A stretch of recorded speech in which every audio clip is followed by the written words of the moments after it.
Isn't that what Chris Rock said after he got the shit snapped out of him? This is the greatest moment. It's the greatest moment of my life. Yeah. Did he say that really? Did he though? Yeah, I don't know if he did. After he got slapped, yeah, well, It is the greatest moment of because Will Smith is going to be paying me for the rest of his life. Yeah, this is the greatest moment in the history of television. Will Smith smacking Chris Rock? No, it wasn't. It's forgettable. Completely forgettable. Hey man, the Hindenburg. You know what it means, though, right? No, I don't know. I don't know what it means. Do you guys think that Will Smith would have smacked the person if it was a white? Hold on, you got to let him finish. Hank. What does it mean? I think it means like this is how, a man of Chris Rock's stature can make like, millions of dollars, tens of millions of dollars in a split second. I think that's what it is. Because I think he should sue. Well, and there's no way that Will Smith isn't getting just as much attention. This is a demonstration of there's no such thing as bad publicity when you're a superstar like that. No fucking way. I'll bet even DJ Jazzy Jeff and the Fresh Prince fucking records are selling a little bit more now because of it. I'm not kidding. It's just how it works. Yeah, but I really think that Chris would be, like fucking up really bad if he didn't sue him, because people got to know, like, why? Whoever you are, you can't sue him. It's a slap in the face, bro. Get over it, dude. Think about the damage that caused to someone's like, on stage, like he's a comedian, right? Like, dude, how much did that the whole thing's a fucking act. You don't actually believe they didn't set all that up for us to watch. Percent set up. Don't you dare. Jada's body language, her reaction. It's Hollywood. It's Will Smith and Chris Rock. It's fake. That was legit. 100% legit. No, it doesn't matter if he hit him or not. Okay, listen to this. If someone came up to you and said, "Hey, bud, we're going to do the Oscars thing, but this year we're going to make $100 million more than we used. Here's how." Yeah, I'm listening. And that's it. And that's it. Slap me in the face. Are you kidding? That's it? That's all we got to do. Well, the start that sentence with "if." Now you have to prove it. Whatever. Okay, fine. What I just said is my opinion, speculation only. There you go. I love that disclaimer. I use that disclaimer a lot, man. Hey, this is my opinion. Don't believe me. Yes, Colin Dresser in the YouTube chat. Yes. Stage regardless of the hit. Who cares? How much money is that worth to you to get slapped in the face? You can give me as much as you want, man. Shit. It's worth give me as many times as you want. Film it. I do not care. But it hurts. $1 million. Right? It's hundreds of millions. Hundreds of millions. The two names, Will Smith and Chris Rock, are now on everybody's lips. Everybody's. That's a lot of money. That's and nobody's talking about Ukraine, right? Hey guys. Wait. What's the Ukraine? What's that? Whose cranes are we talking about? It's a magical place where there's cranes and ewes. Nice. Ewes. Yeah. Ewes and cranes. Well, cranes are beautiful birds, and ewes are neat little things too, aren't they? Hey, Glad, I got a video for you. I just shared it. What is it? Watch the video that I just shared. Okay. No. Don't. No.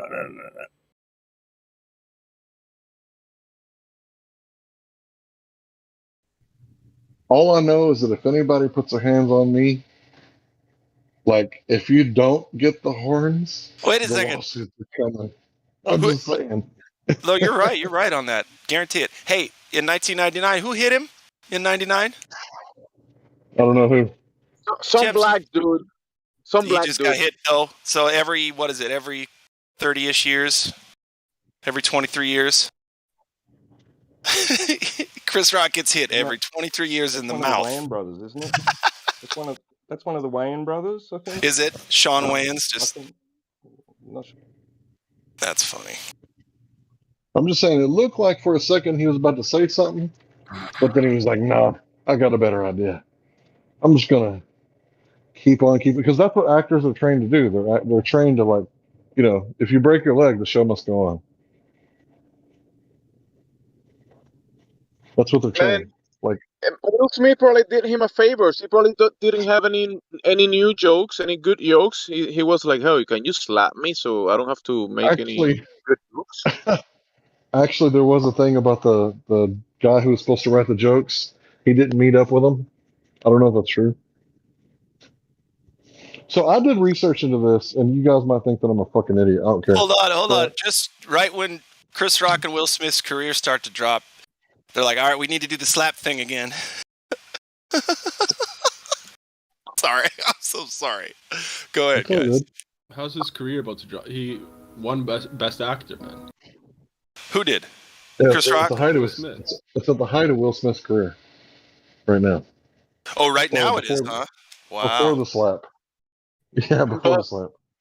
But it's not for Chris Rock. It's not like the height of his career. Dude, Will Smith's been Will Smith for a long time. I don't understand what this height of career thing is all about. Yeah, I don't think we could say it's the height of the career because we don't know the future, right? Well, sure, but like I said, Will Smith's been a household name for 2 generations. Like, height of his career? I don't think so. I think we'll never really know what that is.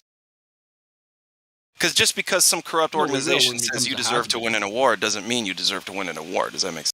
It's Tiger Woods, man. It's Tiger Woods. Why didn't Ricky Gervais get slapped like that? That's a great question. Yeah, it is a good question. Like, if Chris Rock wasn't Chris Rock, it was some white comedian that made the same exact joke, you think Will Smith would have walked up and smacked him? Oh, dude. I don't think so. Did Tiger Woods get slapped in the face?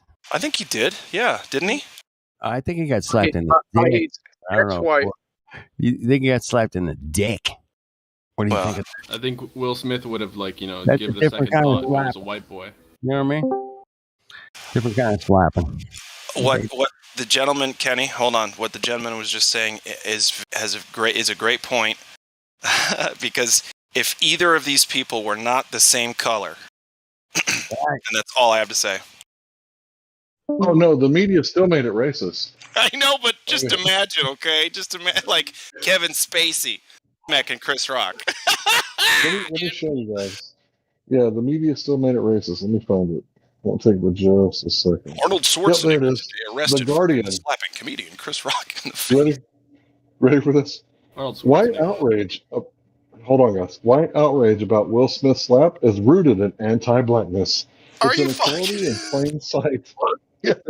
Type in those keywords in the Guardian. You'll find it. Is that it?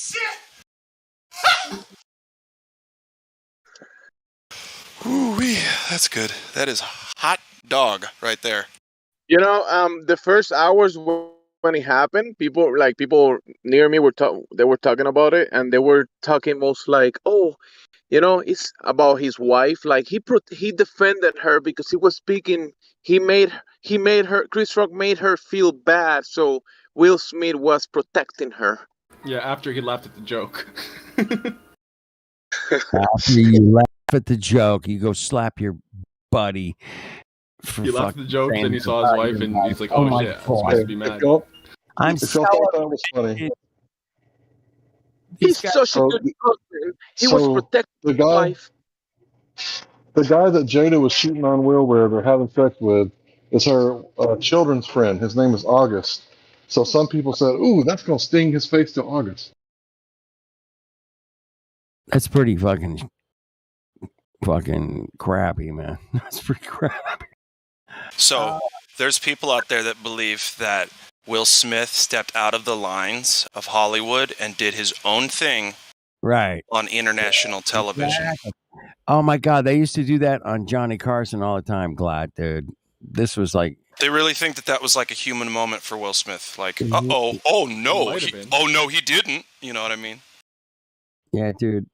Go back and watch some of that shit from the 60s. But then they'll come at you and say, oh, well, then you think everything's fake, don't you? Yeah, and just forget you think bananas are fake because Hollywood is fake, right? That you think they don't have like security people that they pay for that stuff not to happen. They don't have any of those bodyguards around. It's fucking hilarious. Bro, he was in the first row. I wonder when the best time to slap Chris Rock would be. No, not when he's at home, not like at a party, or not when he's out. No. I'm gonna wait until I'm on international television at the Oscars. That's the only time I can really get him alone. It makes the most sense because it makes the most publicity. It's a good PR move. You gotta trust me on this. I'm telling you, man. I'm telling you. I don't know what the world's going to look like. We don't know, but if things keep going this way, I guess. We're gonna find out how the world's gonna look when we get to the world. Well, see, I don't think any of the end of the world shit is going to come true. That stuff is always going on anyway. But, you know, I'm like, the way things are going now, people are getting dumber. That's for sure. It seems that the intelligent capacities of some people may not make it. I don't know. I could be wrong. Yeah, I don't know. I don't know either, but we're going to find out because we're going to live through it and walk this narrow path. But here's what's going to happen. I keep talking about it. We're going to homestead, okay? All the flat earthers, all the preppers, we're all going to get together. FlatEarthersandPreppers.com. I'm just kidding, I think. No, man. You can create some great realities, man. Not everything works out like you plan it, man. I'll tell you that. No, it doesn't quite go the way you plan it. You like to plan it, but they say planning it is very similar to planet as well. So you got both planet. You saying planet? Plan it. What? You're gonna plan it. You're like a plan, and you're gonna be on a planet at the same time. Okay, that's the Globies outlook. Bro, what are you saying? I don't know what he's saying. Plan. I'm listening intently. I don't know what he's saying. He's just lucky that Gospel Bear is not here. Yeah, we love Gospel Bear. He's crazy smart, crazy into stuff. I'm not saying he's crazy, okay? He is, but in his own way. We are the good crazy. All of us. Can I give a reason why I think it's legit? Because I don't mind if you guys What's think legit? Oh, the Will Smith thing? Yeah. Bruh. Can I give a reason? Get out of here. Because I'll let you guys clown. I stayed on mute until you guys got some, 4 or 5. Because he 6, 7, 8. cried. We all know it's true because he cried. No, I'm going to listen. No. You guys let him say it. Go ahead, man. Go ahead. Has nothing to do with crying. So I'm not a body language expert, right? But I have been kind of watching this stuff for a long time. The whole body language thing, it's really important. Pre-verbal communication, body language, whatever you want to call it, right? Yeah. So basically, when they were sitting there in the beginning, right, they were all like chill. Like their posture was chill. Their expressions on their face was like super chill. And then when Chris Rock cracked that joke, like at first, Will Smith was like laughing. But the sorceress, on the other hand, he cut the eye at Will. And, I kind of think that maybe it was the straw that broke the camel's back because Will's been under a lot of stress because he's been fucking her kids' friends. So Will's like, oh. And apparently, Will hasn't been doing it for her. So she's been sleeping with August or whatever, right? And when you look at the body language alone, I don't know how good actors are. They can make themselves cry, but are actors so good that they can, everything, their expression, their body language, can they control all of it? Because what I saw was body language.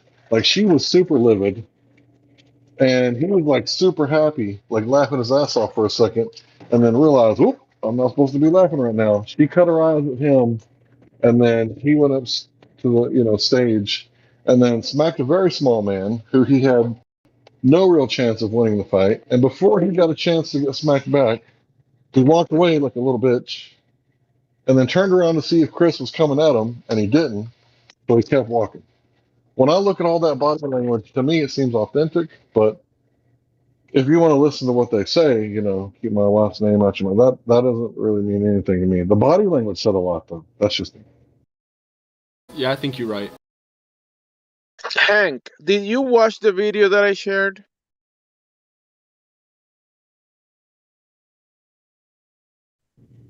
No, I didn't. I'm busy.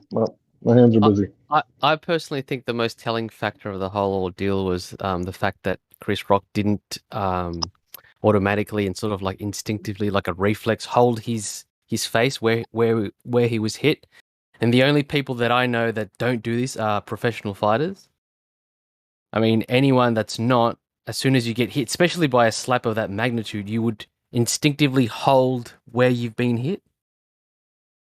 Would you guys agree with that or not? I think It looked depends on like how he hard. rolled with it. It wasn't a very hard smack because he rolled with it. Now, that was something that actors are taught, how to roll with the punch. Was that natural? Was it fake? I don't know. But to me, the body language seemed legit. Except, Hank, that this is not the first time that Chris Rock pulled this getting slapped in the face for publicity. It's about the second time on stage. Also, the fact that he sort of leans into, like Chris Rock leans forward before it happens, so he sort of puts his face out there, just like almost ready for something to happen. And he's like, I mean, oh, I here kind he of goes. hold, Oh, wow. hold up. Get slapped. Oh, wow. That's what I do when I box. Every time I box my son, Listen, if a man is walking up to you, you're not gonna shrink away like a little bitch. You're gonna face him, right? And Yeah. you could see he was nervous, but he still like faced him. So Yeah, I don't you're know, gonna- the music. You're gonna face him, but you're not gonna put your face out there like ready for something. I to do. happen to your That's face. exactly what I do, because if I put my face forward, how easier is it for me to pull it back? Oh well, Yeah, wouldn't I you? Yeah, like Chris that. Rock is definitely that a was natural. professional fighter. If you put your face forward, I'm how not a easy is professional. it for me to pop you with a right hook? A lot easier. I agree. That's why I put it up there. It's not very wise, is I would it? have done the same thing if a man was walking Well, up to I'm me a- and I didn't know why. I would have did the same exact thing. Except when he I love actually that swung, somebody's I got hope the my violin. reflexes would have been fast enough to actually block it. Maybe pop him back or something. You know what? I could be wrong, guys. Like I said, Well, I'm Will not a Smith- language expert. On Will this Smith one, did you're throw a definitely wrong. nice smack. He didn't telegraph it. He was quick with it. It was a nice smack. And to And then to play devil's advocate. the smirk that Will Smith had after he smacked him. Yeah, that too. Yeah, I mean, I don't know, man. Maybe you guys never. Maybe I'm sure some of you have been in fights, but like when you hit someone like that, you feel like you're the boss a little bit. It's a perfectly natural reaction, I think. What about Chris Rock's sentencing structure after he got smacked? Yeah, he was definitely an act. That's how it looked. I don't think so. The percentage of it to be an actual staged situation, act by actors, is pretty high, right? Percentage? The percentage of it being an act, because they're Yeah, actors? what is the percentage? I don't know, man. Like 99.99? No, anybody I would knows about say percentages, there's it's an you. indeterminate amount of information to have a percentage figure. All right, on- let's put it all together. They're on a stage, prepared by actors, comedians, national television, promotion, whatever, right? And then this is not the first time that he's done this. It's actually the second time on a stage that he tells a joke and about someone, and that someone related to the joke steps up and smack him in the face. All right, And Jamesy, I he's got a like, question. I see your point. I see your point. Hold up, but Hank. comedians I got a get question for you, smacked. Jamesy. I'm sorry. Okay? Go ahead, bro. So if this was planned, and Will Smith knew the joke was coming, and that he should be pissed and walk up and smack him, why did he laugh initially? why did he laugh? Who? Why did he laugh at the joke initially? Why? Because Yeah, I don't if know. it's Maybe planned, he's going to be focused on his job, right? He's not going to be laughing at it. Why did he laugh in the movies that he makes, or why did he cry? Was he actually like crying in the movies that he was making? Like Okay, did he that's a red actually? herring. meant to cry in the movies? Like, he's an actor, bro. So he was meant to initially be caught off guard and laugh, and then like do a double take. You're saying that How was do you all know he planned. got caught off guard? How do you know So that? yeah, you're saying that the initial laugh was unplanned as well. I mean, was planned But are as you well. gonna discard the fact that this is the second time that this stunt has been done by Chris Rock about the Well, we don't joke know and it's a being stunt. The first time I believe it was like an SNL skit or something like that, right? How about the second time? Isn't this the second time that you're talking about? Yeah, this is the Will Smith slapping him is the second time that he tells a joke and gets slapped by a black man.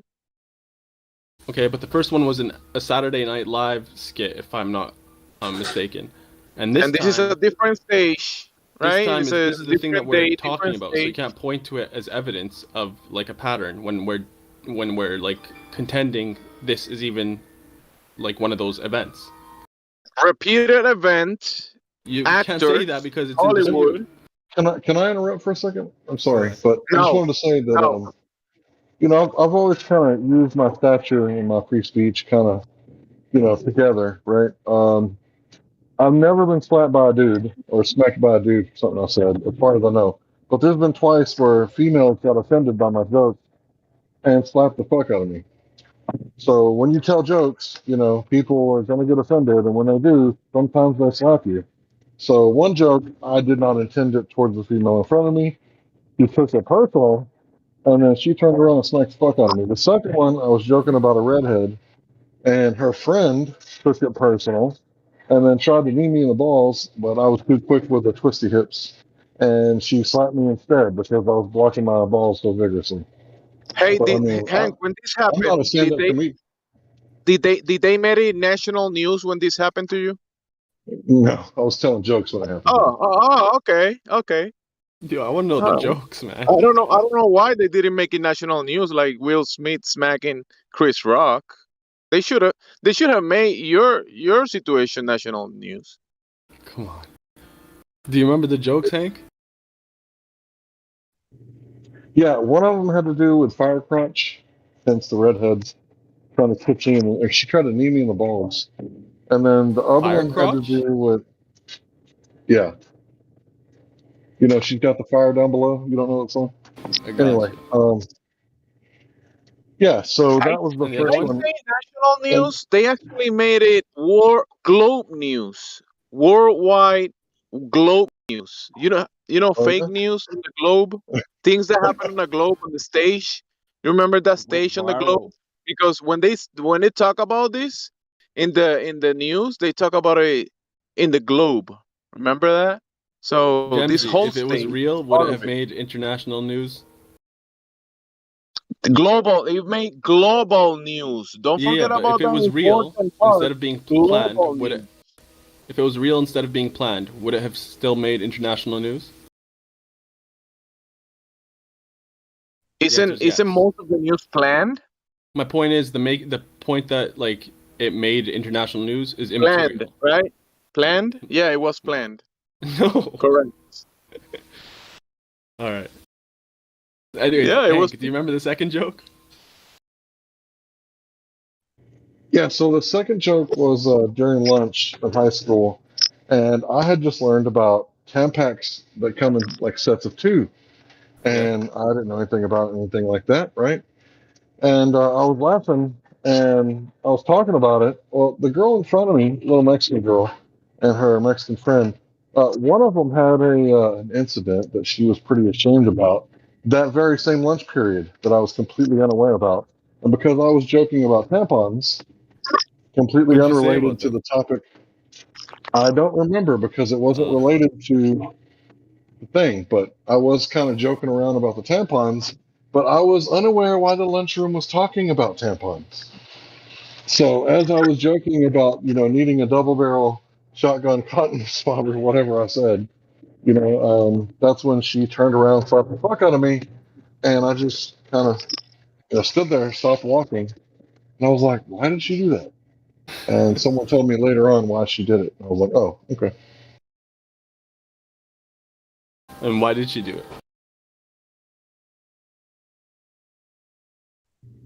She thought I was deliberately walking behind her and making fun of her experience that she had at lunch that day when only an animal would do such a thing. I was completely unaware of her experience that day. I'm sure you Okay. were.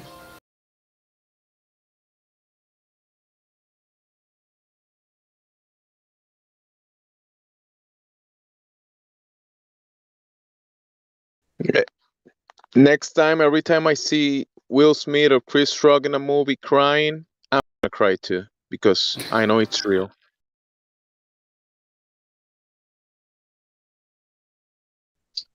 How do you know that it was staged? Like, I gave you my evidence for why I thought it was seemed legit That's because the not body language. evidence. Body language is evidence. I'll give you that. The But body. you know, If we're gonna say body language, all 100% of the body language says it was an act. 100%. why is that? Because since the beginning, he was telling the joke, and he pointed at them, said the joke.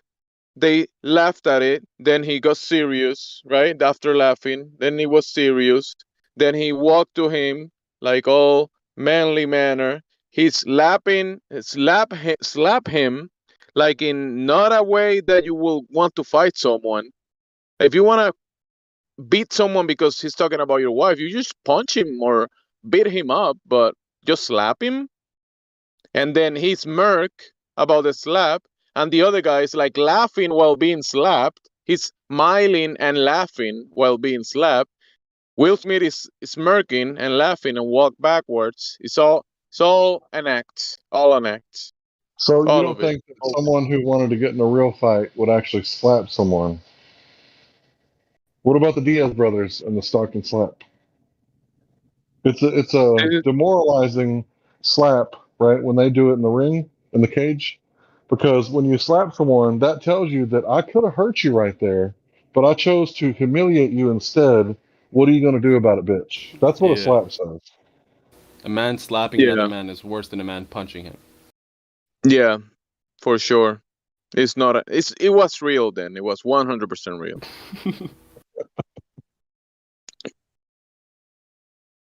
Well, I I mean, don't know just, anything.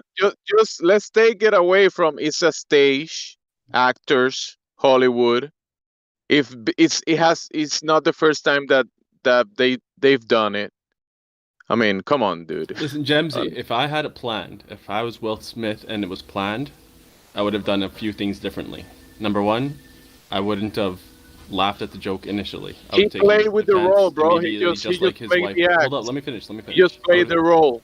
I would have taken offense just like his wife did immediately, right when I heard the joke, right? And I She would have took walked up. offense, bro. I would have walked She up took and did. offense. Hold up, Come Gemsy, on. relax. I would have done everything exactly the same as Will Smith did it. I would have walked up without showing any No, you emotion wouldn't. You know well, what? You would have man, made let me it. finish, bro. Let me finish. You I'm almost would have done. made if you weren't Will Smith, you would have made Gemsy, it I up was almost above done, man. above the stage, above the stage that they're standing. There's security all around there. He made it because it's part of the act. You would have Bro, made it. security's on the side. There's not security You, for the bro, actors because they didn't you they don't wouldn't envision landed something like this a happening. finger on him. You wouldn't landed a finger on him. You Okay, wouldn't. so Will as I was Smith saying, did because it's part of the I would have act. walked up just like Will Smith, right? I You wouldn't have wouldn't. telegraphed. I wouldn't have, indicated what I was doing. I would have thrown a clean, quick right slap just like No, you Will wouldn't. Smith You did. wouldn't make The it to only him. difference, I would have, after slapping him, I would have said, keep my wife's name out your mouth right there when I'm standing in front of him, like standing, towering over him. I would have said it right there, and then I would have walked back, and then I would just left like that. But the fact that he didn't think of what to say after slapping him and then walked back and then it came to him and he yelled it out afterwards, that makes me think that it wasn't planned.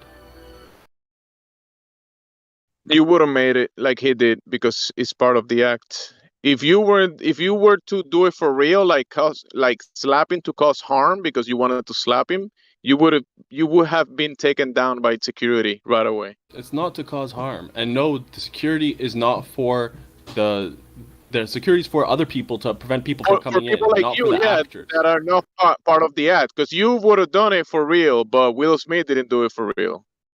That's why he didn't got tackled by security or anything. What are you talking about? I'm saying if I was Will Smith, these are the little changes that I would make to make it like if it was planned. It's definitely an act, 100%.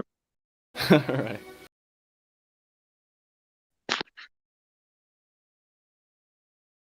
But yeah, I would have said, keep my wife's name out your mouth right there, right in front of him, after smacking him, and then I would have. Here's what I can't really disagree with Jimsy, right? Because I try to look at it on both sides. They weren't actors. It was an event. The people who were supposed to write the jokes fell through, and they didn't really have any good jokes. And it was performed by actors and comedians. So on stage performance, it was, technically an act. He's not wrong. It's just how much of it was emotional driven. That's the question, I guess, right? How much of it was, Will Smith and, getting cheated on, or, because he was basically the man for a long time, and Will Smith isn't exactly the man no more. And Jim I'm gonna Carrey post got this escorted one out. more time for you, Hank.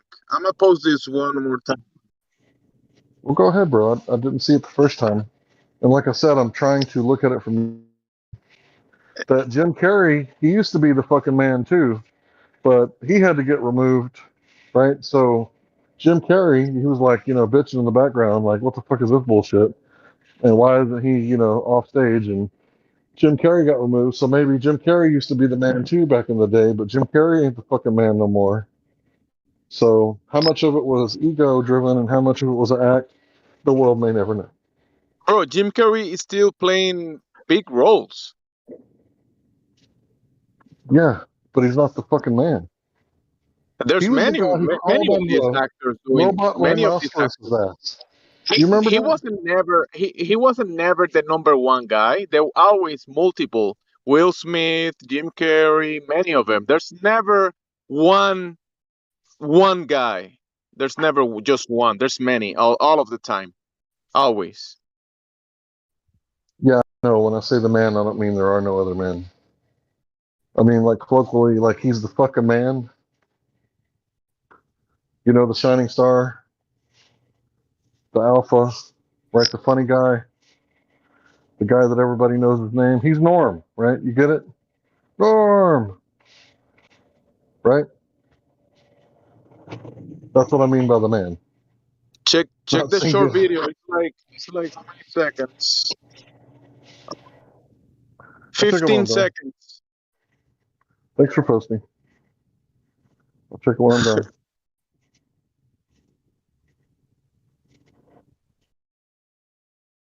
Anyway, it doesn't really matter. It's just, a giant distraction. The reason I was looking into it is because I wanted to see how everybody else reacted. Like, is it okay to punch a Nazi without trial? Because you guys know that's where the crux of the argument really is. So is it okay to punch somebody if... But that's a good point what you're saying. But you and Percentage are taking the side of the news, the global news, that this was actually a real thing that happened. Bro, I You didn't don't watch really the news care at what- all. You I don't only care watched what we the believe, bro. event. That's it. Bro, in the news, like I watched the English news and the Spanish news, and they talk about this like it was actually they talk about this for fucking hours, like it was something that happened, and it's a global event that happened. I bet in the future we go back and look in history what happened in the news that day in other countries. There'll be something really big that happened, and you're right. It probably was a staged event, staged by actors and comedians on a stage. But the point is, how people react to it is important, because if the society now says, we can slap comedians, this is like the last bastion of free speech besides music, in my opinion. If comedians can't speak freely without worried about someone coming up on stage, stab, shoot, slap, whatever, then this is going to be a huge problem, because freedom of speech is like so important. And I'll tell you why. It's because in the book Alexander Solzhenitsyn wrote, The Gulag Archipelago, he said none of that shit would have been possible if everybody would have just told the truth. If nobody would have lied about their confession and then just would have took the torture and swallowed it whole, just accepted it. They're torturing me, right? If the people who were getting the confessions wouldn't have been torturing people, and just played by the rules, if everybody would have told the truth, none of that would have been possible. So that's why I think speech is so important. That's why I think this event is important. But I could be wrong about it being staged, but that doesn't really matter. It is staged, but we agree on what you just said, because that's what I told my wife when I first saw it, because they were talking about it, and I watched it, and I was like, these people are acting, and now people are talking about it. Is it real? Is it not real? But like, I was thinking, this guy's telling a joke, saying whatever, a joke, even though you shouldn't be talking ill speech about anyone. I don't think it's an okay thing about making jokes of people that are sick, right? But then um someone smacking another person because they said something, that's another level of that crazy world that we're living in. So that's what I was thinking about, like you're saying, like someone is saying something and someone comes and slap him for whatever reason. Yeah, I think that was my first, what I saw it the first time.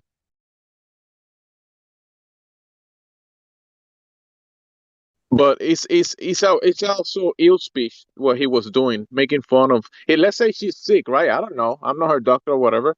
But let's say she's Baldness sick. isn't a He's sickness. making fun of She's her bald. sickness. That's ill Let's call it speech, what it and is. you shouldn't be. Nobody should be doing that. It's not alopecia, right? It's called baldness. You know how many men get made fun of on a daily basis because they're bald? They don't go hit nobody. Their wives don't need to, you know, come out the kitchen with a skewering knife and skewer somebody because, did you just say my husband is bald? Did you just crack a joke about shiny lights reflecting off his dome? Like, do people really need to be hit because of a joke about a bald guy? Right? And it's like, oh, well, it's a girl, right? So it's different. Women, they can't be bald. Hello, Holly Berry. She had that pixie cut looking good. What's her name? Will Smith's wife. She don't look bad with short hair. So, Well, I should add, Will Smith should know better because he started as a comedian. I don't remember that he started on The Fresh Prince as a lowly comedian. yeah, how many times did he make a joke about Uncle Phil? Why you so fat? Why you so old? Why you bald? How many Yeah. times? He did stand up too for a little while he was doing that, because he wasn't rich or anything. He was poor and struggling. He was a struggling, poor ass comedian slash actor. But I should have said this: his wife doesn't have any honor to protect. Okay? Yeah. For real. For real. Freaking shames and humiliates him on a daily basis by her mere existence. Do you think maybe this was his chance to show some testosterone? To show that he is actually a man and he can do manly things like slap people and make threats? Or do you think it was a staged event? Or do you think it's irrelevant? No, man. I think it was staged. I mean, I would think it was staged. The Academy Award actually did something to him. So it was. I initially would think it was staged between those two. You know what I mean? Between Chris Rock and Will Smith, but I don't know now. I don't know. At least the Academy Awards wasn't in on it. It's global news, so there's something to it. It's global news. Every country talking about it, bro. This is the part that irritates me. That if that was just two normal people and one smacked another, the police would have arrested them. They wouldn't have asked any questions. They would have just arrested them. This dude smacked someone, did an assault in front of millions of people, and absolutely nothing happens. People are debating whether or not he deserved it when it's a crime. The dude committed a crime. Yeah, if it was me just standing up for protecting Will Smith's wife, I'll be like, you speaking about this lady boldness, and I slapped the guy, I would have been arrested and taken down instantly. Yeah, there's people sitting in jail for doing a lot less, especially if it involves like a man and a woman. So, not to mention, Indio. Assault is on any unconsented to touching. Any, even touching somebody with a finger, you don't even have to hurt them. Well, not to mention, look look where they were, where Will and Jada were sitting, right in front of the stage. Yeah. So it's a short walk. He just walked up the steps. You know, I mean, come on. Wasn't he like right at the bottom of the steps too? Yeah, they were like, he was like right in front of the stage, so it was just like it was. Yeah, but like also like right in front of the stairs. Like, didn't they have like, or was it like a giant staircase? I don't remember. I mean, No, but he it was cried after, so he cried after, so it's probably true, but because he cried. I don't know. I saw some clips after it, you know, during the other stuff. Chris, I mean, he's a good actor, so it's like, but he looked like he was punked down the whole rest of the event. But no, who knows? But it's just kind of weird. It's just like Will was sitting right in front of the stage, and Jada was sitting next to him.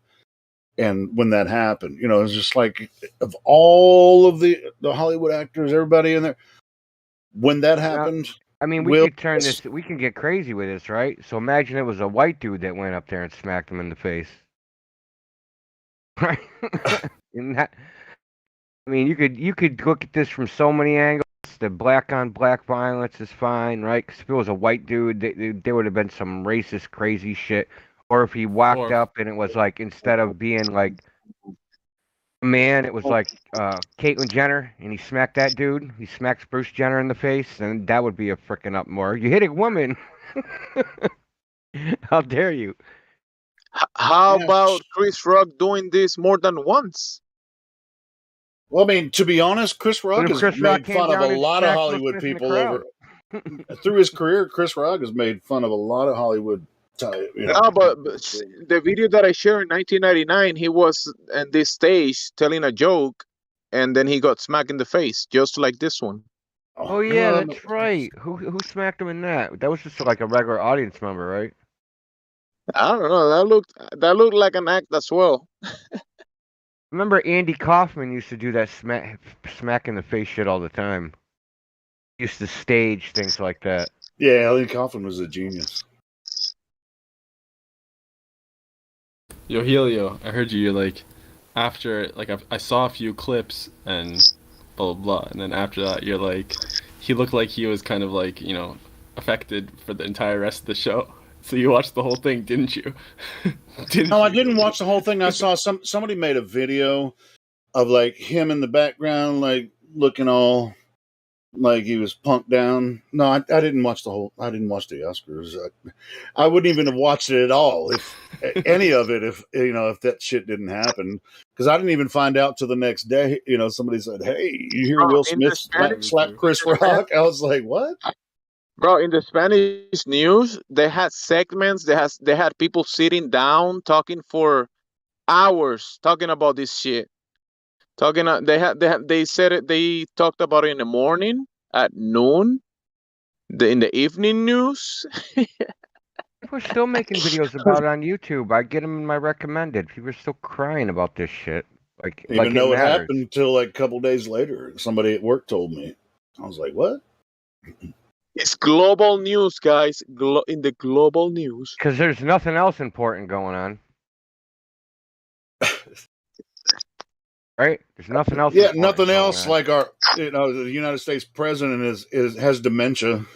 Nothing wrong with. Oh, dude, that dude said, he was asked, "What is the United States' response going to be if Russia uses chemical weapons?"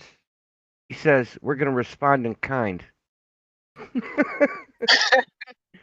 I'm dead serious. That's what he said. That's what he said. We're going to respond in kind. Damn, that violates the Geneva Convention. But then, hold up, there was like a White chemical House. weapons on the Russians. Like, what the fuck is But Indio, after there's words, there was like this White House press hearing, and he basically like kind of defended it a little bit by saying like something grave, we're gonna respond with something grave, because it's something serious, we're gonna respond in something serious. Basically. He didn't even, but like he was pressed on it, but he didn't deny it. He just said something like, "Oh, don't be ridiculous."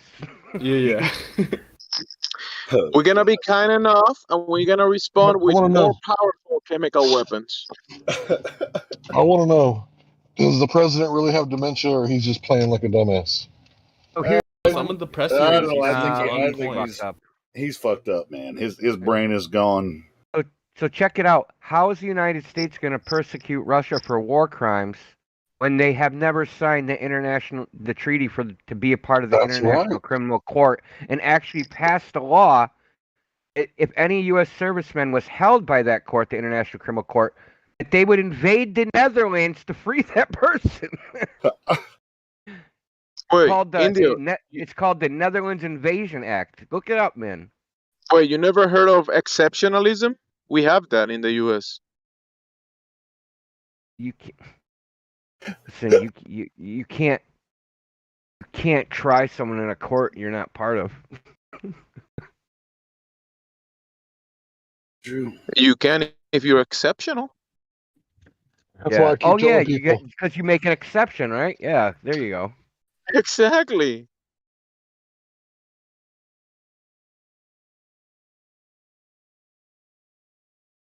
I mean, this is America we're talking about. This is what I don't understand. Like, there has to be something.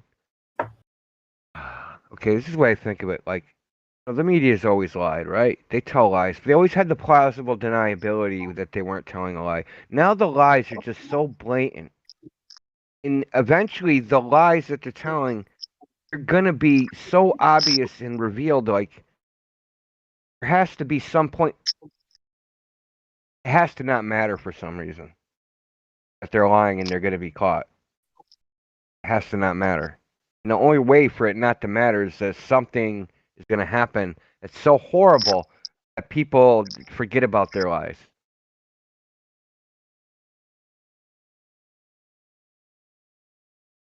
So I'll give you okay, so the narrative in the Western media is that Russians are fucking losing to the Ukrainians. It's absolute horseshit. Okay? It's 100% horseshit. Now, what are they going to say when the facts on the ground are like, you can't deny that there's another country in another country taking it over. And they won, right? Because the other side is dead. Can't deny that. But you tell people fucking for half a year that that side was losing, you'll have no credibility. So it's like you're going to throw out all your credibility, all the future brainwashing ability for one particular cause for one moment in time. Why would you do that unless it's going to come a point where all that shit doesn't matter? Which is actually kind of terrifying. Like, what's the next trick up the sleeve?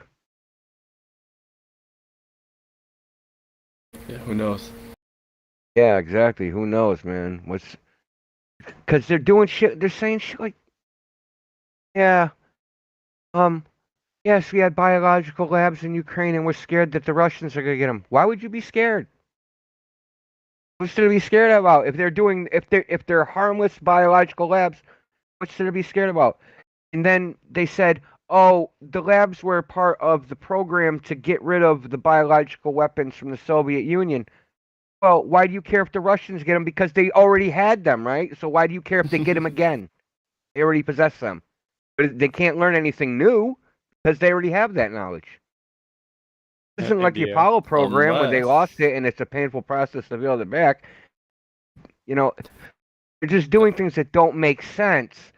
That it's like telling it's like I just look at it like in like a personal life. It's like you tell a lie, eventually you're going to get caught. But the thing is, it isn't the only reason you would do that is if when you actually do get caught, it doesn't matter because something else, something more severe. Yeah, but these type of lies that are told through the media and through propaganda, these I'll affect. give you an example. Go ahead. Say you're cheating on your girlfriend and you just keep lying. At the same time, right? You're getting an apartment, you're moving out, you're doing like all this stuff, right? But you're not telling her that either, because you know that eventually you're going to get caught telling all these lies. But it isn't going to matter because you're splitting anyway, right? Yeah, you're just. It's like one of those things, one of those scenarios. You're just it's moving. Like telling these lies, they know they're going to get caught. It's like, what's that thing where it's not going to matter? It's freaking bothering me because, like, what could be more severe than what the fuck they're doing now? I mean, and your girlfriend, in the meantime, is kind of suspects something's going on, but Yeah, but she you got loves you plausible so much. deniability. She loves you so much. She loves you so much. But then once you It's like sever you that got someone connection, pregnant, right? You got she the other girl don't pregnant. have any. In 9 Yeah, months, yeah, it's gonna be for certain that you were cheating on her. yeah. But then once you sever the connection, she's kind of stuck with herself. And she's like, Yeah, and then it then don't matter, she right? learned a fucking lesson. It's like I don't trust anybody like Hey, that. India, you see what they're doing with the Ukraine lab ordeal? What? Do you see Biolabs? what they've already done with that Ukraine lab story? With Oh, the who bird knows? flu? What do you mean? What did they do with it? They're attaching it to the bird flu narrative, and they're trying to come up with some new H1, Dude, did you hear that? H5N1. Listen, did you hear like some of the shit that supposedly that they were testing?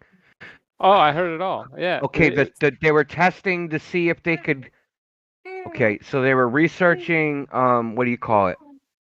What is it when they research it to make it more so it'll gain of function? Gain of function. They were doing gain of function research on people with Slavic DNA and how to put it into birds, migratory birds that migrate into fucking Russia. Yep. Dude, it's like you can't even make this shit up, dude. It's like some fucking horror movie. Well, they got caught doing it from 08 to 2015. Project got shut down in 2015, reopened in 2019, and in 2009, these dudes were saying social distancing in their H5N1 papers with gain of function out of a Ukraine lab.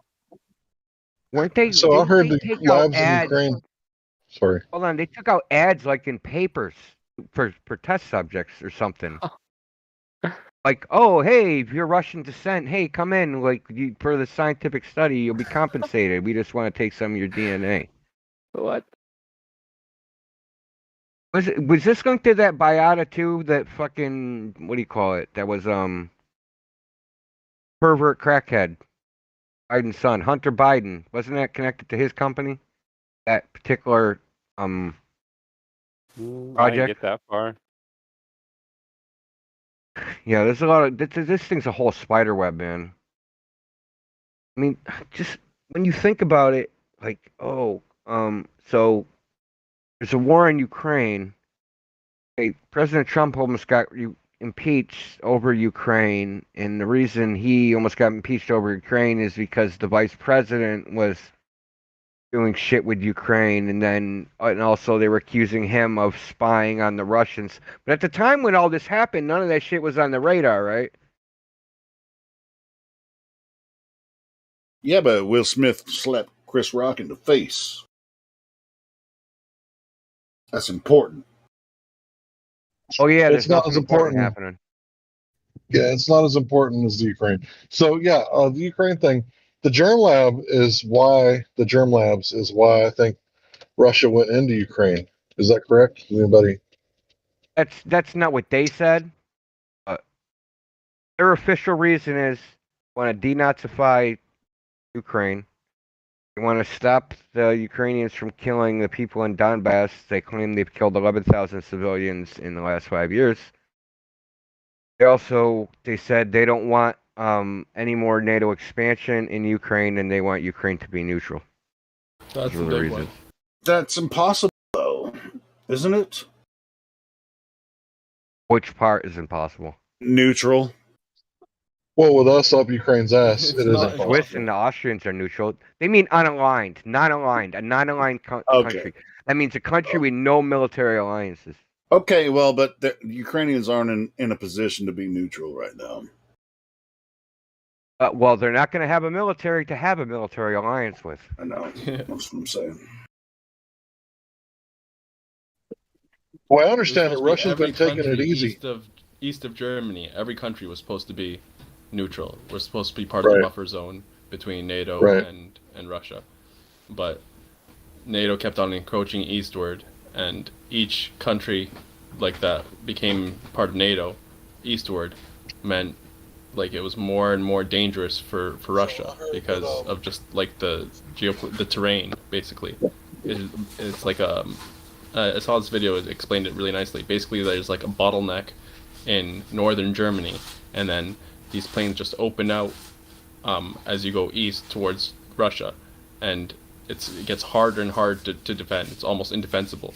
Yeah, So, the Yeah, but highest who's the elevation in Ukraine aggressor? is something like 1,000 feet above sea level. So it's yeah, it's pretty all goddamn flat. Yeah. all really easy for like these tanks and Let artillery me to come through. listen. I can explain it like from the Russian point of view, I guess you'd say.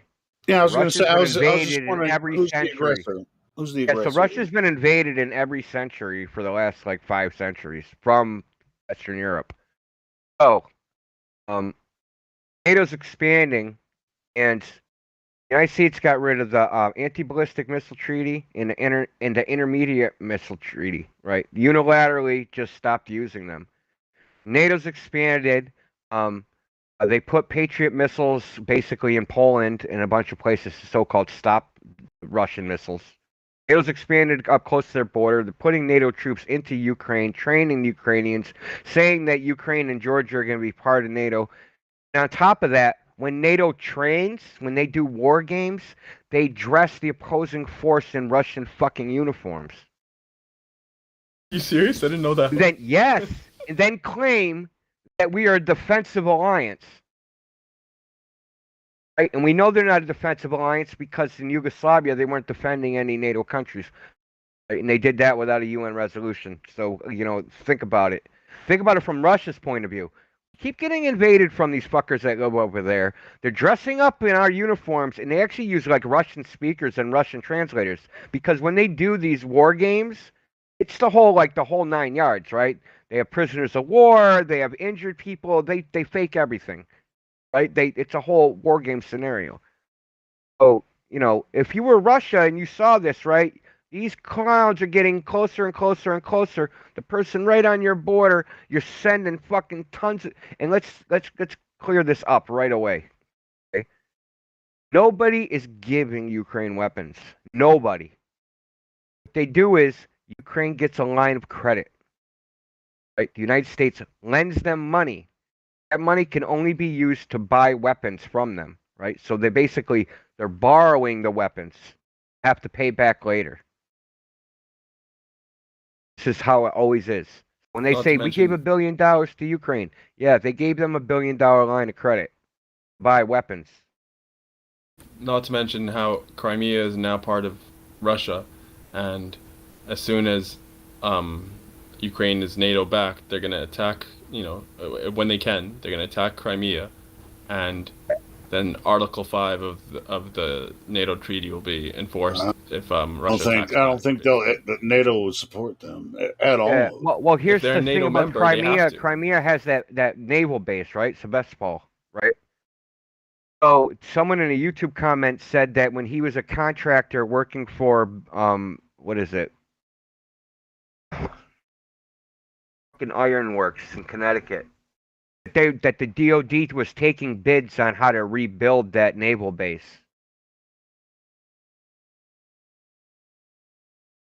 Right, so if a naval base is destroyed, you got to build it again. That means that the U.S. Department of Defense is taking contracts to rebuild something they don't own. That means they plan on owning it sometime in the future. Yeah. Like all these writings on the wall, I guess from Russia's viewpoint, would be fucking, they got paranoid. I mean, I wouldn't blame them, man, because in Russia they call the United States and the West the empire of lies. Okay, this is how they think of the United States, and they're not wrong. Yeah, fucking lie about everything. Hey, I ain't gonna lie. I respect Vladimir Putin. We went to the moon. A lot of people say we lie about everything. A lot of people freaking hate Vladimir Putin. I respect him. I ain't gonna say I like him. I mean, he's kind of a dictator, but I like Vladimir Putin. Why do you say he's a dictator? I'm not saying he's. You probably know jack shit. I don't know any either. He could be a dictator. I don't know. All I know is, listen, when someone's defense to something is, oh, the leader of that country is just a nutcase. That there's a war in Ukraine because of a mental health issue. Come on, dude. Yeah. No, I don't think that about Vladimir Putin at all. Children. Putin bad. He crazy. I'm crazy Putin. I mean, dude. No, I think he actually loves his country and he's trying to defend it the best he can. Yo, I pray for his country, man. I pray for Russia. Yeah, Russia's. Look, I think it's pretty simple. Ukraine is a very corrupt country. It's the poorest country in Europe. It's got the lowest birth rate in Europe, which is fucking bad. But they also have a lot of natural resources, and that's money. And there's freaking Western people foaming at the mouth trying to get that shit. The only way they're going to get that stuff without Russia, having a shit fit and stamping their feet, is to take it militarily.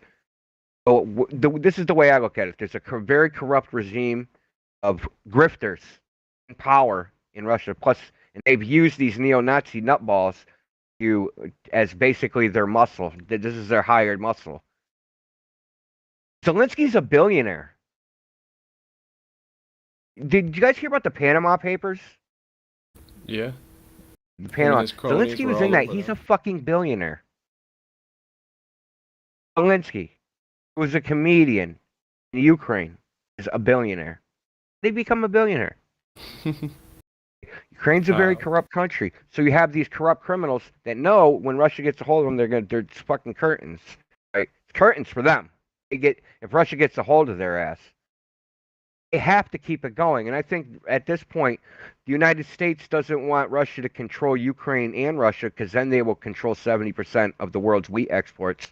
Now imagine that, a single government controlling 70% of the world's wheat exports, and basically set any price you want and starve the world. Right? So this is why I think they're letting Ukraine be destroyed, because that dude should have gave up a long time ago.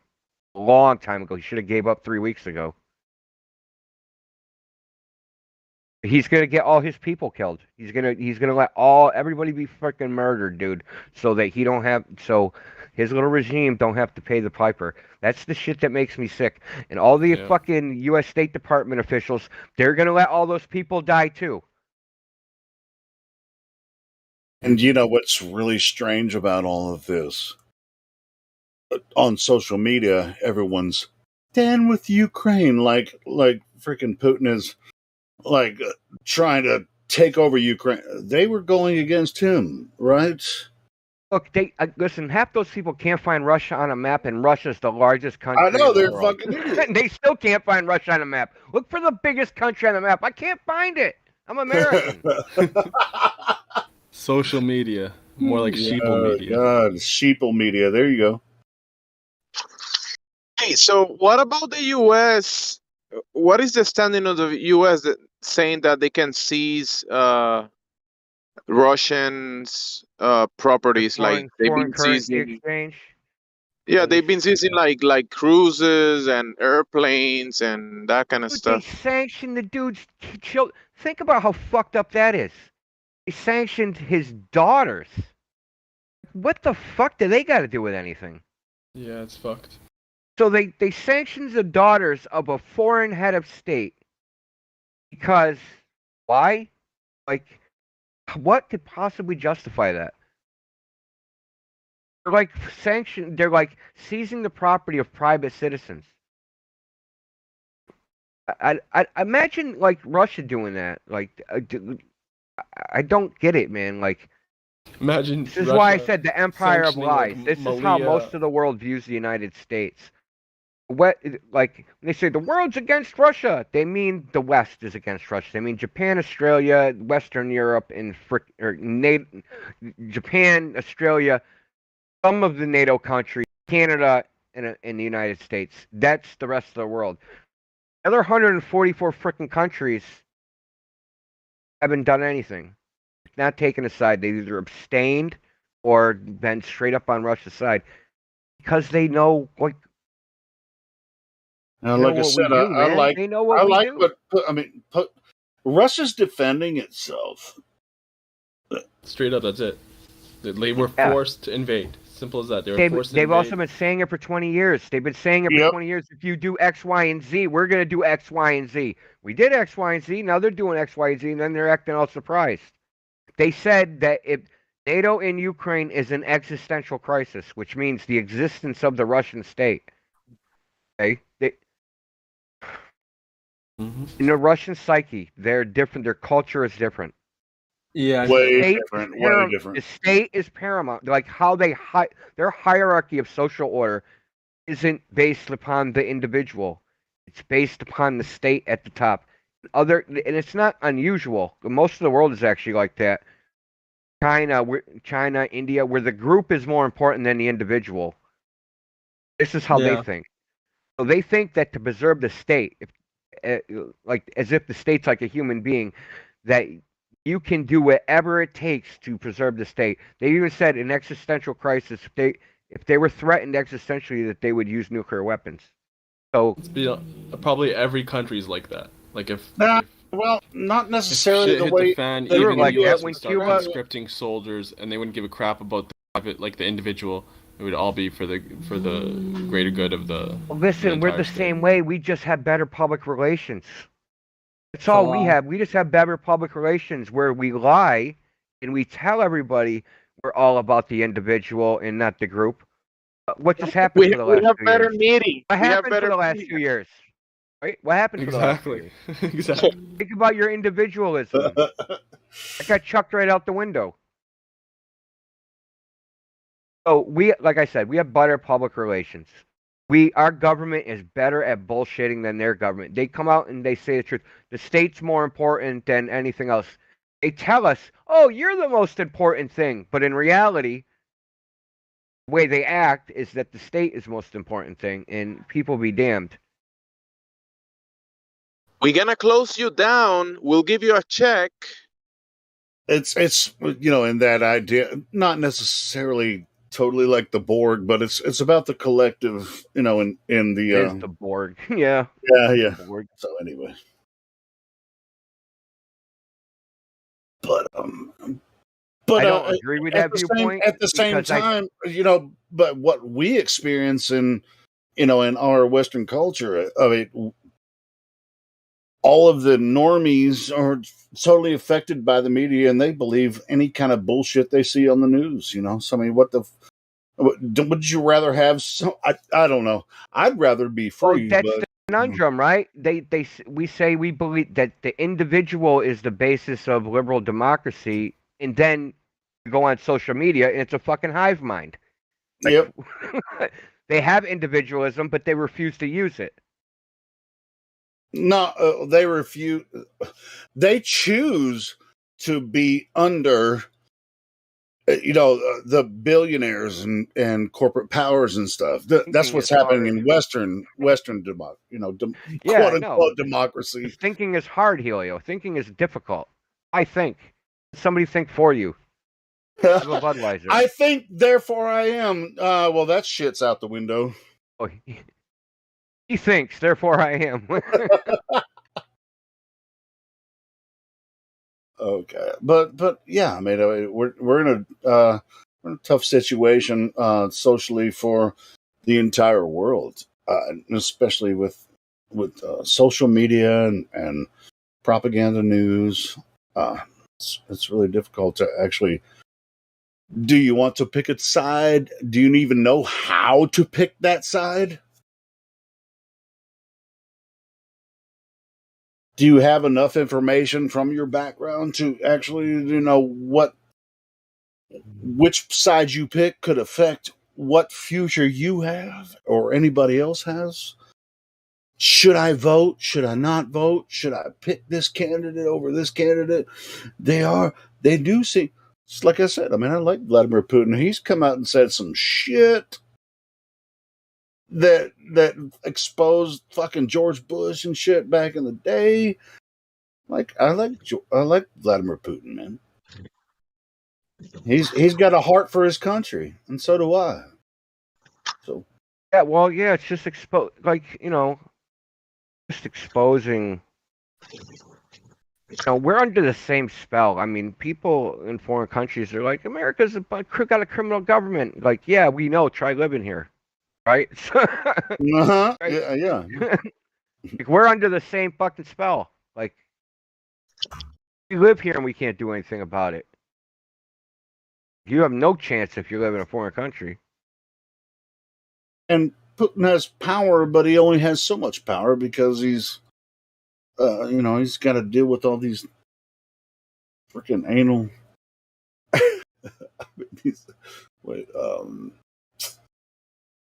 All these other freaking narcissists. And he's a narcissist himself. I'm not saying. Obviously, I don't trust the leader of any country, like Russia or whatever. Like, they're all sociopaths, psychopaths. Otherwise, he wouldn't want to be in that position. But obviously, everything isn't black and white. I think there's there's shades of gray of Yeah, I think most people are just they're ignorant of how these dealings work, and I mean, a lot of the like the elite and stuff would be like, no, this is how it works, and we're just gonna. We don't give a shit. They're gonna run over every poor person or secular lives. They're just gonna run over us and make things happen no matter the cost. I don't know about you guys, but for the next election, I'm gonna write Vladimir Putin for governor and for president, and for city council. Of what? Of Massachusetts and the United States. All right, there you go. All right. Yeah, I agree with that. I think he could govern the state of Massachusetts better than the governor of Massachusetts currently, even though I don't know who that is. He'd be like, hell yeah, I own it. No, I'm just playing. No, I mean, Putin has been in power in Russia for a long time, and dude, if he was really that big a despot, it would have shown by now. Now, this Ukrainian thing blown up in Western media. Who gives a shit what's happening in Russia and Ukraine? I mean, we have people in Africa. Do you think they give a shit about it now? Everybody gives a shit about Ukraine now. It's all media propaganda, man. Not everybody gives a shit about Ukraine. Well, I necessarily don't. You guys were talking about it, so I came in and talked about it. Vladimir Putin for POTUS.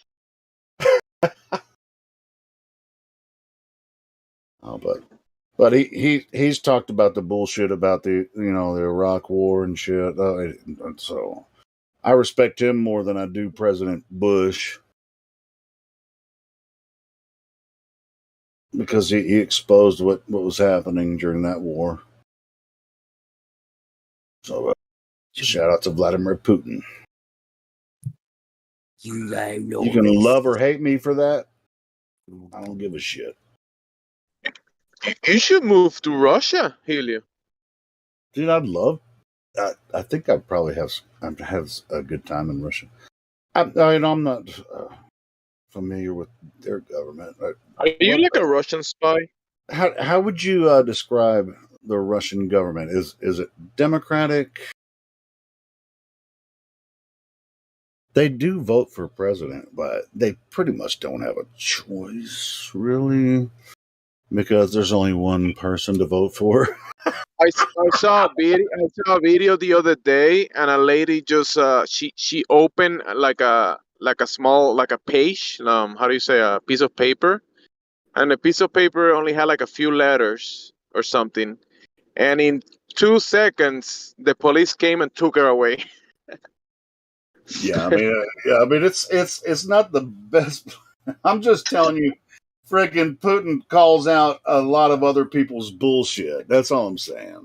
Yeah, I don't want to live in Russia, but I've talked to some Russians before, and they like their country, But Bro, she opened up like a piece of paper. She had like folded, and I don't know what he said, but it was just like a few letters, and it didn't last like 2 seconds. She just vanished. It was gone. Talked to a Russian in Moscow. Yeah, in Moscow. She did that in Moscow, and they took her. I talked to this dude on Instagram. He was just we talked about music. He'd heard my band. I was like, how does somebody is a fan of my music from Moscow? And so I called him on Instagram. And anyway, we talked. But That was really weird. I was like, man. Anyway, so the internet, our communications go to Russia, but I don't think there's a lot of Russians that speak English very well. They pretty much got their own thing going on. I wish we'd have some more Russians that could join here if they were speaking English.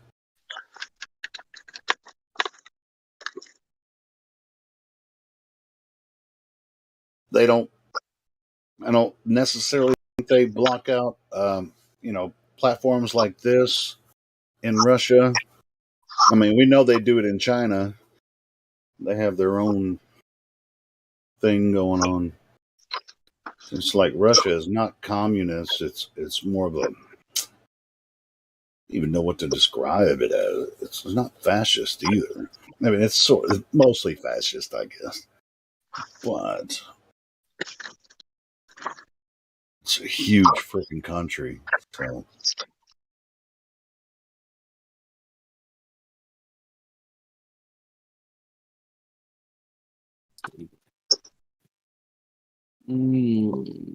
Russia sounds to me like a Christian, Jewish, Muslim country. it's all three. Yes, I mean they have. In Russia they do have some. What is it called? They have a Christian faith, but it's all Russian. They have their own sect of Christianity, and there's a lot of Jews in Russia too, and there's a lot of Muslims too. I mean, it's like I said, it's a large country, and certain cities and certain countries in Russia. I mean, states in Russia have people that are there's different sects there. Yeah, sure. Sex. It's hard to say sex without it sounding like sex, but you know what I mean.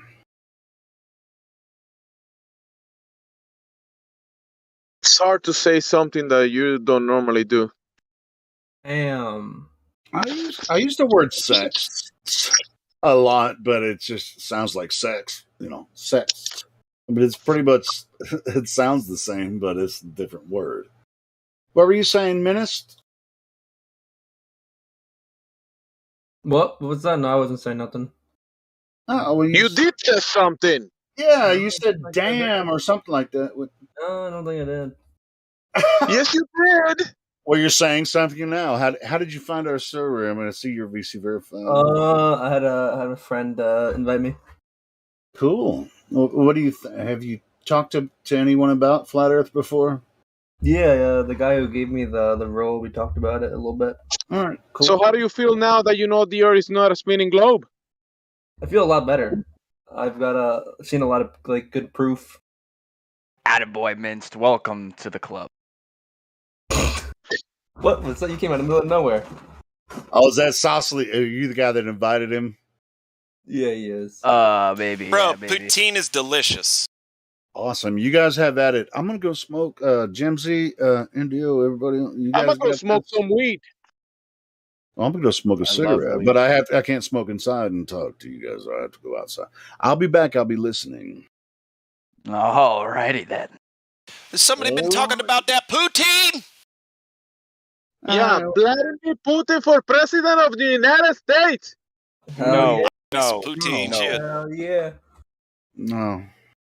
Bring back my boy Trump. Anyway, let's talk about the Trump and Putin brothers. Trump of 2024. I'm just talking about that food product. Poutine shit, man. You got them fries and the cheeses and the curds and all sorts of. That's some Canadian stuff right there. Yeah. I don't know what the hell else you guys talking about, but that's the only poutine that exists. Hey, it's the food product. We're talking about the Earth. I mean, obviously we have opinions about different political stuff, which anyway. But you guys found our server because you were like, hey, these guys think the Earth is flat. Do you have any questions about that? I'm gonna make a T-shirt that says. No, I'm actually learning as I. That's why I tune into you guys. I All right, learn cool, more every cool. day. Yeah, same. Cool. Welcome to the discussion. We do this 24 hours a day. Oh, I know. So- I've been part of. I've been here for a few months now. I just don't. Do speak you much. want to believe or would you rather know? That's what my T-shirt's gonna say. That's a good one, actually. It's kind of long, but yeah. Do you want to believe or would you rather know? I'd rather know. Well, yeah, duh. Right. I'd rather like believe. listen to this. Listen to this. This is how stupid it is with the Globers and us and all this whole thing is like. It's like the Globers have an apple, and they're like, "All right, man, this is how the apple tastes. This, and this, and this, and this is how it tastes, and that's that." And we're like, "Cool. Can I have a bite so I can see how it tastes?" Oh no, nope. But you'll just have to know that. Sleep well at night, knowing that I'm the one. How this tastes, and let me tell you, it's delicious. But no, you cannot have a single bite.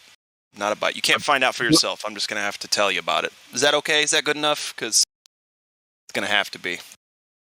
Globers rather believe that their ex love him.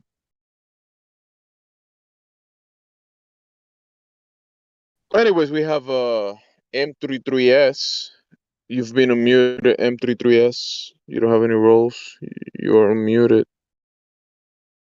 Want to open your mic? Got any questions for Glad Flobe? He got the answers. Oh, I'm about to go to bed. I'm probably not the kind of guy to answer right now. But if I you want to didn't ask me know, one question before I go to bed, yeah. What What is it, sir? Yeah, I got a What is a question. woman? No, answer my. What is a woman? What is a woman? Uh-oh. These days, I don't even know. Don't tell me you're a biologist. You're not a biologist. I'm not accepting Woman is beautiful. Yeah, I got a question. We have a winner. What's your question? A woman is beautiful. Let's So, hear it, M33ES. Depends on how much alcohol you drink. ask me a question because I'm going to bed. Yeah. This one's for you. Like, don't you think it's kind of like in the current curriculum of every school, you get taught about the wrong stuff, basically? Don't you think that's kind of toxic to the evolution of the human brain and their beliefs of a flat Earth? There's a lot to unpack in that one. Evolution of the human brain. I think. Well, shit. Yeah, because like I was with it until you said the last half. Okay. Can you ask the first half and stop? It's basically a question about the current curriculum in schools. Yeah. Yeah. Okay. Are you talking about Western schools or just like in general all over the world, or Well, what are we talking about?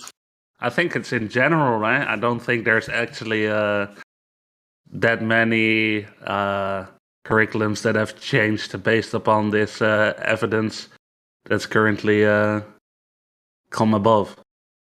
Which evidence is that? Can I answer the question for you since you're obviously overtired? Yeah, I don't know. Yeah. I love you guys. I'll talk to you later. Ew. Neither flat Earth nor globe Earth should be taught in school. Either one of them. Is people supposed to learn about the globe? Evaluate or the world, then? information, how to evaluate data, and come to your own conclusion. That's what they Yeah, I should be think that- teaching. yeah. Critical Yeah, that- thinking. I Not think that's rote the legit point. memorization. Sorry, go ahead. No, I think you're making a very valid point here. Someone with an extremely good memory and I can memorize like ridiculous amounts of information, I'm against schools teaching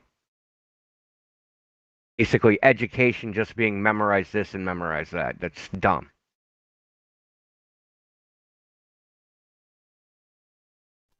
You should teach people like, okay, so when they say, oh, the sun is 93 million miles away, what they should be teaching people is how to figure out the distance of the sun.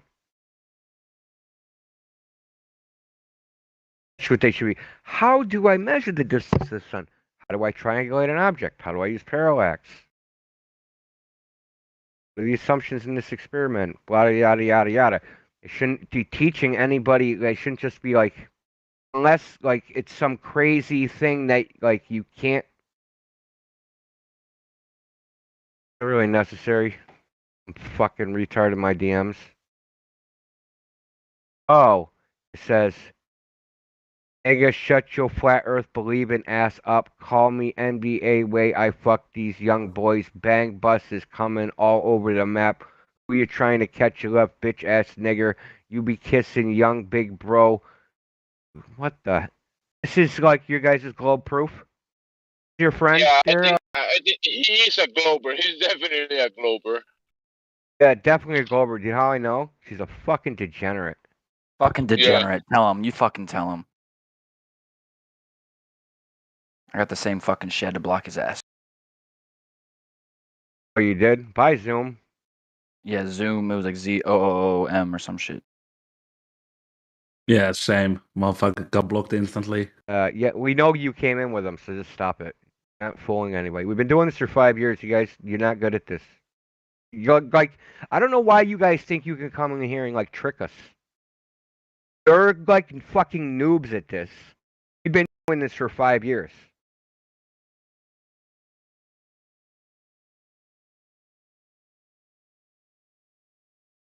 If you want to act like fucking retards, you just get banned.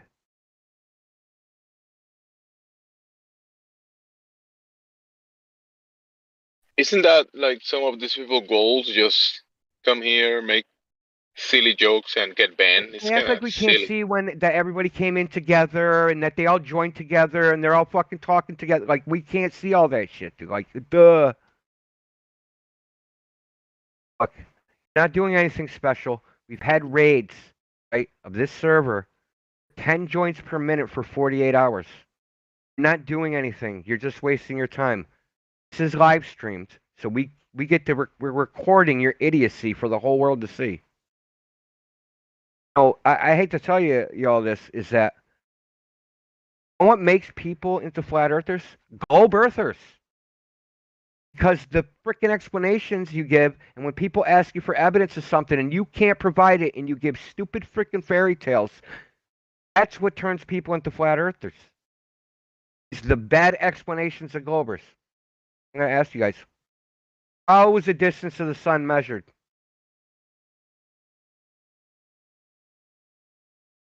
Because I'm against rote memorization. I'm sure you memorized 93 million miles away. How do they figure that out? What do they use? They look at the sun?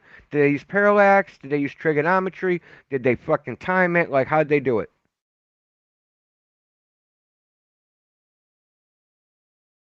Maybe you're one of these people that think they bounced a laser off the sun. Well, how did they bounce a laser off the sun? How did they pick the laser out of the sunlight?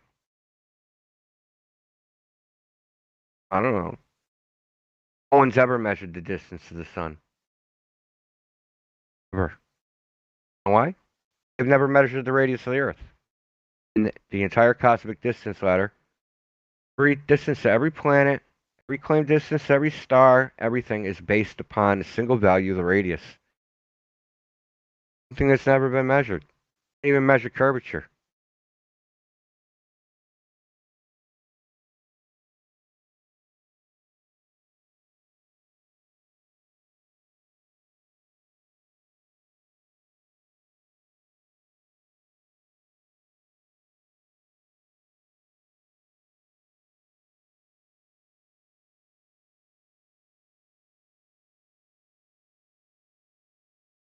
No, the funny thing is people think flat Earth is ridiculous and that we're somehow delusional, which is quite an ironic projection of your own problem.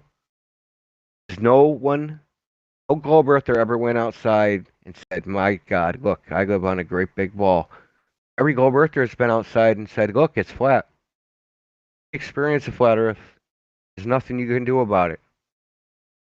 Delusion is to think you live on a big ball with no evidence. That's a delusion. Outside your perception, outside your senses, that the Earth actually is a big ball. You just can't detect it because it's just too big. So then you say, okay, well, how big is it? Oh, it has a radius of 3,959 miles. Maybe I can measure that. Oh, yeah, word. I can measure it. 41 kilometers. There's 127 meters of drop. Let's go out. Let's take a laser and measure that. Oh, shit. There's no drop. Ah, fuck it, dude. That experiment doesn't matter because I turned on TV and they said there's people in space. I'll go with that. I'll go with the TV set and forget my experiment, my measurements of Earth. Those don't matter. I'm going to look at the TV set. Because I'm not the delusional one. I would be delusional if I made a measurement and actually measured the Earth and came to a conclusion based upon my measurement of the Earth. That's delusional. Someone back me up here. I need some backup, man. How flat earthers are delusional for measuring the Earth.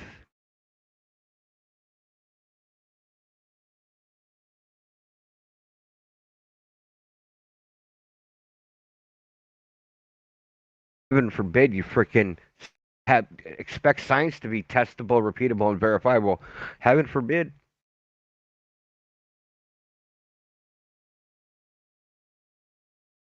Have the exorcists tell us what they fucking think.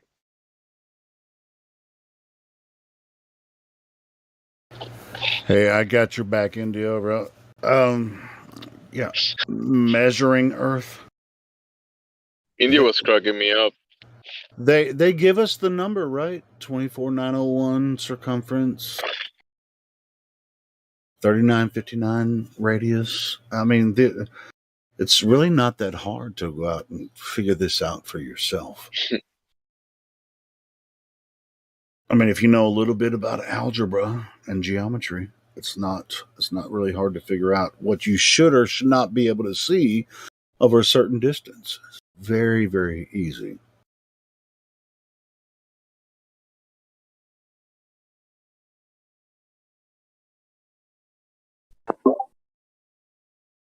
If you believe that the stars and planets are millions and billions of miles away, then you just believe it. You don't have any evidence for it. You just believe it. Because you can't prove it. India was cracking me up talking about the irony of the globalist mentality. Yeah. Sure, yeah, they're believers. I was listening. I missed the little part of the conversation because I was listening to that LA Woman song, which is I love the Doors, man. But anyway, I was listening to that, but I came in when India was like, saying, yeah, hey, someone sent me some nasty DMs and I got a little tweaked. Yeah, bro. Yeah. Bulletproof was to call me. I don't even want to repeat it. You can just rewind the live stream and just because I read out part of it. It's pretty disgusting.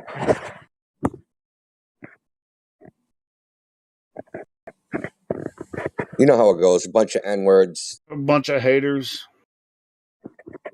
Bunch of, I don't know what. They're ignorant. And they're believers. They're cult believers in this globe idea, which doesn't exist. They can't prove it. And they're really pissed off about it. Yeah. Hey, show me your globe proof. You're stupid. Yeah, great proof. And when they're like, show us your flat earth proof, which we do all day long here. So, yeah. Like, well, you still don't have any proof. Just watch the live stream. Look at all the evidence we have. This is free information. We do this as a public service for everyone. This is not. So now, if you think that we're doing this for any kind of other purpose, it's like, oh, we do this for free. It costs us money to do this. YouTube don't fucking pay us any money to do this, or any other platform we stream on, or Discord. They don't pay us to do this. Nobody's getting paid to do this. We actually are. We're giving this as a public service, open platform. You can come in and talk about it, and we spend our time giving you information. You can go through this server, just scroll down in the server. There's plenty of information, videos, uh, freaking text, everything that you want, PDF files about everything that we talk about. It's free. It's free information. Nobody here's making money. We do this as a public service. Yeah, and if you want to change your mind, we only require 3 things: direct measurement of curvature, direct measurement of axial rotation. That doesn't even have to be direct. Axial rotation, gas pressure without a container. Real simple. 3 things, no problem. Produce. We'll shut the server down, and we'll go our merry way. We'll go back to jerking off the Star Wars movies. I still do like some of the Star Wars stuff. I like the fiction, but yeah, I love fiction too, man. Yeah, I like the story, but that's not plausible. In reality, that shit ain't plausible even in the globe model. True, because they have warp speed, or they have bend magic. Yeah, it's all magic. Technological magic. It's magic that was created on a chalkboard. The space time, just like space time, was created on a chalkboard. It's not physical reality. Does Harry Potter have a cloak that teleports people, or is that some other book?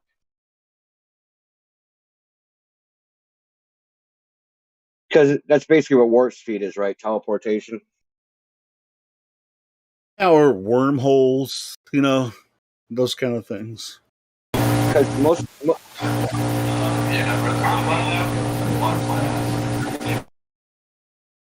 Hold on, who's this? Feedback. Existentialists. Yeah, that's existentialists. If you can get your mic fixed, you can come in here and talk to us about this. So they claim Voyager is the fastest spacecraft ever sent into outer space vacuum.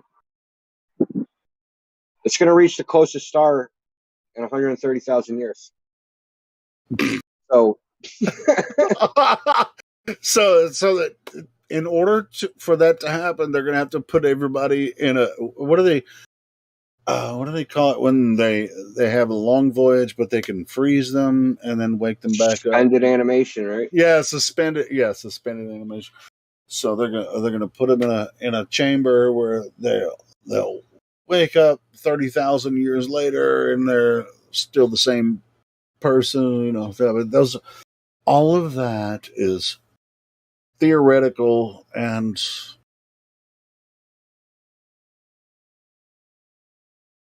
you could call the blue marble a suspended animation.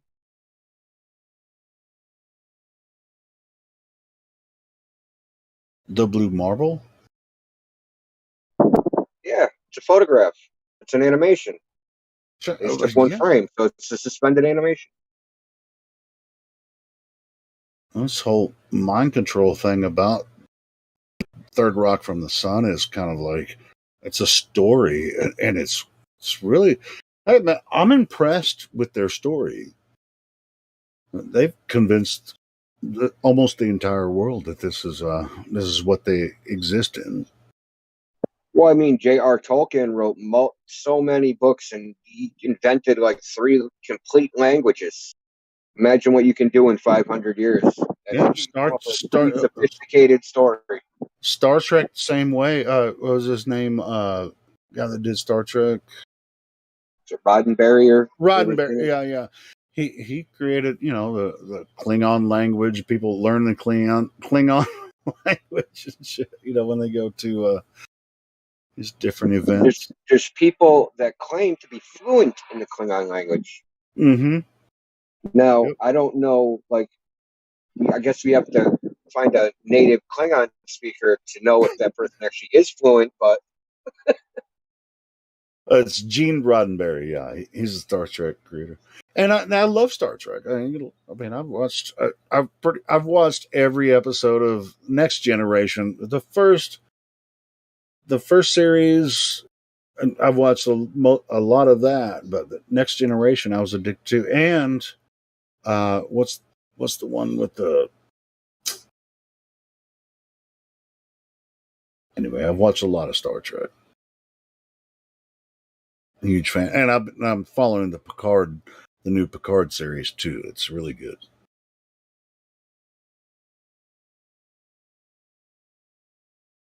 But you kind of have to know what happened in the Next Generation series. I mean, it has Q and the Borg and all that kind of stuff. You kind of have to know that before you watch the new Picard series. And this is where critical thinking fails, right? So why would they lie, Helio? Why would they lie? Well, I can't So that's necessarily the wrong question, judge man. someone's intentions, but That's the wrong question. Yep. Who is lying? Who? Who has knowledge and who would be lying? Because you got to know the truth to be lying, right? Who would know the truth? Oh, 24 Apollo clowns. Those are the only people that would know the truth. 24 people can't lie? Are you crazy? Hid the Manhattan but Project. they're not the creators of the. I mean, so. But nobody So else all of claims these- knowledge, right? Nobody else claims knowledge. You have to have not like a lie. You have to know something and then tell something that's not that. Yeah, but wouldn't the astronauts something. know they can't go, so they know, but Yeah, that they really know. kind of has nothing to do with the people that are creating the space idea, right? An outer space idea. Well, yeah, even if we include all the astronauts, that's only 600. That's not even a lot of people. 600 spread out over 60 years.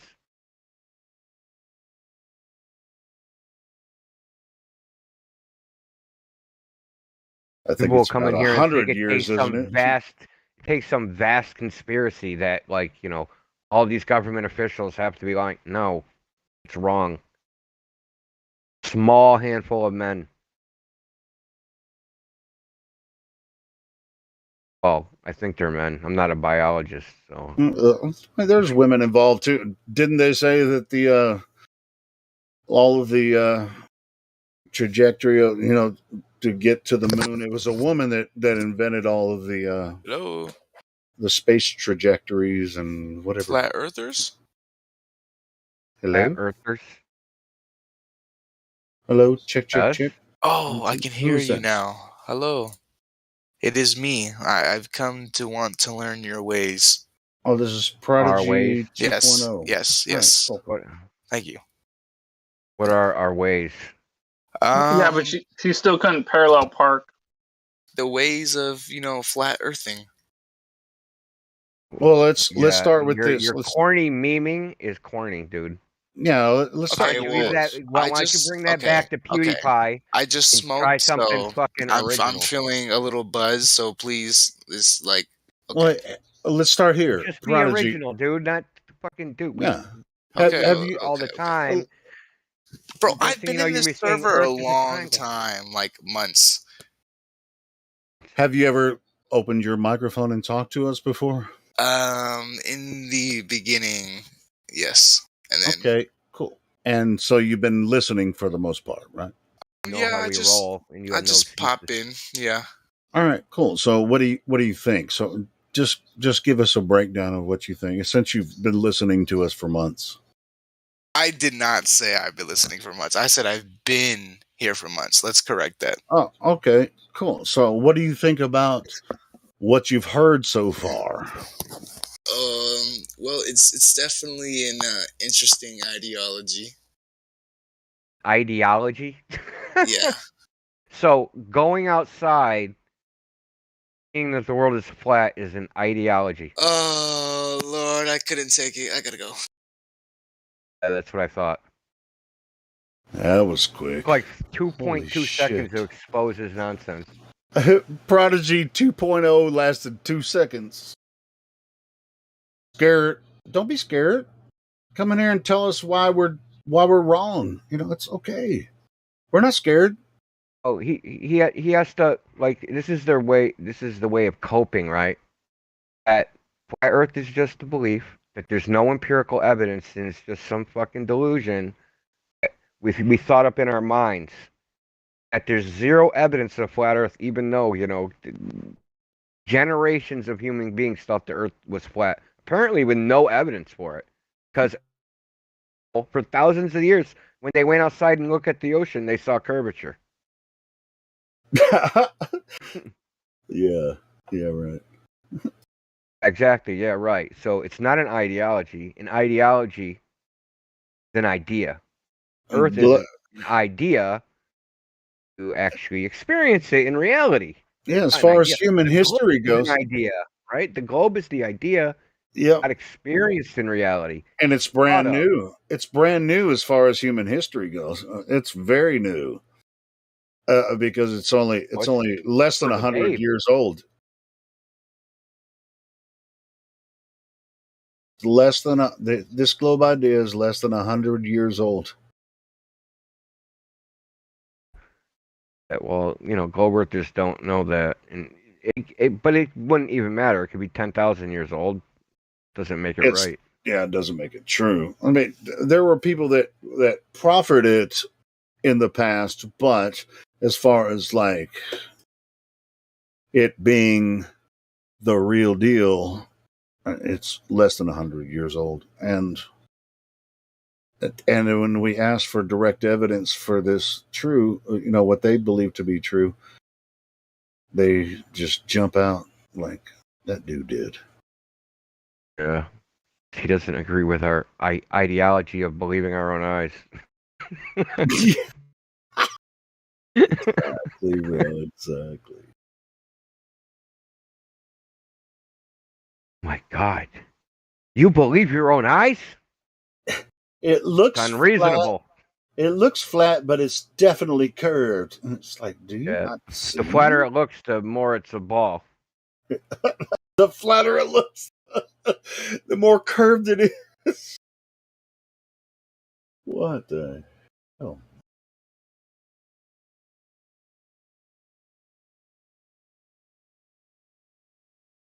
This topic is so bizarre. The way people react. It's the most bizarre part to me. Is that person, Prodigy 2.0, he really thinks he experiences the Earth as a globe, that flat Earth is an ideology. He really thinks that. He wasn't faking it. Yeah, he's not the only one. Most people do. How upside down is that, man? That is so upside down. It's diametrically opposed to the situation. Hey, India, you used to think that too. You didn't know. Oh, I actually never thought about it. You never knew to look for it. I never thought about it like that, though. I never thought that it was obviously a globe. I never thought that. I just thought it was a globe because that's what I was told, and everybody told me that. Sure. And that's why I always ask them when they first join, just like, how did you find us? What do you think so far? Have you talked to anyone about this? Just get them talking more about, like, so what do you think? And that's when he jumped out. It's like, flat Earth's dumb anyway. I don't even want to talk to you. Yeah, like, bro, man, what do you think, bro? I mean, haven't you seen the same Earth that I'm seeing? He jumped out when he realized he could not defend his ridiculous statement.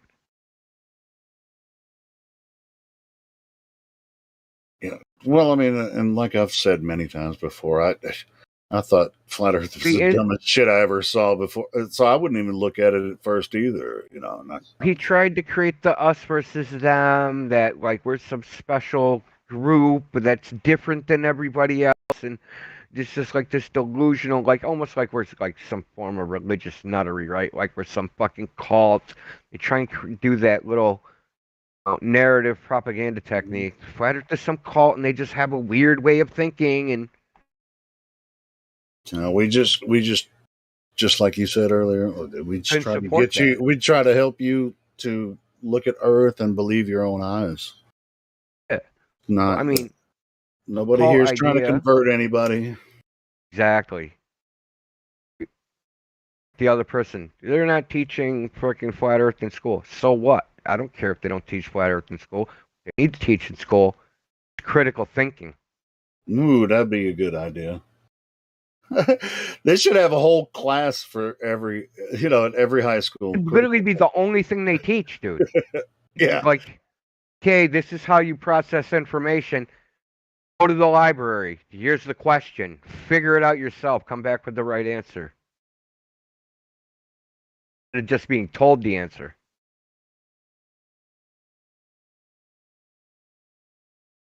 Especially nowadays, right, in the information age, memorizing stuff is kind of like a useless skill because now information is available at your fingertips, right? What's the point of memorizing stuff? Now you have all this, and it isn't quite ironic. Now we have access to like nearly infinite amounts of information. Nobody knows how to process it and critically think about it. Now it's going to get to the point where people don't even have. I mean, they're not only not going to have the critical thinking skills because they have Google, they're not even going to have the memorization skills either because they're not going to need those. What are they going to have?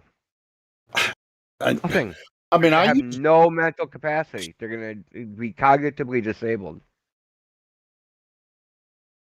I mean, I use Google, when I come across new information or if I want to look up something, but at the same time, I use Google and Wikipedia. Then I go through, the different sources.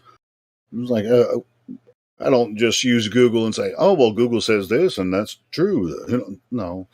Yeah, and I don't think most people do. I mean, I want to give them a little bit of credit, but for the most part, it's kind of like hard. It's like, hey, they think. I mean, if a lot of people watch the mainstream news and think that's real, so it's really hard to get through to people like that. Well, the reason they think it's real is because they have no critical thinking skills. Yeah. Yeah, I hate to keep bringing up the same thing over and over again. So this was a story that they were pushing. The Russian army has frostbite.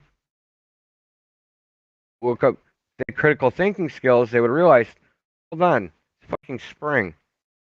Even in Ukraine, it's still like 0 degrees. You're in the military, you just don't sit there in the cold, you move around. Nobody's going to get frostbite in 0 degrees at 32 degrees Fahrenheit. No. Moving around all day.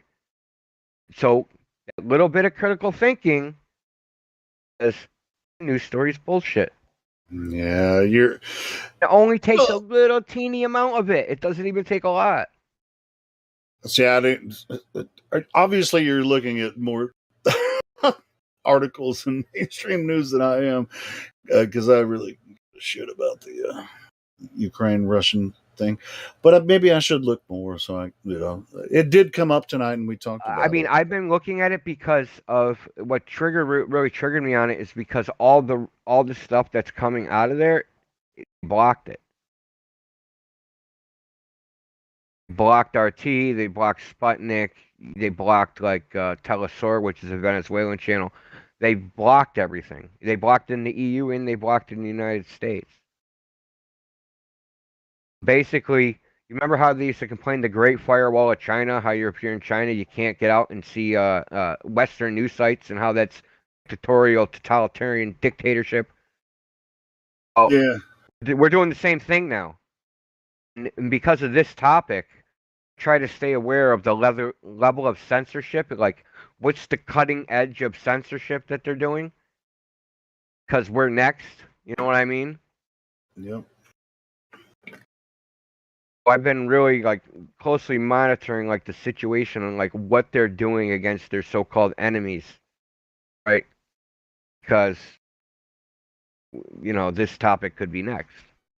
How many Americans are actually doing what you're doing, looking at different news sources besides the major? Probably a lot because their propaganda is just so over the top, man. So over the top. This is how you and I. Crazy. Someone I recently found out the surefire way to tell whether the information you're getting is propaganda or just regular information. Propaganda never explains itself. Right? No, So they propaganda say, is only received. yeah, but it never explains itself. It just makes these declarations. Right? And it never explains like anything about it. Oh, I'm going to bring it up again. It's like fear porn. So, yeah, exactly. So, like, oh, Putin is like, so they had all these. Ilya, you really aren't paying attention, are you? There's actually an MSNBC story that came out the other day that said CIA is intentionally giving bad information to reporters as to so-called fight. They're admitted that they're sending out propaganda to counter Russian propaganda. That doesn't surprise me. No, I haven't been paying attention. Like I said, like I the haven't watched the propaganda news or even look at he's doing it. this because because he's crazy. He's a psycho. He's a dictator. He has a mental illness. They don't explain any of that, right? Putin is one of the. Putin was like slobbering all over himself like Joe Biden. Right? There's no explain. What I'm saying is, propaganda doesn't explain itself. It just makes these declarations and with no evidence, with no further evidence to support it. Right? So that's how you tell the difference between propaganda and the media and whether they're giving out just information. You figure out, like, when they say something, you shouldn't have to like psychoanalyze every goddamn thing that comes over the idiot box.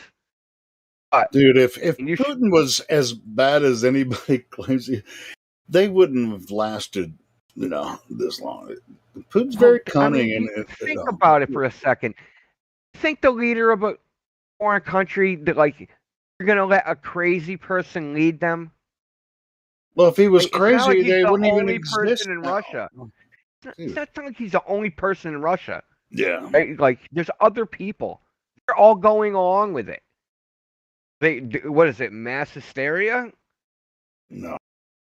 And you know what's so funny? No, there's mass hysteria in America. They think that Biden is actually, has his faculties all together, and that's all. What I was going to say. Because what I was going to say is, no sane country in the world is going to let somebody with obvious mental deficiencies lead them. And then I'm thinking, oh fuck, dude. Yeah, exactly. We're screwed. Dude, I've been following Putin, what he's doing not following, but at the same time, bro, man, Russia's been doing pretty good about, like, for a long time. Guy. No single guy runs a country.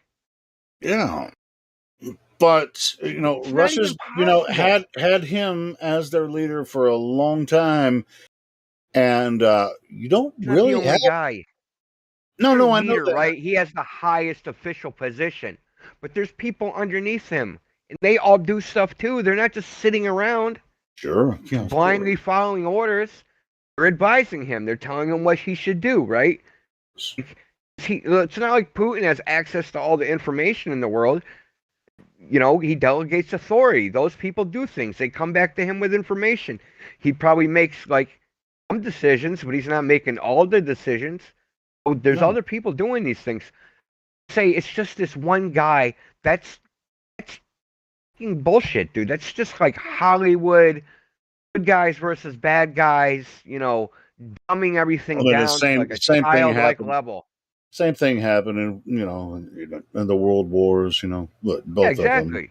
It's about personalities. There's just good guys versus the bad guys. As if everything's that simple. Like, we're all a bunch of children, and that's how the world works.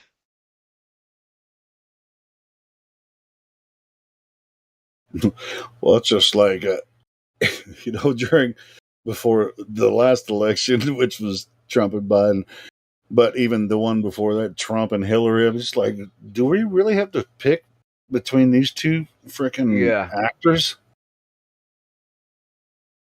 Yeah, it's pretty bad when those are the choices. Psycho 1 or Psycho 2? Pick your insanity. When I say psycho, I don't mean psycho as in like they're delusional, right? And they're schizophrenic and they're hearing voices. I say psycho, I mean.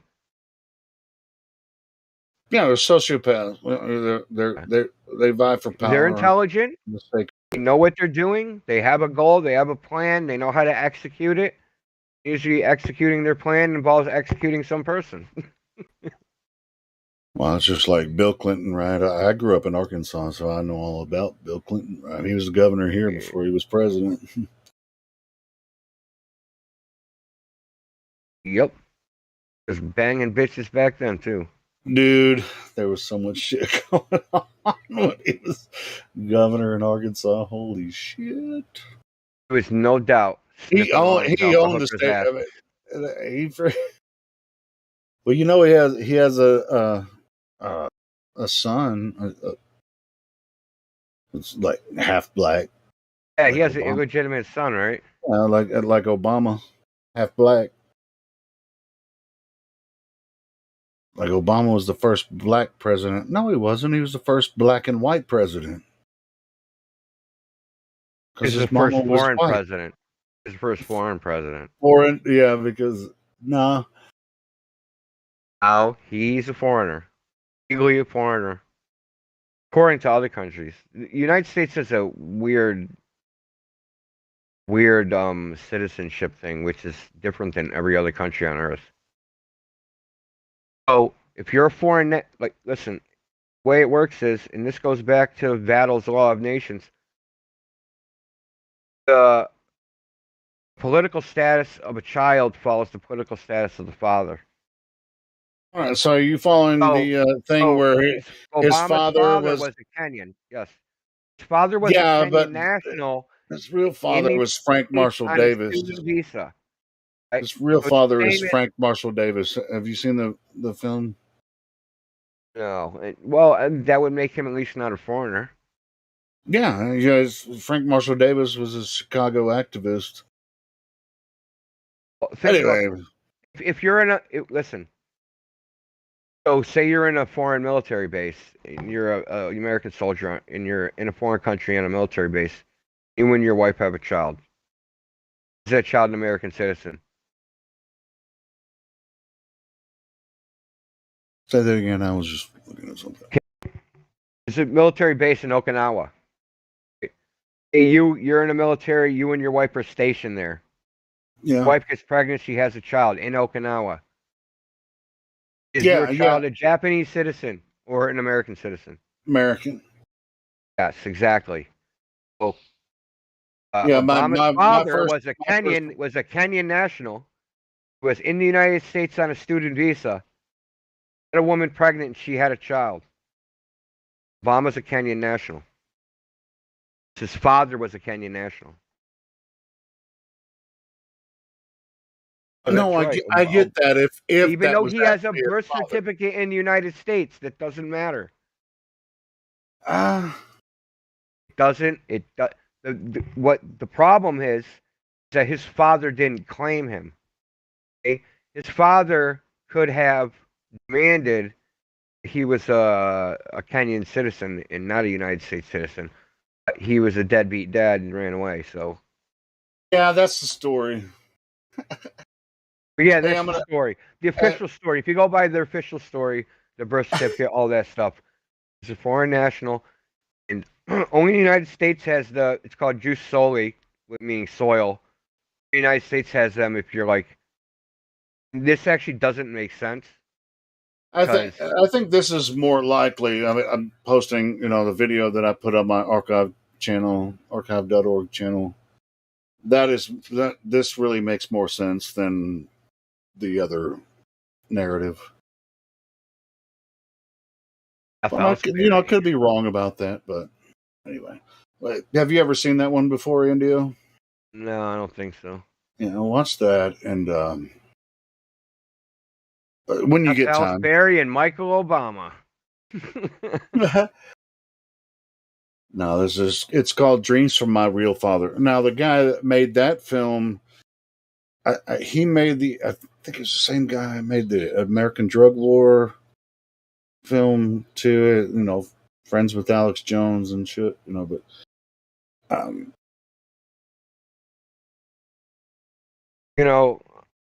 Wasn't it like wasn't it a rumor that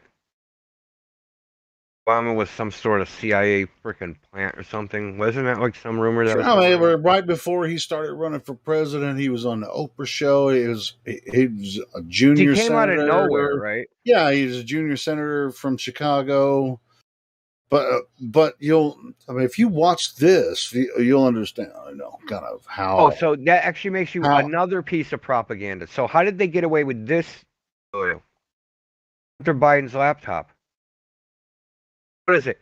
200 former CIA officials, right?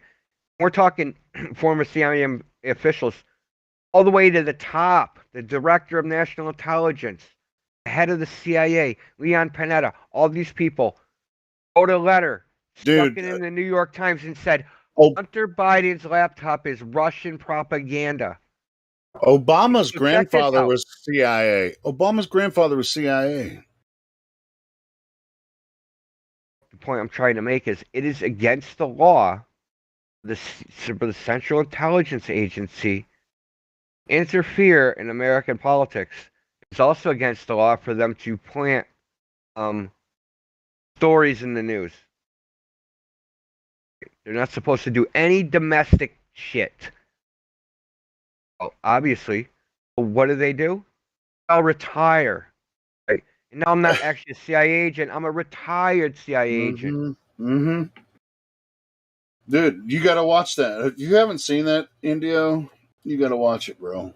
Do you see the Biden, when everybody ditched Biden and they're all like sucking Obama's cock? Did you see that video? No. Which one? Biden's wandering around. You haven't seen that? Oh, no. I was it yesterday? It came out like a couple days ago.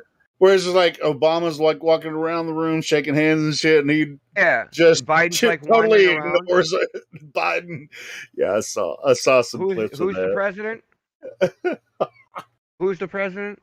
And then I saw a clip from somebody who said, Who's the president? Obama was like, he was like, even if I don't get reelected, or I mean, if I could do 3 terms, I would just put someone in there, and I'll still be ruling, doing my shit. He also called him Vice President Biden, and then said I was just joking. He said that. Oh man, it's a sick shit show. Dude, they're doing this shit right in front of us. They're buying it. Think about think about the history of the last from Trump, right? Obama was president. Okay? Hillary Clinton's running for office.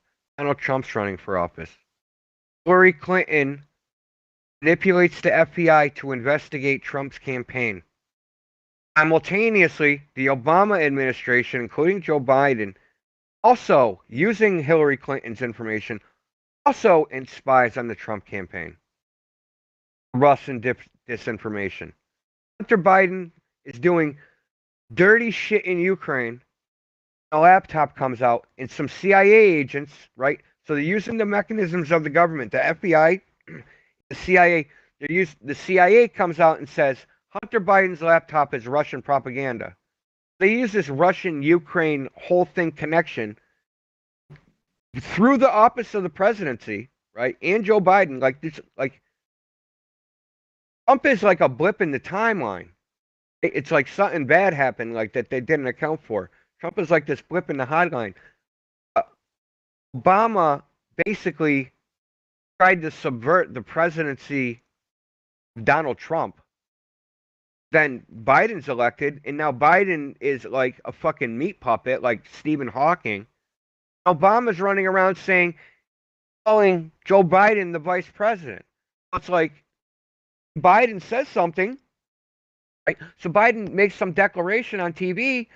Then the White House comes out and clarifies his comment and says something completely different. Who's in charge? Did Biden go to the White House, whoever the press person, and say, "Oh, I didn't mean that. I really meant this. Correct that." Oh, they're correcting it on their own without his permission, dude. Not only that, correcting it without his permission. Do you understand that? I do. Imagine the president getting up and saying, "Oh,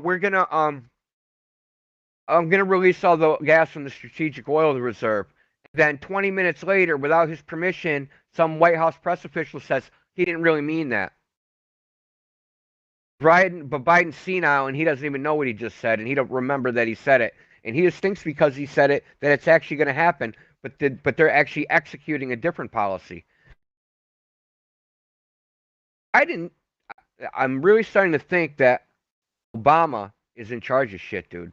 Yeah, it's really embarrassing. like he's actually running the shit, dude. Like he's actually the captain at the wheel, and that he's like puppeting Joe Biden. Not just puppeting Joe Biden. Biden is surrounded by, advisors, right? Those advisors are actually doing what Obama wants and not what Biden wants.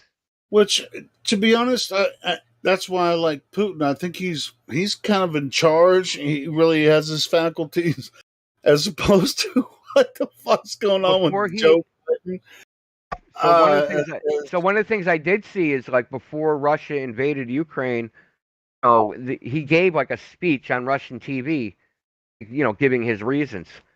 It was like an hour and a half long history lesson on Putin is a smart and Russia. Bro. I ain't gonna lie. I'm thinking, imagine an American president actually giving a history lesson and not actually making a mistake. Like it was pretty impressive. I ain't gonna lie. I've been a fan of Putin for a long time. Not for the form of government, but just the person. He was elected. Dude, like, how do you think they become? Dude, almost every Russians country on earth is a the democracy. Russians love Putin, man, and I don't blame them. I love our president. I think they're both. Every president that runs for office here, I think they're pieces of shit. So the Russians love Putin for a reason, and that's why they elect him. But I mean, it's there's nobody opposed, in that country, but they do love him because he's actually protecting their country. These fucking assholes that run for president here, we don't have any reason to support them. I hear something scary. Talk shit about Putin. Putin is actually a moderate in his country. There's he's a moderate. Like, way he interacts, his foreign policy is considered moderate in his country.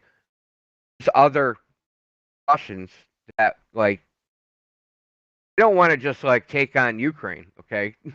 Yeah, there's a different different power structure there in Russia than there is what's going on here in America. Like, people have opinions. Like, you don't surround yourself with one opinion, right? So there's people with opinions that Russia shouldn't go to war, and there's advisors, and there's people that think that fucking Russia should nuke fucking half the world, and there's his advisors, and you got to find the middle ground. Fortunately, in the United States, we got the crazies running the shit, dude. Victoria Nuland, Jake. It's like Washington D.C. and Hollywood are pretty much the same thing, in my opinion. All these senator. There's an upper. There's a society in it's London Hollywood, too. Billionaires. It's the same thing in London as well. I mean, it's like you fucking bunch of assholes, and I think Putin recognized that, so he's protecting his country, and he's like, I'm here to protect Russia, and because these guys are fucking weird. And they're assholes, and they can't even figure out which direction they're going, so that's why I respect Putin. Now, I'm not saying I'm a communist or socialist or whatever. I'm just saying Putin really kind of has a good idea about what's going on with Russia. Russia is not a communist country anymore. I know. A socialist country. I know. That's what I'm saying. It's in between now. Because of, what's happening with the West, he's just kind of like sitting back saying, y'all motherfuckers deal with your shit. That's some ghetto talk right there. So people don't realize that Putin actually gave up power, was reelected. So there was some constitutional provision where he was elected, then he couldn't run again, and the guy named Dmitry Medvedev, he became the president of Russia for 2 years. I remember that. And Putin was reelected.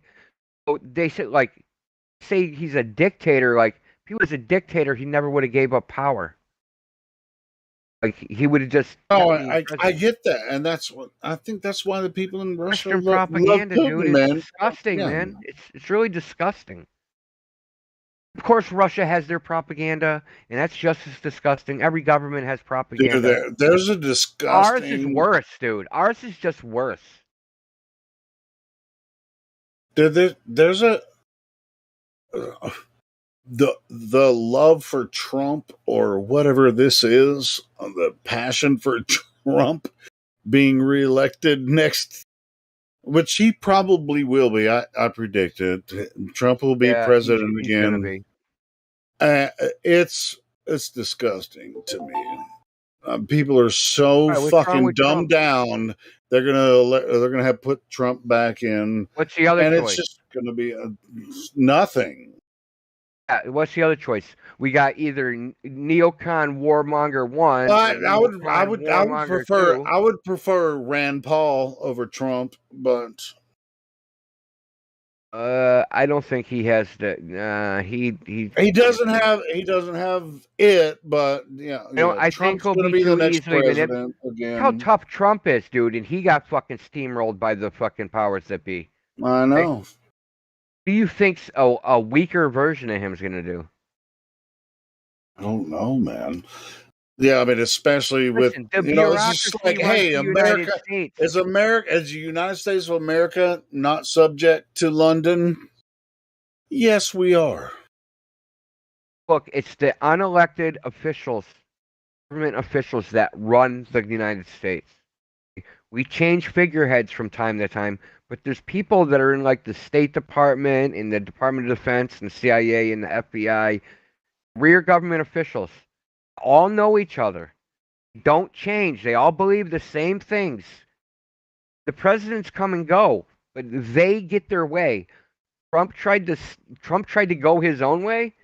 He fucking look what happened to him.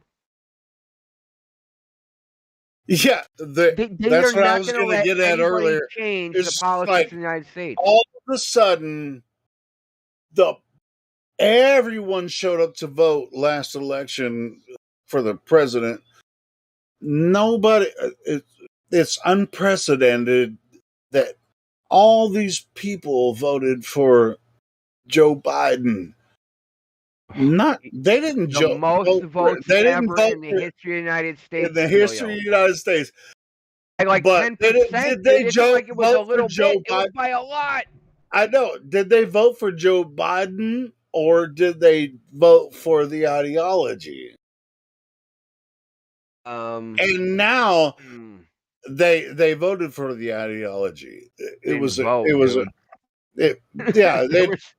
did. Well, one person voted 10 times. Yeah, but it was all a fucking scam. Fictitious votes.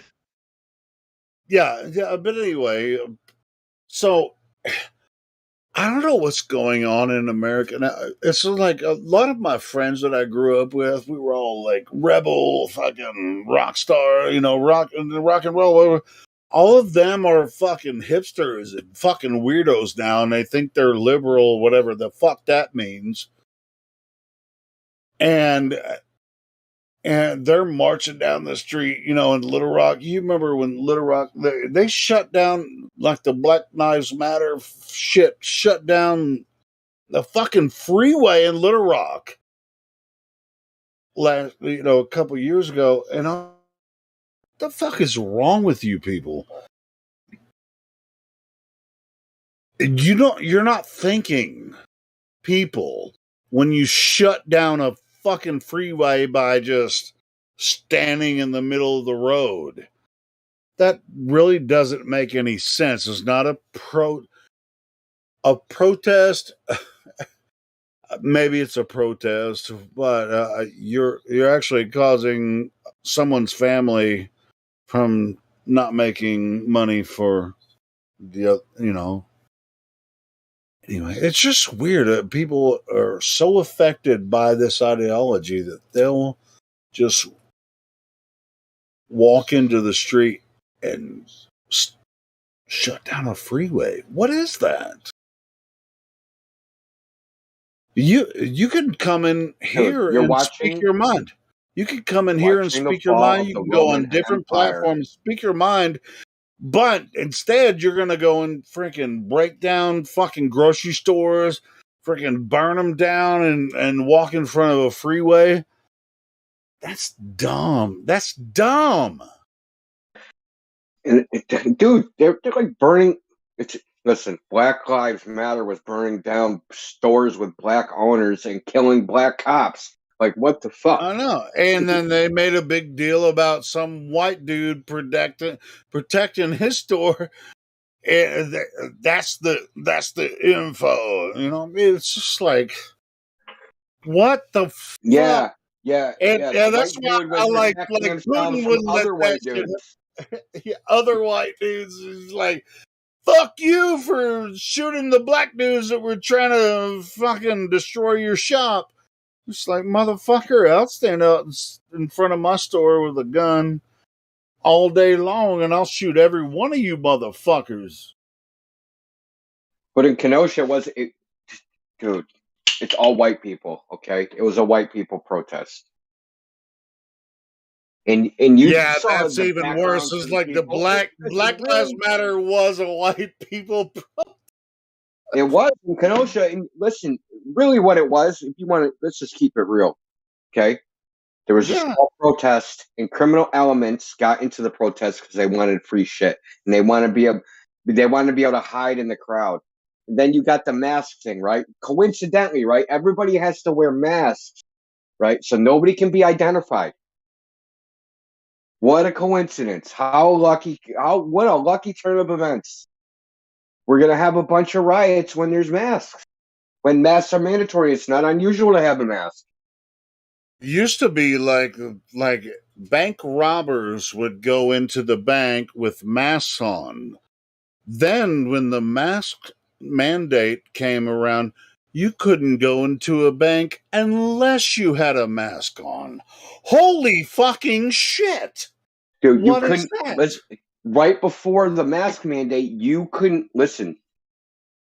You couldn't go into a bank and have a hood on. You couldn't have a mask on. You couldn't have anything on. Your face needed to be completely visible. In Massachusetts, if you do an armed robbery and you wear a mask, it's an extra 10 years. And like I said, I would have liked to see that as a defense, though. Get caught in an armed robbery, then when they charge you with wearing a mask, be like, "Oh, you can't charge me with that because you made me wear the mask." yeah, I had to come in with a mask, bitch. Yeah, you don't want me to break the law, do you? That is the stupidest shit that anybody should ever believe.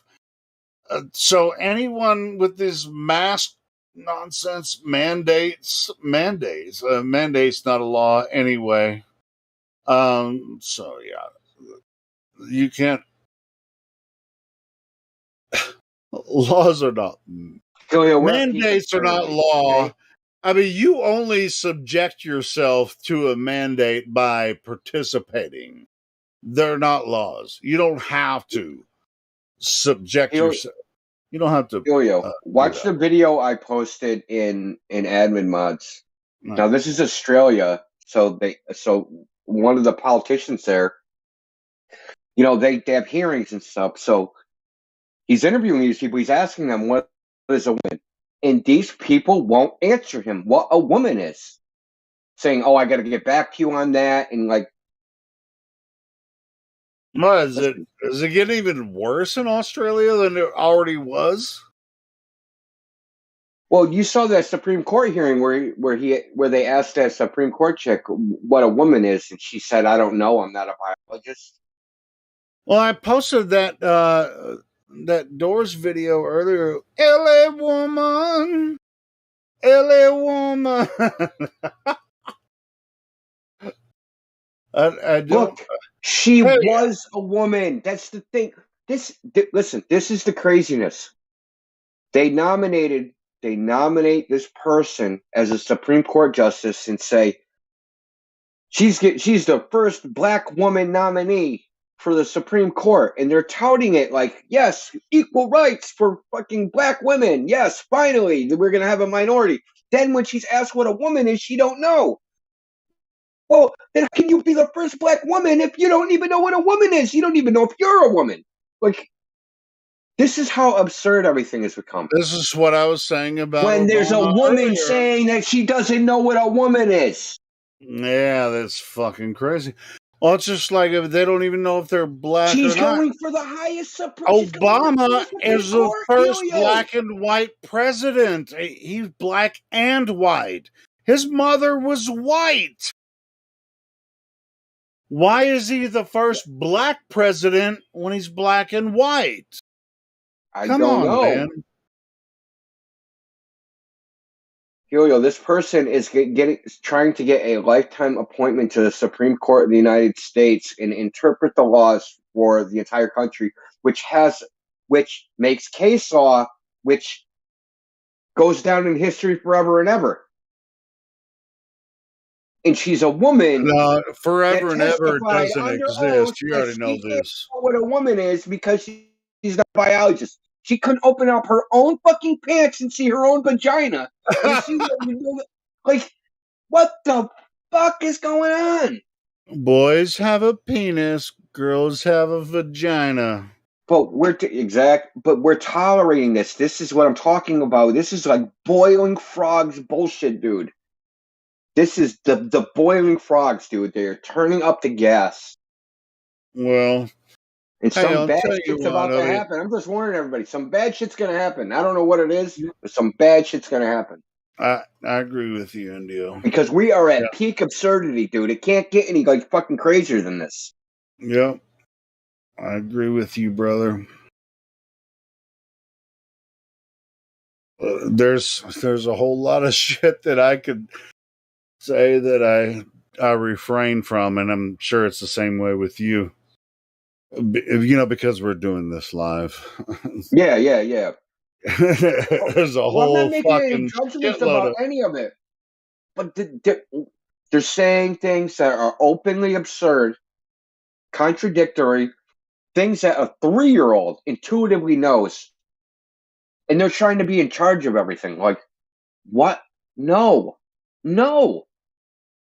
Listen, if you you did an intelligence test to say a 10-year-old, and that 10-year-old could not tell you what a woman is, you would classify them as mentally handicapped.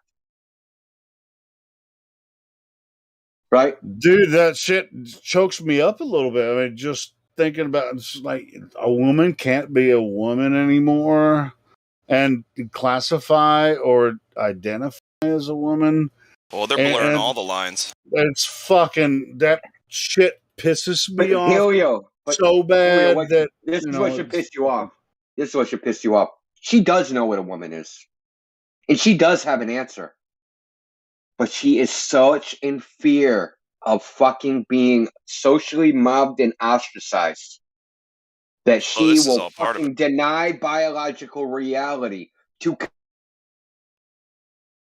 Dude, that is the real problem. Cool. So, hey, we can't necessarily go through the minutia, and that's not the purpose of this, this live stream anyway. But yeah, I think we're all on the same page. Is that she's afraid to not be in the right, like she's so afraid not to be politically correct that she'll deny biological reality. Look, someone out there is trying to... that call everyone science deniers. That's the fucking political part. Yes, related. Yeah, my head's gonna explode. You're a science denier. Okay, what's a woman? I'm not a biologist. I'm not a biologist. Hold on. So you know that that's evolution... what she said, Helio. You guys... She said they asked this person trying to get on the Supreme Court what a woman is, and she is a woman.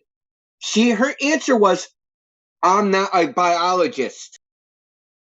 Hey, my answer to that is, listen, my answer to that, and if you are a biologist, you should agree, boys have a penis, girls have a vagina. No, you can't say that ever again, Helio. I will say it every single day. You can't say it that ever I again. exist. No, there's no such thing as man and woman Fuck ever you, again. I can say Sorry. whatever the fuck I want to say.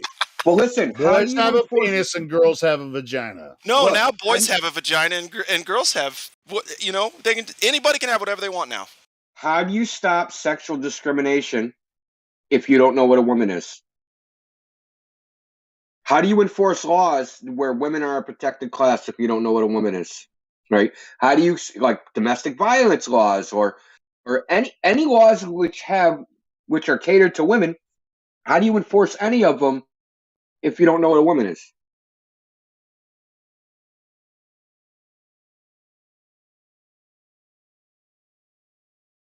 Yeah, there's no answer for that. Supreme Court justice is going to be making decisions about laws, right? Discrimination laws. Oh, I was fired because I'm a woman. Well, she can't even say what a woman is. Right. So how are you gonna decide that case if you don't know what a fucking woman is? You're gonna need testimony from a biologist. Someone has gonna have to come. Is that gonna be like a legal defense? Oh, I was discriminated because I'm a woman, and then the other side's gonna go, well, she can't prove that. Well, Right? this just kills the whole Me Too movement, then, doesn't it? Whoopsie. Exactly.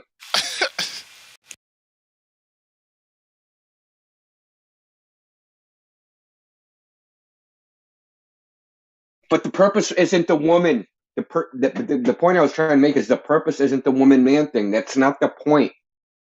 The point is the conformity.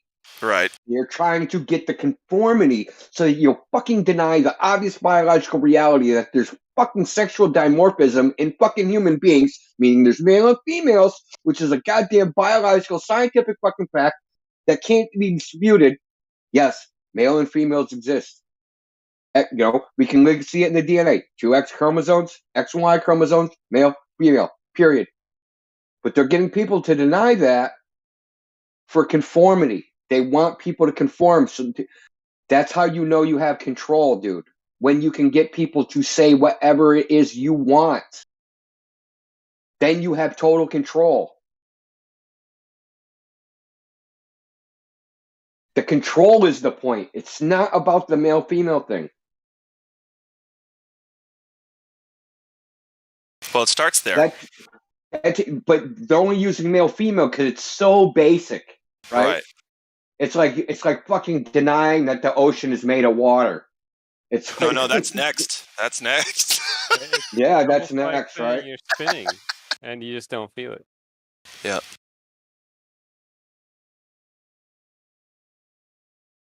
One day they're going to be like, listen, guys, if you're a breathing oxygen supporter, you're racist and you need to be put in jail. If you say that you need oxygen to survive, you're racist and you're going to go to jail. That's what's next. And why are we doing all this, right? And what are they doing this? Because they don't want to hurt the feelings of a very minutely, infinitesimally small portion of people in America. The so-called trans community, which probably make up what? 0.1% of everybody in America, if that? And we're going to change all of society for this small fraction of people. No. Fucking no. Hey, I've got transgender family. My brother's female to male. And he doesn't like at all how he's represented by this. That's all. You know what? I know quite a few trans people, 3 to be exact, and none of them like this. Mm-hmm. None of them all of them say, these people don't represent me. They don't like this shit. They don't like the way, they basically don't want this type of attention. Nope. Not the real ones, at least. Because, there's all those virtue signaling ones out there that, we all see them. Oh, yeah, there's the fake ones that are just doing it for, attention because it's a fad. Oh, you're going to be the bad boy, so you're going to act like a girl. Oh. But okay. if you can't distinguish between male and female, then how can you distinguish between adult and child? Great point. Yeah. Because that's where it's gonna lead to. Oh God, no! Yeah, Please no. Well, I it's mean, horrible. we've heard stories about where it got to that point, and then there was a reset button hit. Yeah. Age is a social construct, dude. That's the next one. Age is a social construct. Everybody's really just Alive or dead. years old, right? Yeah, years, days, and years. That those are social constructs. They don't really exist. So everybody's actually the same age. So now, there's no such thing as pedophilia. We just got rid of pedophilia by definition. Eek. Yeah, Well, exactly. they are Yeah, working. exactly. That's where it goes Yeah. to. Like, it goes. They That's are where, like, working. if you bring these things to their logical conclusion, man, you come up with these crazy, absurd things. They are really working to normalize it. Pedophilia. Well, Epstein didn't kill himself. They need, like, that whole island's gone. They need a new. They'd have to normalize it. What else are they going to do? They're running out of islands. So just make the entire island of North America Epstein Island. Well, that's when I kind of hope that some of the stories we hear about, like you hear about Sodom and Gomorrah. Well, Yeah. I almost hope that something, stops shit from getting too bad again, if that's the case. You know what I'm trying to say? Yeah, I know exactly what you're trying to say, and that's been my position for like the last couple of years. Yeah, dude. Is Like, I don't that- really care. is Just that- wipe it all out, start over if it's gonna go there. Just fuck it. I don't want to see it. Well, that's literally my position. Is that, like, they talk about the second coming, like, the end of days. It's not going to happen until we demand it. Till we demand it.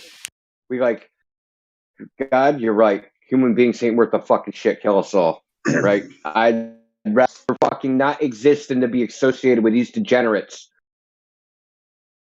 It's getting there. Well, it's not gonna get there. It's irrelevant if we demand it or not. God is not gonna stop it this time. It will allow it to happen until the point where all good men are dead in this world, and in that And moment, then when he's there gonna will flush be, the toilet. yeah, when there will be only evil left, then he's not gonna allow it to continue. Oh, good. He's gonna burn it. Well, I can't wait to die for the right cause. Yeah. If that's Think about it like this. It's almost like say there's only two people left on Earth. There's you and somebody else, and that other person's a degenerate, and all they do is curse God, right? Yeah. Yeah. Now, would you, like, suicide bomb that guy if that was the only way to kill him, just so he would stop cursing God? No.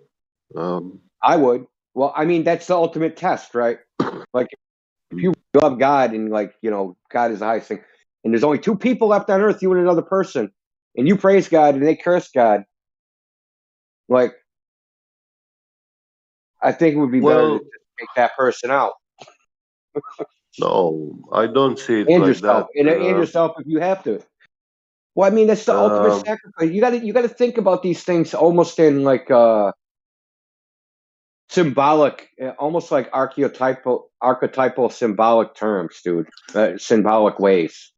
Because what is, like, ultimate sacrifices for things, right? And, like, what is that? The ultimate obedience to God, right? Is to honor and worship God. And like, if human beings are gonna, like, just defile God's creation in His face, The brag about ultimate it. sacrifice. The ultimate sacrifice. I don't see it like becoming a kamikaze or stuff like that.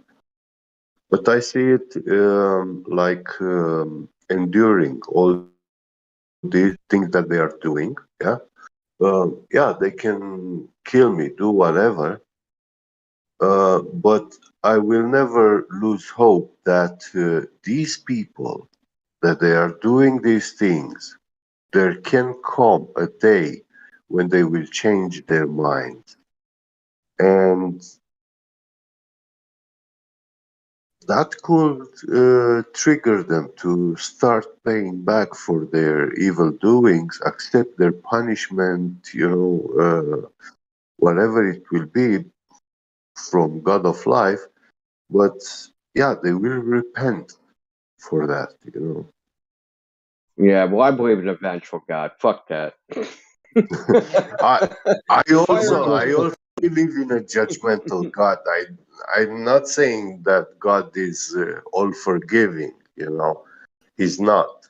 He's definitely not. But God forgives those that repent, but there's people that will never repent, and instead of repent, they will double down. Mm. Well, those with people. God's judgment, doubling down doesn't work.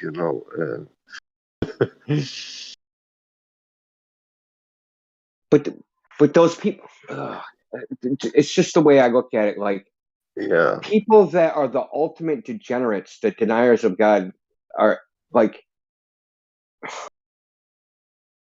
they're almost daring God to stop them. Yeah.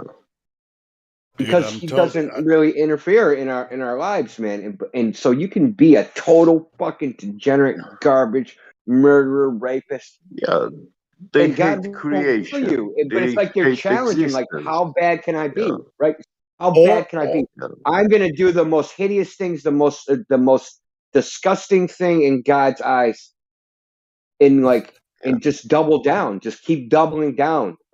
Something even more simple, like, I deny what I actually experience. It's like, I see creation, but this is what a lot of, like, earth deniers or flat earth deniers or whatever you want to call them, they don't have to be the most evil person or whatever. What's in front of your eyes when you experience Earth, the most brilliant creation that you've ever experienced? Everything that you are is what you are. You're a gift here on Earth. When you say, well, I'm just an accident, I just happened to come out of the dirt by evolution or something like that, that's the most, that's the I mean, of course you can do evil things, like, rapist, murder, and all that kind of shit. But as far as, like, denying your own existence, that you were created, you have a mind, you have a spirit, and especially, like, looking across Earth, Earth is the Earth. This is the only place that exists. No, But Helio, man is supposed to be the pinnacle of God's creation. We're supposed to be the pinnacle. We're supposed to be the greatest thing. Sure, and being degenerates, we dishonor it. We just totally dishonor His will, in my opinion. Hey, but most we're so much people. My thing is, I'm going to say one more thing. We're better than this. We're better than this. We're better than what we're doing. Human beings in general, we're better than this. Yes. But we're going to the lowest common denominator. And there's only so low we can go, dude, before it's like, this isn't worth it. And I'm not talking like suicide bomber. We're just saying, like, well, I think, I don't know if God can make a mistake, but maybe he might go, oh, shit, I made a mistake. No, there's no such thing. If God we all make mistakes. The water is not wet, then that will become a default. It will become even logic. Yeah, man. People deny logic every single day, and that's my point. They deny their own logic. Like, when you're on Earth and you're part of creation, if you think that you're, I don't know, freaking spinning ball, third rock from the sun, and this goes into other ideologies as well. You deny everything that you see and feel. Exactly. So Yeah. So I mean, I mean, it's as simple and as complex as that. I mean, it can be yeah, very complex because you believe when you believe something, you're out of any type of boundary. It's like I can believe anything, but if you know something, like I know that I live on Earth and what I experience is a level stationary plane. I can know that because I actually live here. And so does everyone else.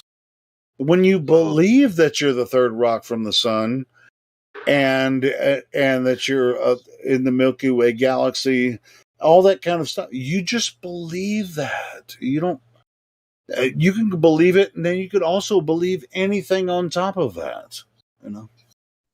I don't see it as a belief anymore. It's actually a denial of reality, of creation, of intelligent design.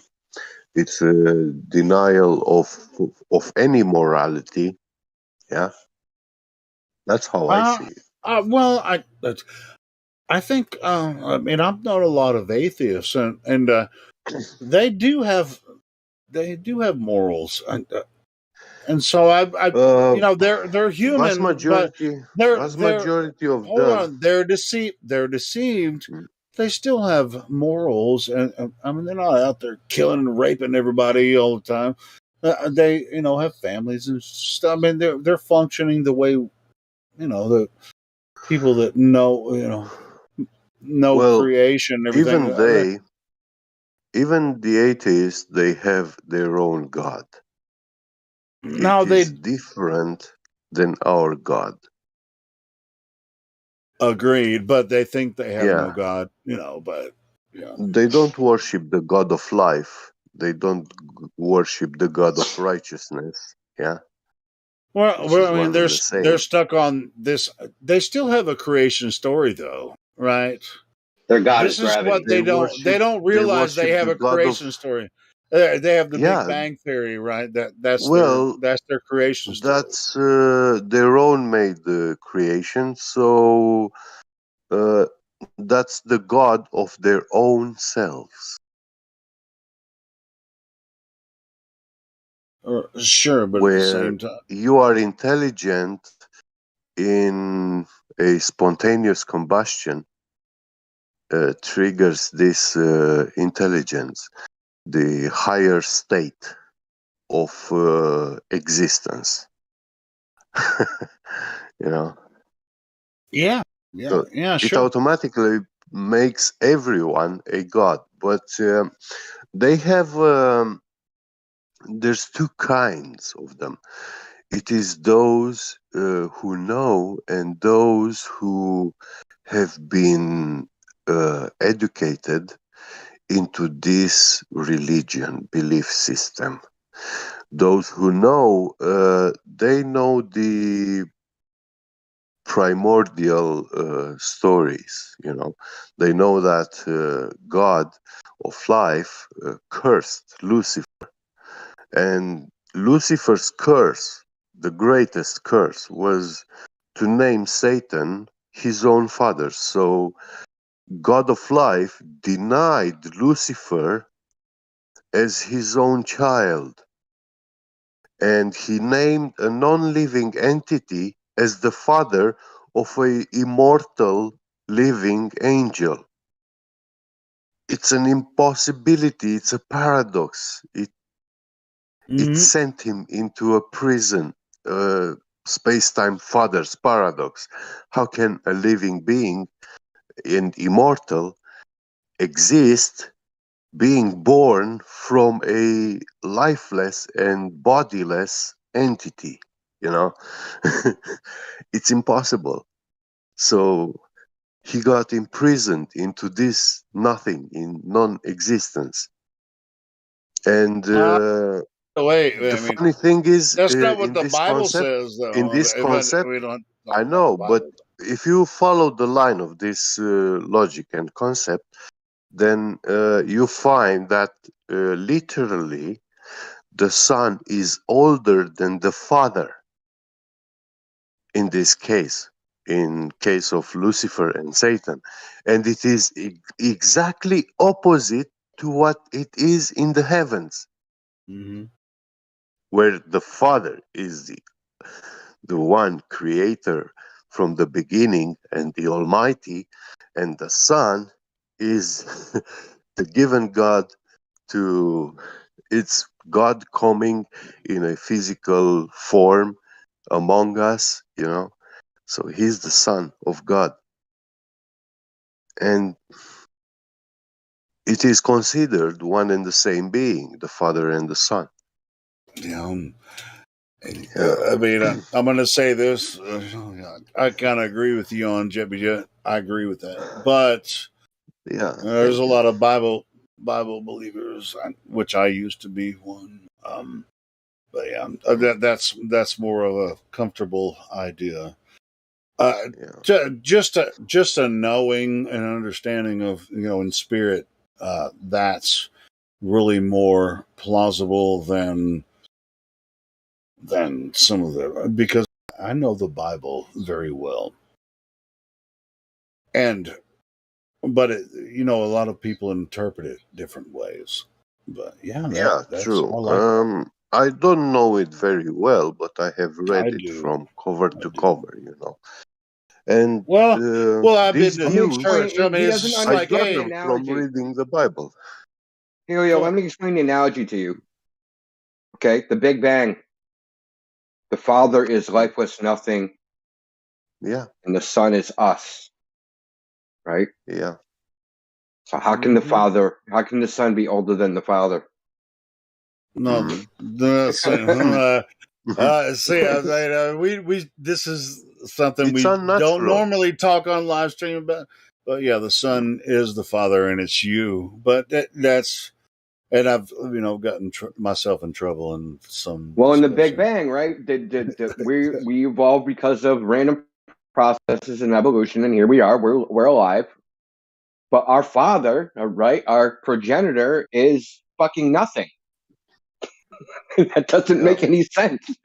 No, it doesn't. But it makes total sense because it's you.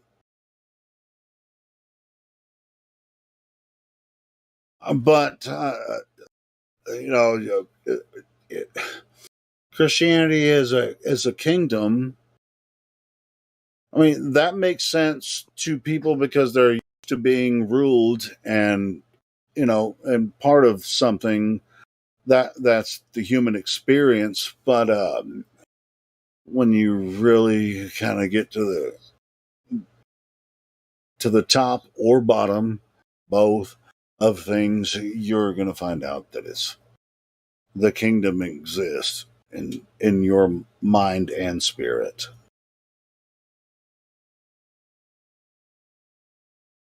And I've been studying this for a very long time. Nobody has to agree with me, and you can disagree all day long and fight with me, using the Bible. I'm pretty sure I'm pretty sure I'm sure about this, but Round one. to be at the end of the day, I don't think there's heaven or hell. It's you. You exist here. This is you. Well, he was talking about the atheist. Well, it started with we're talking about atheists and how they actually have a religion, and that their creation story. He explained it. Their creation story is ass backwards. The creation story is a creation from nothing. Opposite. In which the freaking thing that created everything is younger, or actually has no age, and the thing that's created is older than it. Doesn't make sense. It's a contradiction. Yeah, well, their creation story is. That's what he's talking about. The atheist creation story is idiotic. Well, they just have to make shit up. Then it's just like, hey, well, I mean, they go through archaeology and anthropology and shit. They just they're quote unquote scientists. Dig down in the earth and they can figure out how old the earth is. That's not the real story of Earth. But look at DC Comics and Marvel, Universal, whatever, yeah, and you will find many movies and cartoons for targeted children. They are for children, yeah, PG rated. Well, shit, I And watch a in lot of these those. movies, I in like these them. I like movies, their stories. they present time travel like heavily, like it's something normal, you Sure. know? Yeah. And this is actually worshipping this kind of thing, Luciferian and Satanism, worshipping Satan and Lucifer. When you watch time travel and you see it like some sort of physical and natural possibility, because if you are a physicist, if time travel is possible, they will all tell you, yes, it is possible. We don't have the technology to do that yet. That's what they will say. All right, Jebby J, let me ask you this. All Yeah. right, you under the impression that Lucifer is not in you? Oh no, I can never blame Lucifer or Satan for my own doings. None of them is within That's me. not the question I asked. Yeah, I will. None of them is within me. No. All right, so you're Everything I pure. do is my own self. All Yeah, right, cool. and I don't do always the right thing. I sometimes do mistakes, and sometimes I intentionally lied. So yeah.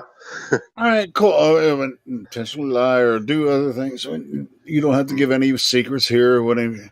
But I'm just, since we're talking about it, the good and the bad is in you, right? The Well, my actions the ancient define texts me. and Yeah. tomes from many different cultures describe, our humanity, right? Yeah. And you consider, I mean, from what I can tell so far, you consider all of them, right? Yeah. So is Satan somebody or No, it's the governing system. all right, cool. It I has just many wanted to make shapes. sure that Yeah. is a person Satan influencing you to do something that you wouldn't normally do as the normal person you are. Sort of, yeah. Well, sure, but that's the spirit. That's what I'm saying. That's part of your spirit. You are not bad, not good, and so that's the yin yang. And I know a lot of Christians will disagree with me on it. And dude, I promise I was like, I was Pentecostal for 10 years, and I was all about it. But at Hey, the did you same look time, at I what I was posted? always like, I was a conspirator the whole time too. I was like trying to figure everything out, and I still don't have everything figured out. But Yeah.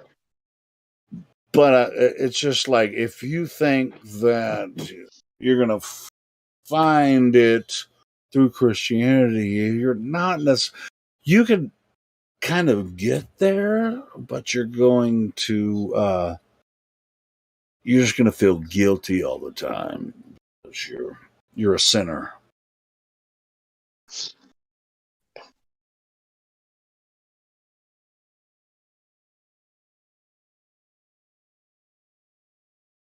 Well,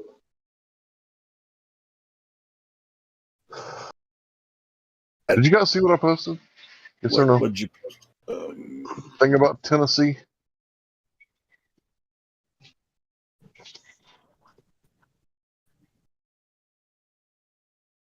They're trying to Tennessee pass a law bill? in Tennessee where there will be no age limit. Children will be having common law marriages, and the LGBT age community is. requirements. Exactly what I was saying. Yeah. Go ahead.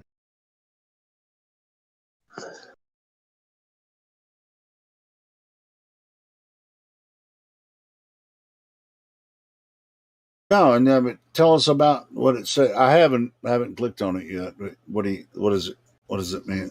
Is it? Oh, they're going to common law marriage, where basically there's no age limit. Like they're saying children can contract if this law gets passed, and they're going to recognize like underage marriage. And the LGBT community is basically saying, "Wait a minute, that's going to mess up the law that we just got passed." That basically would say that anyone can get married. So the whole man versus woman thing is what the So LGBT community is upset is about. this in contrast to what's going on in Florida, where they can't? What's going on in Florida?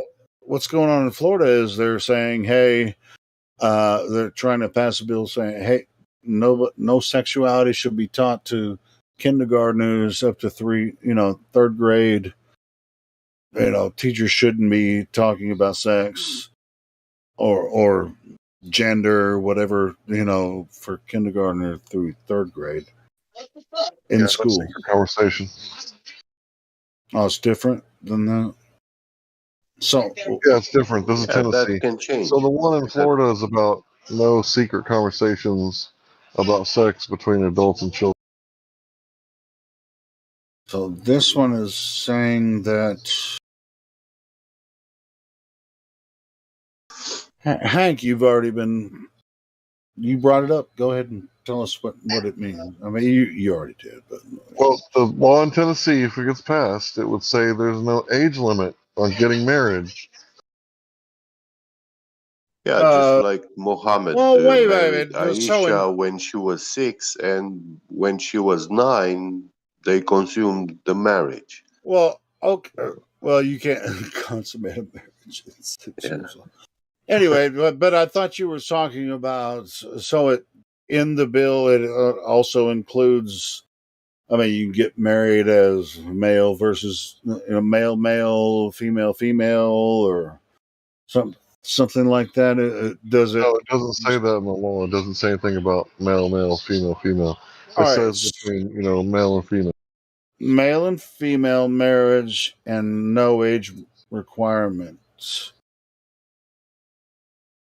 Yeah, but if the female says she's a male and the male says he's a female, then yeah, it's nothing wrong. Or if you have a male saying he's a female and a male saying he's a male, that marriage should just work fine,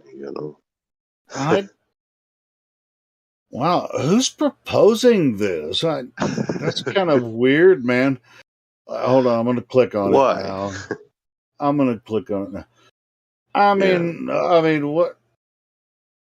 I mean, if this like a 16-year-old and a 14-year-old want to get married, their parents should be like, "Yeah, you shouldn't do that." But if it's like a 28-year-old person wants to marry a 14-year-old, that you know what you call weird? You call weird the transgression from the law.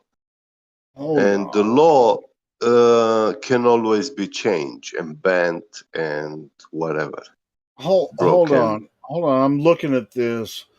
A lawmaker, like common law, as far as I understand, common law is just like if you've lived together for several years and you're in a relationship. No, this isn't that. That's not that. that. It's different. Right. Common law marriages in the state, minimum age. Some say it could open the door for child sex abuse.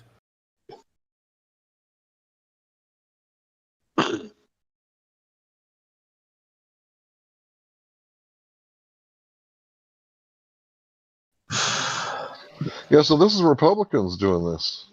If you look at the article that I just posted, Tennessee Republican publishes a bill that will circumvent marriage age limits. So Republicans in Tennessee pushes the bill. GOP controlled legislation that would establish, dang it, pop-ups, an alternative form of marriage, creating a class of common law marriage that would be limited to heterosexual people, circumventing age limit. The bill HB 233 would make it so children of any age could be married. The bill's main sponsor, Republican state Tom Leatherwood, is that the guy who had that girl from Cynic? That dude married a 19-year-old, the Leatherwood guy? I don't know, but if she was 19, she can marry whoever the fuck she wants to. But she was hanging out, or there's pictures of her when she was in high school, like before she was 18 in the FFA. They had known each other before she was of age. But I'm I'm not looking at the saying same it's article. It anything. says, all this bill does, this is a quote from Leatherwood, all this bill does is give an alternative form of marriage for those pastors and other individuals who have a conscientious objection to the current pathway to marriage in our law. That's a weird statement. That's why I will never get legally married again, ever. Well, this sounds like, we don't want to be gay, so we're going to be child molesters instead. It's weird, bro. I don't think this law should pass. Yeah. Well, I mean, hopefully, it's Tennessee. I'm pretty sure they're pretty conservative in Tennessee, except for in Memphis. Yeah, but these are the conservatives pushing the bill. I know, but I'm just, I don't know. That is, nearly 300,000 children were married in the U.S. What? Nearly 300,000 children were married in the U.S. between 2000 and 2018, according to United States Children's Fund, UNICEF, which defines a child marriage as any marriage where at least one party is under 18 years old. Now, 300,000 in 18 years. Now, if parents, if someone that's a teenager and their parents give permission for them to marry someone when they're underage, we can't judge that situation, But that's just a kind of a standard thing.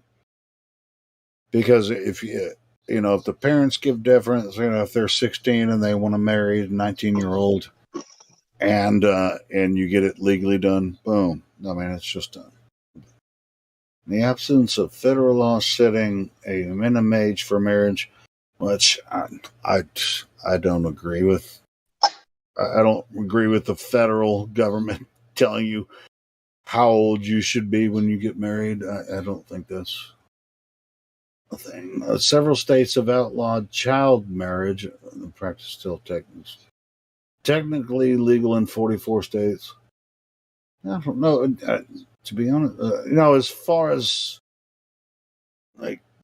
I know that gay marriage has really kind of screwed a bunch of shit up, but yeah. But it's fine. I'm not totally against somebody, if they're 16, fucking fall in love with an 18-year-old or a 19-year-old, getting married and doing what they do. Sometimes that shit works out, bro. They have kids and they do The all left is saying this bill would leave children open to both discrimination and sexual abuse. So basically, it makes children vulnerable to coercion, manipulation from predators, and No, I'm down with if they're underage and their parents agree, then they can do whatever they can do what they want to. But so this bill would Those give parents should power be burnt alive. That's not necessarily true. Yeah, it is. Well, okay. Because this is about this internet online jobs. All right. So what where age? children What age do you can think? provide so much more for the family than the parents can. Yeah, so the child will have a online prostitution job. Yeah, and they will become very quick, very rich, and very influential. And these children will, with I don't think that we're yeah, talking about the they same will thing, automatically brother. have power and influence. We're not talking about the same thing, I don't think. Anyway. They will become the demons of this world. Those children, they are not children anymore. They are beastly creations which they bring in the world. I don't think we're talking about the same thing. Are we talking about the same thing, Hank? Yeah, it's about what where this law leads to, you know.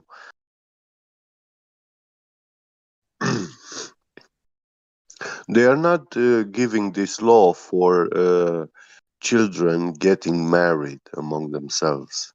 I don't. Well, it's about this to be online honest, I don't job. think it will pass in Tennessee. I don't know why somebody would do that, but yeah, I don't think it will pass. Yeah, it's not. It's irrelevant if it doesn't pass from the first time. At least they know it's accepted to be proposed. Yeah, and it requires only once to be accepted. So every year they can propose it. So yeah, I'm pretty sure it's not. I don't think it'll pass. But anyway, but like I said, if I met someone and I fell in love with them, I'll marry them, but I won't do it in a courthouse Well, I will say that or a these people church. who propose this law in Tennessee, they should be all burnt alive on a stake. Those people should be burnt alive, See, just this like is in just medieval ages. this is just like what's going on with the whole Epstein thing. Like they're trying to make it mainstream, and maybe if Yeah, pedophilia is accepted, then maybe our government won't be so damn corrupt because it'll be like, oh yeah, our politicians, they're known pedophiles, right? They're just out in the open with it now, so maybe they won't be so easily coerced into voting for who every time. Like yeah. who are they? The other state, I right? guess maybe at least they have to put it out there publicly before it's shot down. That's as much as we can, But yeah, I'm pretty sure it's not going to be passed in Tennessee. But yeah, it's pretty disgusting, to be honest. But And I also, think legal marriage is disgusting anyway. But that's that's another topic for another time. And I don't think anybody should be legally married. yeah, I say this law is gonna be passed, not today or tomorrow, but very soon. Well, And then I we're in say Sodom and this Gomorrah. Then because I see what's going on in the gaming industry.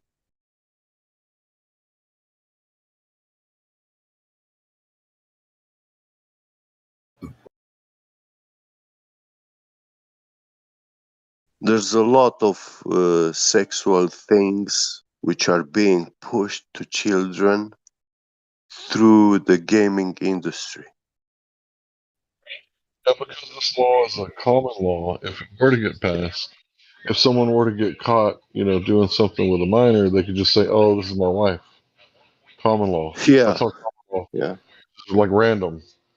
Like, oh, yeah, this isn't a child that I'm harming. This is my wife. See, she agrees to it. Here's $1,000. Go shopping, honey. Have fun.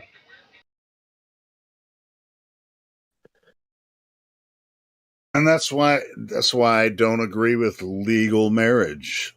I mean, legal marriage only exists so you can protect your legal obligations to the state, and it's just like the state is your mother and father. And so once, if you guys don't work out, if the marriage doesn't work out, you're obligated to the state anyway. So then they're going to regulate what happens if you happen to separate. So fuck legal marriage altogether.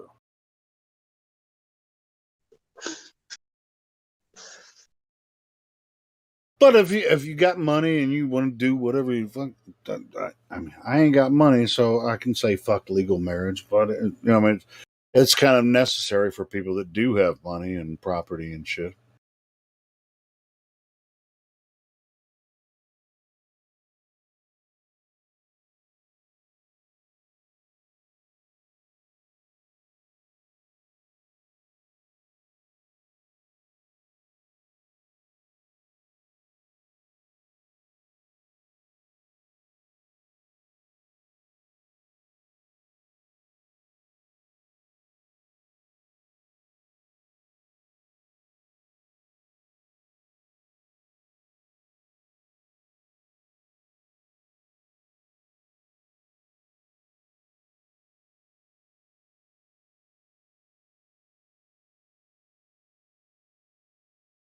Socialist. I believe you have control of your mic. Would you like to say hello?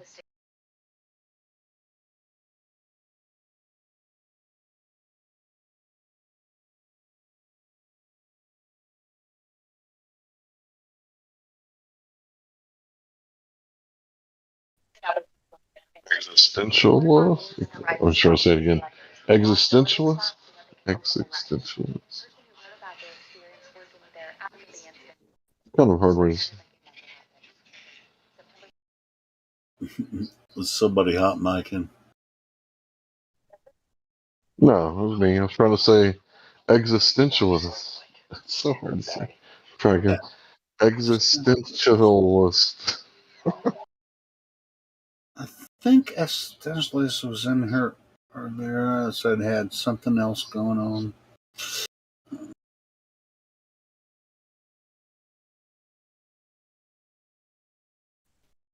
Everybody else is just riding Biden.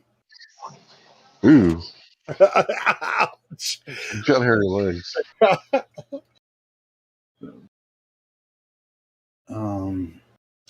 Shit, it might be time to activate the bot. Activate the music box so we don't have to think about, this is Obama's third term. And then we're looking forward to Trump's second term. So what do you want to listen to, Hank? Do you have any suggestions? Drace and Karma? Ooh. Let me see what I can find.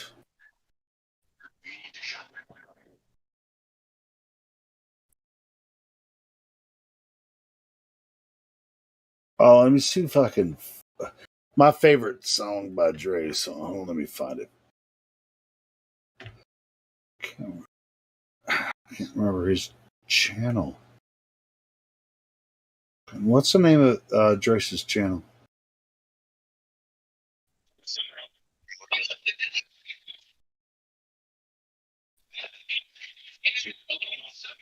Scrolling. Oh, there it is. I got his channel. Hold on.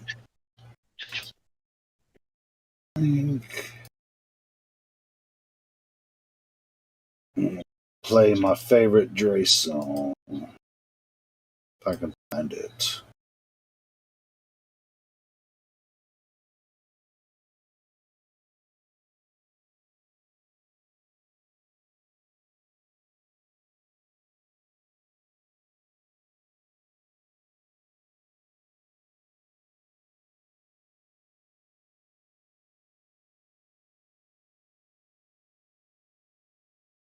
Here it comes. I found it.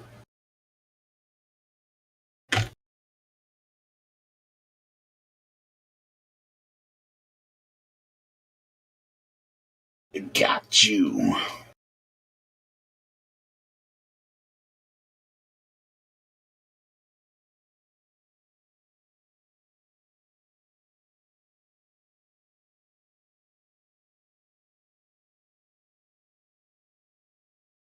Shit ain't playing.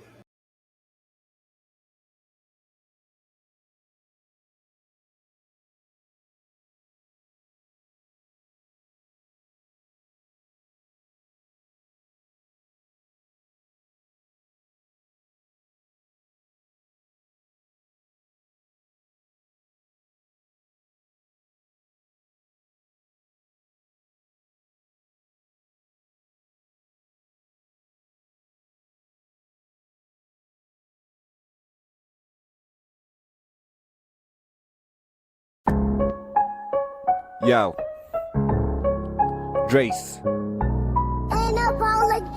Trying something new this time. I've got you right in my claws. I have written the laws to thunderous applause.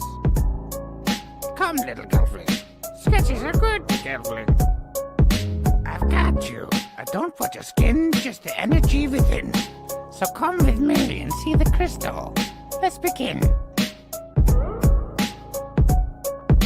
He's got you under your skin. Do you have the mark yet? It's about to begin.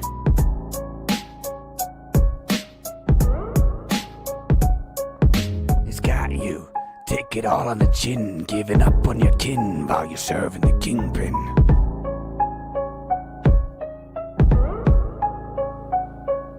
He's got you, his little secret king, nice, worshipping, believing the whole thing.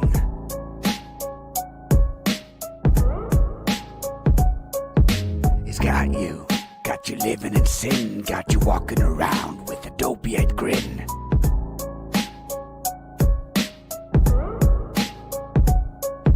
We got you, the globe has been. Don't believe me, wrap your hat up in tin. I'm your Huckleberry Finn, it's about to begin the unraveling of your programming.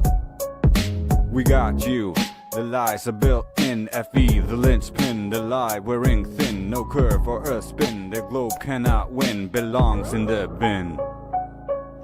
I've got you right in my claws. I have written the laws to thunderous applause. Come, little girlfriend, sketches are good, girlfriend. I've got you. I don't put your skin, just the energy within. So come with me and see the crystal. Let's begin. He's got you under your skin. Do you have the mark yet? It's about to begin.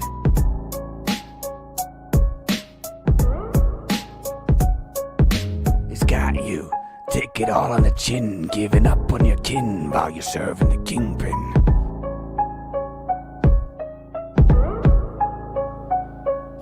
He's got you, his little secret king, nice, worshipping, believing the whole thing.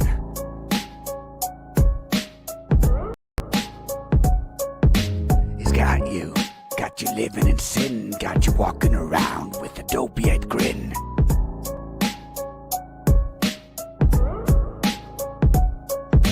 We got you, the globe has been. Don't believe me, wrap your hat up in tin. I'm your Huckleberry Finn, it's about to begin the unraveling of your programming. We got you, the lies are built in. FE, the linchpin, the lie wearing thin. No curve or a spin, the globe cannot win, belongs in the bin. He's got you under your skin. Do you have the mark yet? It's about to begin.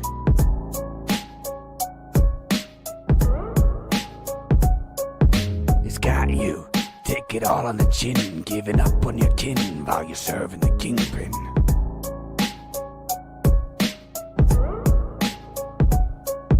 He's got you, his little secret king, nice, worshipping, believing the whole thing.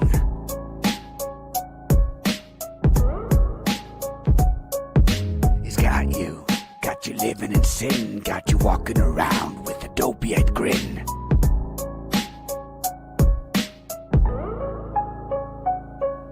We got you, the globe has been. Don't believe me, wrap your hat up in tin. I'm your Huckleberry Finn, it's about to begin the unraveling of your programming. We got you, the lies are built in. FE, the linchpin, the lie wearing thin. No curve or a spin, the globe cannot win, belongs in the bin. The truth is objective, but it's not always obvious, especially when we have preconceived ideas about what it is. Please wake up. Do you know the truth? Do you know the truth? Or will it break you? It's about how we respond to new information, shutting down with curiosity and elation. It's the fear of new things blocking innovation, a fear of old things, a forgetful nation, a fear of facts, of moral resignation. As per design, it's the plantation. But I don't want that for you. Please learn logic and study creation. Then you can discern what is true for yourself with experience and experimentation. It's called empirical verification and falsification. But it requires logic, since mankind is prone to fool itself with fallacious connotation. So the cabal simply removed logic from public education. Do you know the truth? Do you know the truth? Do you know the truth? Do you know the truth? Do you know it? Do you know it? You don't have to know everything, just know the value of logic and objective evidence. You don't have to believe a thing, just do the work, know and note the righteous precedents. Simply take back your mind and take up residence in the objective reality. Don't let them rule you through decree, becoming an unwitting devotee, parroting religious zealotry. Let me give you the skeleton key. First part, logic and health, mental and physical deficiency. Sunlight, iodine, B12 and vitamin C. If you want to become an escapee and be set free, stop eating the fruit from the poisonous tree. And I know it might sound at the edge of crazy, and the general first thought is, You're lazy. My expert has the highest degree. Everyone knows it's totally outer spacey. You must be crazy. That is an example of why we need logic, since that is an irrational red herring from what I'm communicating, combined with an ad hominem, ad vercantium, ad populum fallacies. That's not actually debating. That's being deceptively calculating, or in ignorance too accommodating to the fallacies on TV that have been indoctrinating. It's honestly nauseating, with fresh NPCs every day populating, an uphill battle, yet we're dominating. All we ask is for you to start investigating so you can start substantiating and articulating and perhaps a modicum of self-regulating. We had enough of the easy mode troll decapitating, just turn to stone with the truth illuminating. The truth can't be stopped because it's reverberating. You don't go back to the lie because it's liberating. Do you know the truth? Do you know the truth? Do you know the truth? Do you know the truth? You're not a person, a fictional entity, a man or a woman is what you're meant to be. Your children are not kids, the offspring of goats. They're your treasure, your future, your freshly sown notes. Not to be given up for government notes. If you believe otherwise, you're very nice. Not wise, but very foolish. A bit ghoulish, cause you don't know and you cannot rule this. You're afraid of being idiots, I'm serious. It's insidious, it comes from the word idiosyncratic, meaning peculiar and distinctive. Like being Socratic or romantic. Epistemology reveals it, words have meaning, and most have no idea what they mean. The truth. Do you know the truth? Do you know the truth? Do you know the truth?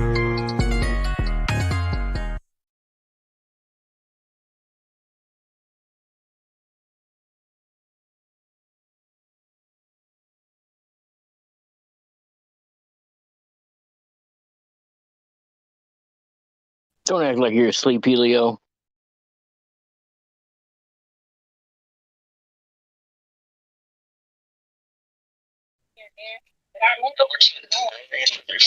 Glow bourbon.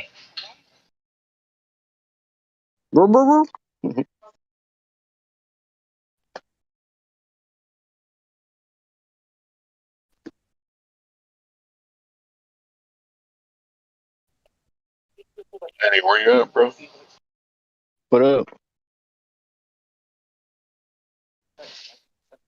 What up, Flatter? How you doing, bro?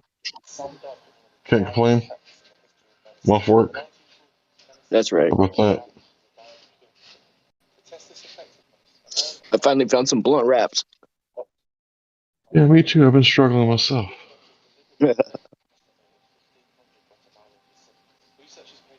I like the 5 for $1 deal. I ain't trying to mess around with 2 5 blunts for for $1? like 2. Yeah. That's a pretty good deal. I'd Yeah, be the paying like 3 cigarillos. for $1.50.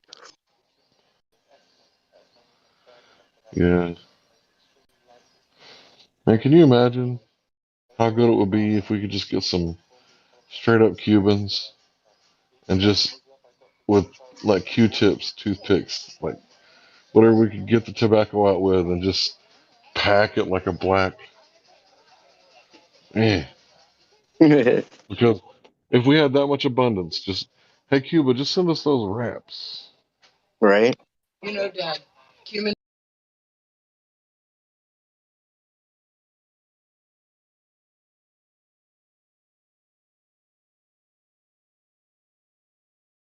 I like the zigzag blunt wraps. They taste really good. I like the blueberry one.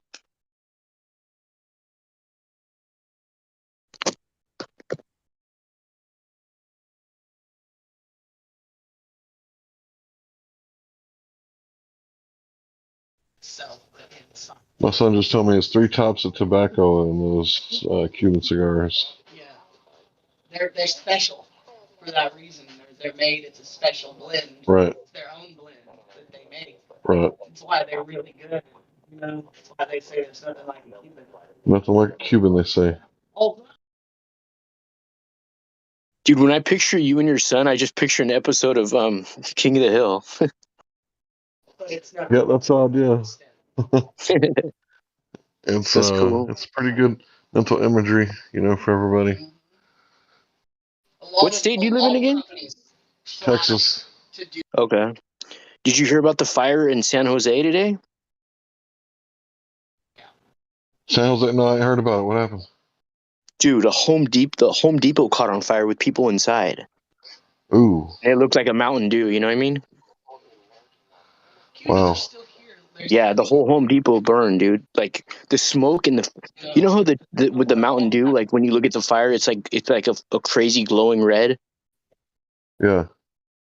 There's footage of like a dude videotaping from the entrance of the Home Depot, like through the garden section into the other section, dude. It looked like, dude, it looked crazy, bro. So much smoke. It's just unbelievable. You know what I mean? No, I didn't think about it. I've been at work all day. I didn't watch the news or nothing. Yeah. I don't usually watch the news. I try to like get their talking points and see what they're talking about, and then do my own research. Oh yeah, for sure. I was just in California. There was a what do you call it? Red flag warning today for fires. Oh shit. Whenever they do that, I always pay attention because it's weird. It got like yesterday and today. The days before that, it was cold here, and then yesterday and today was just like almost in the 90s. It was like that weird heat with low humidity, and then it got like super crazy windy. And I've only seen it do that a couple times. The last time there was a fire in Santa Barbara, it burned like 200 structures. The last time it was like that, it was a trip. But yeah, just if you look at the news, just look at the Home Depot on fire. There's nothing else on fire around there. Just the Home Depot just caught on fire.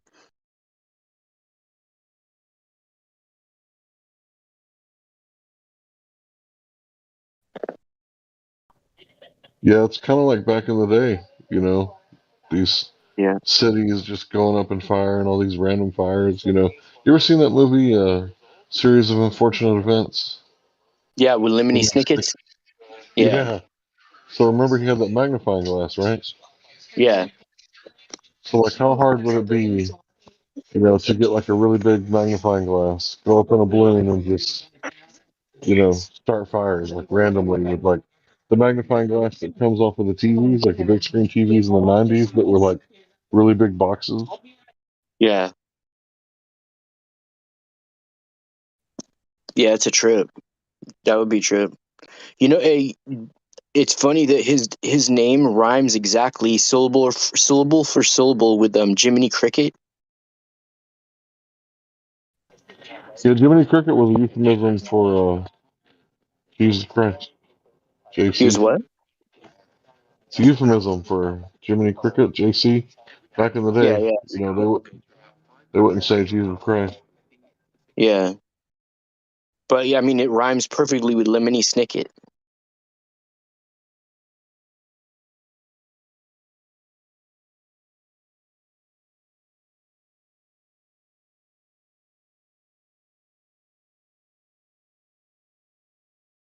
Jackie, what'd you eat for dinner? I'm gonna go make that pasta. Always showing me this Cuban cigar documentary, so I'm gonna watch this, bro. Peace out. Okay, later, bro.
Have you ever looked away from Earth into the black void? Because you can see the stars. Oh, yeah. You know, and we were never able to see stars from the lunar surface or on the daylight side of the moon. It's not a black void. I mean, it's black, but there's all kinds of polka dots. Space is fake AF. Space is fake AF. There's more than stars. You can see planets. You can see moons. you see the gas. Puppet dumping. Said the sky was not the limit. We fly to the moon in a second. But we haven't been back since 1972. Destroyed all the papers and blew up the Challenger crew.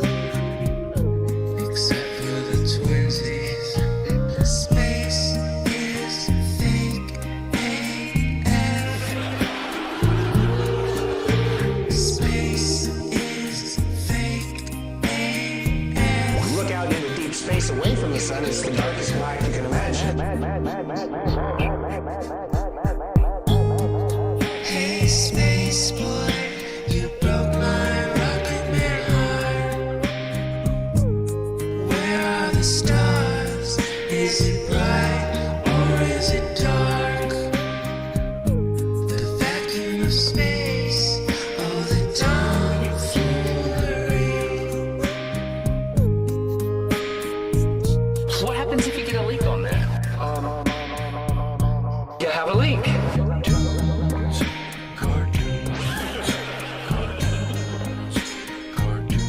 Debunk my bubble.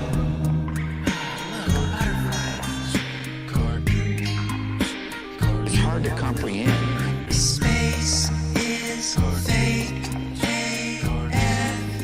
Two little bitty O-rings. Space is fake AF. It's not what you think, homeboy. Space is fake AF. It's all just start doing this. Space is fake AF. Research Eddie Bravo.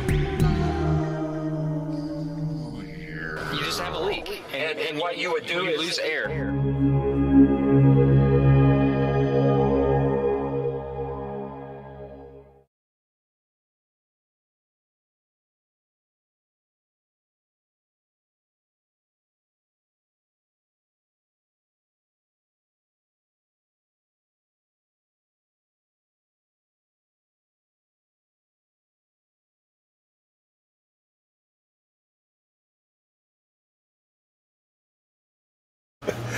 I like that one, Flatterdays. You played that. That is hilarious. Oh yeah, AF. Space is fake AF. He's got the harmonies and shit. Dude, it reminds me of an old Beatles song, bro. Yeah. You know the one that goes, "Happiness is a warm gun." Yeah. It reminds me of that. Yeah, it's a cool song. Yeah, I get that shit stuck in my brain every once in a while. It's like, right? Oh shit! I mean, it's a good song. It sounds like an actual like a number one hit from like the '60s or the '50s even. Yeah. You know what I mean? Dude, hell yeah! When do you get Chief Crow in here, man? Get him in here and talk about his song. I don't think I've ever met him before. I've heard that he doesn't really like to like, I guess, speak or like talk. Maybe I'm saying it wrong, but somebody no, said I get it. I mean, a lot of people don't like to actually get on voice channels. Yeah. They just put content out. That's fine. Yeah. But, yeah. It would still be cool if we could, get into. Yeah. What's next? Do you have any other? You got some? Yeah. You want to play another song? Yeah, sure. All right. I love that one though. No, It is good. Shout out to Chief Crow and the Flat Earth Worms. Shout out to them.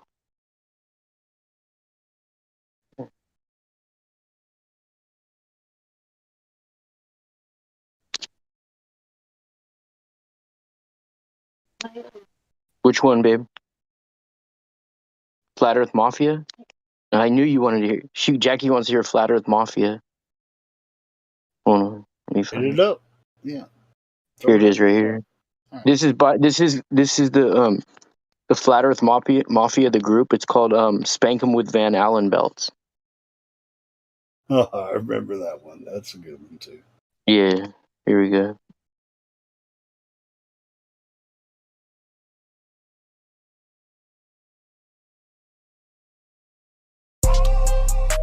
Spank 'em with Van Allen's belt. NASA's been a bad boy. Spank 'em with Van Allen's belt. Spank 'em with Van Allen's belt. NASA's been a bad boy. Spank em with Van Allen's belt. I got bars. Call me a repeat felon. How they going to Mars but can't repeat the moon landing? Highway to heaven. Michael Landon. Did you see that moon module? How they landing? NASA's been a bad boy. Spank 'em with Van Allen's belt. They out here talking space travel. How they never left. You want the truth? Educate yourself. Don't trust the system, boy. Educate yourself. Operation Fish, boy, we in a snow globe. NASA's faking space walks in a swimming pool. Look down there, I see space bubbles.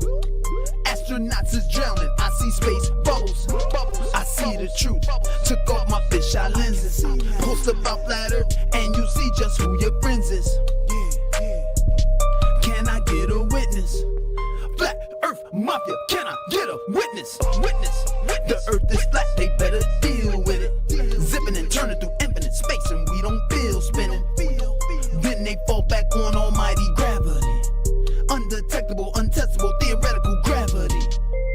Where's that all at? When you need it, there it is. Run up on NASA like I was Negan. You never look in that bowl that you've been eating. You never looked in that bowl that they've been feeding. Look at NASA's founder, Werner von Braun. 1901, book of Psalms on his tombstone. The firmament showeth God's handiwork. It says the firmament showeth God's handiwork. He got the last laugh, he spanked him with Van Allen's belt. Once you finalize here, you start looking at other stuff. Epstein didn't kill himself. Building 7 didn't collapse by itself. Pizzagate, illegal organs trade. Child sex, slaves illegal, no knock raids. All for your guns, all up in your homes. Adrenochrome, they hear you through your phones. Milk's bad for your bones. Birth certificates a bond. The elite can't wait to drop the bomb. Bases underground, pyramids in the US found. 1947 sound. Men in black, they put it in the movie to make you laugh. Hey, yeah, it's funny, but it's facts. Hey, yeah, it's funny, but it's facts. Spank 'em with Van Allen's belt. Spank 'em with Van Allen's belt. Spank 'em with Van Allen's belt. Spank 'em with Van Allen's belt.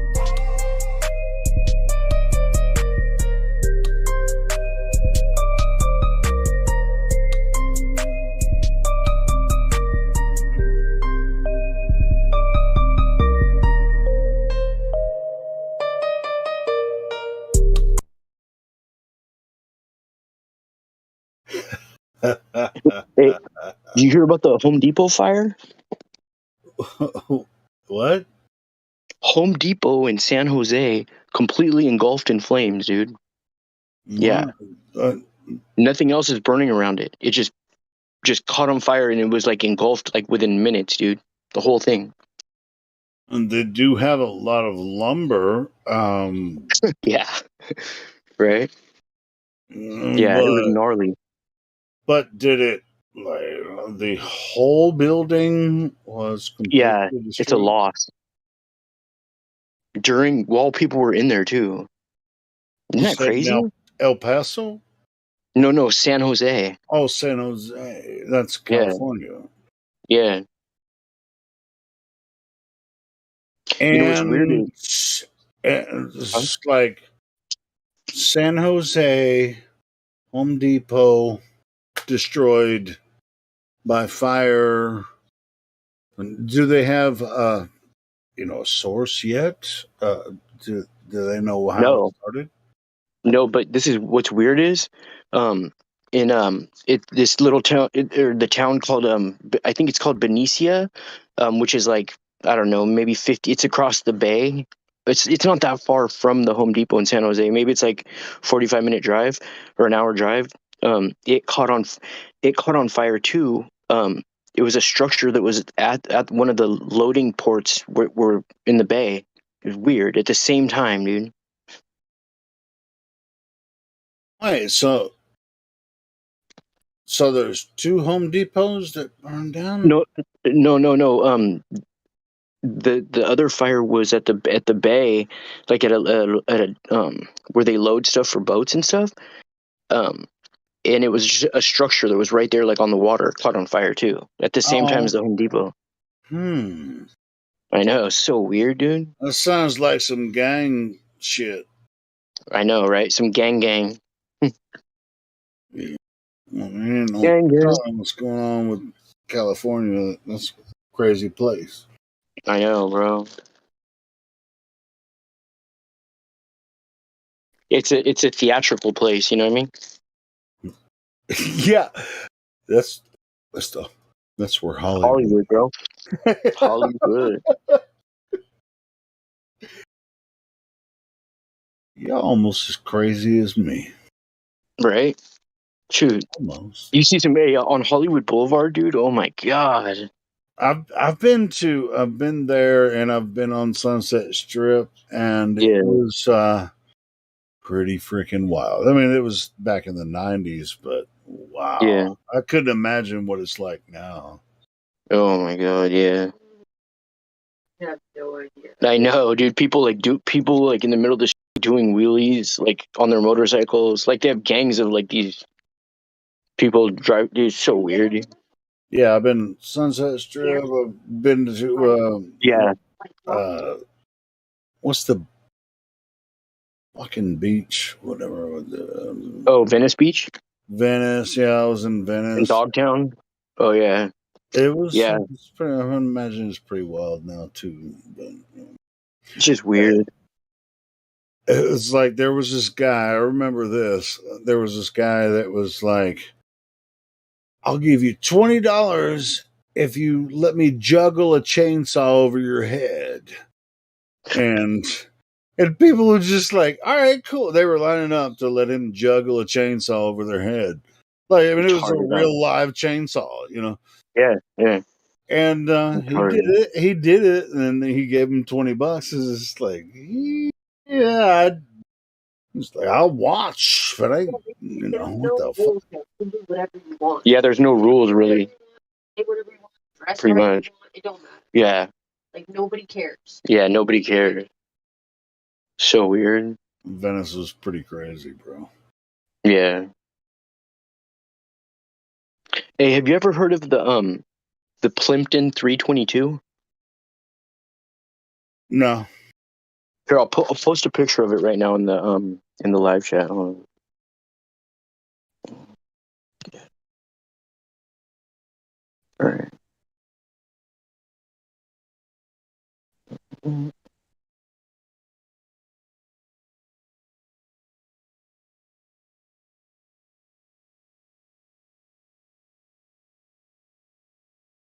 So it's a tablet. Wait, is this here?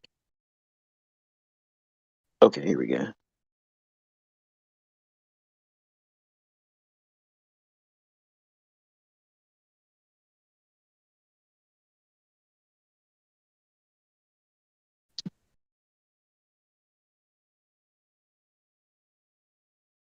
You see that, Helio?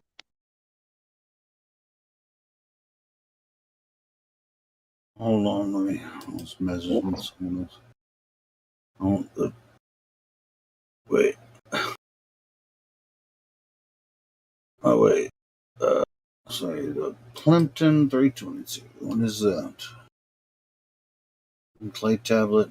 Notable is contained example of Babylonian mathematics. Number 322 in the GA.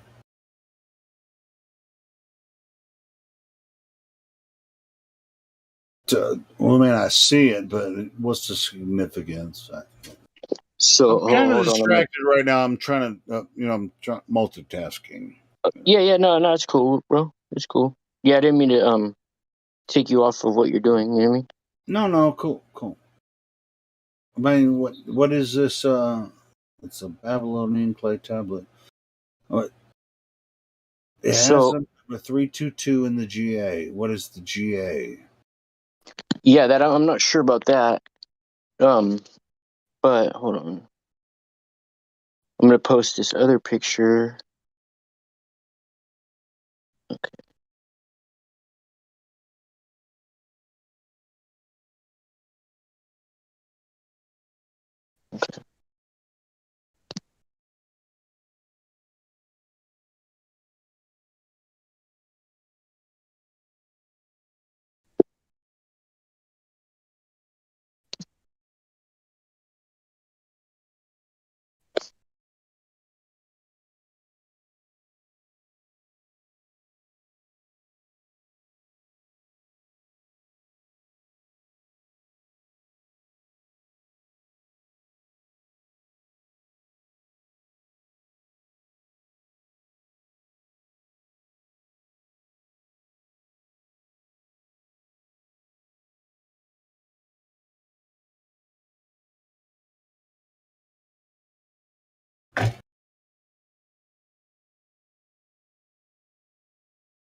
Jeb. Is Pope Francis really Obi-Wan Kenobi? That's funny.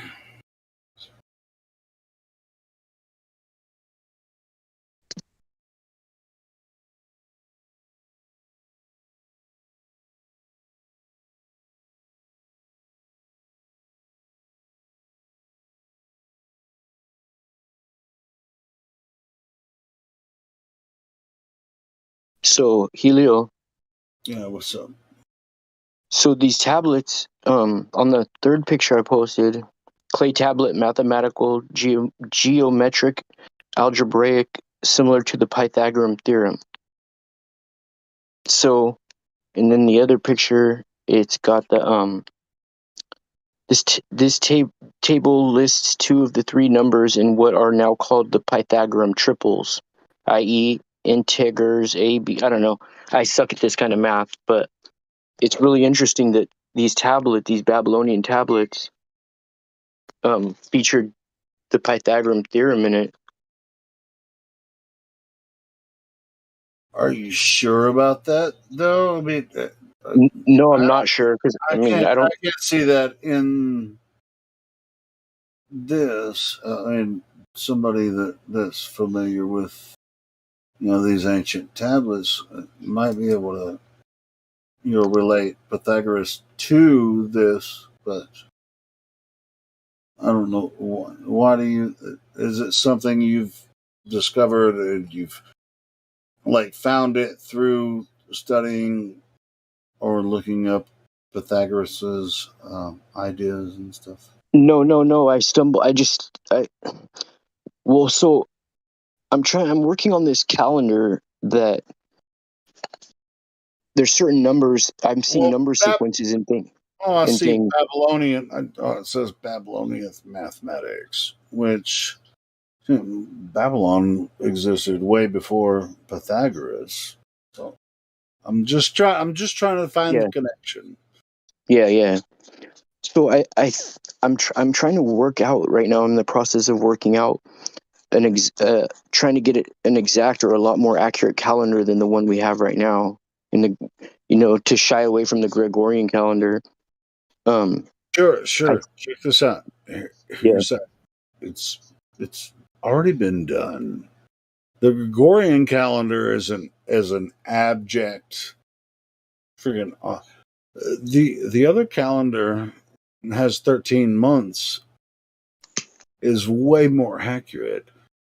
And that is the Mayans and the Judaic system. The Roman calendar that we currently are under, these 12 months calendars that have, alternate, it's like 30, 31, 1 month has 28 days.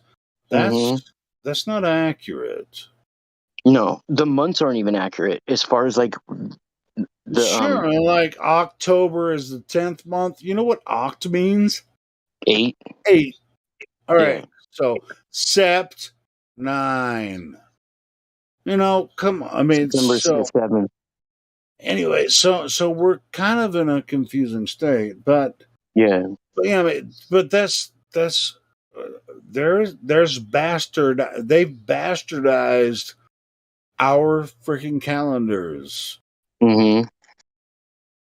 So it's not accurate. It's they have a purpose. It's part and parcel with every aspect of the control that they have over humanity right now. Now, as far as what we know, what they're trying to do, it's a long-term process, but yeah, I mean, it's right for you to find the real calendar of Earth, because this is just it's a bastardized aspect. The way they built the calendar now, the 12-month calendar, of alternating 30, 31 days, and February has 28, that's a leap year and all that kind of shit. It's bullshit. I know. Well, think about this. If a perfect circle is 360, right? Well, if you just put 30 days in every month, 30 times 12 is 360. So you know about the Ides of March, right? You've heard all about that? Well, yeah, well, that's William Shakespeare, right? Yeah, but it supposedly took place, right around the time of Jesus, where Caesar was warned to beware of the Ides of March, and as he's walking up the steps of the Colosseum, his friend Brutus slices his Achilles heel, allegedly. Beware the Ides of March. Right. So the Ides of March is exactly 1 week before 322. I think it's the last week of the year, and then 322 would be the actual first day of the year, which is the beginning of Aries, right? So on the old Caesar coin, it said EIDMAR, but there was a space between the D and the M. So it's one word, Ides, and then the next word is March. But it's an abbreviation for the Ides of March. Now, if you turn it around, you got Die Ram. Or Ram Die, I'm sorry, Ram Die, right? Aries is the ram. It's actually the inversion of a dying ram. It's the birth of the ram, and it's in reverse, right? So trip out on this. Now, Brutus is the one that killed Caesar, right? And Aries is beginning right a week after Caesar got killed. So this is what I think. This is just my opinion. The month February, which is really the last month of the year, is FE, and then you have another word which is BRU, which is short for Brutus, who killed Caesar, and then Aries, right? So I think that February is FE, like flat Earth, Brutus, and Aries. and it's the Fe slowest always moving. also means Huh? iron. Fe always is associated with iron as well. Yeah. Iron. Fe is iron. Yeah. But yeah, I mean that makes sense. Yeah, beware the Ides of March. I mean that's a signal, to us. Mm-hmm. And March, spring is the beginning. Mm-hmm. Exactly. January is not the start of the year. Spring is, Mm-hmm. right? So, So I think Earlier on, you said the idea of putting an even, the 31 and the 30 days and the 28 days. You can't actually have 12 months of 30 days as a calendar, though, can you? It wouldn't work. no, it has to be 28. Well, you have to have 365 days in your calendar, or you'll go out of sync eventually, won't you? With the seasons and so forth. That's the reason that they had problems in the pre-Gregorian calendar, because they just were losing days eventually. Well, they were out of sync by days, so to speak. Yeah, Yeah. and this is why they had to create the heliocentric model with their Roman ideology, and they have the leap year too. I mean, it's just like if the sun is moving in a pattern and it never changes, why do we have to have a leap year? Because if we could measure and measure it over several hundred years, why would we actually have to create a calendar that is not? Because Go ahead. irrespective of whether you look at it as the flat Earth or the globe Earth model, yeah, there is a mechanic of the way the sun moves across the sky on a periodically day basis, and how the sun sets or rises against the constellations over a period of time. And the cycle for that is actually 365 and a quarterish days. So in other words, the relationship between the sun going round, or the sun appearing on one side of the horizon and going to the other, if you want to put it that way, and the relationship between the sun and its year-long pattern against the stars aren't in sync. They're literally that's where that quarter day comes from. It's not imposed by any worldview. It's just literally the mechanic of the sky.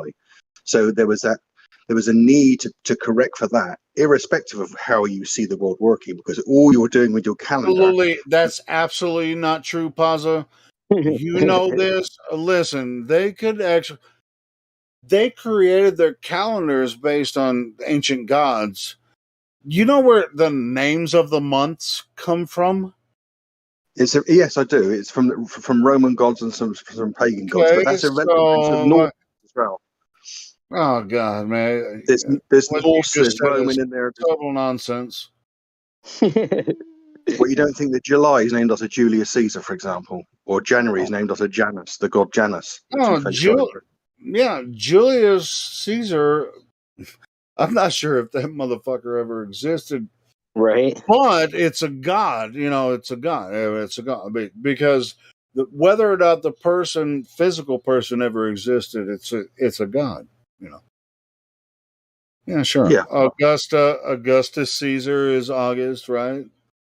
But let's suppose you had a clean sheet and you started again, yeah, you would still have a problem that there are 365 and a bit days between constellation positions of the sun in an annual cycle.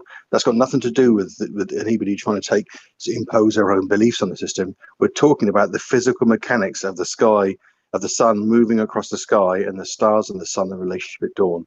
That's got nothing to do with anybody's world model. That's observed. Really, bro. What the fuck are you talking about? It has everything to do with that. I get you don't know what I'm talking about. I get that. I'm not being disingenuous. Because you're talking nonsense. I mean, I can get plenty of Globers in here that actually can say the same thing you are, that do understand, that our difference between what you're saying. Listen, the position of the sun, moon, and stars in relation to what we experience here on Earth, that is the calendar. This is the zodiac. Everything. All of this is all related Now, whether you want to go by the Roman calendar or what's the name of the other? The Gregorian, the one we're on now. The The Julian? Gregorian is what we're on now, which Yeah, is that's what I just said. You is talking about the Roman. Julian calendar? Yeah, Julian. I mean, there's several different ways that people judge this. I mean, they went 13 months, 30 days, and there was many different ways to measure the path of sun, moon, and stars.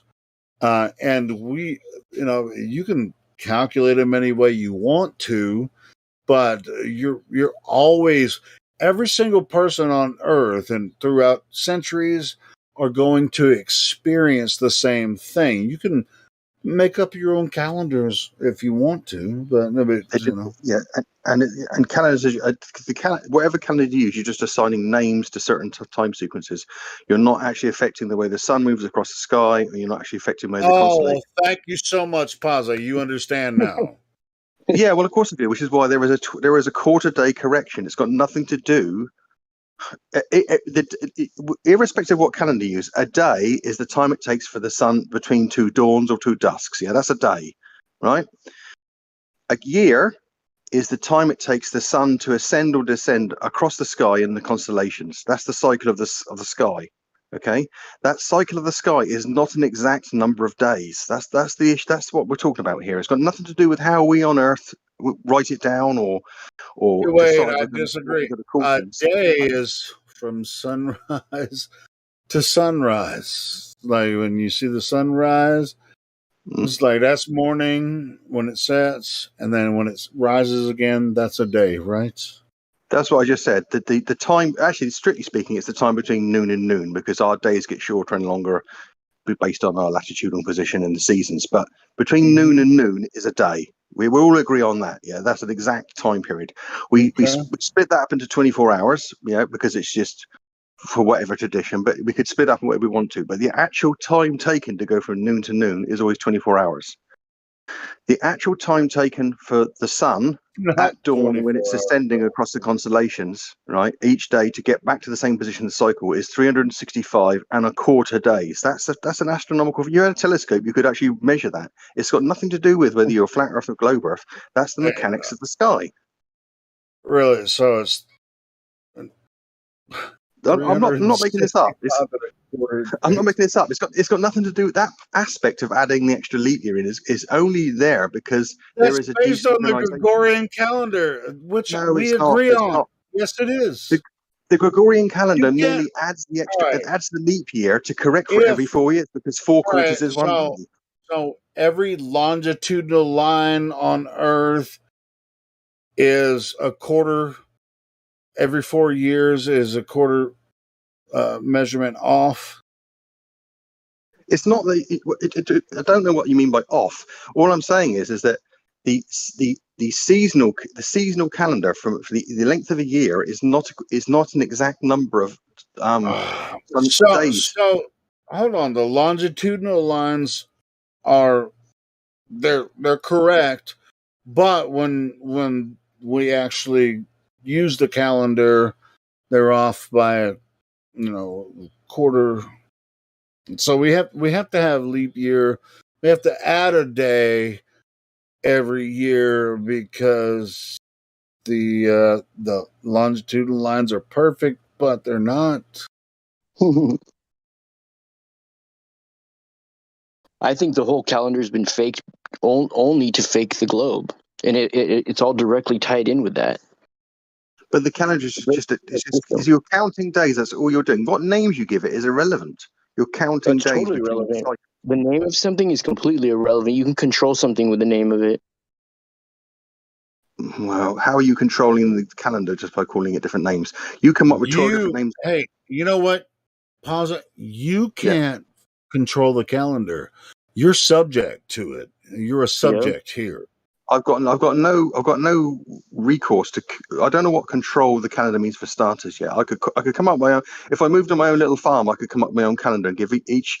I could call Pazza C1, Pazza C2 the name of the month. So if I was living on my own, I could have my own little calendar. What's that got to do with anything? It won't be affecting anything that's happening in the sky. A calendar is just a way of logging something. It's like you can create your own temperature scale. You don't have to use Fahrenheit or centigrade. You could come up with your own. So long as you always use the same thing, who cares? No one else will understand what you're talking about. But that's why we have.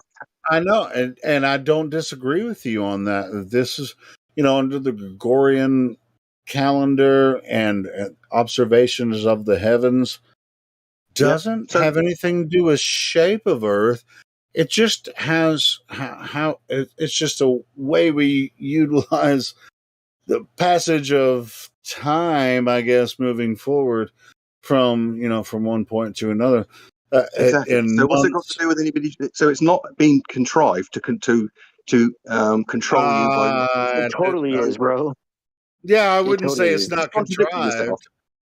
Dude, you just contradicted yourself. It's either it's either a way of just logging things. It doesn't matter what shape the world is. You're so obstinate, bro. What the fuck? You don't fucking understand what we're saying. Like, yes, there. All right. Are you saying the names are the controlling mechanism? Between other calendars, like the Mayan calendar, Julian calendar, there's different calendars, different cultures have studied the same path of the sun, moon, and stars for hundreds of years. They come up with different calendars. Do you think this one is the best one? What do you mean by best? I don't know how you qualify. I'm asking you. I don't know what you're saying. I don't know how you qualify that ours is best and older ones. Well, it sounds like you think this one's accurate. Well, it's got corrections in it for the problems that a calendar faces, but it's not best. It's not a competition.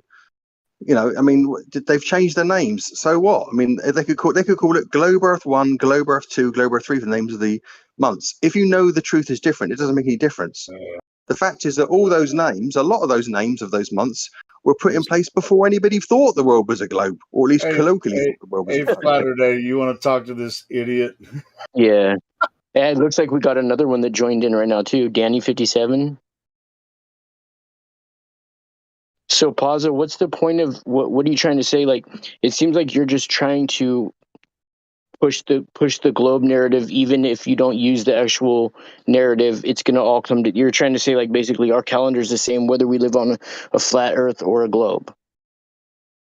It doesn't matter how you see the world. The sun takes a certain amount of time to listen. Your governments and religions create the calendars. That's for you, and then you're subject to it. Don't you realize this? I understand that some authority. I completely agree that some past authority has decided how long the months, whatever conceptually whatever they are, and what their names are. No, Great. but you can experience what they base the calendars off of. You can actually experience that. You can see the sun move across the sky and watch it set, and then it it's in different parts of the sky, and then you can look at Google Earth and see latitude, longitude. That is pretty much established right now. As far as the calendar goes, like I'm saying, they have to add a day every 4 years, right? That's leap year. So it's not really that hard to figure out. So what do you think the reason they're adding the quarter day in? Let's get that. Let's clarify that. All right. Well, let me ask you, why don't they just make it perfect? Like, why would they have to add a day every 4 years when they could actually just make it? Have you Googled that at all to see what comes up? Yes, I have. What did it tell you was the reason? I explained the reason a minute ago to you, at least twice, but I want to know what you think is the reason. More has to do with it's the Roman religion. That's what it has to do with, the Roman gods. Is that what Google told you? Google told you the reason we have a leap year is because of the Roman gods. I don't give a shit what Google tells me. I'm telling you, I know that. Can you cite a source? These Roman. Listen. Can you cite a source for what you're saying? Yes. Okay. Can you put it on? I'm the source. They named every single planet after Roman gods. Yeah, so that's not. Yes. Yes. Can you cite a source that tells you that the reason we have a leap year is because we named after our Roman gods? Can you cite that source? I don't The have Julian to. calendar. We obviously. The Julian. Do you understand that when they put the Julian calendar in place, they didn't have a leap year? Do you understand that? The Gregorian calendar later put a leap year in, but the Julian calendar, when they named it after the gods, didn't have a leap year. Do you get that? I do, It's but it's not. completely It's not arbitrary. completely accurate either. It's No, I arbitrary. know it's not They just completely accurate. That's why. inserted it as an arbitrary change away from the lunar cycle, which it should be a month, Yeah. moon, 28 days. Is that Well, guess how Arwen? many times 28 days What's up, fits brother? in a year? 13. Pretty much to the day. It fits perfectly. Perfectly. Right. Okay. Done. Yeah, 13 They did it months, on 28 purpose. days. Yeah. I mean, we got a month system now where some months are 30 days and some 31. How does this make any mechanical sense whatsoever? And only one has 28, and then every 4 years it has Yeah. 29. We only have one real month, and that is February. That's the only real month. If you so you want to do you like 20? You like 12 months or 28 days? Is that what you'd like? No, 13 What would you months. like to see? Pardon? 13 months, 28 days. It fits perfectly. Okay, so you could move over to having 12 months, sorry, 13 months and 28 days. What would that actually achieve? What would be different in the world? Symmetry, an actual logical based calendar system based on exact celestial cycles of the moon, which is what a month really should be. Oh, man, what's so bad about the symmetry? Just like What's bad just about like it? no, I'm Makes no sense. asking Paza. What's so Alright. bad about actually making 13 months instead of 12, and with like alternating days and like one I would month? have no I would have no objection if this whole world suddenly switched over to having 13 months or 28 days, but it wouldn't actually change anything in the real world, would it? What would it change? You'd stop calling People January. attune to the real celestial cycle, which is the original source on which our time conventions are based in the first place. Great. So you start. So you So always know that. attunement with the real natural world is what it would accomplish instead of Okay. away So from it. and how would that make the world any different to people going about their normal daily business? Well, I'm not saying you couldn't do the it. factor of dissonance taken out of the way. Hey, Paza, you're. I may be misjudging you, but I don't think you're a spiritual person. No. All right, so that's why you can't understand this, and that's okay. And if you just want to argue with us all day about history and spirituality and stuff, and you're not spiritual, you're really never going to grasp it totally, because Earth is a creation, and I don't think you believe in the creator, so I don't really or No, even fair enough. understand this. So Okay. So I get what you're saying. so You think what difference would it make between the Gregorian and Julian or any other type of calendar? 28 days per month, 13 months. It doesn't make a difference to you, but the only reason these calendars exist is from spirituality. You deny this, but you don't understand it, and you're saying, what would it change? You're totally ignorant of spirituality, and you refuse to even look into it. So that is why that's you not don't that's not understand true. it. Yeah, that's not true. Okay, well, hey, we give you every opportunity here to understand it, and you never actually give us a chance to help you understand the spiritual part of this. I get it. If there's a religious aspect to it, that's fine. This is just about religious. No, it is spiritual, Arwen. No, it isn't spiritual. It's I about mean, as far as the when you agree mathematics, with but all of the calendars resonance. are spiritual calendars. There's No, they're not. They're celestial derived conventions, idiot. Have nothing to do No, with I'm not an spiritual. idiot. Yeah, it is an They're idiot. No, derived astrology. from. Astrology is spiritual. I get it, right? Yeah, but Influences. Yeah, the astronomy isn't, though. calendar is a convention-based system. Sure. Yeah, I get that. I get that. Not spiritual. And if there is a convention that we use that's wrong, like it's misinformation blatantly, that's unhealthy for us. Now, you could call that spiritual, or you could just call it, hey, it's out of whack. It's like the wheel isn't put on the car right. It's going to give problems, right? That's what it is. Now, you can call that spiritual, or you can call it just out of whack. Well, I mean, it's out of whack, but I mean, you know, as far as creation goes and how you should understand it, how it applies to society, it can affect it that way, and it's a, you know, that is all spiritual, and so that's what I was getting at, Arwen. I wasn't, but Paza didn't want to see it that way. He's just like, oh, what calendar? This calendar doesn't mean this or that or whatever. As if it doesn't affect society the way that we use calendars and time. And I totally get that the calendars But have it got does affect our society because nobody knows about it. That's how it affects us. Because nobody knows that a month is actually based on a moon cycle. Yes. Nobody knows anything about this. Yeah, That's what everybody, it does. everybody who studies astronomy and everybody who studies science knows the amnesia. origins I'm of the still word. talking.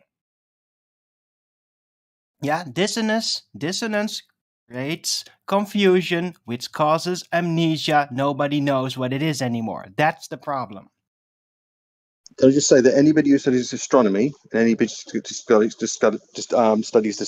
science of the sky and astronomy understands exactly where the word month is derived from. They're taught that. There's no one There's no one of any general public. Who gives Are a you fuck what taught the general that in public school knows? as a little kid? Yes, I was taught that at school, actually. Oh, no, I was taught at school the origin of the month, the origin of the names of the days of the week, the origins of the names of the days of the months of the year. That was all taught to me. Oh, but did they also tell you that a month is actually a moon cycle, which is 28 days, but it isn't anymore? Yes, they taught me that at school as well. And what was your response? Great. A moon is 28. They've got a 28-day cycle. That's lovely. Didn't they tell you at school that you live on a globe too? Is a month 28 days? You raise well, no lunar objection. cycle is 28 a bit, isn't it? Yeah, that's cute. But how about a month? How about a month? There's only 1 month that's 28 days. You didn't raise any objection? Because they plopped for 12 months. It doesn't make so. Even if I live in a world where the person that gets told something that's out of whack and you just accept it, you don't raise an objection. The names of the months and what you call the days is utterly irrelevant to the mechanic of the sky. That's a red herring. I'm not talking about that. I'm not talking about the names. I'm talking about knowing that a month should be 28 days because it's based on a lunar cycle. Yet we don't have a system that does that. And you didn't raise objections. Well, of course not. Who cares? It doesn't make a difference. Oh, there you go. Well, that's your character then. That's being highlighted. It doesn't make a difference. Testimony. It doesn't make a difference what they call the months or how many they have. You'll adapt to any lies. You don't even have a natural impulse to raise an objection when you're faced with a lie. Do you understand that there are other calendars that are used around the world that don't have 12 months like we do? They don't have the same names, don't have the same lengths of months. All those different people around the world, all those different cultures have come up with their own way of contriving how they record a calendar. You are trying to suggest that there's been some sort of deviation from some natural mechanic as some sort of Machiavellian attempt to occlude religion. All the calendars we use have a foundation in religion. The Julian calendar was written by religious people. The Gregorian calendar was formulated by religious people. Well, religious people are a bunch of bastards. Yeah. Okay. Religious people that supposedly do all these things are devils that lie to us and mask themselves under cloaks of religious stature. They're devils, and they rewrite history. They derange our minds. They send us into war. They tortured people, all in the name of somebody that told their people not to ever do that. Yeah? Right. Yeah. Okay, so I take it you're not a Christian then? Well, a lot of other religions are pretty much the same. I think that all religions went through that kind of crappy phase. The devils move in, they turn it into a power structure, and then they corrupt it so that everybody thinks it's still that holy person Yet they do exactly the opposite. I'll agree That with it's you on not that one. just Catholicism that does that, although they kind of perfected it. Bro, Christians today think we live on a globe, bro. A lot of Christian churches have a globe as their logo. It's disgusting. They accept gay people. Excuse me. Disgusting. They can. I mean, yeah, religions all do different things nowadays too. Well, all the religions are rocking that globe, though, in some way or another. Yeah, I totally agree. I'm not religious, so I don't really care what religious Well, people think. if you're repping that globe, then that's your religion, homie. I'm just saying. No, because religious people believe a lot of things that I don't believe, and religious people believe a lot of things I do believe. Just because The we agree on foundation of it something. is a globe, though, bro. The Is a foundation is a religious globe. person somebody that hangs an LGBT flag in their church or a Ukrainian flag? Is that a religious person? Or is that a satanic person thinking they're religious, thinking they're The following latter. a holy person, but they're actually following the devil and they're just doing what they're told, not thinking about it? You shouldn't hang any country's flag in a church, do you really? Yeah, no shit. Including your own country's flag, of course, as well. I Would you agree with that? Right, but they're But doing it anyway. well, the What vast about majority of So American why churches. bring in this false dichotomy? Who's talking about hanging their own country's flag in a church? Nobody was talking You were talking about bringing the. You were talking about No, the I'm Ukrainian bringing flag up just a split that they're second ago. not really Christians. This is not about which flag they hang in their church. It's about that they're deranged and they don't know what the hell they're doing, and they're I thinking agree. they're doing a good thing while they're following the devil. I don't care what they believe or what they're following. I'm not religious. You might as well You be don't know talking what the to. hell you're talking about. You're using the word religious. You don't even know what that word means. What religious means relating to a religion. Chapter for That's what me. that word means. Pardon? Go and look in the dictionary what religious means. I know what religious means. You're talking about churches and religions. I agree with you on what you just said. You said you don't know what you're talking about. Make up your mind. Either you know what you're talking about or you don't. I agree with you one way or the other. Churches are corrupt and polluted. We agree on that. Yeah? And not Christian. They're anti-Christian. Sure. Whatever you think about Christianity, it doesn't really matter to me. I don't care. I'm not religious. I don't know how many times I can say that to you. Well, then don't blame Christianity or whatever on any specific thing that's like a convention. Like, it's not a religion, it's controllers. It's people, devil people that get in these positions of power in religions, in government, and then they just create dissonance. They make things different and it's trendy and they give some contemporary reason why it's so good, and then everybody just accepts it and then they forget everything about it because it's dissonant. Okay. And that's what we were talking about with the calendar. They create dissonance on purpose. I kind of get what you're saying now. You're saying that the infrastructure of churches in a country like America isn't a religion. Now, technically, they are a religion. It's just that all religions are corrupted. And that, is pretty much explained by the masters of the past. Like Jesus Christ, who said it. Like, don't do that. Don't do that. And guess what they did? What's the first thing they did? Yes, create a church. Yay. Great. Okay, we agree on that much. All right. Sorry for giving you a bit of a hard time.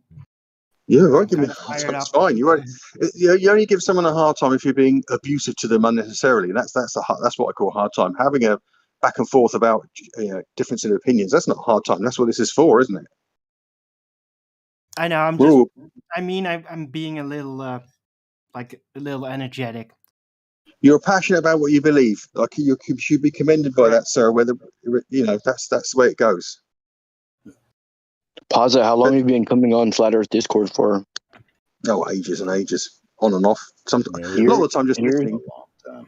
Yeah, he's been here for a while. Like over a year? Yeah, probably about that long. About probably. It's like what? That's why we can talk shit, to him, and just. Yeah, I'm a big Kind of boy. a I can take soldier. that. Kind of, yeah. He's a soldier, man. He can take. He can take it. All right, cool. A lot of Globers are glutton for punishment, dude. I gotta say that. They are, man. They're all gimps. No, they're masochists, bro. Some of them are actual masochists. Yeah. And they think they can win by exhausting us. I know. Through us correcting them with everything. Because they're wrong Sure, but about everything. And then they think they're winning because they're exhausting us with their fallacies. Today I didn't. Sure, I was listening in today, and they were talking about the leap year and the mechanic of the leap year, and there is a genuine reason why that quarter day is in there, because there isn't. Honestly, if you go and look it up, well, I mean, you'll probably think that what they say is conspiratorial as well, or at least Machiavellian, but there is a mechanical mismatch in the actual the sky. Yeah, but it's functional, isn't it? between the It's sun and the functional, moon. isn't it, Pausa? It's functional, isn't it? Right? It works. The sun and the moon are not perfectly compatible in their cycle. That's the issue.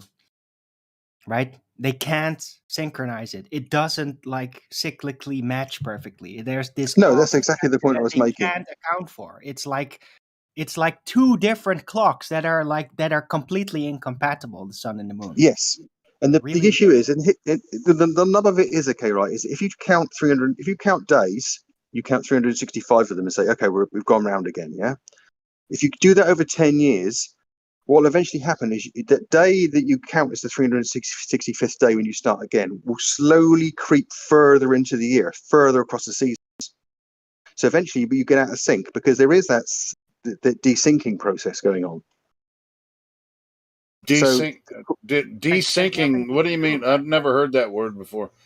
Desyncing process. Desynchronization. It's like when you've got two systems working and they slowly align, then they slowly go out of alignment, then they come back in again, like a Newton's, those Newton's cradles when you get the line. So you're saying that that's what happens with the sun and the moon.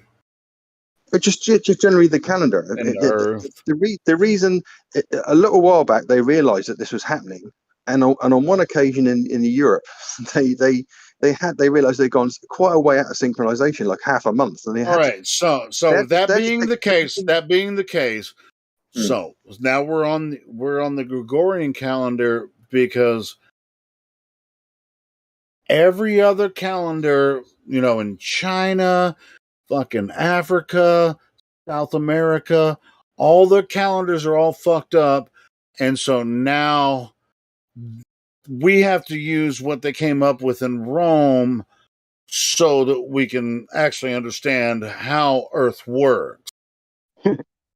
And everybody else has to follow along because we're the superpowers that understood, the system.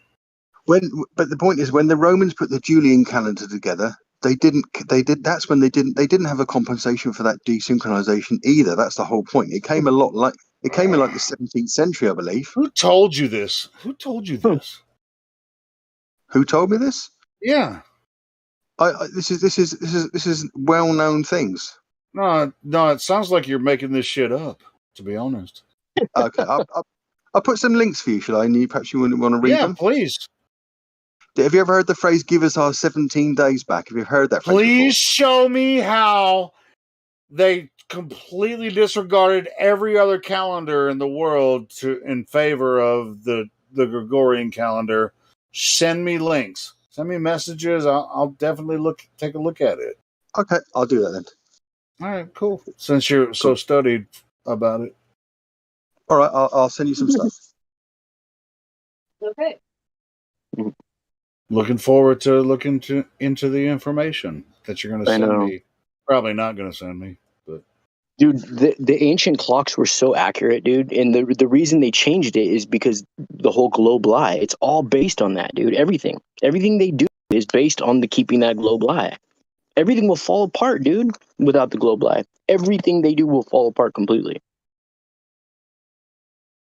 like a Jenga It is puzzle. the central convention that keeps all other lies stuck together. That's Yep. correct. That's what it Yeah, seems like. it's the fabric of everything they do, the very foundation, the meat and potatoes. It's like the convention they all reconstruct their lies within so that it has a somewhat cohesion. So it is really like the globe dream is the lie replacement in which everything is crafted. Think about this. Think about It's the medium for their lie. every major tragic event we've had in the last like 60 or 70 years. If you listen to the news story, they will throw the word global in there somewhere. Now, if you took that to an actual court of law, you'd get the whole thing thrown out simply because they're stating the word global in there. It's fruit of the poison tree, right? It putrefies everything. It immediately makes it fictional from a It's the media. judicial standpoint. Exactly. They invoke the fiction right there by doing that. Yep. Exactly. I couldn't have said it better. I'll definitely check this link out. In Infowars, they do it a lot, right? Yeah. When they are like, "Oh, the planet is going to hell, and we might be destroyed," but they always start to talk about globe and planet. Mm-hmm. Yep. Like right there, right there, they kill the whole story. They invoke the word. Yep. They're nullifying the whole story by doing that. They know what they're doing. They figure if we're too dumb to believe our own senses and go along with what our senses tell us, then we don't deserve to know. You know what I mean? We can't trust our own senses, you know? Well, I don't know if it's that. It might be just a judicial thing they have to do to kind of stay out of trouble.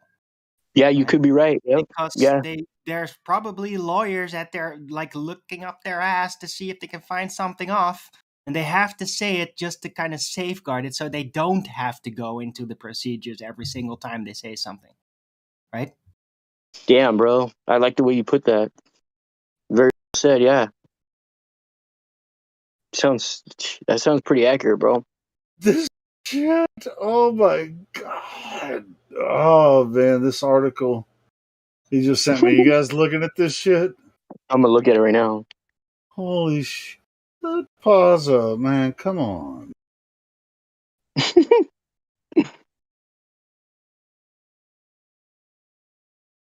I mean, this was a European problem, but what about the rest of the freaking Earth? It's a European problem. It's a problem with the calendar they were using, the Julian calendar. Okay, well, was Europe talking to South America and China about this shit at the time? Okay, all right. All right. That answer is no. What's that got? Talking to those countries, they would be talking to their constituents that they sent over there, right? Wow. Okay. Yeah, and then that's when the money came involved, and everybody's just like, and the religion, the power of religion and money, like we're confined, to this. Then they start moving and saying, well, this is our new calendar because we have money and religion in our pocket. That's what happened. Okay. Right. It is convention based. Everybody knows that. It is because of power. It is like a corporate endeavor that created the modern calendar. Right? All calendars are a convention. Definitely all calendars are a convention. They're a conventional. They're a model for working out where you are in the year. Separately for a very long time in all kinds of regions, and then they tried to unify it. Right? And they did it through the power of business, pretty much. Yes. That's what the Catholics did. Exactly the same with time as well. Yeah. Yeah, time and space. Early 1900s, and talk about space time, and then we'll get into other conventions as well. Space time. All that space time be involved too. Because the space governments just agree with like, hey, it's a globe because boom, we got the human list. Space Force. Space Force. Space Force. Space Force. Space Force. I mean, did they try to make it sound as gay as possible on purpose, or? No, these governments and religious, Why powerful do you say religious go for the gay organizations, Roger style? actually, they promised you a functional reality that they were going to exploit later to make you just slaves to your own reality that you're subject to now. It's a long, it's like waves of dipshittery. We just have to fucking. That's one way of putting it. Yeah. Yeah, it's embarrassing that we fell for this nonsense, but anyway.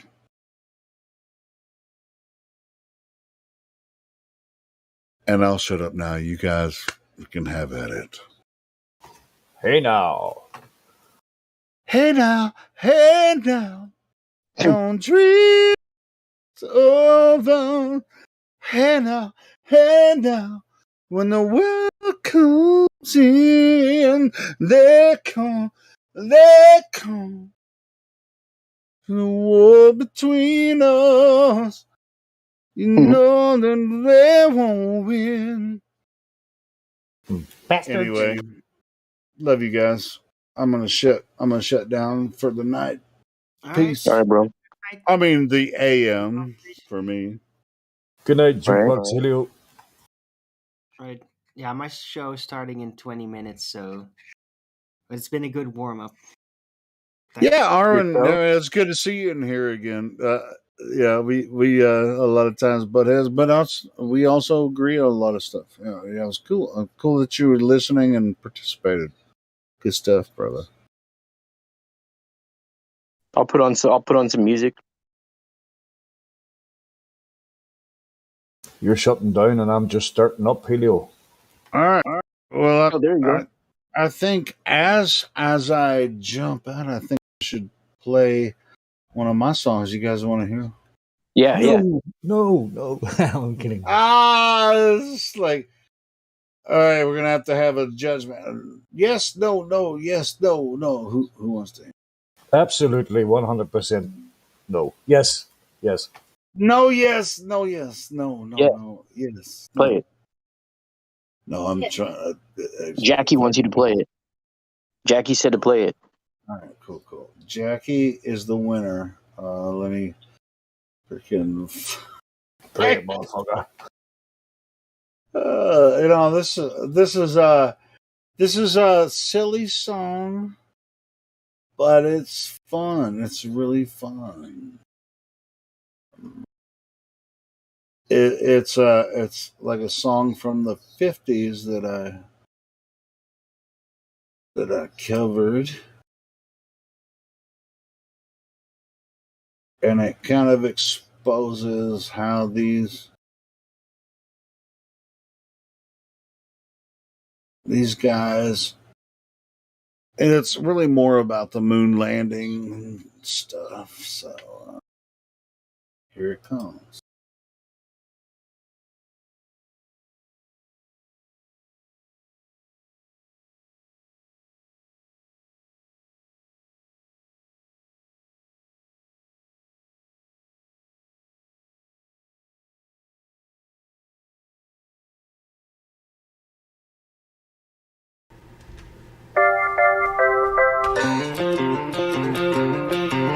I thought flat Earth was only true in fairy tales, meant for someone else but not for me. The moon landing on TV, they really went, just trust me. They showed us what the Earth looks like from space. Then I saw the globe, now I'm a believer.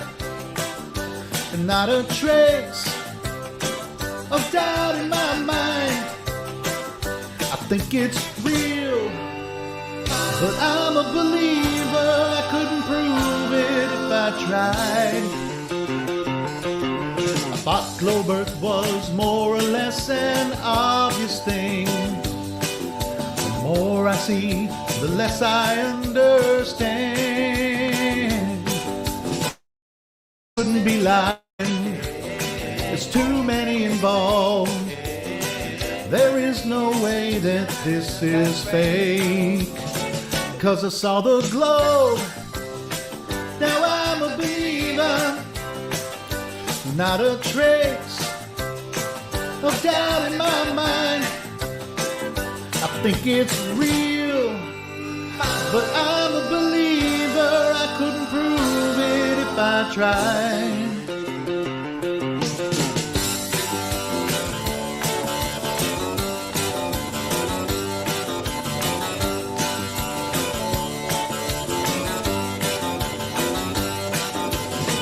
Think they're out to get me. That's the way it seems.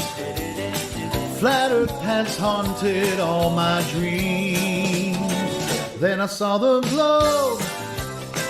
Now I'm a believer. Not a trace of doubt in my mind. I think it's real, but I'm a believer. I couldn't prove it if I tried. Then I saw the globe. Now I'm a believer. Not a trace of doubt in my mind. Yes, I saw the globe. Yeah, yeah, yeah. I'm a believer. I'm a believer.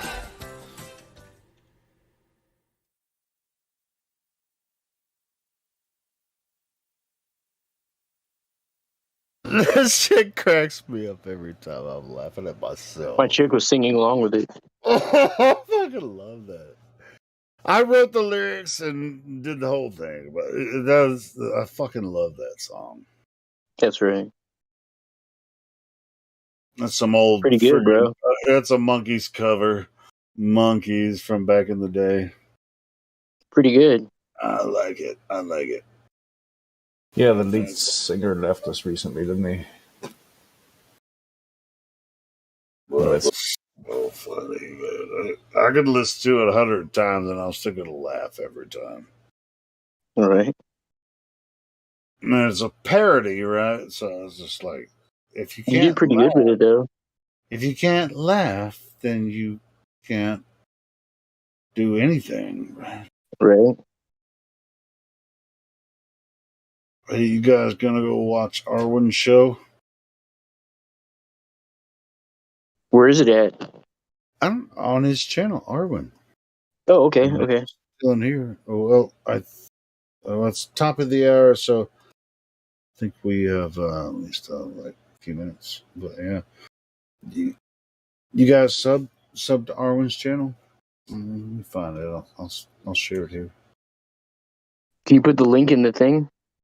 Yeah, I'm gonna put a D in the link. I'm gonna put the link in the thing. Yeah, put the link in the thing, dog. Put a D in the link. I mean, the link in the D. I'll put the link in the thing. Yeah, that's right. Play my song too. Hey, who saw? What you got? I posted something. It's just one of my favorite electro songs of all time. It's super psychedelic, but as in like really intellectually psychedelic and not just like being dumb and trippy. Did you put it in the live stream voice text? Yeah, mine in the box. No, you didn't. Oh wait. No, sure did. You did. Oh yeah, 443. He did. Okay, cool. Well, if anybody else has DJ roll and play it. Okay, want me to play this?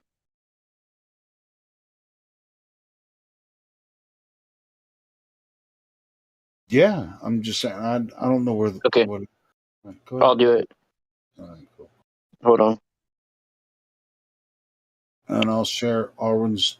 Arwen, you about to do a show? Yeah, 10 minutes roughly. All right, cool. I'm going to share the I got link all the to time your. in the world. Yeah, I'm going to share the link to your channel. So.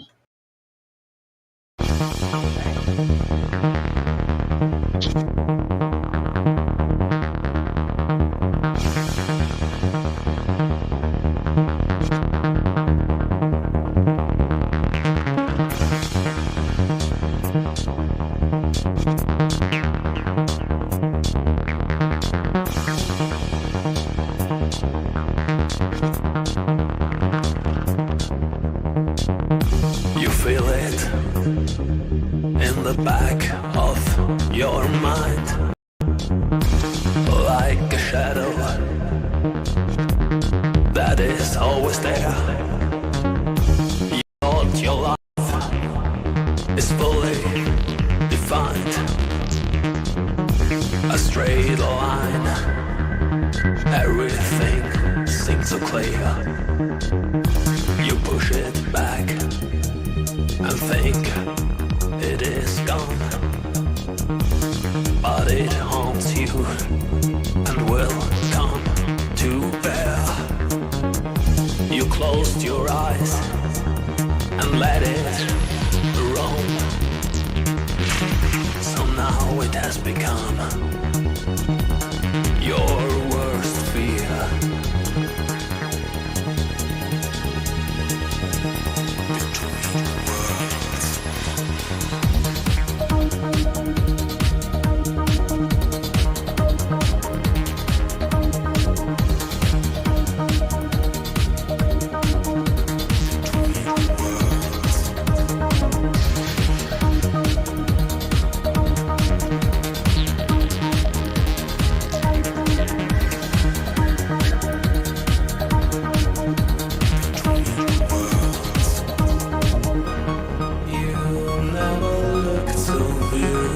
What have you become?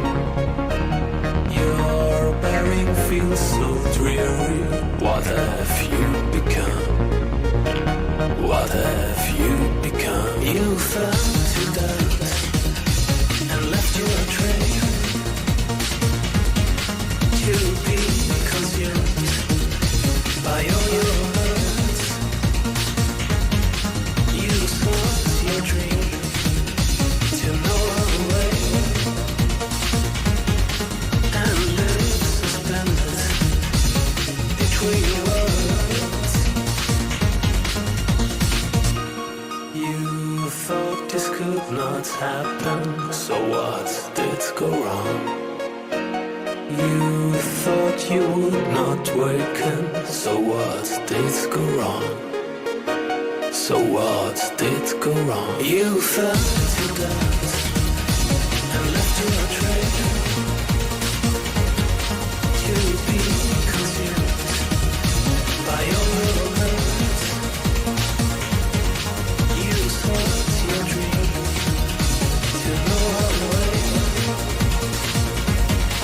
and live suspended between worlds.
DJ Arwin I wish. with his I wish I 777. made that.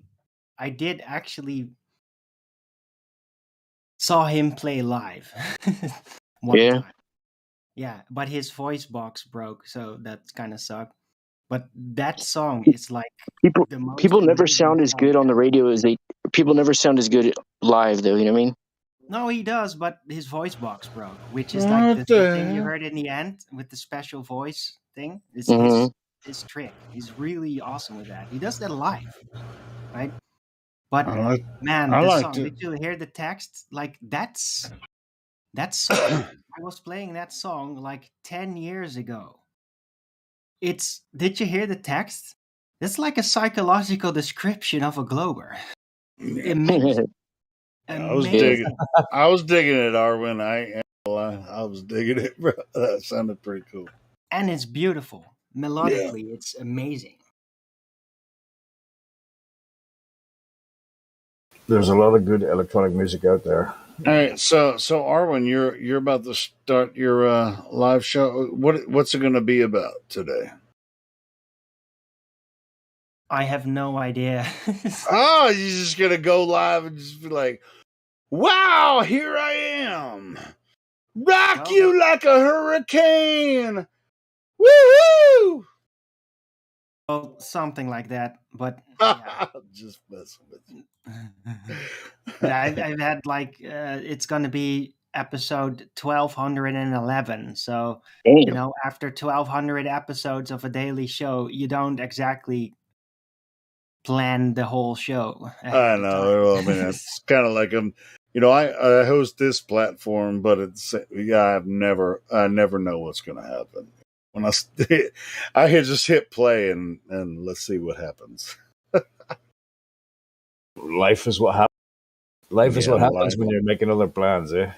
Hey, sometimes I'll hit start and nobody talks for several hours, and hey, Then suddenly you can't get people to shut up for. I know exactly, P-Back, right? No, you already know what's going on. See?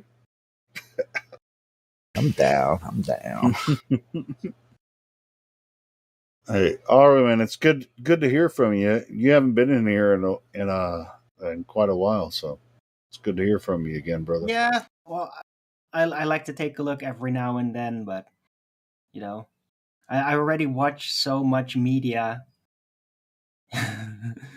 Me too. I mean, even though I'm doing live stream and I'm a moderator here, I don't always come in here and talk, but but I monitor everything that's going on because I'm supposed to.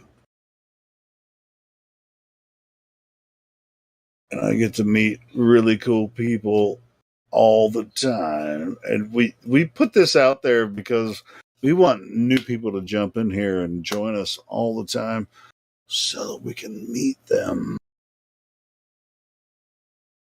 It's like, wow, you're a flat earther? No, I'm not a flat earther. I'm a globie. And it's like, oh, you're a globe. You really think the earth is a globe?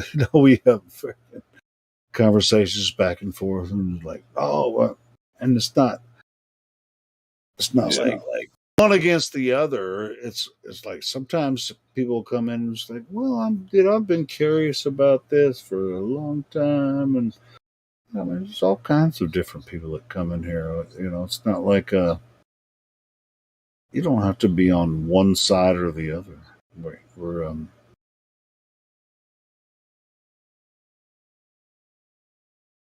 it's just a really interesting place to participate.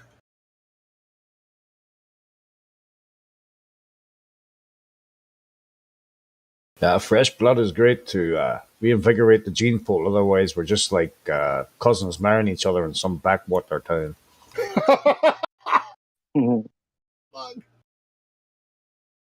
Holy shit, that's great.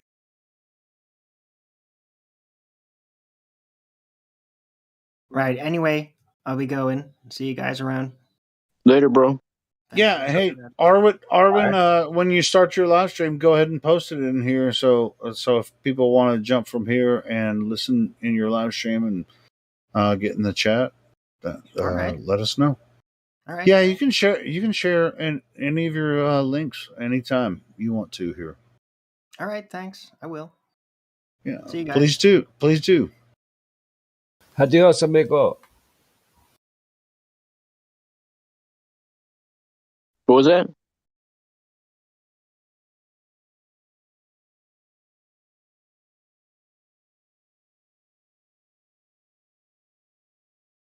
Yeah, I didn't catch that last phrase. It sounded like some Arabic. Oh, adios, amigo. Yeah. Oh, awesome amigo. Is that what you? Awesome amigo. Adios. Hold on, I take my teeth out. Hold on, P-Mac. You're Irish. Why are you speaking Spanish? I love the language. No habla sprickensy Dutch.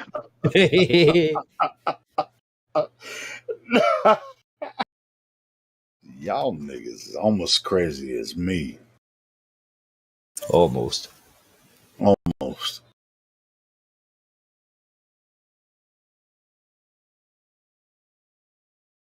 Spricken de Joyce? God damn it, I get it.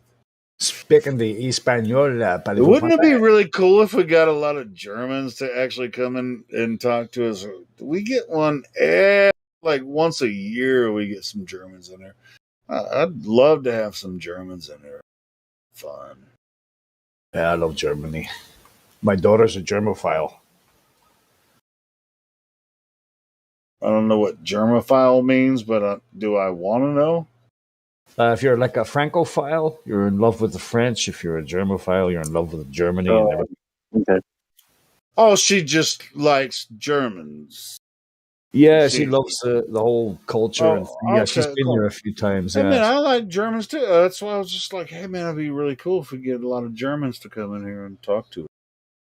Because for the most part, like a lot of the European countries, they all know how to speak English. So why aren't they fucking here talking to us? I mean, the French, the Germans, freaking Swedish. I mean, we get some people from Sweden every once in a while. I mean, but like from France and Germany, we rarely get any people from those countries in here. I mean, we get some crazy black guy from Japan, man. We get all sorts. He's from England, but he lives in Japan. Some crazy black guy. Sorry, Jim. Just kidding, man. He might be listening now. He'll probably, if he's not, he'll come in and freaking crack up about it.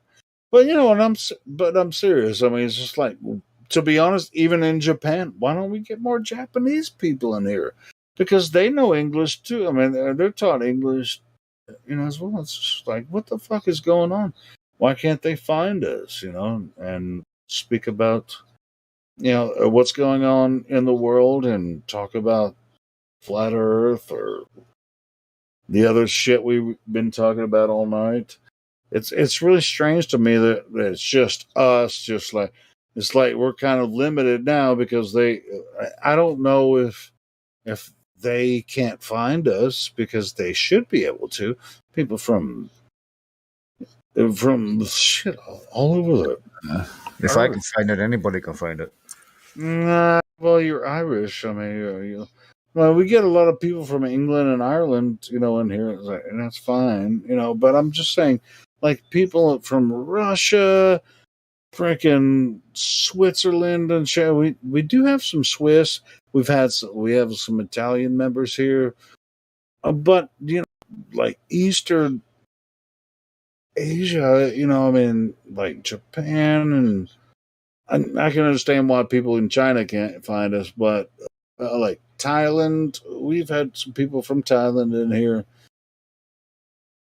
But it's just surprising to me that we can't get more people from those areas that actually want to get involved in the conversation because I know they can speak English.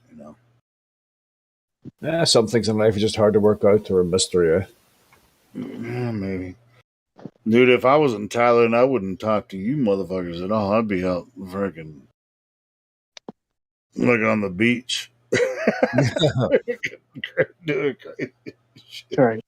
So maybe that's what it is. They're just too busy freaking being in a beautiful country and shit. But where I live is beautiful too. So Or trying to survive. Catch a couple of fish for dinner. I don't know. It just seems strange to me. It's just like I know that those people can speak. I'm being redundant now. I'm saying it again. But it's just weird that we don't get more members here from diverse parts of like Africa or Eastern Asia and shit. They should be able to just go ahead and click a link. Like, oh, hey, yeah, I think the Earth is flat, or I think you guys are dumb as hell for thinking the Earth is flat. So, just to change the subject, not to change the subject, but a complete aside, right? I'm at work the other night, and the guy I work with is a funny guy, and he just sometimes he'll just come out with songs, right? And he starts singing, "Turning Japanese." I think I'm turning Japanese. I really think so. So I'm singing along with him, we have a laugh. And then I go to another part of the building to do my thing. I turn on the Bluetooth speaker, I put the music on, I put a bit of madness on. Madness, they call it madness, right? And it's a list. And what do you think the third song on the fucking list was? Turning Japanese. I think I'm turning Japanese. I really think so. I was like, he walked in and I played, hey, where do you hear this? It was, it's crazy coincidences, eh? I'm dancing around the kitchen, madness, they call it madness, and he comes in laughing, and then the fucking song comes on, and I couldn't believe it. Turning Japanese. But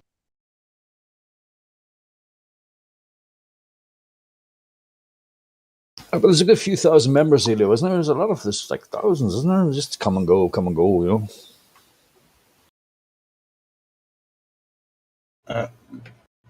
go as far as who might or might not talk and where they're from. Turning Japanese. Like I would, I'm a fan of certain cultures. I mean, it gets kind of boring in Arkansas sometimes. But not really. Arkansas is pretty awesome. Sweet home Alabama. There you go. Alabama's pretty awesome too. I mean, when you fall in love from where you're from, then like if you go somewhere else, you'll be like, this is badass. But always, you don't want your home. Do you live in awesome soul, Helio? I live in Awesome Sauce. Awesome Saw, USA.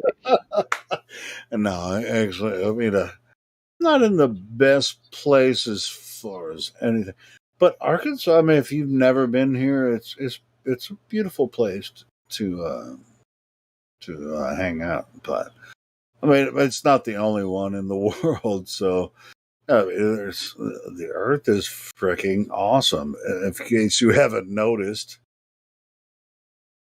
It's also yeah. Earth is badass, in case you haven't noticed. Arkansas is not the only badass place to hang out. But yeah, I'd love to travel all over the world. I'd love to go to Fiji. I mean, I know that's kind of a cliche, but dude, Fiji looks pretty badass. I'd love to go to Fiji and hang out there. But I don't want to live there. I want to live in Arkansas.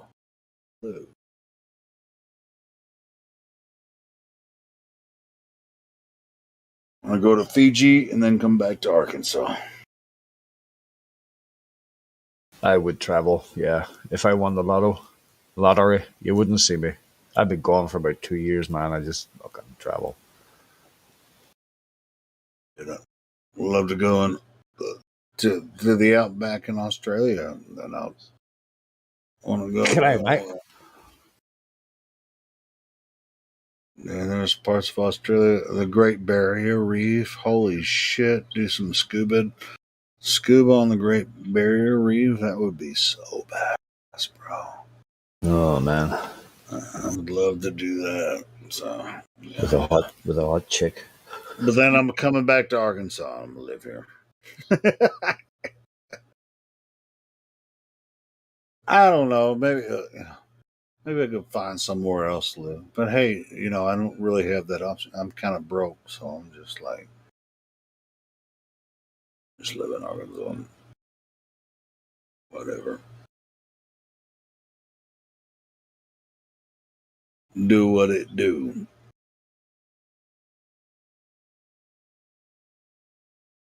You ready for a song, Helio?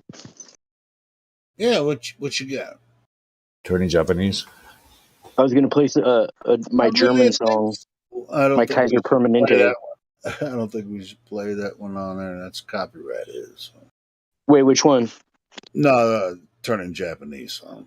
Oh no! I was a German song. Sure. The Kaiser Permanente.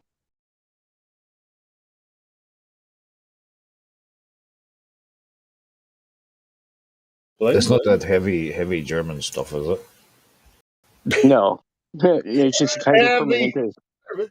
What do you mean by that, P-Mac? Heavy German stuff.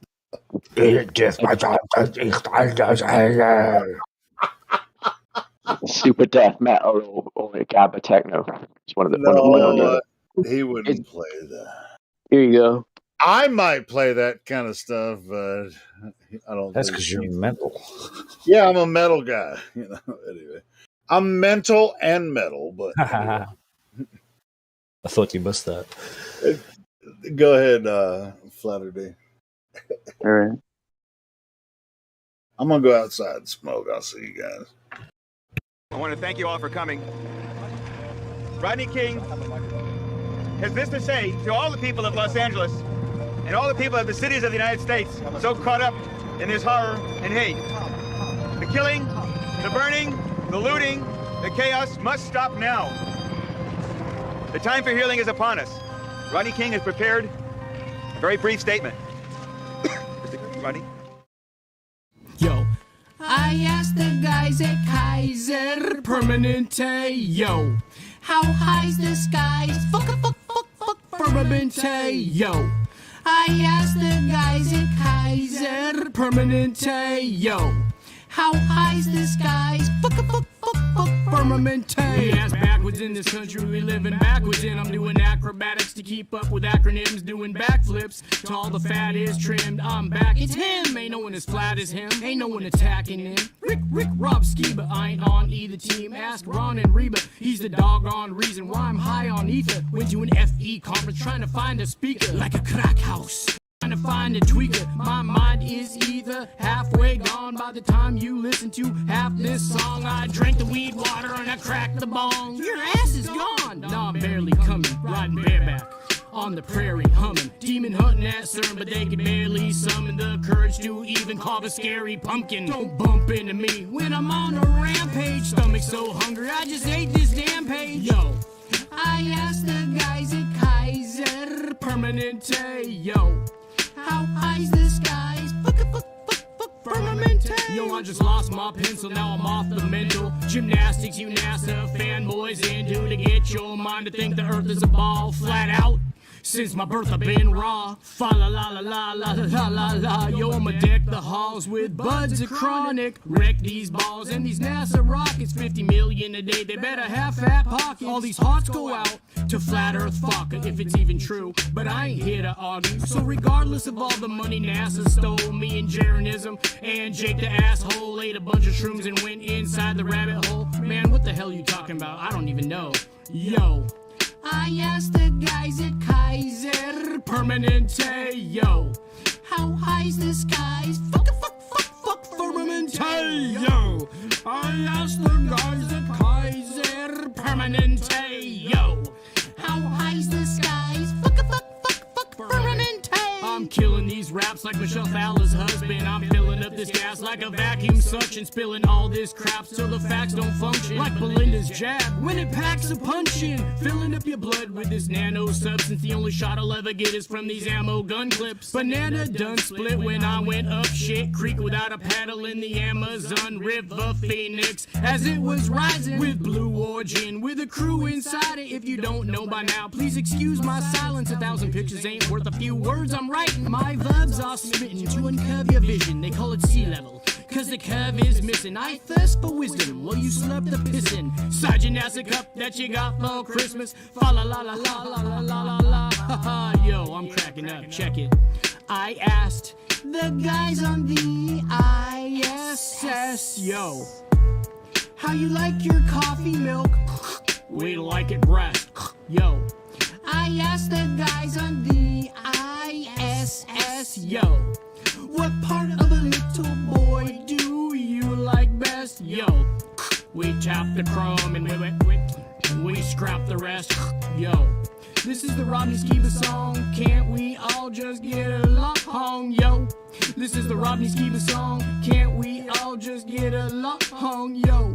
This is the Rodney Skiba song, can't we all just get along, yo? I asked the guys at Kaiser Permanente, yo, how high's the skies, Permanente. This is the Rodney Skiba song, can't we all just get along? Can't we all just get along? Can we all get along? Can we get along? Can we stop making it horrible for the older people and the kids?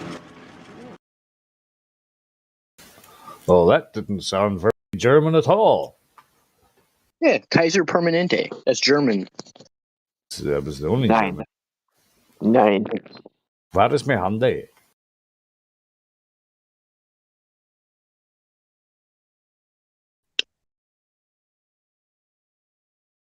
I suppose there's been a lot of scrutinizing of the first civilian melding with the ISS. There, when was it last? What? First civilian flight that actually docked with the ISS, is it? There it was last night or night before. Yeah. It's going to be some hidden strings pulling on shirts and shit. Yeah, it's all ritualistic. Their numerology and shit like that. They have certain events at the times when they do these shuttle launches. You know what I mean? These helium shuttle launches. Yeah, I'm starting to think there's something in there, something to that. Mm-hmm. You know how the rocket, before it takes off, it goes up and down a little bit. It like bobs up and down. I've seen that. I've seen some of that. Yeah.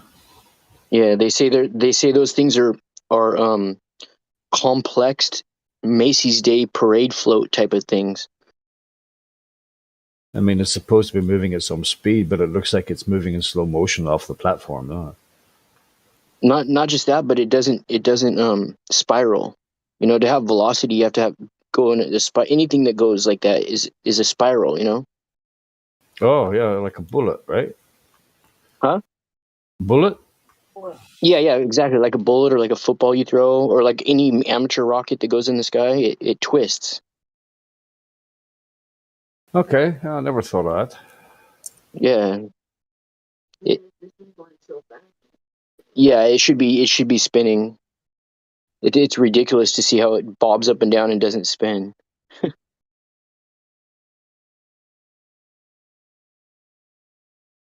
It's a shit show. The whole thing's ridiculous, isn't it? Yeah. And then how it starts off slow and then builds up speed. That defies science, dude. Something that's going like that should at the point where it first takes off, it should be going the fastest. Yeah. Oh yeah. Oh shit. Yeah. Super fast. You know what I mean? And then it slows down over time. But this thing does the opposite. It's ridiculous. And they don't look like they're moving. What is it, Mach 7 to get Yeah. out? Yeah, they don't look like that at all. And not just that, but you always they show every time you see a rocket launch, eventually you see it tilting and then going sideways and looking like it's coming down, right? They say it's just following the curvature of the Earth, but if the Earth's curvature is too big for us to see, even at like 120,000 feet or whatever, then we wouldn't see that rocket turning either. It doesn't make sense for it to go all the way up just to come back down, curve around the Earth. That's ridiculous. It's interesting, man. Yeah. Good points. Yeah, it would be smarter for them just to launch it going parallel with the Earth, and they'd get to the point where they're trying to reach faster than going all the way up and then back down. You know. And what was I going to say? Yeah, it doesn't go up very far before it already starts to. Is it a parabolic before it starts to turn? Yeah. It's only like because otherwise it'll hit the dome. It might hit something.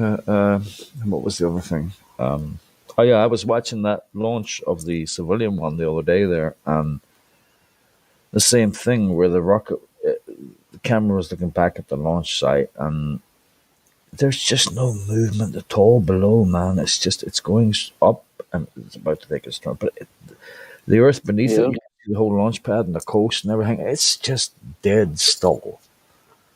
I know. You know, and they'll use this shit about it's moving, everything's moving, and the fucking gravity thing and the finger and feet and the thing about whatever. That's why that just doesn't make sense, you know. I know. Think about this. When they're in the ISS, allegedly they're going 17,900 miles per hour. A bullet from a 357 fires around 825 to 875 miles per hour, right? So the ISS is going 25 times faster than a bullet fired from a gun. So then when they do their spacewalks, it still looks like they're just floating, right? But here's the thing. If they're going 25 times faster than a bullet, but they look like they're floating, they're saying the environment is that different of environment, then everything should follow along consistently with the laws that they're setting, right? But they don't. When they're using their wrenches and their power wrenches and their hammer drills or whatever, and they're taking bolts off to, you know, replace like solar panels, the tools that they're using are going at the same RPM that they do on Earth. You see what I'm saying?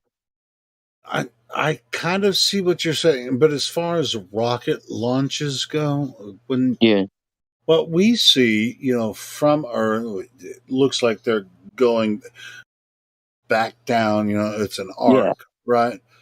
Yeah.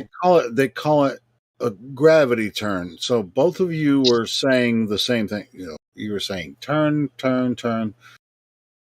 To everything, turn, turn, turn. What a there is a season, turn, turn, turn. Anyway, but they call it a gravity turn. I mean, you can look this up. It's I'm jukebox anyway. But anyway, they call it a gravity turn, which is like they call them the first stage rocket and the second stage rocket, right? So what they claim is that the reason that you see the rocket arcing is because of the gravity turn. Now the second stage is what you don't see. Nobody ever sees. That's when it switches to animation. Yeah. So the first stage rocket, they release the first stage rocket. I guess it falls off in the ocean, and then the rest of it's mystery. Yeah.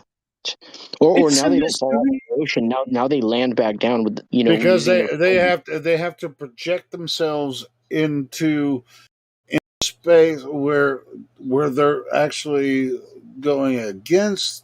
They always travel when they launch rockets. They go east, and then once they reach a certain altitude, then they're following the spin of the Earth. And the second stage rocket will bring them into orbit, right? Yeah. So, I mean, this is what they say. But No, yeah, no, I'm not. It's just hilarious, dude. well, I think it's you can see it as hilarious, but I think it's really not funny because it's bullshit. Yeah. But anyway, I just try to laugh at everything. especially Otherwise, I get too depressed. I know it's just Yeah. like it's so ridiculous that it's not Bullshit funny. can be funny if you throw it on somebody. Yeah, I mean, but it's just like if you believe it, maybe it's funny, but at the same time, if somebody's like trying to argue it, it's like, oh, we see footage of the Earth from the ISS. It's like, you really think people are on the ISS? You know, Yeah, it's crazy, dude. I know, but that's okay. And it's like, yeah, people are on the ISS. I saw it on TV. You know what I tell people? I tell people, even if there was an outer space and there was actually an ISS, and they actually were broadcasting what they're doing up there, how in the hell does that help any of us down here besides just waste our money? Every time we see them up there in this real space, they're playing with food, playing with little stuffed animals, making jokes about piss, and a lot of sexual innuendos and undertones and everything they say. And they're walking around with they're sitting there with their socks on. It's so laughable. Even if it's real, what the hell? They're still wasting all of our money, even if it is real, which it isn't. You know. Way back in the day, sorry, Hilo. Yeah, they're sitting there playing their orange and shit like that there, and all these women with the fake hair and shit like that there. But if you're sending somebody, now here's the thought I heard when I first seen it too, is that if you're sending somebody into that environment which they profess is real, the first thing you're going to do is shave every fucking hair off a person's body. You don't want hair. You don't want it floating about shit that comes with hair. But for some reason, they have to have women that are with all this big fucking hair just to show how fucking real it is. Now, if I'm sending Bro, they somebody, have jewelry on too.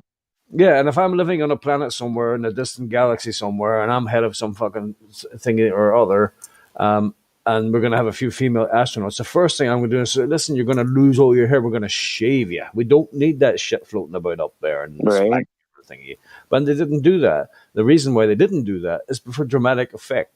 Oh, look, the hair's floating. They must be in space, you know. Yeah. You remember that? You remember that video where it was just like, "Hey, I'm on the ISS," and it was a lady. I think this is what you're referring to, PMac. This lady going, "Hey, look at my hair. It's sticking up. I'm on the ISS. Look at me." Yeah, how can we tell we're really in space? It seems so fake. And look at the hair is the first thing she said, pointed at the hair, and it does look so fucking fake. And then on the same video, this dude tried to do a flip, and then one of his buddies had to pull his cable to keep him. Yeah, he's got United States Marine Corps on his t-shirt. No, well, man, it's embedded in my brain. Yeah, me too. It's pretty sad that people buy this nonsense. I mean, what do you have to do to fucking show them? Like, there's an Oriental guy in the background floating by with a fucking harness on. What do you have to do to convince people this shit isn't real? Hey, we're not here to convince people. We present the information. They can come in. All the information that is available to us, we've seen it before. We provide information that they're not necessarily privy to unless they come here and talk to us. You know, I mean, anybody, general public, all of that shit, all of the information is available to them. Nobody here is trying to convince anyone of anything. You can have your own mind, speak your own mind here, and we can analyze information on their side, which all of us, that's general information. It's just the general public believes this, and it's that, and it's available to everyone. The information that we have here is something we've selected. We've been aware of some of the bullshit that's been going on for many years, and we've taken that in, and we've coalesced that information and say, hey, this is an alternative idea. You don't have to believe me, and I don't have to believe you. If it's like, hey, flat earthers, like, we're not trying to convince you. Come in here and look at what we have, you know. If Will Smith walks up in the Academy Awards and slaps Chris Rock across the face, that happened. Everybody's seen that. That's true. But if some guy pulls on a harness or flies by in a harness or tries to grab a hat that isn't actually there, Oh yeah, that's flat earthers are dumb for thinking that. that's just a glitch in the matrix. Nothing to see here, folks. Exactly, bro. Exactly. Yeah, but it's just like, yeah, they all believe that freaking Will Smith was defending his wife by slapping Chris Rock in the face, and that was just like a genuine thing, as if they keep my wife's name out of your fucking mouth. Yeah, that, I mean, he just happened to be sitting right in front of the stage, and him and his wife was, it was just, that was coincidence. He's such a everything that we say is complete nonsense. Come on. I mean, like I said, and I always say, nobody here is trying to convince you of anything. You come here voluntarily asking for the information that we've come across, and we voluntarily give it to you. Nobody here is making any money. We do this out of the goodness of our heart. And some shits and giggles. Oh, well, definitely the shits and giggles. Yeah. But at the same time, I really, like, even though we laugh at that stupid shit like the Oscars and shit, it's really, I kind of feel bad for people that thought that was real. Really. I mean, it's, with the space stuff and the ISS. I mean, at this, we'll take the piss out of them, but at the same time, I kind of feel bad for people that believe it, so. Well, mind control is a thing that happened in the 80s, 90s, and the 60s, and MK Ultra, and all this kind of shit, and hypnotism and all that there. That's something that happened bygone days, but what people don't realize is that the entire world is and always has been under some kind of fucking mass hypnotism. And there's a reason. Well, I mean, that existed before even modern.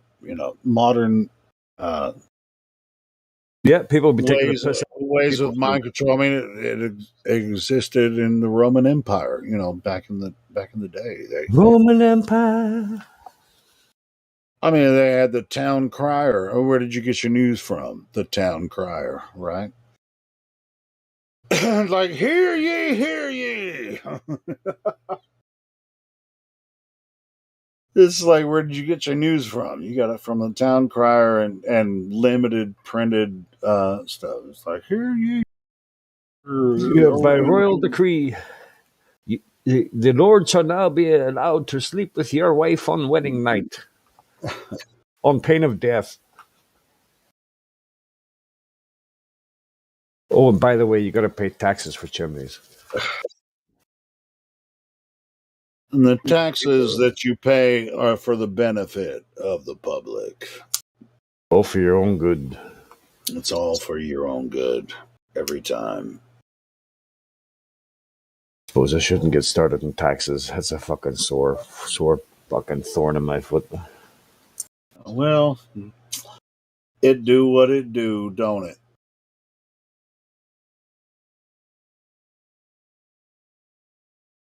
You'd make a good town crier, Helio, with a set of lungs on you. Here he goes.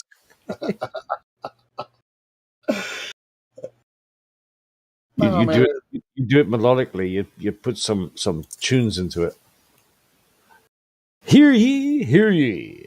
Here you, I mean, it's just like, hey, would I sell out to the local lord? I don't know. If I could get some money and go and see Fiji, I might. Yeah, I sold out to myself. I'm doing it right now. It's like this is a public platform. We all utilize it. We love it. I'm a part of it. I didn't create it, but I totally support it. And for now, we can speak our mind on here until they freaking get rid of us. You know. That's a great little photo, though. Just sitting here watching the world go full retard, man. Yeah. That's cool. You ever watch that movie? Oh yeah, it's so fucking hilarious. They think they're making a movie, and then they end up. It's like, oh shit! That movie is funny.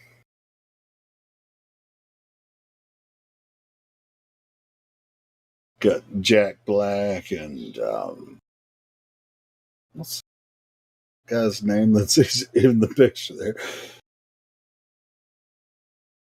I can't remember. He's Iron Man. Iron Man. What the fuck is his name? Robert Downey Jr. Robert Downey Jr. He's playing a black guy. That movie is so funny, man. They're probably going to ban it next year for being racist or something. Dude, have you ever seen You can't black up? What? You can't black up, motherfucker. Yeah. Can't black up. Dude, there was a couple of Halloweens. There was one Halloween we were playing a show at a club, and it was Halloween night, and I had this big afro wig, and I did. It wasn't blackface like, back in the day blackface. It was like, I actually was at this place. We played this place many times. It was brown makeup, I put that shit like on me, and people came in like if I didn't have the makeup on, they would know me right away. But they didn't know me. Like people come in that I know. I had this freaking afro wig and brown makeup on. And we were playing a show that night too. So I played the whole show with the brown makeup and the afro wig. And there was another Halloween that I had my head shaved or whatever. I had an 8-ball. Like a Jamoji. This was black though. This was like total black, a shape. Well, I was already shaved at that time. Freaking I painted my whole head black except for a portion on the back of my head that had an 8, like an 8-ball. Like my head was an 8-ball.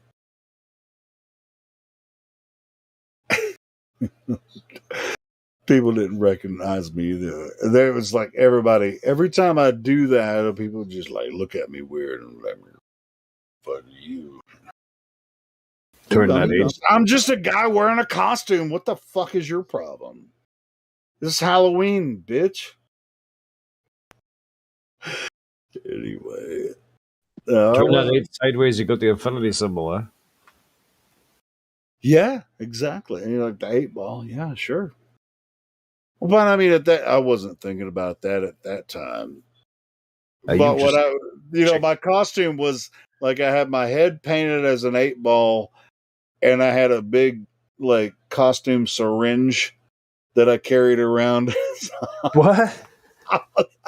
Yeah, I was an 8-ball. I was an 8-ball of Coke, basically. But anyway, that was a long time ago. But it was a big party, and we had a lot of fun. I think I took some acid that night, but anyway. And that was way back in the day. You still tripping, bro? No, I never stopped tripping. I've taken more. I think I've taken more acid than anybody should ever. 24/7 flashbacks. Yeah. And it's like I took some acid a couple years ago, and I was like, yeah, I don't really need to do this again. I'm just kind of like, I already know you, and you know me. Hello, old friend. Hello, old friend. Yeah, but I don't really need to take psychedelics. I don't even smoke weed anymore. And I know a lot of you guys smoke weed and shit, but I just it doesn't agree with me anymore. So Hello, acid, my old friend. I've come to trip with you again. Oh, very good. It's like I don't even need to get high. Oh, it take like one good hit of some weed. Now it just puts me somewhere I don't want to be. You know, so I'm like me and weed. We know where we need to be. What do they call that? The devil's what? Something. Oh, it was devil's lettuce. Is that what? Lettuce. That's it. Thanks, Ego. There you go. Yeah, yeah. I don't mind people smoking weed. I just can't. I used to mess with my brother. He didn't like the way it made him feel. We get him to smoke it every once in a while, and he'd be like, "No, I don't want to do it." And that's kind of where I am now. It's like The paranoid. I'll smoke it, and I'm like, yeah, I don't want it. I don't want to. I don't want to feel like this. So I mean, but I used to smoke weed like nobody's business, but I just don't like it anymore. I don't need it, you know. Yeah, and it's expensive. It's expensive over here. Yeah, it is. I used to sell it like nobody minutes too. Oh, But I don't anymore. Like, You used to smoke weed. You still do. But you used to, too. you talking about some what's his name? Mitch. Mitch Hedberg. Yeah. I used to do drugs. I still do, but I used to too. Yeah, Mitch Hedberg. He's like, oh, don't get me started on some of his shit. It's like, it's son, no, I'm not even gonna try because I can't even. give it a go. Mitch Hedberg died like 4 years ago, I think, and that was the saddest thing. He's one of my favorite comedians. It's like escalators. I see. I'm about to fuck it up because escalators don't break down; they just become stairs. Yeah. A guy asked me if I wanted a frozen banana. I said no, but I want a regular one later. So yeah. Yeah, for later. See, we're fucking his jokes up, man. We're fucking his jokes.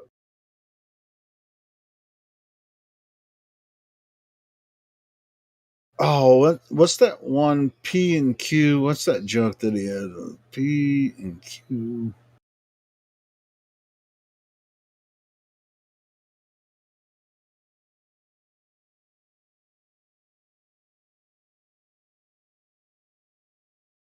You know what? I'm gonna find a short clip from Mitch Hedberg and we're gonna play it. Since we're messing his jokes up, I'm gonna find a short clip from Mitch Hedberg.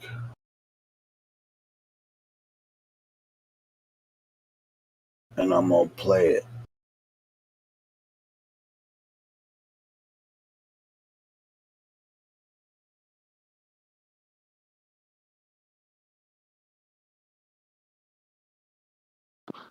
I just looked up the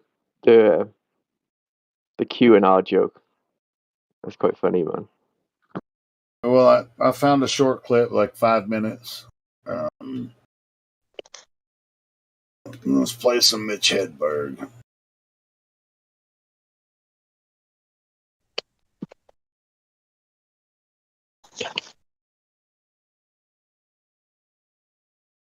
What the hell ain't this playing?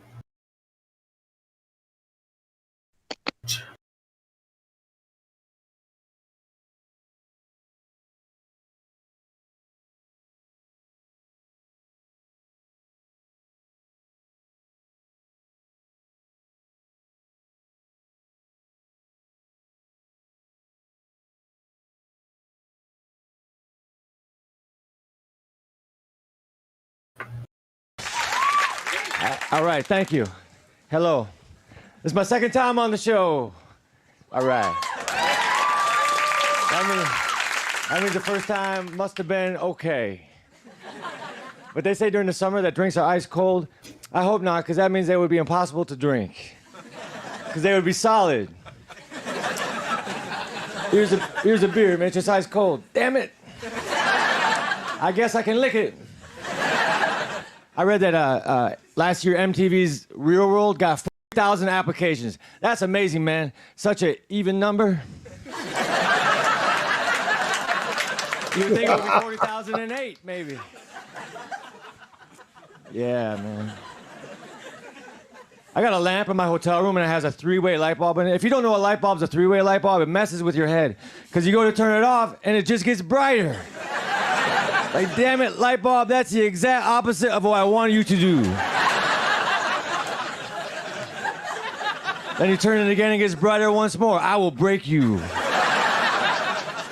That's the only reason I had this thing out here. Oh, yeah, man. So I saw a commercial that said, forget everything you know about slipcovers. So I did. And it was a load off my mind. Then the commercial tried to sell slipcovers, but I didn't know what the hell they were. Now, is a hippopotamus or a really cool opotamus?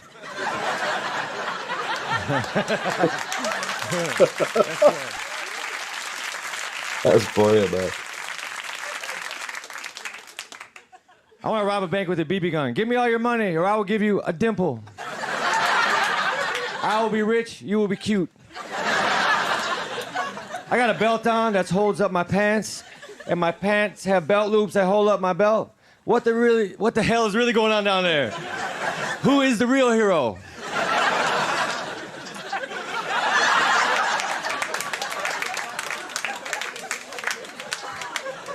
Now,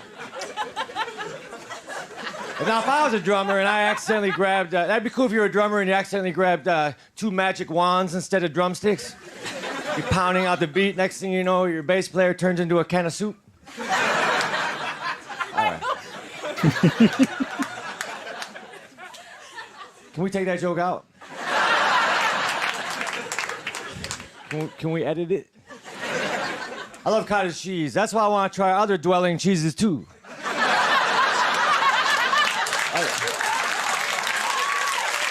Dwelling cheeses. I want to try studio apartment cheese. Or maybe igloo cheese. Or if I'm feeling adventurous, mobile home cheese. Don't eat mobile home cheese during a tornado. It would be devastating. Dr. Scholl makes foot products. And he's a doctor, which means he went to school for a long time. But it doesn't take a lot to figure out that stepping on a cushion will be more comfortable. That dude wasted lots of time at school. Because I would have bought that from a Mr. Scholl.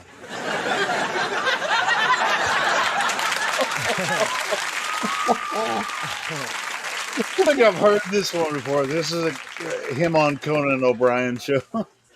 I wish they made fajita cologne, because that stuff smells good. I hate to sleep because... No, I like to sleep, actually. I hate to dream because dreaming takes energy. It takes work. Sleeping is supposed to be a relaxing affair. I lay down on a bed, it feels great. Next thing you know, I have to build a go-kart with my ex-landlord.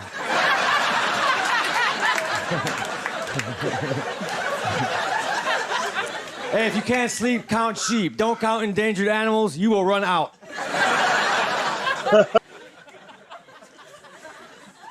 I bought a donut and they gave me a receipt for the donut. I don't need a receipt for a donut. I'll just give you the money, then you give me the donut and the transaction. We don't need to bring ink and paper into this.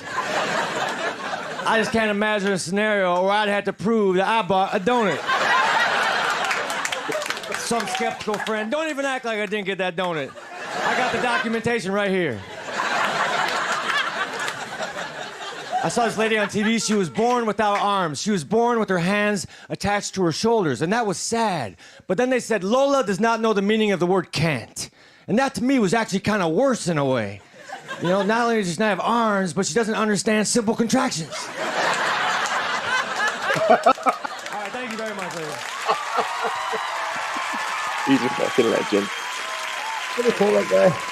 That's hilarious. Thank you. Mitch Hedberg, everybody. We'll take a break. We'll be right back. Yeah, Mitch Hedberg is the bomb diggity, bro. He's so funny.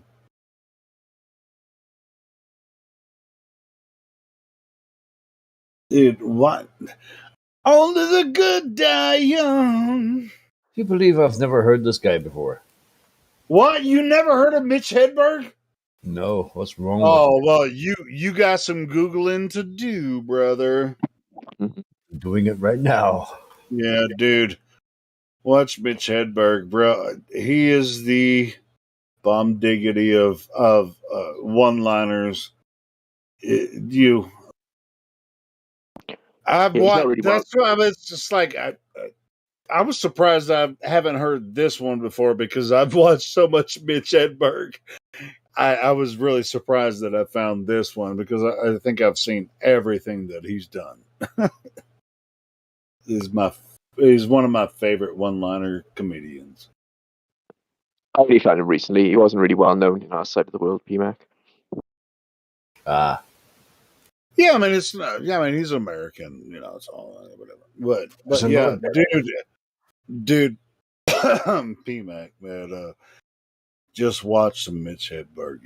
You will freaking crack. You'll be cracking up, bro. Oh, I'm gonna. But it's strange. Like I've never heard of this guy before, and I love that. There's another guy, he's a Canadian called Stuart Francis. He's a deadpan one-liner type guy. He's brilliant as well. Stuart Francis. Stuart Francis, hey, send me a link, man. Stuart Francis, yeah. I love comedian comedy, man. I'm freaking. I listen to that shit. I'm all about it. Slapstick, one-liners, freaking storytellers. Like George Carlin is you know, he's one of my heroes. You know, I listen to that stuff all day. I could never do it, but I'm a huge fan. But yeah, Mitch Hedberg is a champion one-liner. You just heard a portion of what he can do. And he died like 4 or 5 years ago. And he is something else. Mitch Hedberg? Yeah, no, it was 2005, bro. Oh, really? All right. 15 years ago, whatever. You were close. No, well, either way, it would take a decade. I didn't. Well, I still watch his stuff, you know. And it's like, oh shit! I can't believe I just found a video that I didn't see him on. I mean, I've been a big fan of him for a long time. So he died in 2005. Yeah. Yeah, it was. What was it? Died in March 2005, age 37. Damn, that's young. Overdose, right? Let me see. Death. Found dead in his room at Westminster Hotel, Livingston, New Jersey. Death announced believed to be a result of congenital heart defect, but the medical officer accidentally resulted in multiple drug toxicity. It was an overdose. Anyway, it's, I mean, that's the same way that Chris Farley died, right? You know, I mean, it's just like some of these guys, they're all living on Tupac Island, you know, so, you know.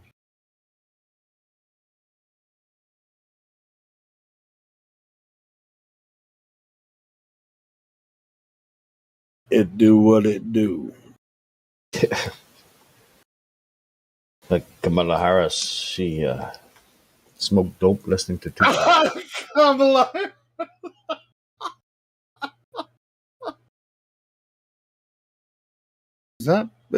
Is our vice president a real person?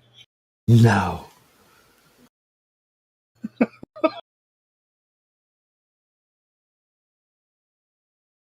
I mean, I just can't believe what's going on when you see. No. Yeah, she was, you shouldn't believe it.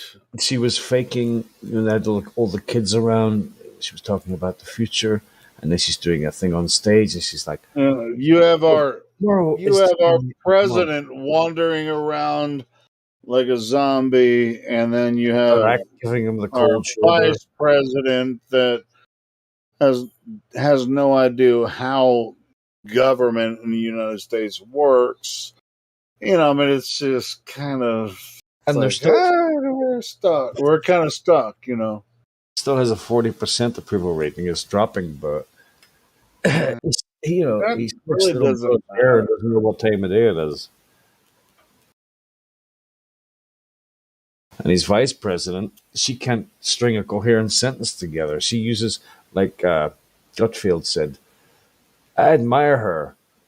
Why? Because she can use like 3 or 4 words and make an entire paragraph out of them. Dude, if you say 3 or 4 words right, and you just it can be very profound. Like profundity can be a thing if you're popular. You can be profundancy is a thing. Yeah, Things profundity can have profundancy if they have profundancy and are Here's what I would say about Kamala Harris. Fuck that bitch. And I'm going to laugh about it, and you can say whatever you want to about me. Because I don't, and I want to say fuck Donald Trump too. Fuck him. Fuck them all. Fuck them all. And a lot of people will get pissed off at me about that, but they won't, because they can't, because we all know this is it's a freaking whack job, you know. It you know, it's just like, hey, people don't even have the you know, generally attention span. If you actually think anything that's going on in the government and the social media and the general media, the television sources and magazines and all that kind of shit, if you think that they really should have an influence on your personal life, and you really consider that as a thing where I should like, hey, I want this. That's money. You know, power. You're starting to sound like Kamala Harris, or no, you're probably right. I am kind of like, you're not wrong. I'm starting to sound like UP MAGA, where that's not possible. Nobody said it. We're both a couple of drunks just bitching about shit that's happening in the universe. Yeah, I'm a drunk on the weekend. You a goddamn lie. You were drunk all the time. No, bruh. No. No. No. Life, the earth is the canvas, and people, we are the paint. How's that? Ooh, I like that. Yeah. Right? Yeah. The people are the paint, That we and create. we are. Go ahead. The earth, and the trees, and the rivers, and the mountains, and the sky. That's all the canvas. That's just the canvas. The people that create the stories and everything that's going on is the actual paint. No, our consciousness is a result of the paint from the creator. I mean, I don't know why you would think of it otherwise. I don't know. Dude, hold on. So, if you want to say, hey, jump, it's the jump point. Boom. Might as well jump. Might as well jump. Go ahead and jump. See, a lot of people don't understand us feedback, and that's cool. And that's why I give you a lot of shit, and you give me a lot of shit. But yes, this is our jump point. This is the effect. The creation, the result, is what we have to deal with here. Now, how old it is, history of humanity, and all that kind of shit.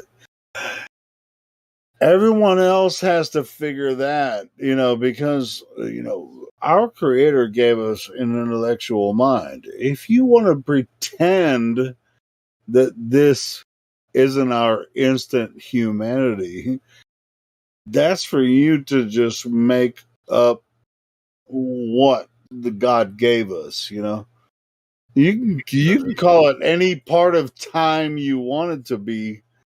You can call it 4.5 billion years old if you want to, but this creation was for us. And so you can call it Garden of Eden, all of this. You can build whatever lifestyle or history that you want to believe in. You were never involved in that. Nobody that exists now was involved in the Garden of Eden, Adam and Eve, and all that kind of stuff, or they weren't cavemen or anything like that. Humans, me and you, human, men and women, have always existed. In my opinion, you don't have to believe me because I don't want you to, but men and women have always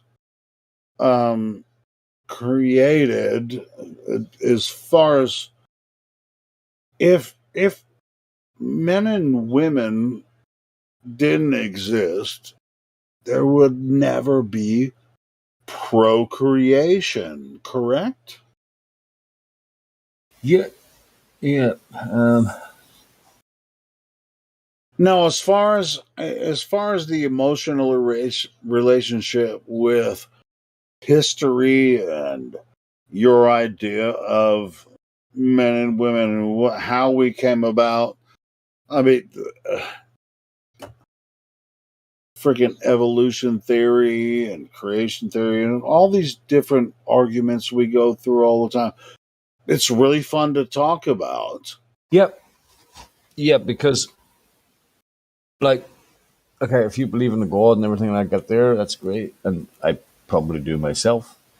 I just think there's something else going on here that we're not aware of, because we basically... I do too, PMAC. I really do. Something else deeper. But, if you have a godhood and all that there, that's great, because, maybe somewhere... I mean, if you look at the shape of Earth, think what Earth is, we don't really know. We're trying to figure that out. I'm gonna tell you what, PMAC. The reason that I think there's something bigger going on is because we're supposed to be talking about this. Yeah, we're at the baby step. This is the beginning of it. This is the beginning. We're at the start. Correct. So, And if there is a dome or isn't a dome, is not a dome or whatever. I don't No, know. no. That's not what Earth is. That's not what Right. humanity is. But That's what we're supposed to be talking. The people that really want to talk about it and move forward, we're going to find this discussion. We're going to find creation. We're going to find reality. if you make shit, I can't even say the word. Hold on. An hypothesis. Just hypothesize that we are in some kind of container. We are. And there's no way that you can leave the earth. We cannot leave the earth or whatever. Even your ethereal form or your spiritual form or your eternal form, it hits the dome and it has to go sit somewhere else and wait or something. Maybe we are. I don't Sure, know. And then, it works physically and mentally and spiritually. yeah, You're stuck here. yeah. Earth is the You know, only place that exists. there's a Earth. there's a physical world going on, but obviously there's a different beneath that. There's something else going on deeper that we're not too. We're trying to figure that out, right? But anyway, maybe at some point during that time, a certain entity or is does come in and say, "Listen, guys, hey, you've been hijacked. You're not living where you think you are, and here's how you get the fuck out." Now, Which would be, yeah, why sure. would you want to get out though? Because it's the only place that can or should exist. Earth. You see now existence now, yeah, that's another point you're making there. That's another. You could talk about Dude, that I'm for hours. probably why do you want to go somewhere else? I love my I I love can my make it. gilded cage. Go ahead. I love my gilded cage. Why would you want to go somewhere else? Maybe there is somewhere else. If there was somewhere else, would you No. go? I check this out. Even if there is somewhere else across the plane that we are Oh, supposed to go, wouldn't we know that? No, I mean, say, are you talking about like like moving closer to the North Pole? Is that what you're getting at? oh no, I'm talking existential, like just massive. I'm already there. See, that's what I'm saying. I'm already there. I'm just trying to help everyone to go ahead and accept Earth as it is. It does seem like a learning process, though, doesn't it? Some kind of an experience. It is. It is. It is. And I'm not.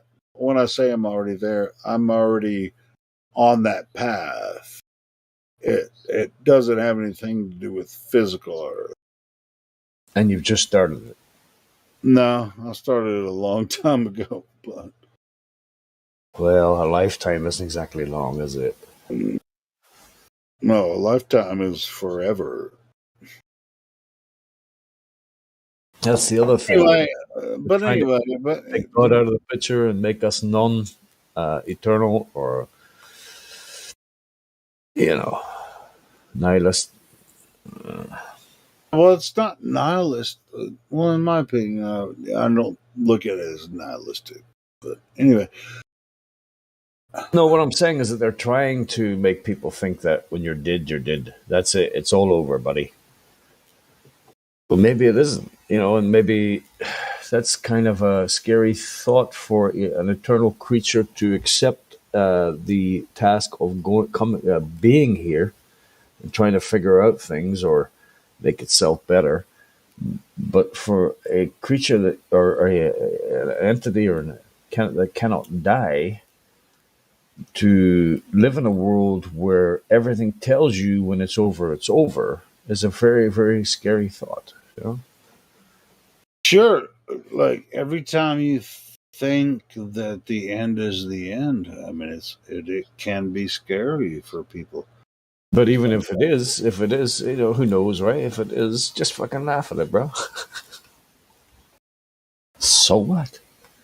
Well, so what doesn't necessarily work out for a lot of people. So, hey, I mean, all of it, just because I figured out my way doesn't mean that way works for everyone.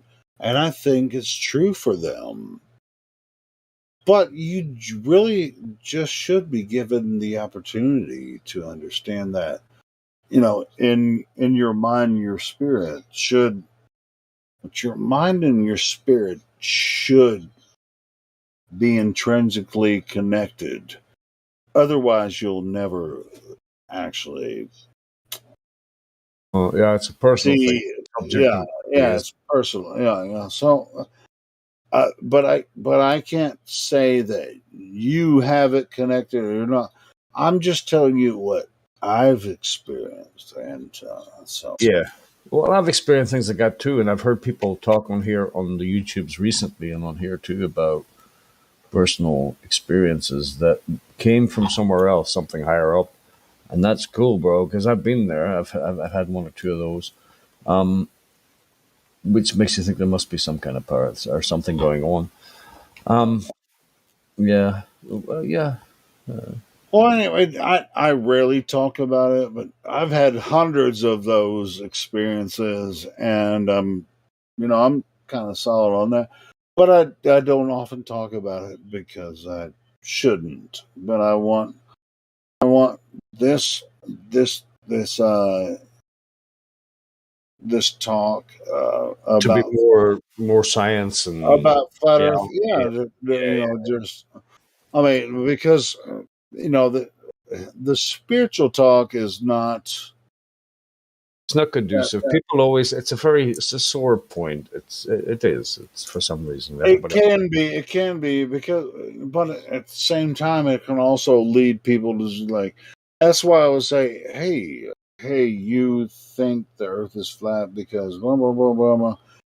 That's why I always ask, like when people come in, I was just like, oh wow, you found your way to the flat Earth server. What do you think about it so far? How did you find flat Earth? That's cool, and I understand And that. I'm not asking them about the physics. I'm asking them about how they understand Earth, not the physical properties. Because I mean that's pretty easy to find out. Like, hey, Google flat Earth or Google globe Earth. You'll find out 24901, 3959. Dude, all those numbers are easy to find, right? Yeah.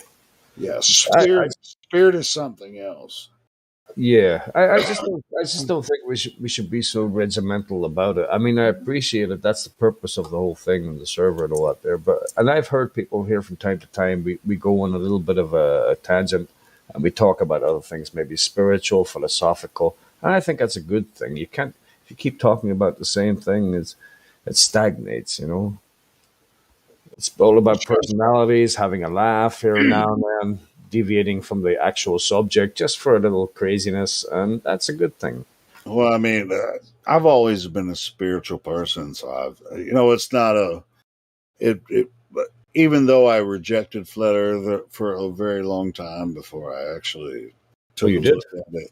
Oh yeah. I didn't freaking buy flat Earth right away. It took me a couple of years before I actually really was like, oh, I get it now. All right. But it's not spiritual. I thought you were a couple of months kind of guy. No. It took me a while, bro. It took me a while because I'm a sensible person. I'm common Good. sense. I'm common sense. I'm more common sense than and spiritual. I'm a spiritual guy and common sense. So it was like, when I first heard about flat Earth, I was like, these. And it was people I was following for a while, and Truth Matters, like 9/11 and.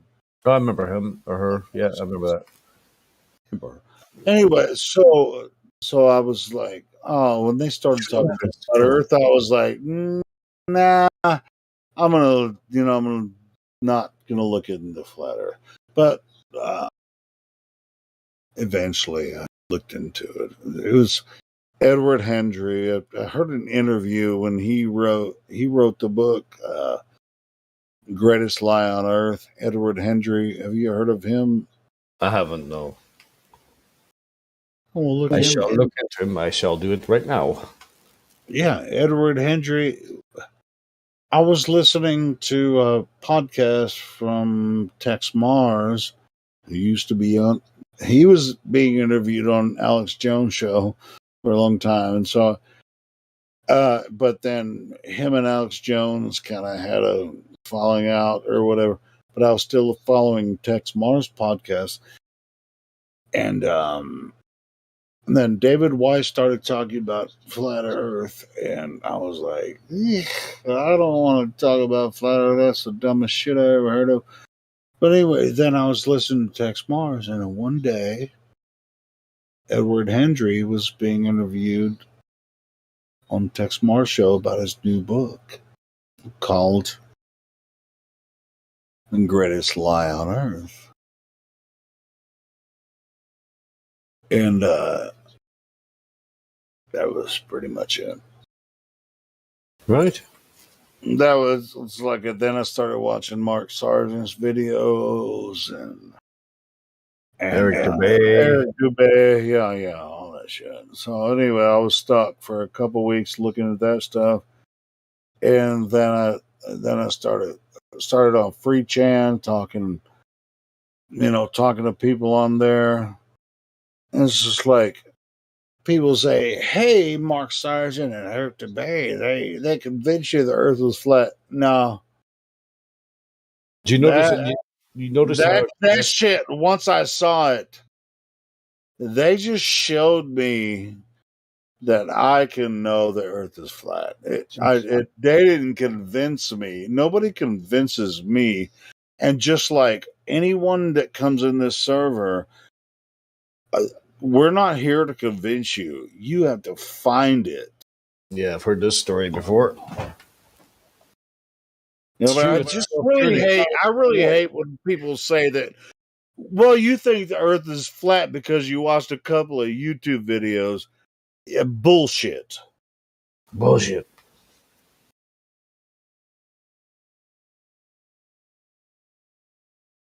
You thought about it, studied it, looked at it, weighed the evidence, and it took. Yeah, I rejected it at first. I rejected it for months and months on end. I really rejected it. And when I finally took a look at it, I was like, oh, I see now. I see. And then once I saw what they were talking about, then that's when I started, collaborating with other people. It's like, oh, this does make sense. And so that's where we are now, or that's where I am now.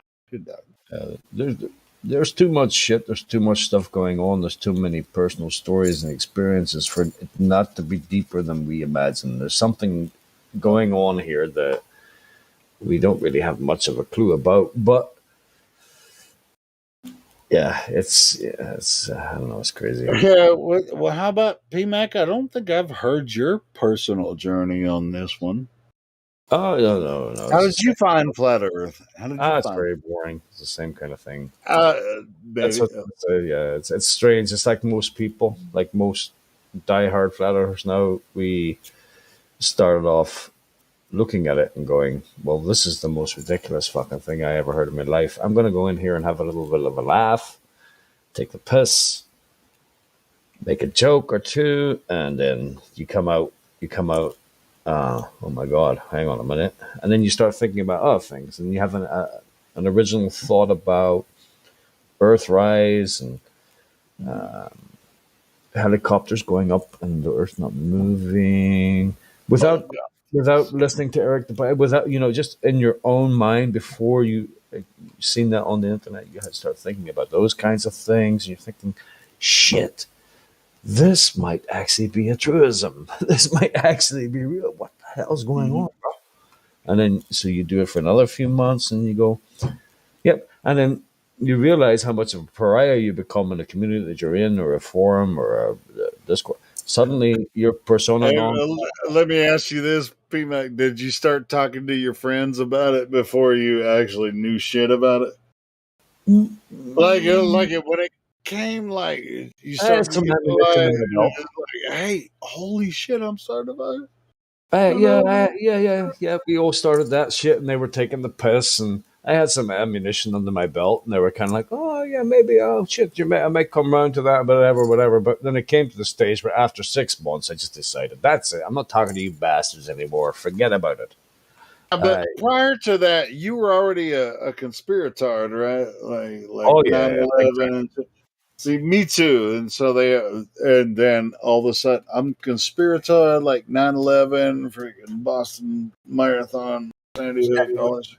And this is the And thing. In those days, there was very. Let's talk like 20 years ago. There was very few of us. We were like a small minority. Suddenly, you realize, holy shit! There's people at the bar that I'm serving drinks to are talking about things that I was thinking about 20 years ago.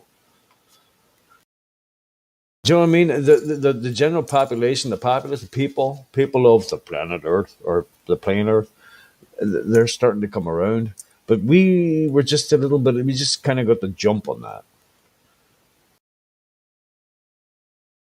dude, yeah, there's going to be a lot of people that come around, but it's.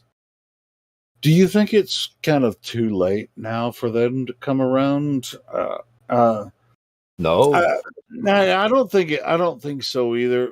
But as far as like the Well, there's a how you're going to survive without the monetary system, it could be a little bit. Maybe I'm listening to too many. I just see the whole thing as a ridiculous fucking play. I really do.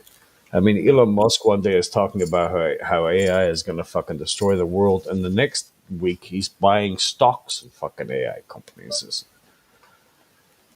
Dude, I predict within the next by the end of the year, Elon Musk won't even be captain of the ship anymore. Okay. Well, here's the thing. Well, when it was a conspiracy tard, here's a little nice little story.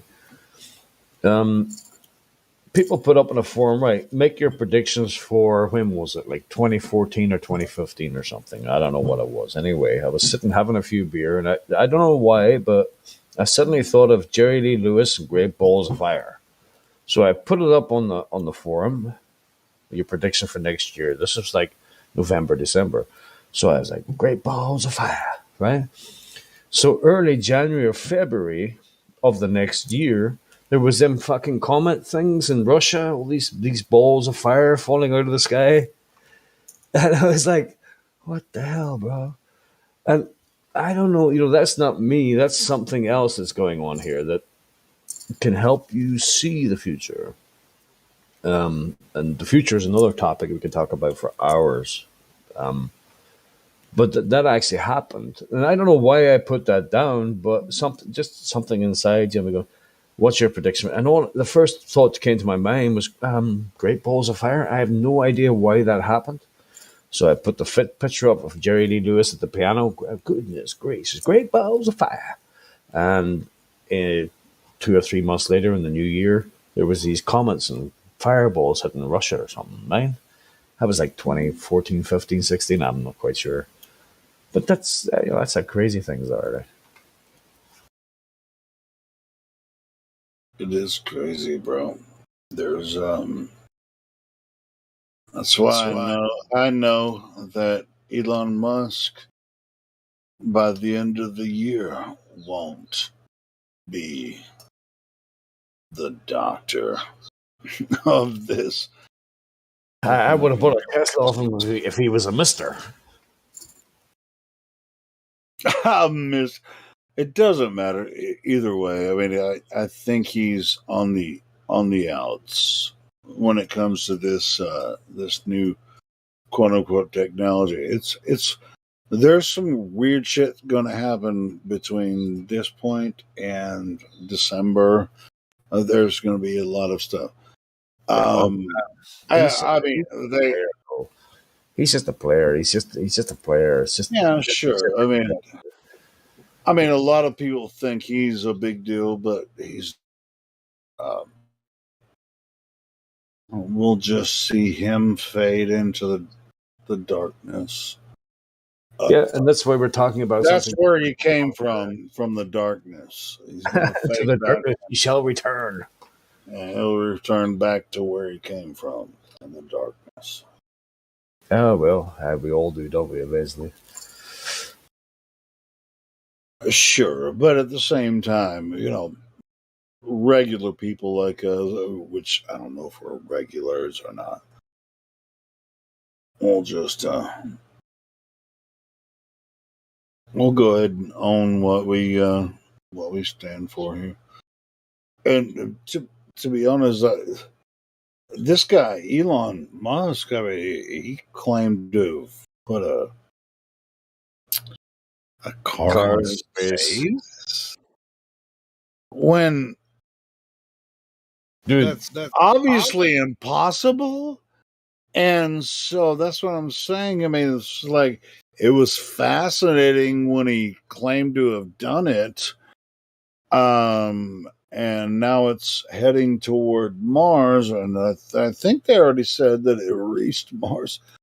But it's just like, dude, Elon Musk is gonna fade away. When he done that, and I'm sure I'm not the only one, I watched it, and I'm sure there were thousands or hundreds of thousands of people that went car in space, extreme temperatures, a real car, paint, leather, boom. No, that shit would be a molten mess. And of course the videos came out the next day, but I mean, it's not. Who's the next like big entrepreneur? I mean, like I said, Elon Musk by the end of this year is going to fade away, and most people won't talk about him anymore. Who's the next entrepreneur? Who knows? They just pulled him out of a hat, man. Some guy you never heard of before that suddenly came up with some brilliant idea, and then now suddenly he's the world's fifth richest fucking fella. Who fucking knows, man? This they're just generic freaking like springboards. Isn't that what it is? It's just like it's like boing, boing, boing, boing. Tigger. Yeah, they come from the financial tickers. Boing, boing, boing, boing, boing.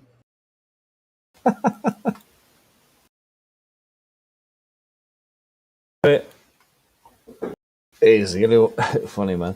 Hey, listen, I gotta go. I'll be back in a couple of minutes. Hey, I'm gonna go smoke, and I'll be back in a couple of minutes.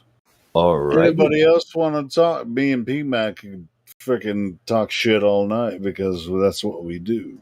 Hello, YouTube. Hello, YouTube and Discord. Welcome to the family. Anybody else besides me and P-Mac want to talk? Jump on in. Hey, we're doing just fine. Don't worry about them. No, fuck you. I want other people to talk. Me, fuck you. Fuck your whole family. Well, fuck that. Why are you saying fuck my whole family?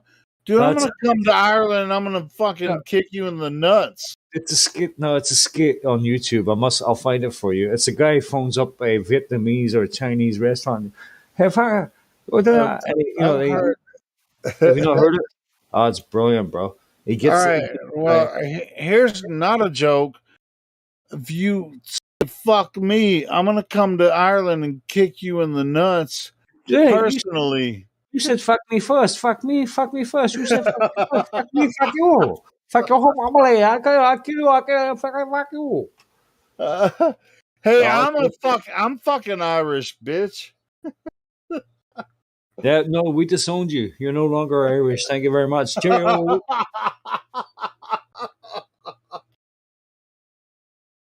Back in about P-Mac, you're good. Hey, but I do have Irish heritage. So, anyways, so anybody want to talk, or do I need to play some videos? Because I'm about to go smoke. Because I'm tired of talking to P-Mac. Because he's in my brethren is an an ire person, he has ire. That means he's like he's upset. Like ire means upset.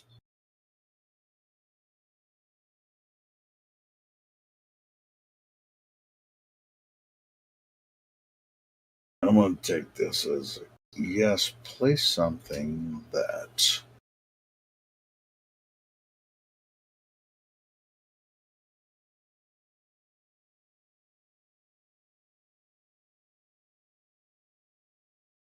By the way, I don't think he's upset, but Ireland.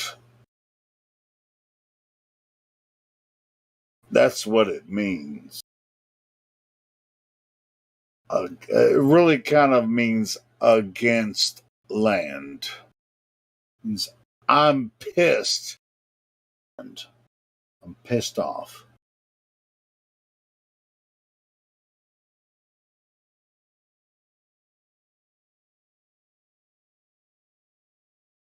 And I don't blame them.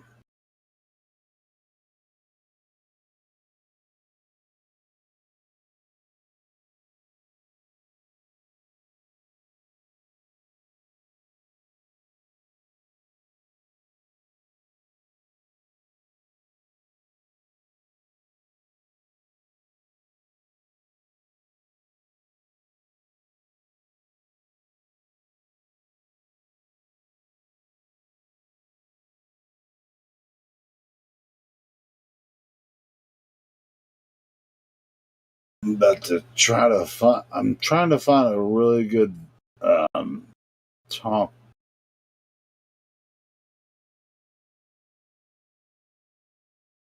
Play right now because you guys won't talk. Let me find it. Listen to this one, Helio. Give it a couple of minutes. Yeah, anyone have a good recommendation to play on the bot? So, because I'm not just gonna sit here and freaking talk shit all day. I have other shit to do, you know. But if you guys have some good videos, recommendations to play here on a Sunday morning, freaking give me some recommendations. Because if you don't, I will play something you probably don't want to listen to.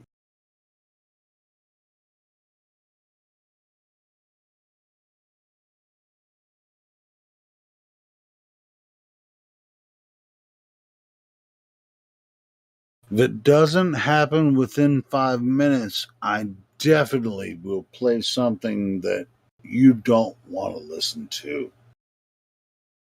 Promise.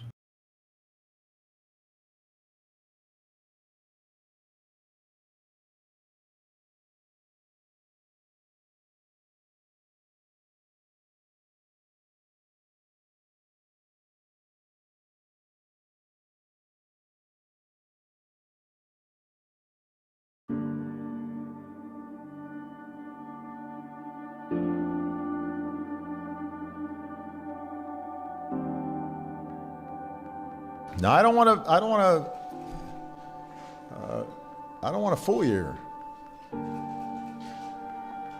Last month, for the first time since 1972, NASA released a blue marble, a single snapshot of the Earth taken from outer space. And so much has changed in the decades between that first picture and the second. Borders have shifted, generations have come and gone. Our global population has nearly doubled. But one thing hasn't changed. Our planet is as beautiful as ever. It still looks blue.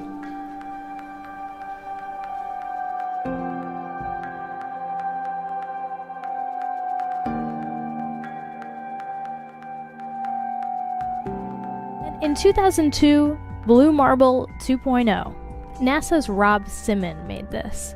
And it had wide appeal too. For example, it ended up as the default background on the iPhone. I didn't even know until I bought an iPhone and turned it on and kind of did a little happy dance.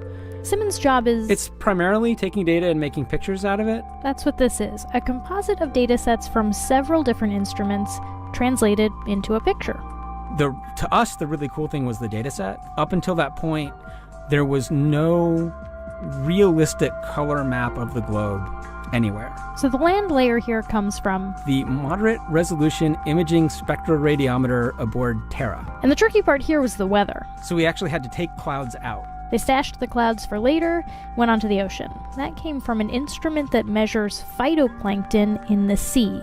Where it was low, I colored it dark blue because they're low mostly in mid-oceans. And then where it was a little bit higher, it was like a little bit brighter green. Then add the clouds back in. There's a small problem with it because there's a very slight gap in between each orbit. So some of those are painted on. It is photoshopped, but it's has to be. Then there was another layer to sort of simulate the atmosphere. And then there's this little bright spot. It's called the specular highlight. So it's the reflection of sunlight off of water. Those are the pieces, but you can't just slap them all together. It just didn't look realistic. It looks kind of flat, or the clouds are sort of too see-through. So I just hit Command-Z a lot. There's artistry to creating the world. What I imagine it to be. Unfortunately, I'm not an astronaut. I've never been to space.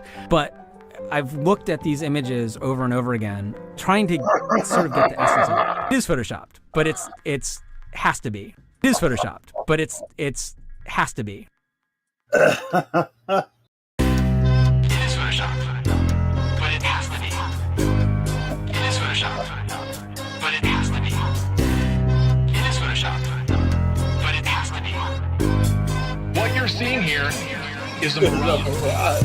A lie is a lie, and it don't matter how many dumb sheeple believe it.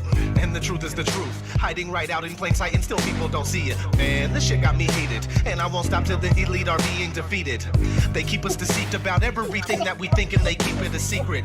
What we're taught is not conducive with reality. Big bang, evolution, and there's gravity. I tell the truth, and then these motherfuckers laugh at me, telling me the earth is photoshopped because it has to be.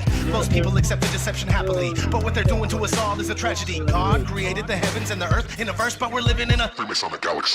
They say we're monkeys on a ball flying through outer space, but there's no proof, it seems to have vanished without a trace. NASA and other agencies falling down from grace. You can take that bullshit pseudoscience and get out my face. I'm the antisocial type. You're a government prototype. That's why you make it a point to tell me that I'm crazy every time you're angry, cause you know I'm right. I'm standing outside the house of cards about to watch it fall.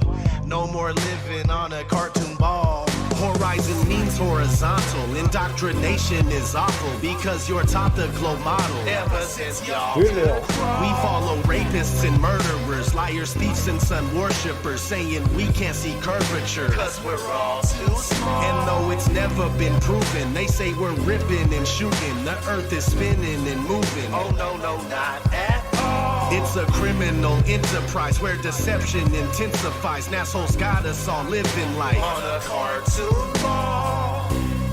It is photoshopped, but it has to be. What you're seeing here is a mirage. They say that we went to the moon 6 times, but pure BS is the way that smelled. Now they're telling us that we can't even leave the planet because of the Van Allen radiation belt. Yeah, okay, sure. NASA, what you lying for? You lying now, you lied before. I can't take this anymore. The only thing they took to space was your imagination. Fake aliens are coming, now they have you waiting. We need to do something about it, no procrastination. Trying to cause the masses to awaken, that's the path I've taken. But you can see if you check all the percentages. So many people having cognitive dissonance. But that's what happens at the loss of your innocence. Then you get involved with all of this wickedness. They try to do all humans this way. So are they just idiots? Who is to say? Conditioned by the television, it makes your decisions, opinions, and you just obey. Stuck in the material domain of Satan, where everything in each and every day is pagan. Mandela effect, cause the game is changing. People waking up and now the cage is shaking.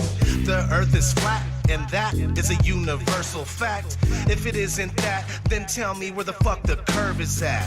They tell us that we can't see it because we're all too small.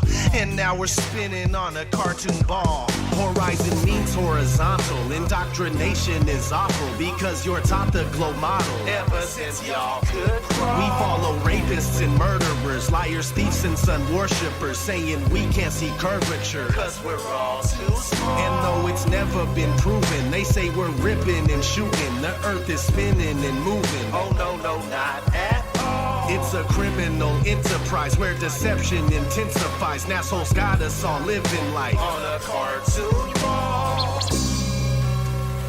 It is the world that has been pulled over your eyes to blind you from the truth.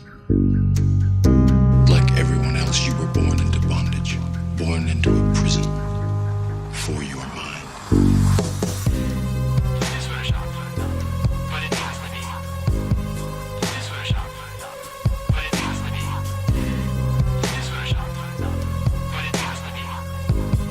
What you're seeing here is a mirage.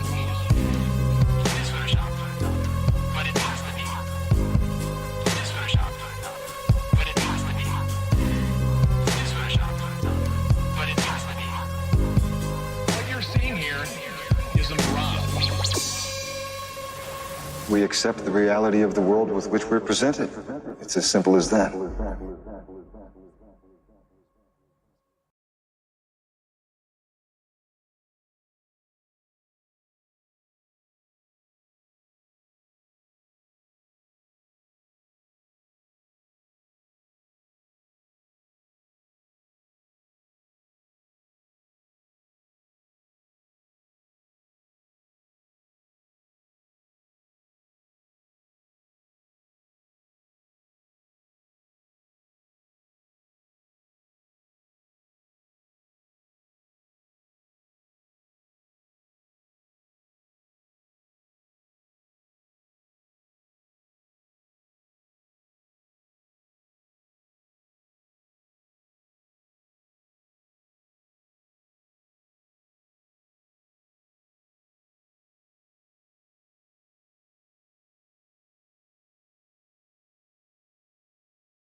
Hello. Hey now.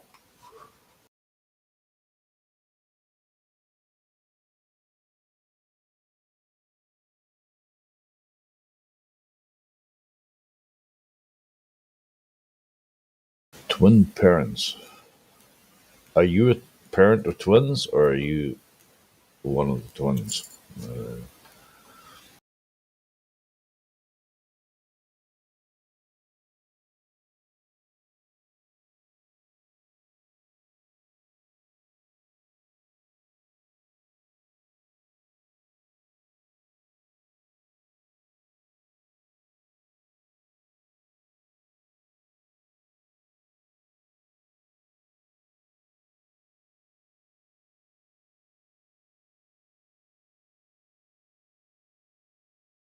Hello.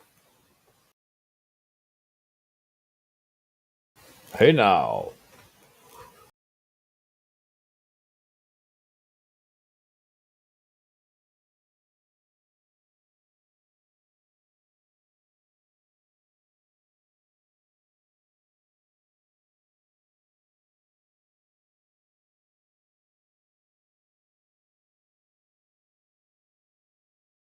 Well, looks like we're just gonna have to wait for another mod to jump in. G. Barrington. Nice name, by the way.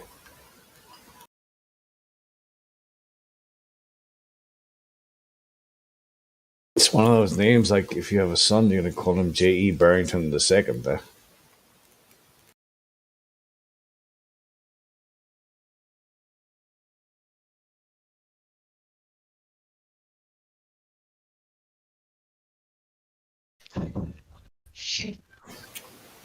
Yay!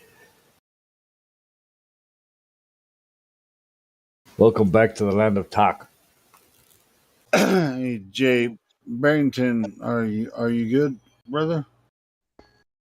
Yeah, let's give it a shot and see. Yeah, I was. The twins were running 2 different directions in the parking lot, and I guess I unmuted it yesterday, and I eventually heard somebody trying to call me. I just disconnected. I was, trying to No, chase it's after. cool. I mean, sometimes if you're a trusted member here, sometimes you get server muted if you have some background noise and stuff. Yeah. But you should be good now. Yeah, I figure they. I figured somebody would, disconnect or mute or whatever, but I just disconnected the thing and I just finally got to get back on. But it's just funny because if the phone's going to unmute, it's going to be when you're hollering at the twins or something else. Sure. Yeah, man. It's like you don't realize you have an open mic and, somebody will server mute you just for the sake of the open I don't live blame them. stream. I do the same thing. Yeah, that's why I was wondering, and I saw you server muted, and so I unmuted you. So now you're back. Yeah. It's I funny, do it all the time. That's the reason why I get muted all the time, is because of open mic. No. Sometimes I actually mute you, P Just Mac. kidding. Yeah, I know. Because you. I've been an asshole. I mute you because you're a fucking asshole. I'm an asshole too. I get muted sometimes for being an asshole. I'm an asshole. I'm an asshole, yo. Anyway, I walk around in the summer saying, "What about this heat?" Hey, but P Mac, to be honest, you're one of the biggest assholes that have been involved in this server forever, and you have never been permabanned because we fucking love you, brother. Anyway, so J.E., what's going on with you, bro?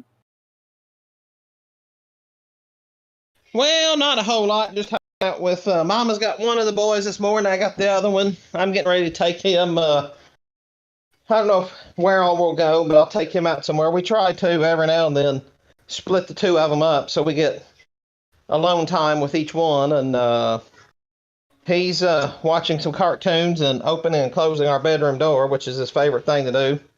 So I hate to disrupt him from his favorite thing. That sounds pretty good. Wow. Helio, you're an American. J.E.'s American. Where would you guess J.E.'s from? I'm going to guess Alabama. Yeah. I already know where he's from. Yeah, you do? Where is it? Georgia? Georgia? No, not from Georgia. Georgia. It's North Carolina, right? I was going to say South Carolina. That was my next guess. God damn it. I lived in North Carolina. Lived in Wilmington, North Carolina for about 7 years, but I'm in Port St. Lucie, Florida. It's pretty much the same area. It's southern, southeastern United States. Now, P-Mac, do you know the 6 boroughs of New York? Hey. Ooh. There's a good series about that. Harlem? Bronx? Yeah. Okay, that's 2, right? That's probably the only 2 I'm going to get. Harlem, Bronx, Brooklyn, Queens, Yonkers. You're not supposed to help me, man. Yeah, okay. I got 3 of them. Yeah. Florida. Yeah, did you hear the last one? Florida is the 6th borough. Don't full of New Yorkers. Pretty much. New Yorkers, New Jerseyans, and Phillies. They couldn't stick Philadelphia, New York, and Jersey anymore. They had to just fucking move. Absolutely. Hey, Jay, have you talked to him before, P-Mac before? In passing, but not directly. He's full blood Irish. I mean, he's in Ireland. Oh, because come on. Yeah, we kissed the Blarney Stone. Hey. Have you kissed? I haven't, but have you kissed the Blarney Stone, P-Mac? I actually haven't. You're supposed to do it upside down. Really? Yeah. You're supposed how does that work? I don't know. It's a strange fucking ritual, right? I remember I said to you one day, the girlfriend, my latest girlfriend, the one I'm going with now currently, she said, "Do you know what I'd like to do?" She's from South Africa, so she said, "Do you know what I'd like to do? I'd like to kiss the Blarney Stone and learn to play guitar." So I said to her, "Well, I tell you what, let's do them two things at the same time, and we can call it romancing the stone." Yes.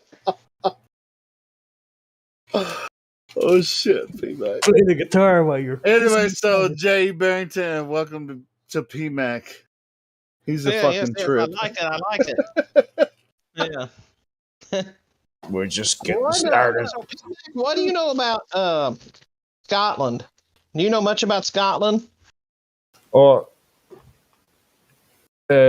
yeah.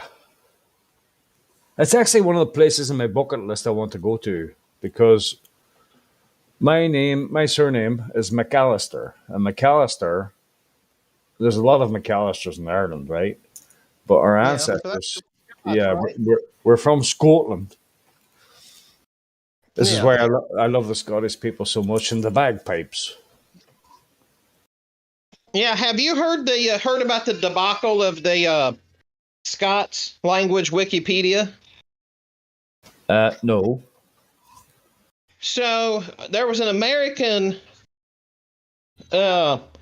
teenager that, as a prank, he decided that he would edit a Scots language Wikipedia page, and what he did was he put just some Scottish sounding accent type of things, and he Google searched a few Scots words, but it was more or less just all English with a Scots sounding accent. Okay. And then he ended up with like 50-some thousand pages over like 5 years that he wrote, and 200,000 edits.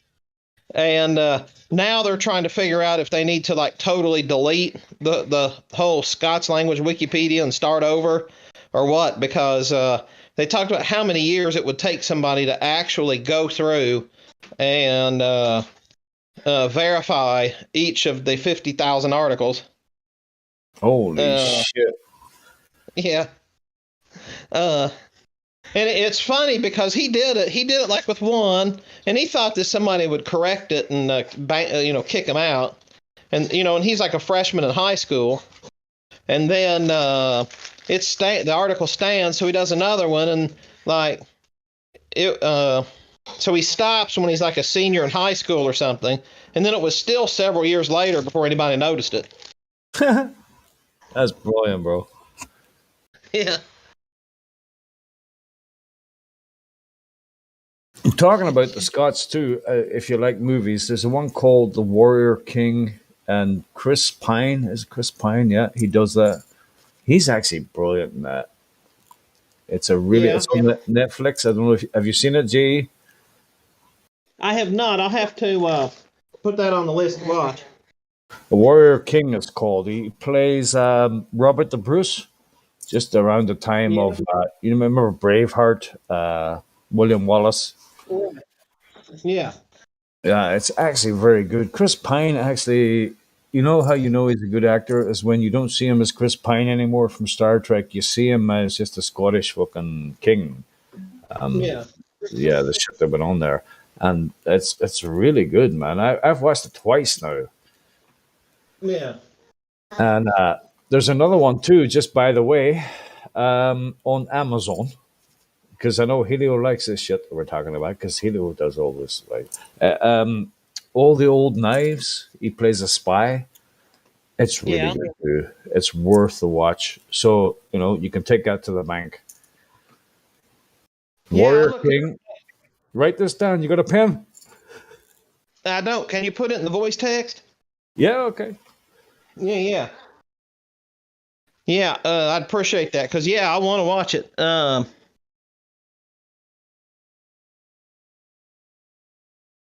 But and then also, if you don't mind me asking, a friend of mine and I talk about Irish fairy tales every now and then. Do people Like, is that a common thing to tell fairy tale stories and such in Ireland, or is that kind of more of a stereotype? Oh, you mean like the globe? Yeah, that's happening all the time, bro. Well, I mean, like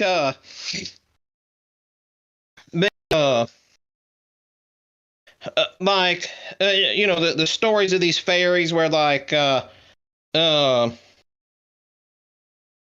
not sure that I'd do any of them justice to try to tell them, but like where the fairies take these like they might take somebody off. Oh, come party with us.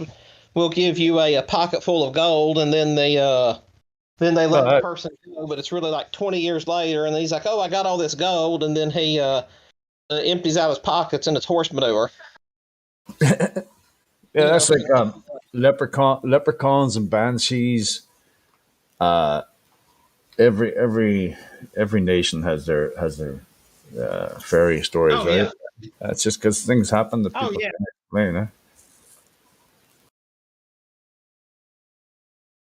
I got a leprechaun in my pocket. When I pulled him out, he turned to shit.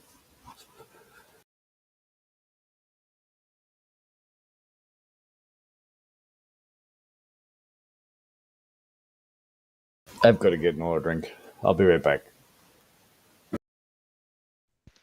Uh-oh. See, there you go. Now I was the other way. I was on mute. I sit there and was talking to him the whole time and didn't realize he couldn't hear me. Who's that? I know I was trying to talk back to you there. Sorry. I had you on mute. I didn't realize that you couldn't hear me. But no, what I was saying was a buddy of mine and I have been talking about fairy tales for 2 or 3 years, and so I've started reading some of them, and they're just they're brilliant, brilliant, brilliant stories. Great. I think a lot of them are very they're a lot more frightening than I ever realized fairy tales are. Oh, like the Brothers Grimm and all that there? Yeah, they're geniuses, man. Anybody Yeah, can write a like, book is a fucking genius in my book. So, pardon the pun. Yeah. Oh. Yeah, because one of my favorite ones is this girl. Uh, her father died and was just left with her mother, and she was very very poor, and so some fairies showed up and gave her a bunch of gold coins and told her, "Hey, look, don't keep this after 30 days. And if what you go out and buy everything that you all need, buy as much as you can in the next 30 days. In 30 days, whoever's house that has any of this gold in it is going to catch on fire. Oh. So go spend it far and wide, and so that you can get lots of people's houses on fire." yeah, so she does that, and then their houses all catch on fire except hers. And then she was the wealthiest woman in town. That was nice of her. Yeah.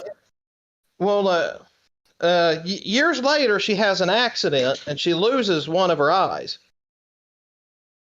And so she goes to this carnival and she sees the little fairies that were at her house and gave her the gold to begin with. So she went up to thank them. And so she sees the one that actually handed her the coins. And he asked her, "Oh, well, did you see me out of one eye, or did you see me out of both eyes?" And she says, "Okay, I saw you out of one eye." And he says, "Okay, well, cover the eye that you saw me with." So she puts her hand over the eye and says, "Okay, now drop your hand." And then he pokes her eye as hard as he can, and he says, "Ah, you shall see me no more." Oh, jeez, man. Oh, I was wondering where that was going.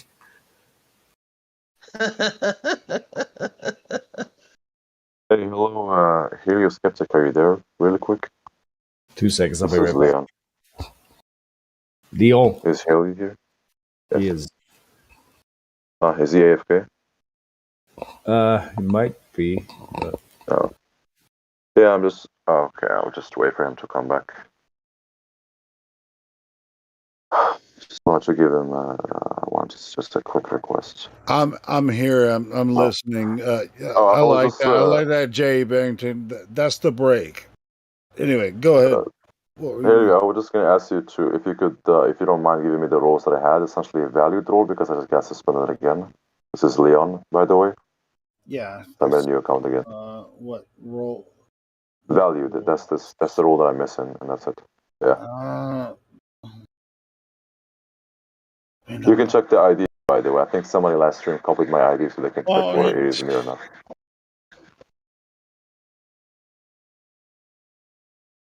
So, valued role. I mean, why are you asking me for the valued role? Why? I was really enjoying the conversation between PMac and Jay.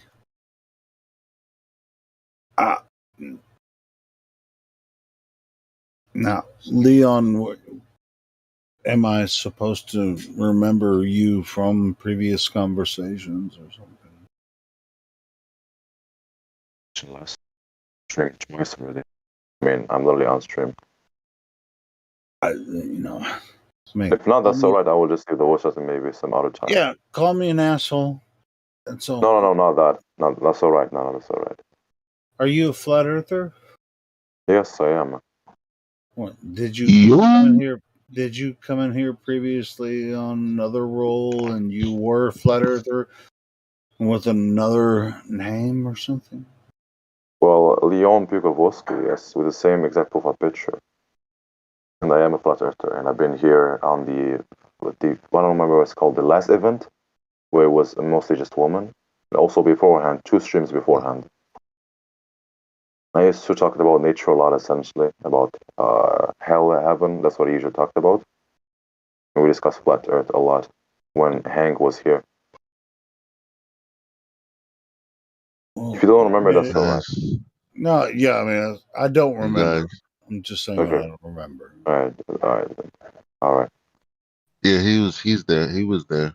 All right. Elijah, anyway. do you think you want to give him flat earth role or? I can't remember that many details, but I do remember him being in the conversations on the last few days, or not the last few days, but somewhere between the last week or so. I remember his icon. So You can simply check my other accounts. I have 2 accounts that have been banned here because I got locked out. This is my second account. Okay, why were you banned? Do you remember why you were banned before? I do remember. It's for some reason Discord just gives me a dead end phone verification page. When I enter a phone number, I don't ever receive an SMS for some reason. I just have to make a new account. Well, it had nothing to do with what you said here. Had something to do with. Guys, go ahead, Elijah. I mean, it's just like I just wanted to bring up a video and hopefully a channel I found that's probably going to be my new favorite channel because it's of exactly what I want to happen. You know, that's what should be done. So a guy by the name, I guess, of Flat Earth Boxer, he went to a cosmology professor and asked him the questions that I guess some other physicists referred, like I guess they referred him to this guy to answer the questions. So he asked him the questions. And like, because people say, oh, like I'm not in that field, I'm not smart enough to answer that question, maybe somebody smarter than me knows, and blah, blah, blah, blah, blah. So, well, here you have a flat earther talking to professor in this field, and he can't answer.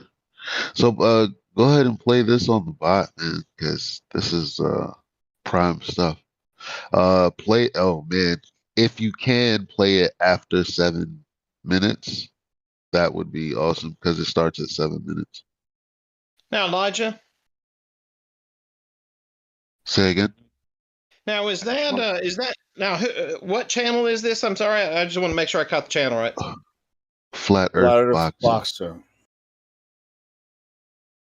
You want me to go ahead and play it, Elijah, and then we can continue the conversation afterwards? Yeah, play it from 7 minutes if you can, if you know how to do that. I don't know how to timestamp it. Elijah, I have posted my other account so that you can actually check that they are main account. They are my account based on the ID, and you can check that they have actually the roles with the same profile picture. By the way, I can also link you the stream. Yeah, I can also link you the stream that I was on with my voice and my profile picture with those accounts too, so you can check for yourself. I'm convinced. Okay.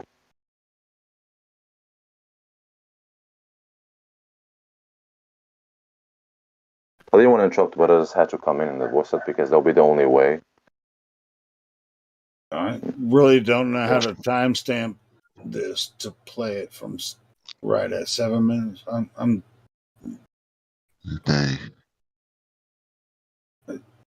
I know there's a function that you can use when you do that to play it from 7 minutes. I don't. I'm not. I know there's a way to do it, but I don't know how to do it. Let me think.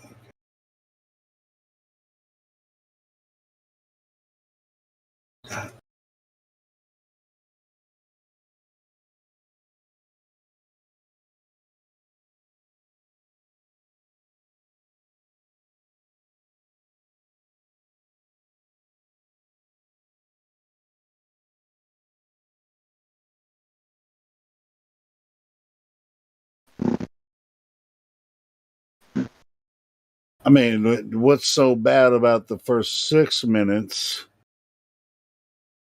that we shouldn't I don't listen think to it. I don't know. I'm not. I haven't watched the first 7 minutes or the first 6 minutes because somebody said fast forward to 7. So you can play it. I mean, whatever. I guess well, it's not going to kill us. Let's try it out. All right. I don't know if there's some like Nazi stuff on there or whatever. I don't think there's Nazi shit on it. Oh, if you just check in if your video is suitable for stream, just play it in double speed. Just double the speed and then watch it really fast. That should help. Speed? No, we're not going to do that either. But Oh, I mean, if you're not doing it, if you're doing something off stream, if you want to show a video on stream, and you're not sure what it's going to be, fitting Discord terms of service, then just watch it with double speed really fast. But yeah, if you just want to see the visuals, but for the sound, you have to play a normal speed to understand it. Obviously, just giving you suggestions. well, it might be interesting to hear what happens prior to of course, pertinent stuff. Understandable. Yeah. By the way, Elijah, will you be able to give me a role or not? Yeah, Elijah, why are you begging for a role? That's weird. Well, he's not begging.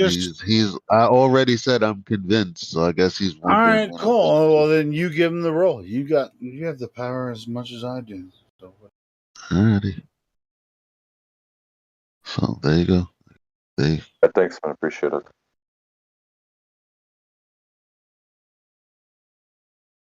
Why is this shit not playing?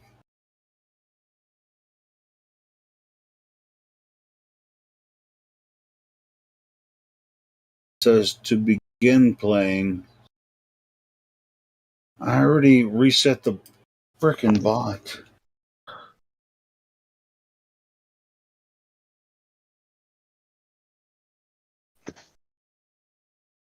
Yo, these long jumpers, yo.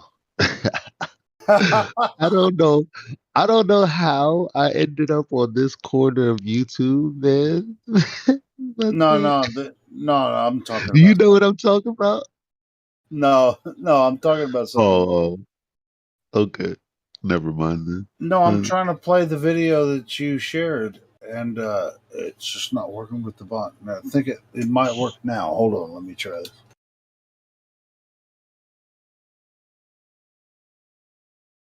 No, it's not freaking working. Oh, there it goes. Is this it? Yeah. Well, I don't know because I didn't hear this part. Yeah, I guess so. He's sitting in his class, I guess. All right, cool. Understand the universe. The one thing to think of is that Yay. it out the way we wanted it to be. And I don't mean all the ancient people who thought that the Earth was resting on the backs of the whales, or that it was surrounded by celestial spheres. I'm talking just about the last 100 years. I know there's a way to fast forward, but I don't know the commands. So I think it's kind of interesting because even though this is 20th century physics, there's still some things that we don't have the formalism to calculate. Is that it turns out for black holes, CE black hole is equal to CV black hole is equal to 0. From the perspective of particle physics, this is an incredible fine-tuning, because particle physics tells you that, which in turn is just proportional to the imaginary part of the Feynman propagator of the time-warp product of two Q's. But the optical, the matching calculation is telling you that B minus of omega is proportional to the. That much the previous question is that, like the previous one, the one that you have, you were relating. This one here. Right. So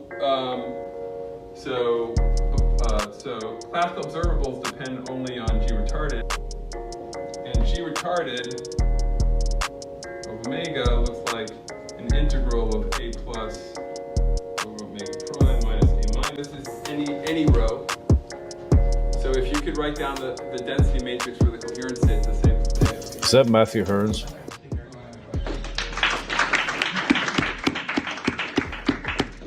No. Okay. The last week, an interview between science journalists and Dr. Svetlana Verdugiga, and a world leader in exoplanetary and astrobiological research, surfaced in which the journalist presents a series of questions about classical physics and planetary science, which she, by her unrivaled expertise in the field, could not answer, even to her own satisfaction. The interview ended with her becoming a little discourteous and in a state of denial. So the question is, given the popular heliocentric model, what experiments do you know of that evidence that the Earth is currently moving at an average speed of 66,000 miles per hour, or Mach 88 in an elliptical orbit around the sun, or spinning at an almost twice the speed of sound, or moving in any way at all consistent with the confirmations of the widely accepted heliocentric model? I'm not an astronomer. Would that be a no? You don't know any? Me personally? Yes. I'm not an astronomer. Is that a no? Okay. So the last one, the third one, I guess, in the interest of everyone's time. Okay. Can you think of any experimental demonstrations of gas pressure without a barrier, or adjacent to a vacuum without a solid barrier? So I'm not a statistical. Are you a physicist? Marginally. Okay. I'm on board. Can you think of any experiments today that you can do today that distinguish gravity as a force as distinct from the effects of density and buoyancy and fluidity? So I'm not a fluid physicist. Maybe, I don't know. You have to ask my advice. I think you can ask the crowd. A physicist doesn't have to know He everything. doesn't have to. I just wanted to see if you knew any of that. Because it's very specialized question that you're asking. You should go to, very specific. She retarded.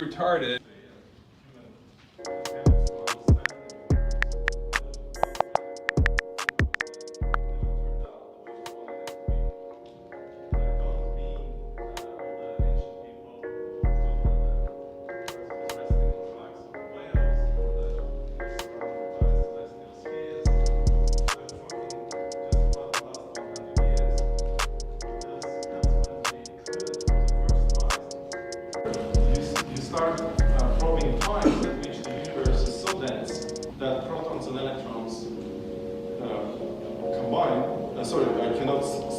in neutral hydrogen form.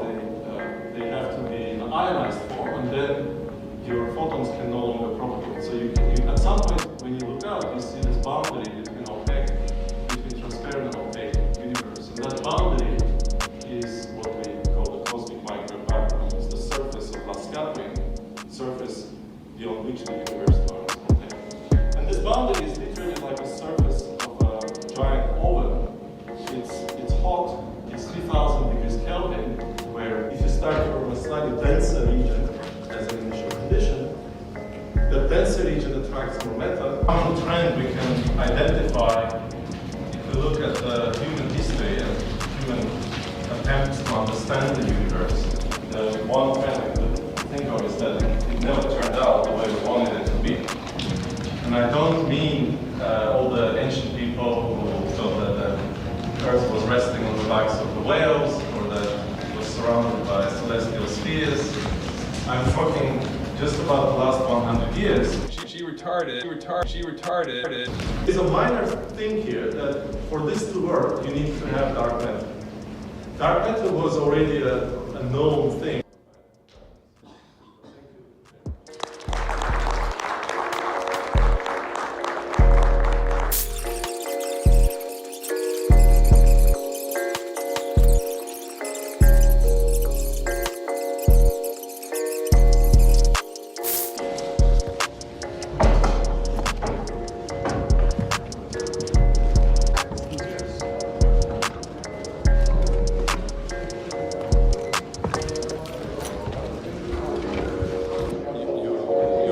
The same particle can effectively behave.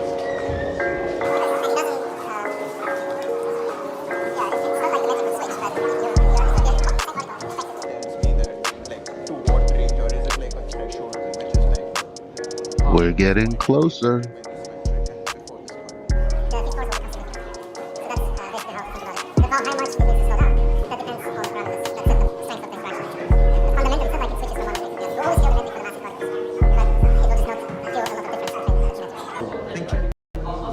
Dr. Boghossian. Hi. Kyrie, nice to meet you. Hi, nice to meet you. So, Mr. Vachaspati, or Dr. Yes. Vachaspati, Here we go. recommended. So I've come to 2 or 3 of these cosmology colloquiums, Yeah. and I've asked these 2 questions, and he's recommended that I ask the cosmologist these questions because Okay. the physicist prior could not answer them. Okay. The first question is, and this is perfect because you do tests of gravity. Yeah.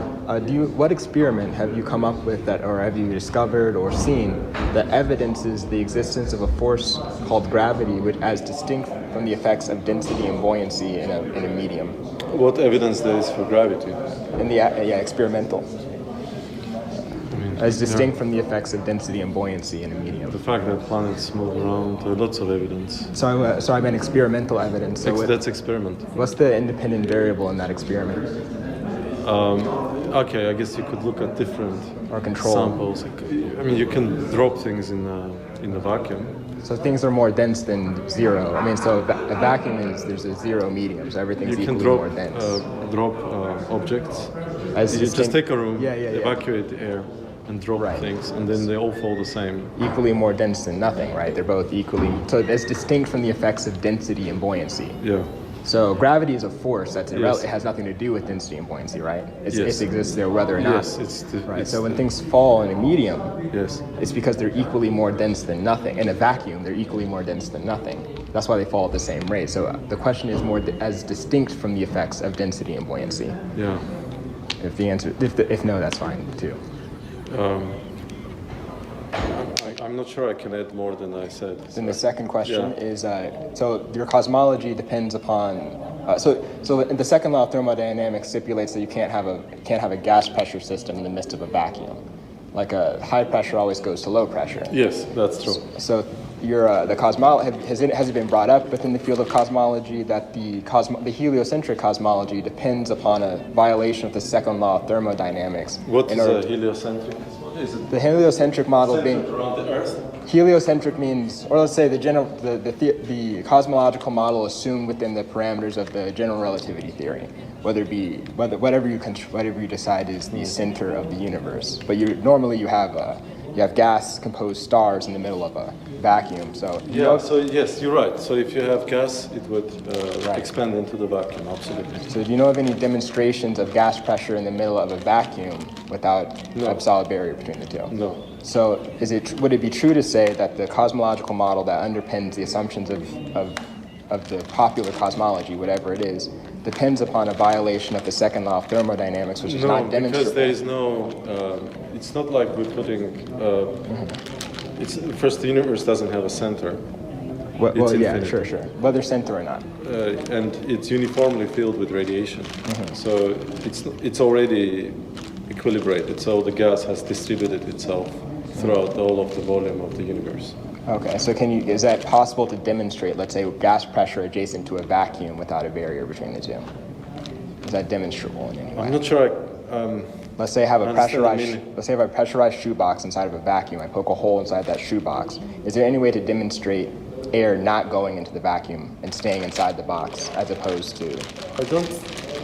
I don't think so. As you said, I think you're absolutely right. If you poke a hole, it will go out. I can't think of, unless you just put the shoe inside a very dense, much denser gas or something like that, or put it inside like water or something. I don't know. So it's true to say you can't have gas pressure in the midst of a vacuum without a solid container? Yes. Okay, so how is it the case that we have atmosphere on Earth without a solid container? Because it's attracted to the Earth. Via gravity, by right? the gravity. But why doesn't gravity hold air in the shoebox? Because the shoe doesn't have enough gravity. The Earth presumably does. Earth has a lot of gravity. The Earth is inside. And the shoe doesn't. So why doesn't Earth's gravity hold the air inside the box?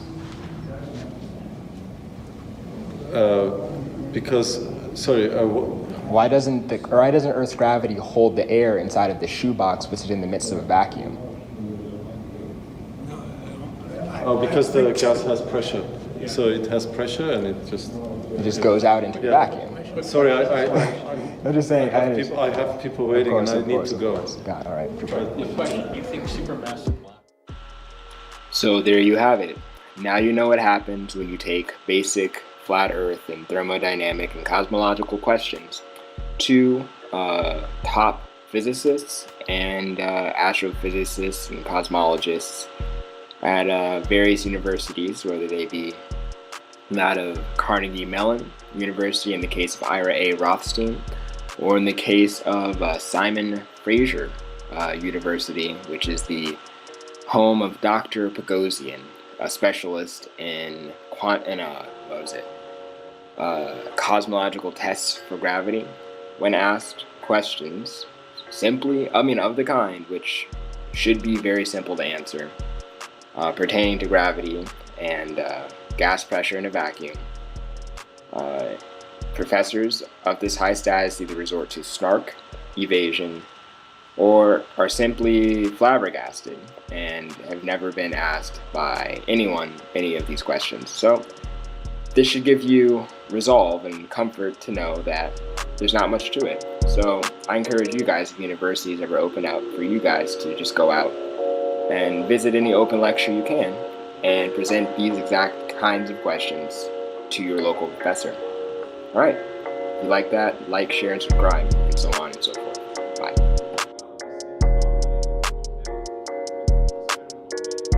Common trend we can identify if we look at the human history and human attempts to understand the universe.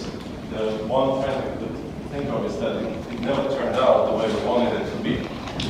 And I don't mean all the ancient people who thought that the Earth was resting on the backs of the whales, or that it was surrounded by celestial spheres.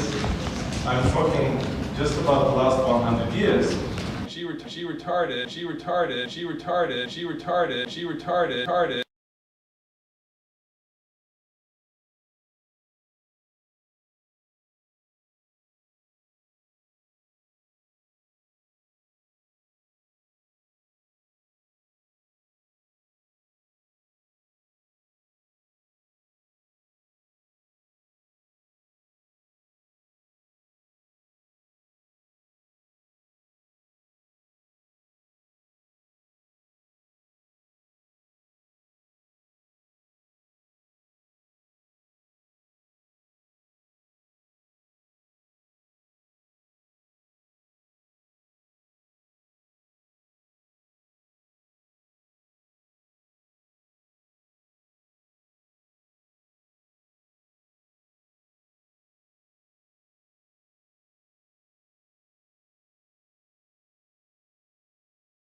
Hello there.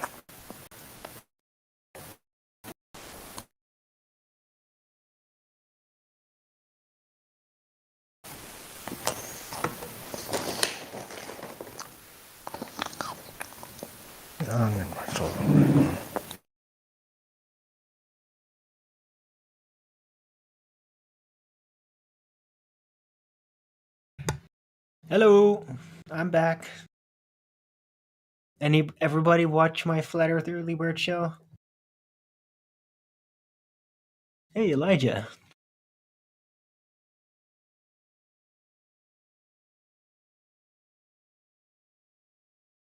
Hey, what's up? Yo. Yeah, doing good. Just here watching this Flat Earth Boxer channel. I missed the show. How dare you not being watching my live show? I,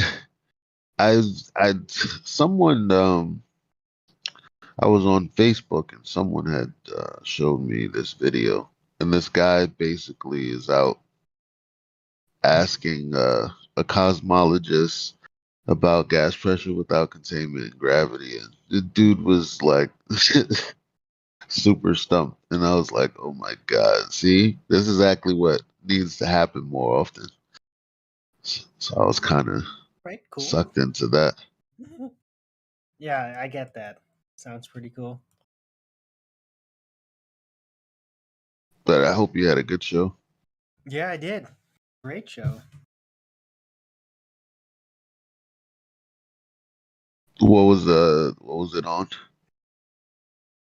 What wasn't it about? What? Yeah, just all kinds of things. Like a bit about just like the freaking media craziness with Ukraine and Russia and my view on that, and about kind of ending up just about the spiritual mechanics form of sin as a concept, and explaining that for like a very long time because it is very elaborate. And before that, I was sharing a bit of music. I also did that here, by the way. Song of Mike. Okay. It's like best electro song I've ever heard. Nice. The link should be still in here. Let me see it. Yeah, if you posted it, I just a lot of people don't use this search function, and it's like super easy to find lots of things using Right. the search functions I on can Discord. repost it. Oh shit! No, I'll find it in a second. It's at Literally. Yep, like here it is. right. But they played it here live, so it's such a great song. And Mind in a Box. yeah, you have Uh, if you don't like electro, then yeah, well then screw you. You have terrible music taste. But well, I actually did a cover for an electric swing group. So right. Well, this is like yeah. yeah, so I shouldn't have any problems with this. Right. And it's great because I like the music. It's like very computer retro style in a way, but super melodically dynamic. And at the same time, the text, man. This guy is like a psychologist, like a spiritual psychologist, and he's like talking about things that are very relevant. And this one song is almost like a perfect match to like the experience of a glober as they're like dealing with us. It's uncanny. It's really uncanny. That's why I used to love them so much. It's even before I really became super conscious about flat Earth. Because the mechanism doesn't just apply to flat Earth and globers, it applies to a whole bunch of subjects. Everything. If you pay attention to one thing long enough, yeah. Yeah. You start to see the fractal pattern connections, right? With everything else. Yep. It's like why I like to typically compare anti-flat earthers to politicians. Because they act exactly the same. in It's so many. exactly, there's no difference. It's exactly the same. Which is very that's the thing that's most interesting to me, like, because that right there is what I can actually look to get some answers to why this whole thing about, heliocentrism and gravity and space and all that, like how all of that plays a part, because actually they're just mental processes that go on that would have that would eventually lead up to this or any other kind of thinking. But it's like there's a psychological break that was placed, and I'm like, how specifically, like what was it during my childhood that everyone else experienced that allowed this kind of thing to permeate through everything? Like, where's the link? You know? Well, I think because I think I know what you're talking about. It's very esoteric though, but it's a good point. Yes, yeah, Why do yeah, some people actually go along with it?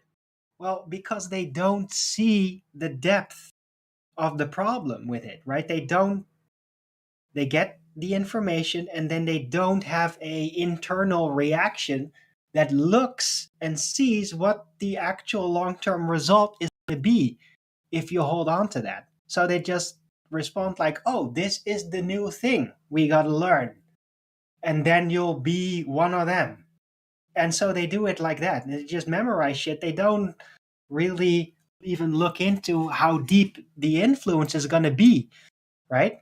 They just learn it. yeah, We typically, flat earthers typically, and you, I know for sure, and myself, when we get confronted with things, we immediately try to connect it with everything else we know.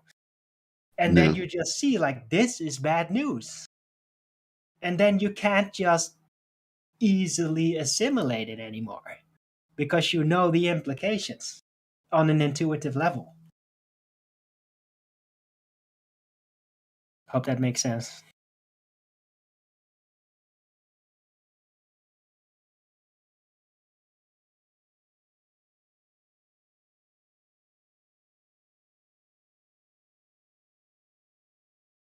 Lou? I'm sorry. Say that again. I cut out for Say like at that. least 30 seconds. I'm just The saying, last 30 seconds. right. People like us, typically flat earthers that are very sharp, we have the more oversight even when we were young. So we would immediately try to reflect what we would be facing and cross referencing it with everything else we learn in order to size it up and the consequences of it as a We're thing. still we're still critically thinking our own thoughts, and Basically, yeah, it's basically about critical thinking, the Uh-huh. process of it. Yeah, Immediately reflecting it upon everything else we know in order to size up what it is and what its influence is going to be. Well, a lot of people yeah, out there, they just don't do that. They're just seeing it as, oh, this is the new thing. We have to learn the new thing. If you learn the new thing, you'll be one of them. thinking is hard, bro. It is, especially if you don't Hey, explain it. Britt, I was like thinking, and I said something similar a few days ago, where I said, people, certain things are easy, but they don't understand that, like, natural laws go beyond like physical things. Um, it's just because some things aren't material, people think they're getting away with basically lying. Uh, and it's like if you try you if you try to lift 500 pounds and you can't, well, reality has just told you, okay, this is something I'm physically incapable of doing. So you can actually test and understand where your limits are and work within those parameters. But nobody thinks about that in the sense of their capacity to think about things. because a lot of people just disengage from things that are like, for lack of a better example, uh, a 30-pound weight. If it's 30 pounds mentally, they can't lift it. They kind of figure out a way to get around it. And they don't realize that this is happening, that they can work on their mental fortitude by, learning certain things about logic. Well, it's a throwaway society these days, and anything that takes more than 10 seconds to think about or look at is preposterous. Even YouTube's now going, remember, it used to be 5 seconds of advertisements, now it's like 15. Pretty soon it'll be 1 minute and 30 before you can watch a video. And for Yeah, people, they have you. I was watching a Mass fucking production whole education. movie. A whole movie was an ad, bro. Like, if you don't skip it, it'll play the whole fucking 3 hours. Like, yeah, that's how ads full are on skip the YouTube ads, now. and woke up and the ads are still playing. Yeah, been there, done that. Well, the problem is the new way efficiency is being dug out is originally the industrialization brought us mass production, right? That changed everything. Now there's mass production of information and of learning, mass production type learning. So they're standardizing, compartmentalizing thinking and the information we get available to us in itself, just like they did with industry. And it has all kinds of bad side effects, mainly perpetual ignorance, because you're compartmentalized your entire life.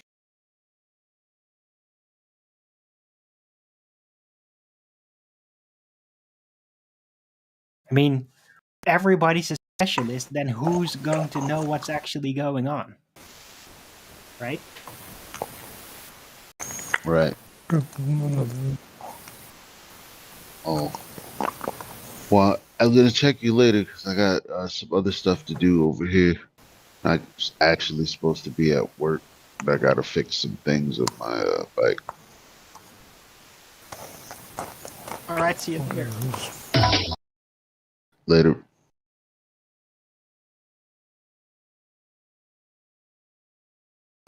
Later, Elijah.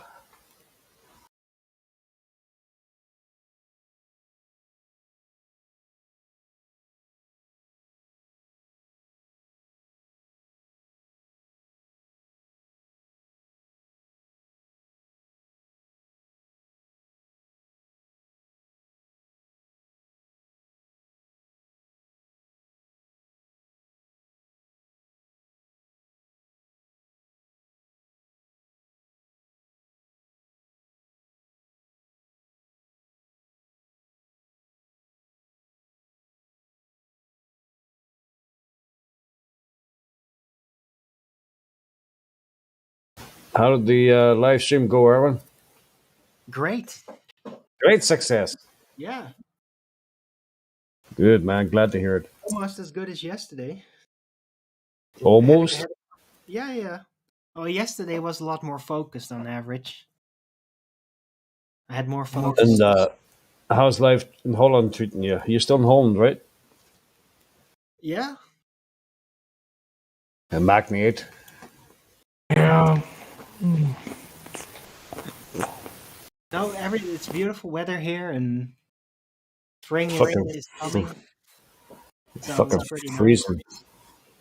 It's fucking freezing here, bro. Yeah. Well, you guys got tulips and everything. You need the sun. You need the sunflower mode tulips. No. No? No, that tulip thing, that's like from 200 years ago. Is it? Do you know what I found out too the other day? You see, in England about 200 years ago, a tulip would probably cost as much as half a gold bar. Them things were in bloom. Yeah, they were all the rage. It was a Ponzi scheme. Yeah. And people would breed them. You would have like black tulips. Those were the ones that actually cost a gold bar at one point. But it was all basically a Ponzi scheme based on the enormous success of trade that was happening at the time. That's how they could have become so expensive. It's Yeah, because it was. of the general success of trade business. Yeah, the East India Company, the trade in spice. You could fill your ship up with turmeric or parsley or thyme or whatever they call it, and it would you'd make more money as if your ship was filled up with gold. They made a ton of fucking money. Right, so they had things to spend on, and they chose in that time to brag. Oh, look at my tulips! Ooh, I'm Like special. tea, Boy, I got a special tulip. tea and sugar. Like sugar used to cost a fortune. Now we just buy it for fucking 20p or 20 Dude, now cents. we just try to avoid it. It's poison. It's funny how times changes things, huh? I guess.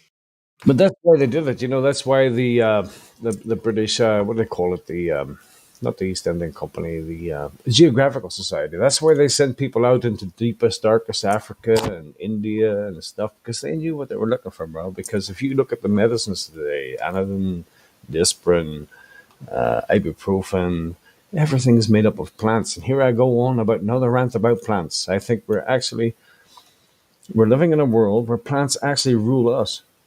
We only think that we're in charge. But if you look at the money that's made from herbs and spices and plants, it's fucking humongous, bro. And you didn't even have to fucking chain a slave up to fucking make money. I don't mind me, I'm rambling. I'll shut up now. Are you saying we're being ruled by plants? That's That's hilarious. a joke. Yeah, I know. But just picture it. Like, I know what you mean, but it is kind of hilarious. It is hysterical, though. Yeah, I what are mean, the. we're using them We I think don't we're think using them, plants but are they're using ruling us. over us by sacrificing themselves to become our food. If you know Well, what I mean. who makes all the CO2, bro? We do together. Yeah. So the plants are sitting there going, yeah, let's let these guys just fucking Yeah, make the but CO2. who's giving them all that poop to feed on? Right? So Plants don't it's poop, do they? symbiotic. It's symbiotic. There's no Oh ruler. yeah. I get you. Yeah, I'm just kidding. It's just that. I know. I don't object. It sounded really funny. Kind You're of in the welcome. sense that cats secretly rule us, right, through the internet. Kind of that kind of feel Yeah, to it. that's it. Cats rule internet and flat Earth. I mean, have you ever seen your cat? He's got that certain look in his eye, and you look at him and you go, "Wow, I see. I know. See, if you were 6 foot bigger, I'm lunch." Cats have a full spectrum of feelings, just like human beings. And cats can even be like, they can literally just sit on an idea that they're trying to hide from you because they know if they'd express it, they'd not get what they want. So, yeah. There was some crazy book out in the 80s, when people were getting on to this long distance runners and cats and shit. There was some crazy book out, I can't remember what it was. Some fucking guru or crazy person that cats actually ruled the world. And it was a #1 bestseller for quite a while.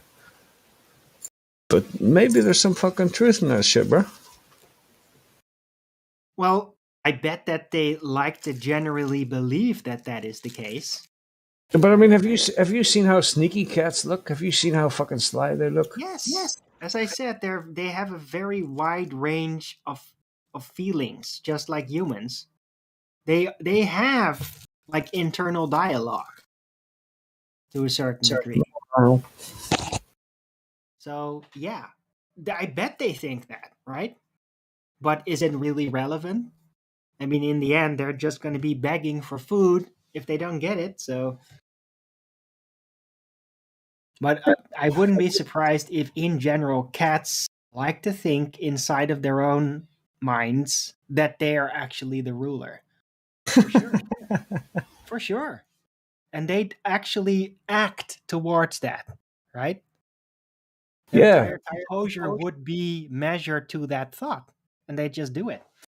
Yeah, we used to say just because we think we're the dominant species, that we're incorrect. Maybe cats are the dominant species, and we don't have a fucking clue. They're just sitting there going, ha ha ha.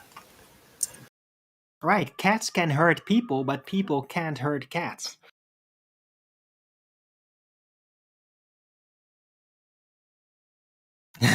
Right? Yeah, right. Yeah, that's cool, man.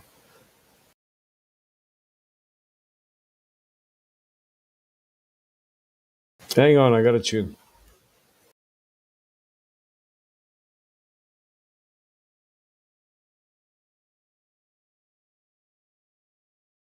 Oh, you can play it here.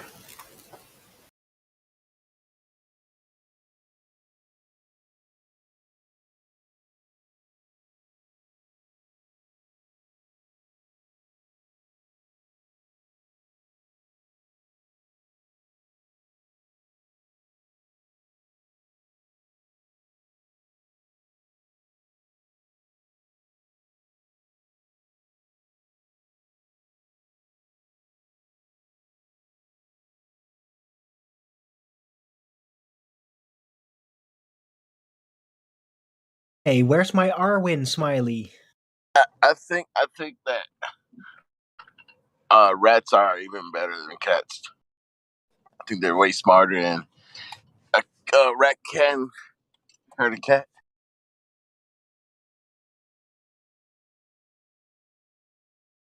I seen rats run cats off.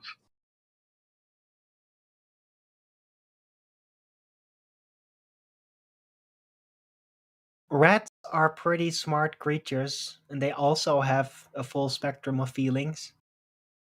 Mice, not so much, but rats do. That's why they can be they can be pets. People have them as pets. They can be domesticated.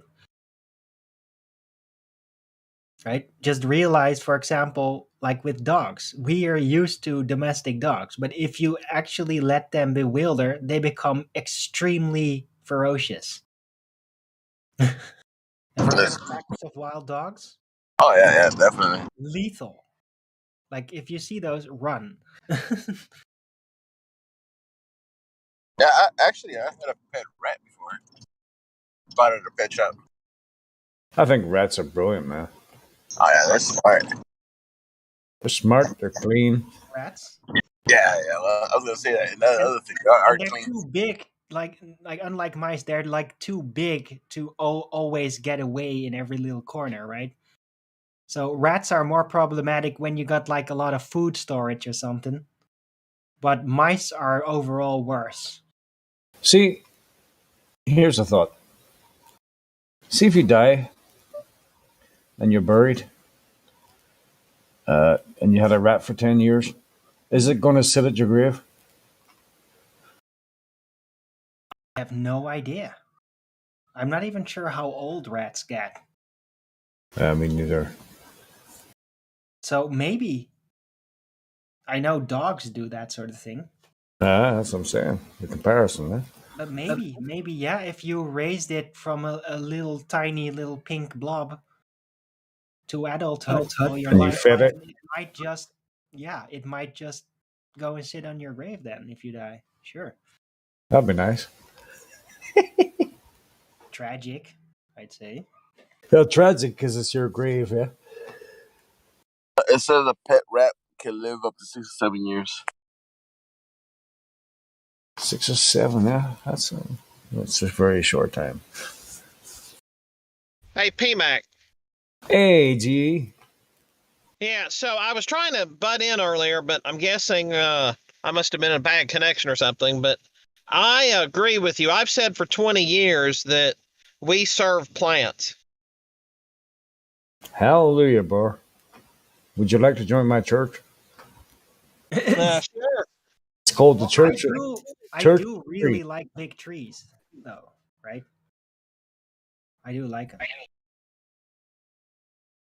How do we not know that maybe the trees are sitting there sniggering at us and we're producing all the CO2 and feeding them bastards? They are. Absolutely.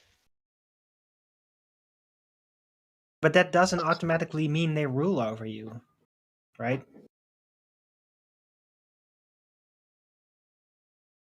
That's Well, not you what got to ruling think here a over moment. is. You got to think here a moment. Plants and trees get us to propagate them, to take them to places that they've never gone to. Prune them, And, water So them, do cut sheep them. and cattle, right? That doesn't make them rule over us. yeah, you, Oh, you, you, and there have been studies where they've done electrograph analysis, like the essentially more or less, if you think of like the lie detector kind of thing, where they can detect that if you're going to go hurt a plant, before you go actually hurt the plant, it can actually you can actually detect the change in it. Okay, yeah. Before that, Jay, let me They tell can you give something. other plants warning signals, even. Yes, they can. They do. As soon as the parasite lands on one part of the plant, there's electric. They've actually they're doing a whole scientific study now that there's this I don't know what it is, moves through the plant or whatever, but the other part of the plant knows that that's happening, so it starts producing a certain thing that is would make that bug or that woozy and drunk and fall off the plant. They do that. They have a really, and it's fascinating how nature has these mechanisms in place, um, early warning systems and systems that Life on a micro level is highly sophisticated. I yeah, think sometimes it's much more sophisticated than even our consciousness function. good point, Aaron. Yeah, and you got to think of how a lot of plants and trees, like some animal eats the fruit and then deposits the seed somewhere else, and so the trees know how to catch a ride. I'm pretty well convinced. I watched a documentary. Then that was one of the assertions in it, about 2001, 2002, maybe. And that wasn't the main assertion of the documentary, but that was one of the assertions. They were actually talking about corn and how corn has spread like more or less like an invasive species through uh, through the world. And you got to think about it. Trees have us to call them when they get to a point to where they're taking too much resources from younger trees. Uh, they have a way of getting us to cut them down and use them for something.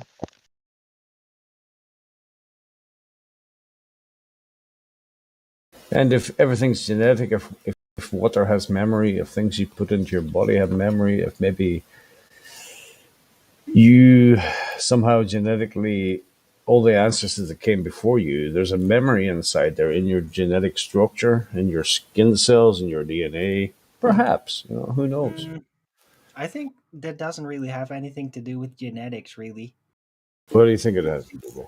Well, I think that I consider it as the flesh throne system for the The spirit. what's that? I think that we are a throne Can of you spell flesh. that? Can you hear me? Sorry, I'm just kidding, Aaron. Go ahead. Sorry, my bad. I'm saying I think that we are like a flesh throne for our spirit, and that's with everything else, and that's where the memories come from the pool of spirit outside of our body that our biological system touches upon, right? So the spirit comes in our body, and then the range of spirit pool available to that body becomes available to your spirit. Man, do you know what? Do you know what? Just saying that there, that's very interesting. I thought about that, but just saying that there, what if, right? Listen to me now. Have a little thought about this, right? What if your ancestors are somehow at the same time you? You're the same recycled spirit, um, going through the same old slog of being here on whatever this plane is existence, right? But no, listen now. This is the first time. Just as you were talking there, Aaron, this came to me, right? And it's a possibility, and it could be absolute bullshit. But maybe you are. several different spirits at the same time. You know, not a split personality kind of thing, but Well, fusion, That's called possession. but it's like a big oh, okay, all right, spiritual, we'll and forget we're that all then. fragments from it, right? Fragments, yeah, And that those fragments together make a personality. yeah. Have you seen the studies they've done of like people who've received heart transplants that then start to have memories and cravings of things that the person who Yeah, had the heart? I Yeah, heard of that. Yeah. it's So, memory, like memory passed on. Isn't it? so my thought is how is that any different from the things that you eat get into you? Whatever it is, you know, there's of course the old unscientific adage that says you are what you eat. You know, maybe there is some literal truth to that to a degree. Yeah, that's what I think. Well, And also, spiritual truth. Spiritual if truth. yeah, and if you like Riddick, you are what you kill. You keep what you Well, kill. we assimilate what we eat on a biological level and on a spiritual level, in a sense. But why do things have to kill each other just to fucking survive here? This is what I'm worried about. You know, this is what makes me think. That's the design. Well, you know, and it's a pretty shitty design where everything has to fucking eat each other just Yeah, to but fuck. everything's gonna die anyway. Yeah, but does that seem natural to you, or benevolent, or in any way fucking No. acceptable? Yeah, well, no is your answer, right? So this is why you need to start thinking: is what is going on here? You know, that must be something. Well, when you live in a closed system, the Yeah. output of one thing feeds the input of something else. So, Which is a pretty shitty system, if you ask me.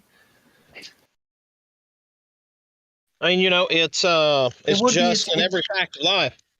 it I would mean, be you've heard Dell, Aaron. it You've would heard be a Dell. shitty system if there was such a thing as eternal life, but it isn't, right?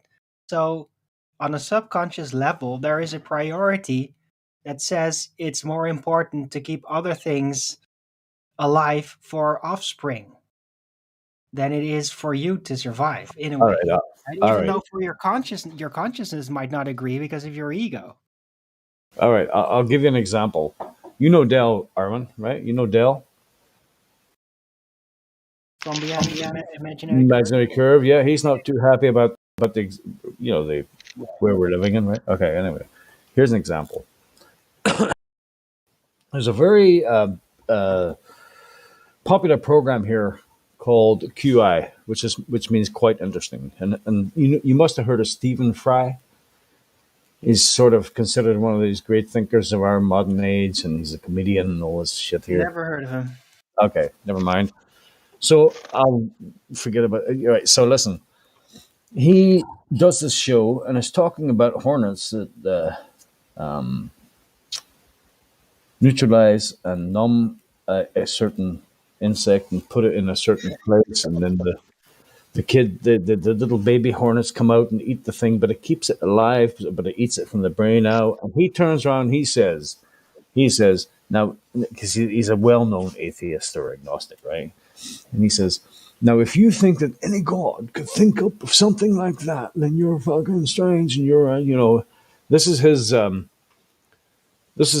he's putting his horse in the race because of something being so unholy and horrible to think of that created this. And I thought to myself, fair enough. So either Only from an God ego perspective. let me finish. So either God is cruel, or you know, there's no creator as you think, or whatever, or things just made this up, shit up, or whatever.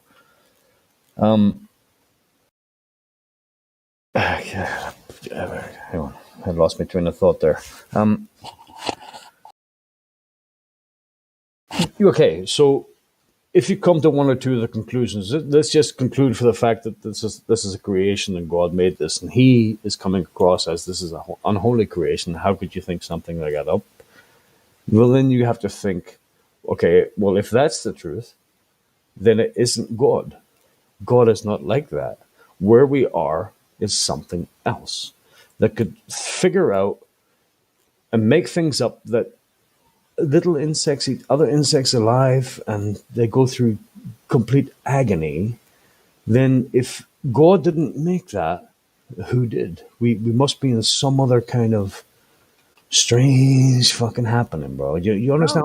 No, no, no. No? It's Okay. all a challenge, right? This existence, this form, is a challenge. And tell you what, it's a challenge. Yeah, life is a challenge. It's a challenge for our consciousness to deal with it. Yeah, well, being the first sperm was a challenge. I'll tell you what, though, one of those insects that are getting ate alive, they sure would be glad when they're dead. And then they get reincarnated as another insect. Going, oh, for fuck's sake, not again, bro. Right, but there's plenty of insects that also just die after they laid their eggs. Oh. But So it's all a part. It's all a the part of premise, the all-encompassing thing I'm trying to add here is if somebody could think of something like that and to create it, and it doesn't, it's absolutely like living in a nightmare. How is that benevolent? How is that something that was created from God? Now, I believe in a God. I do believe there's more benevolence out there than we understand. But in this realm where we live, where they're lying to us all the time about every fucking thing, and you wake up one day and go, Jesus, bro, this is just a fucking fugazi. It's a nonsense. There must be something else deeper going on. Just deep thought. It's only the ego that brings the agony out, right? Shut up, Buddha. The agony comes from within, from our dark side that is part of the challenge that convinces us it's all just darkness. But it's both. And that's the challenge, finding our way through this. Okay. Where's your spirit going to dwell? On the darkness or on the light? And probably both. And then how? How are you going to balance between? Well, it's always going to be trapped here because we can't get out of the fucking dome, bro. You'll eventually will, right? When you die. Yeah, that's why they send certain people at certain times to tell you, hey, bro, like Yeshua or Jesus, you know, if you believe in that kind of thing, that's fine. I believe maybe that's a very great possibility. They come in, they go, hey, you've been hijacked. You're in the wrong place. Here's how you get out. And then you have to listen to that. Well, that's about the ascension beyond this realm. Look, I see this realm as hell. Right? I think that hell, the concept of hell has been hijacked as some kind of a doom. Yeah, something less. It's been hijacked as a fictional doom to distract us from the fact that it is the challenge. Yeah, I agree with you. That's why we're here. It's the challenge. Facing it. Are we going to be distracted? Are we going to lose oversight over what's important? Isn't that a kick, though? Isn't that a realization? Like when you first came to the realization that Earth is not a fucking ball, you realize that, Jesus Christ, we could actually be, and they're just pulling the wool over our eyes. We are the fallen. Forget about this. If you don't behave properly, and if you sin, you will be in hell. Listen, bro, we're already there. The whole trick is to get out of it. Which is why they send messengers from time to time. Somebody comes in, like Jesus or Yeshua, or what was his real name? I got it anyway. To tell you. They come through us. They come through us to remind you. And then the person bringing you that message might just as well forget about it again. Right? So there's messengers of that frequency through us all the time. Right? Jesus would say that others like him with his spirit would return and even surpass him. Wow. It happens through us. Jesus returns through us. That's something to say, isn't it? Imagine the a messenger that great that actually humbles himself so much. It says that there are going to be people that are actually born of a whatever hierarchy or whatever the me that are actually going to be more convincing and probably more holier than I. But yeah, no, In that's their own balance, right? Because that's the thing. What made Jesus so incredible? It's not if you just look at his words exactly and what are allegedly his deeds, you'd be like, yeah, that's pretty cool, man. But if you compare it to the complexities of nowadays, it's kind of like, yeah, it might be a bit outdated. And that's not a sinful thing to think. But yeah. he was Jesus all the way back then, right? And then was very different. Then there wasn't all this knowledge Yeah, that we have now. It's yeah, much tougher to be Jesus in his time than it would be now. yeah, for sure. And that's what's so incredible about it, is that he was kind of the first. He was like he firsted. Well, at the same time, he couldn't open a laptop and get pornography on it. Anyway, yeah, no, that's well said, Aaron. Hey, food for thought, bro. Thank you. I am thinking a lot about this sort of thing. Yeah, me too. Recently, it's strange though. Yeah, you know what? You see, it's coincidence and shit. There's things I think about, and then I come on 24 this way, and somebody's talking about it, or I end up talking about it, and I appreciate it. You know what I mean? I thought to myself, what I'm going to do today is not have my friends about. I'm just going to sit, have a couple of beer, and talk to people on 24/7 because there's a lot of fucking good shit out there, a lot of knowledge, a lot of nice people. I enjoy it. I enjoy it, and I appreciate your comments and everything. And the discourse we're having right now, this is great because it's deeper and philosophical. I know we need to stick on topic, but it's good to deviate now and then. Just think about things and give your philosophy or whatever you think is going on. Well, in my opinion, it's all part of the same thing, right? Like flat Earth is like the crossing point in the hourglass of consciousness. It's the crossing, and yeah, then if you enter that point, then everything else becomes drawn in as well, and spirituality and Jesus Christ and what he actually meant in the larger scheme of things. That's all a natural thing that comes out of that moment where you cross the flat earth and realize, oh, look at all that stuff that's being lied about. Why? And then the why leads to that knowledge. So it's all part of the same So pool. yeah, no, yeah. So yeah, flat Earth is what I like to refer to as opening a whole new can of worms. Well, once you get past that point, everything else it just opens your mind. But Right. The center point of the hourglass. that's It's pretty good. cross. I like that analogy. The center point of the hourglass. See, when you said that there, the center point. I could picture that, and it's the movement between the 2 points from the man. That's pretty good. That's pretty good, Aaron. Hey, you know what? You're a pretty cool dude. Thanks. You're giving me food for thought. Use it as much as you like. Use it or lose it. I'll use it. Yeah, the center point, the hourglass center point between the two. Yeah, that's pretty good. I like it. I like it a lot. I'll be back in a minute.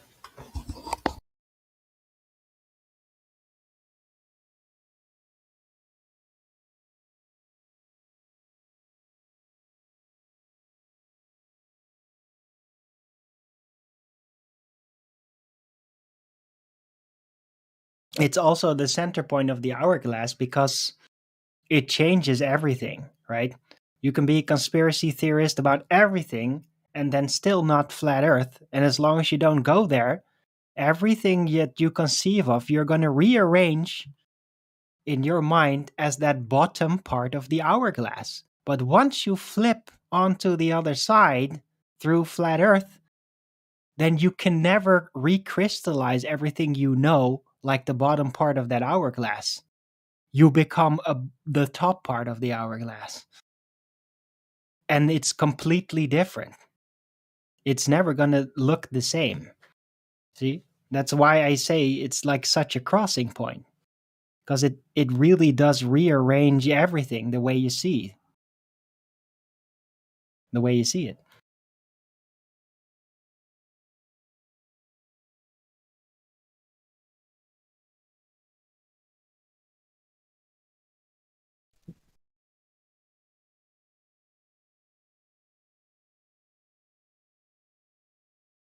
Anyway, I'm gonna go out for a bit. I might be back later. Thanks for the See you great later, my man. conversation. Later.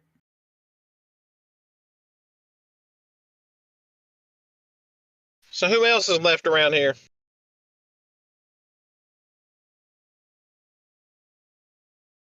Hello, GI. Barrington. Hey, good morning, Miguel. How are you?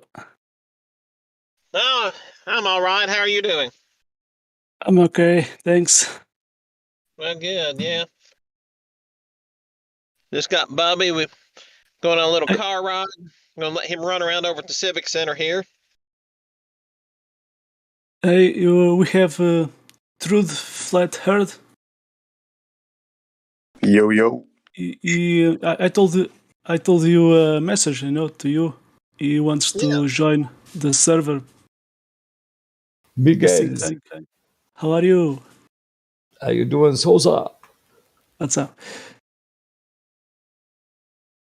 So, GA, you know too much about numerology, yeah? I'm not a fan of numerology. I think it's more nonsense than anything. Is fundamental more into that? Fundamental. Fundamental. The name of the profile name, name of one friend of us. So, oops. Miguel, where are you from? Spain? Jay, are you trying to think of Jay? No, I'm Truth Flat Earth was talking about that, and he wants to join. He wants to join a server that talks about that. So I tell him about the think tank. Maybe you can send him an invitation. Hey, Truth. Yo, yo.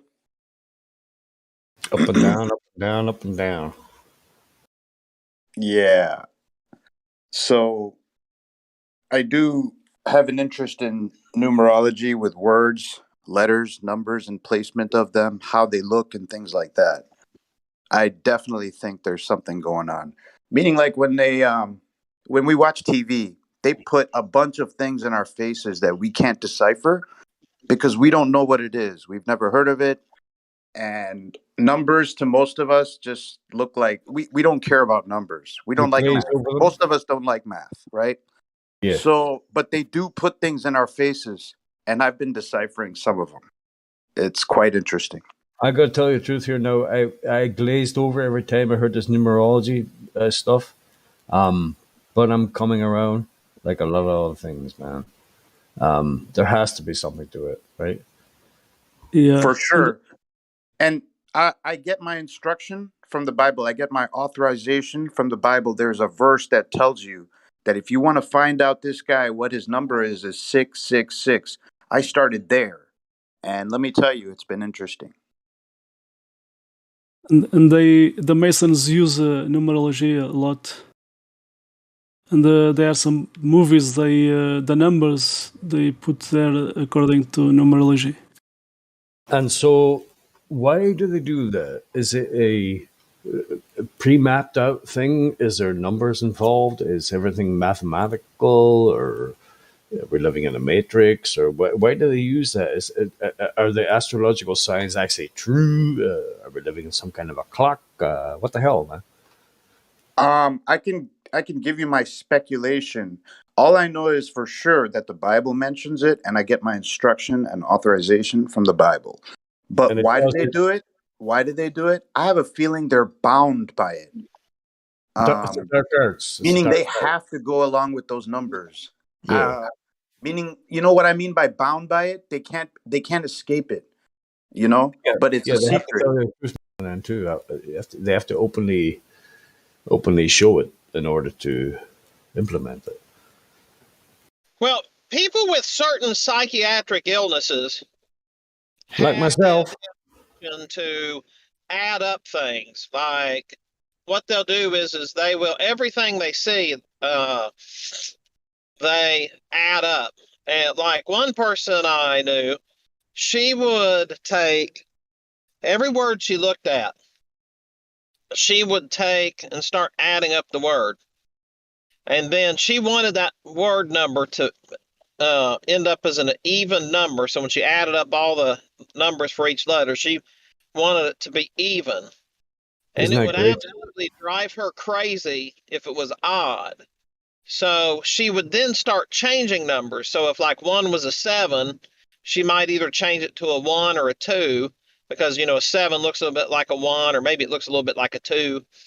And so she would go through other things. And so people who are psychotic and narcissistic, a lot of times that's some of their trait, and that's how they control. Yeah, but So that's numerology in and of itself is bunk. However, they well, that's when just you your know that opinion, man. somebody uses it, when you know that somebody uses it and that they're trying to symbol you, well, that doesn't make that the numbers actually mean anything. But if the other person is using that number to mean something, then you can get some idea from it. So in and of itself, it's nothing. But because these people who control these things are egotistical and narcissistic and you can go down through the list of psychiatric disorders they have, and this compulsion to add is something that they have.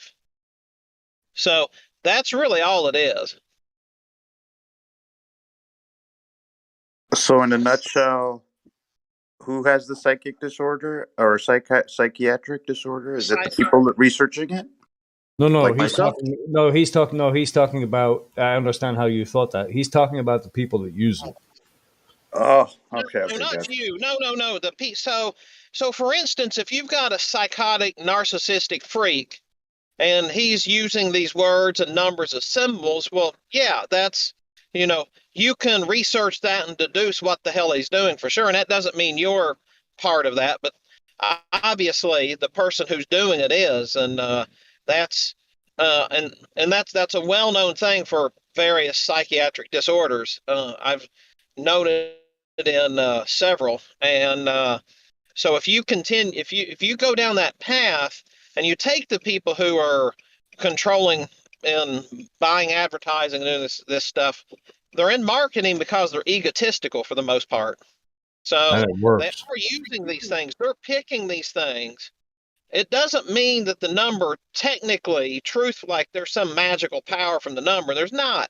A number is just a number. But by the same token, they do use them to communicate. And if they're using them to communicate, it's a good idea that somebody like you, Truth Flat Earth, is trying to figure out just what the hell they're telling us. So it's just another language. Maths is not reality. They have a language with math. They have their own language, and they put Yeah, it it's in a our language. faces. Absolutely correct there. It's a language, and that's all math is it's a language to describe things.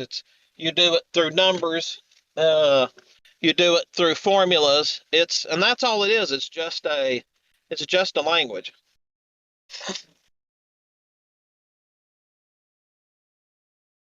Like, I'm quite sure that the numbers that they put in our faces are telling us what's going to happen in the future. Like when's the next Aren't stock you? market crash? It's for everybody. It's like a rule.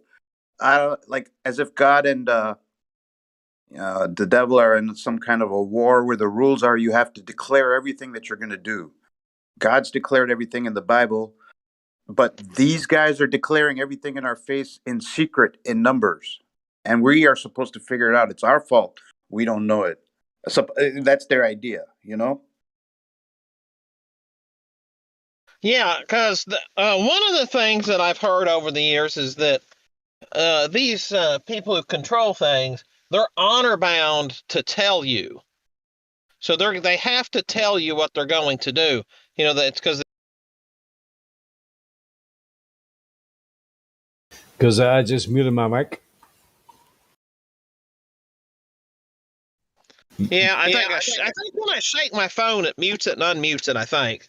I just noticed that because I turned the phone, I didn't realize it muted it. But they have this Stop shaking your compulsion phone, to bro. tell you what they're doing. So they have to tell you. But they're not going to tell you and say, "Hey, we're going to kill you." They're going to start giving you symbols, and then when they come to kill you, they say, "Oh, well, didn't you see we said this and that and the other? Did that not register with you that something was going to happen?" Exactly Right? that. That's a bit unfair, isn't it? Like half of us can't even fucking speak maths. That's the thing. That's how the devil works. He doesn't give a shit. Fuck him. Sorry, I didn't mean that. Don't hurt me, bro. So I'll give you an example here. When you read various medical statistics, the best example is just a few years ago when they were trying to when Obama was trying to open up travel and trade with Cuba.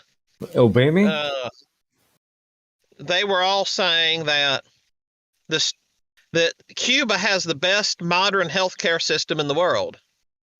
And they were going through talking about, oh, this is great. They have the best birth rates. They have the lowest infant mortality rates. They have this and that and the other.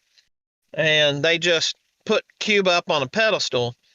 Well, the truth was they count a baby that's less than 2 weeks of age that dies as stillborn. So, and most babies that are going to die are going to die in the first 2 weeks. So they Probably didn't actually a lot have of. the lowest infant mortality. They changed the numbers. And so the people who was pushing this out to show us how great Cuba was, et cetera, well, Cuba's killing these babies. And they're not, and they're telling you. You just have to read the statistics, and people don't read the statistics. So they were telling you the whole time how deadly it is there, but they weren't using that language.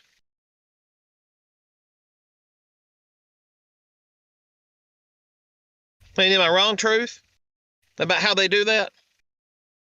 Nope. Yep. That's about right.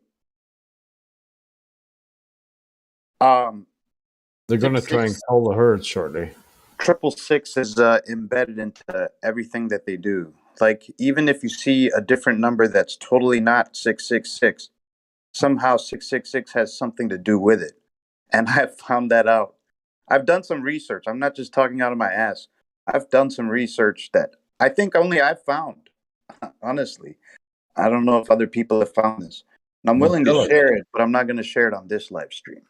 Okay. Well, I would implore you to, because Revelation 13 is a big pet of mine. I enjoy it, and I go through it with a fine tooth comb. Let him who have knowledge reckon the number of the beast. Let him who have knowledge. Okay, so you got to take everything. So let him who have knowledge reckon the knowledge. So him with knowledge. What the fuck, bro? What does that mean? Look, bro, those who have eyes to see. That's what it is. Right. So I was right in my first premise. So yeah, no. Go. What do you think the interpretation of that is, please? I can't do it on this live stream, man. I'll do it on some other chill chat or something. But well, just give us a hint, like. Well, there it is, 666. Okay. All right. So the Bible instructs us. It tells us that if you want to find him out, that he's got the number of a man. His number is 666. Right there, it's telling us, like, it authorizes us to look into this thing to find out who he is. So I started looking into it, and what'd you find? I found they're using dates. They're using dates as so numerology was a thing. Bro, they're using 666, and if you want to call it numerology, it's fine. But okay, numbers then. It's more of their language of numbers that I'd like to call it. Fine, call it numerology, but it's their language, their numbers, and 666 is the base of it. So let him who have knowledge reckon the number of the beast, and the number of a man, his number is 666. I mean, what is that about, bro? Do you have any idea? I'm going to get you to say it, I hope. Do you have any idea what that means? What do you think it means? Just postulate. Hypotheticals. He uses those numbers. That's his number. And he's going to use it a lot in your face. So numbers as well as sound have power. Sure. Symbols do too. Archetypes. The world is ruled by signs and symbols. Is that Confucius? These symbols, when we see them, they do something to us subconsciously. I can't explain what it is, but I just know that there's this knowledge out there about symbols. Who said that the world is ruled by signs and symbols? That's just another conspiracy theory that I went into. It's not something from the Bible. Right, but aren't you saying that the world is ruled by numbers and symbols? It's one of the things they used to rule us, yes. It's not totally ruled by numbers and symbols, but it's one of the things. What else do they use? Numbers, words, like advertisements. Absolutely. Advertisements, movie, anything that comes from the television. Entertainment, breads and circuses. Our favorite, well, used to be favorite actors and musicians. You know these musicians and actors out there? They use these numbers. They know about these numbers. They follow these numbers. Is this we don't know about it. Cabal? They were little bracelets.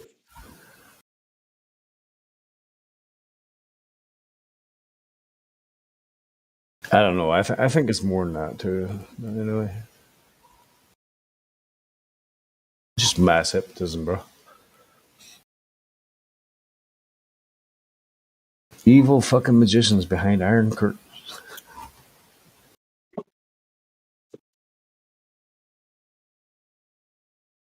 But if you do some research on your own, you will find something for sure. Cool. Just think about these actors and musicians, especially these musicians, and the dates that they dropped their albums on. I'll give you an example. Jay-Z dropped his Blueprint 2 album exactly on 9/11/2001. Okay. Now some people will say, "Oh, that's coincidence." No. There's more examples. I got more examples. Right. I'll tell you. Right. Can I counteract it with this? Right. I kind of know who Jay-Z is, and people love him and all that shit there. And he dropped albums on certain times, and people use certain times to drop certain things. I don't actually care. It's got no, never mind on my fucking whatever I'm doing in life. That's the thing. It doesn't matter if you care or not. Oh, it doesn't? So if I'm not aware of it, because they're going to go wrong with their plan. Yes. Their plan is going to go along. Yeah, you're too fucking stupid. You should be paying attention, bro. Is that what they're saying? They're saying if you don't understand this fucking language, then that's your fault. We put it out there, so the laws of the universe are met or whatever. Therefore, we can do what you.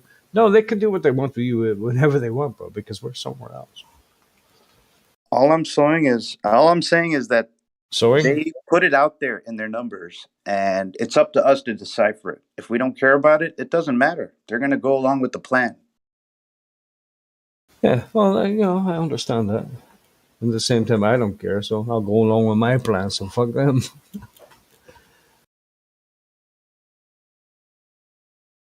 I mean, if you want to be an evil bastard or a serial killer or fucking, whatever you want to do, go ahead, bro. I don't care.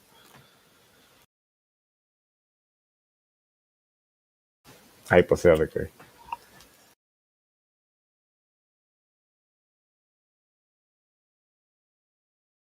I think, it's making you focus on a certain thing when you should be focusing on yourself.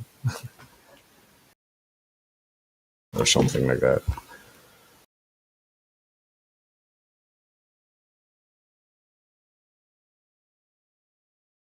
Yeah, so this subject is not for everybody, you know. Yeah, no, but it's good that Just we can talk about other things. It's just great. like just like I think flat Earth is not for everybody, you know, even though it's the truth. Like you'll have all these people walking around, you tell them it's flat, and they're like, "Oh, okay, whatever, conspiracy theorists," but it's actually flat, and it's not spinning. It's not for everybody, and some people are just going to go their whole life knowing it's a globe, right? Yeah, Even though they're wrong, I even though they've realized, been told. I realized what a dunce I was when I started researching it and trying to take a piss out of it. And then, I realized I didn't actually know what speed the Earth was turning, what the circumference was. I had to go and Google all that shit and find out and put it in my brain. But, so you're sitting there listening to somebody tell you that the Earth is not the shape it's supposed to be, and you're going in to debunk that, and then you realize that you haven't got a fucking clue how big it is, how fast it's spinning, and what it is, and then you realize, shit, everything I believed has just been fucking uh, put into my brain by television, school, and shit. It's just, and you're just a dumb fuck that believes it because and there's no proof. That was the biggest realization for me. That I believed in something wholeheartedly, 100%, thinking these guys are dumb fucks, these guys are stupid, thinking I fucking knew it all, and then realized that I hadn't a fucking clue. That's an awakening, bro. Isn't it?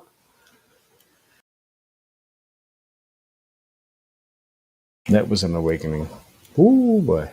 It is an awakening, and this numbers thing is an awakening too. You'll see. Yeah, no, listen. I'm open-minded.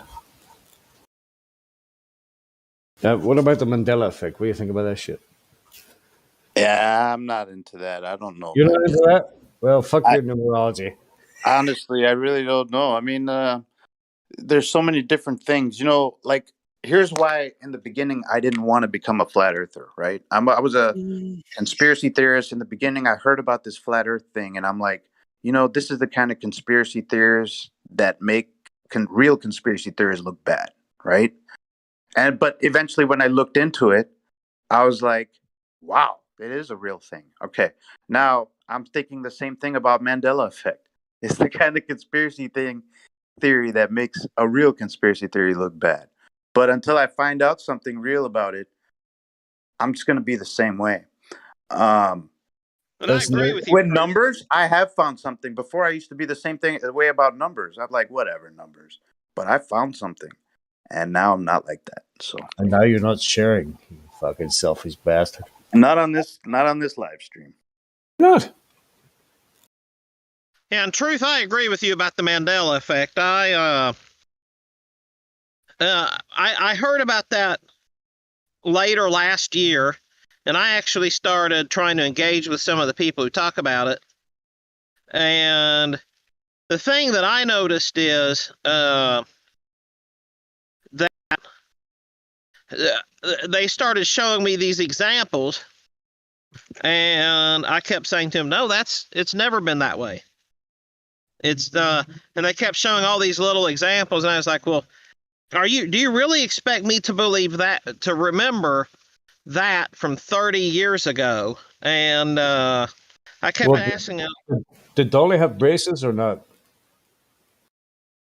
When Jaws 007, when Jaws, remember Jaws in 007? Remember when Jaws smiled at Dolly, the little blonde-haired girl?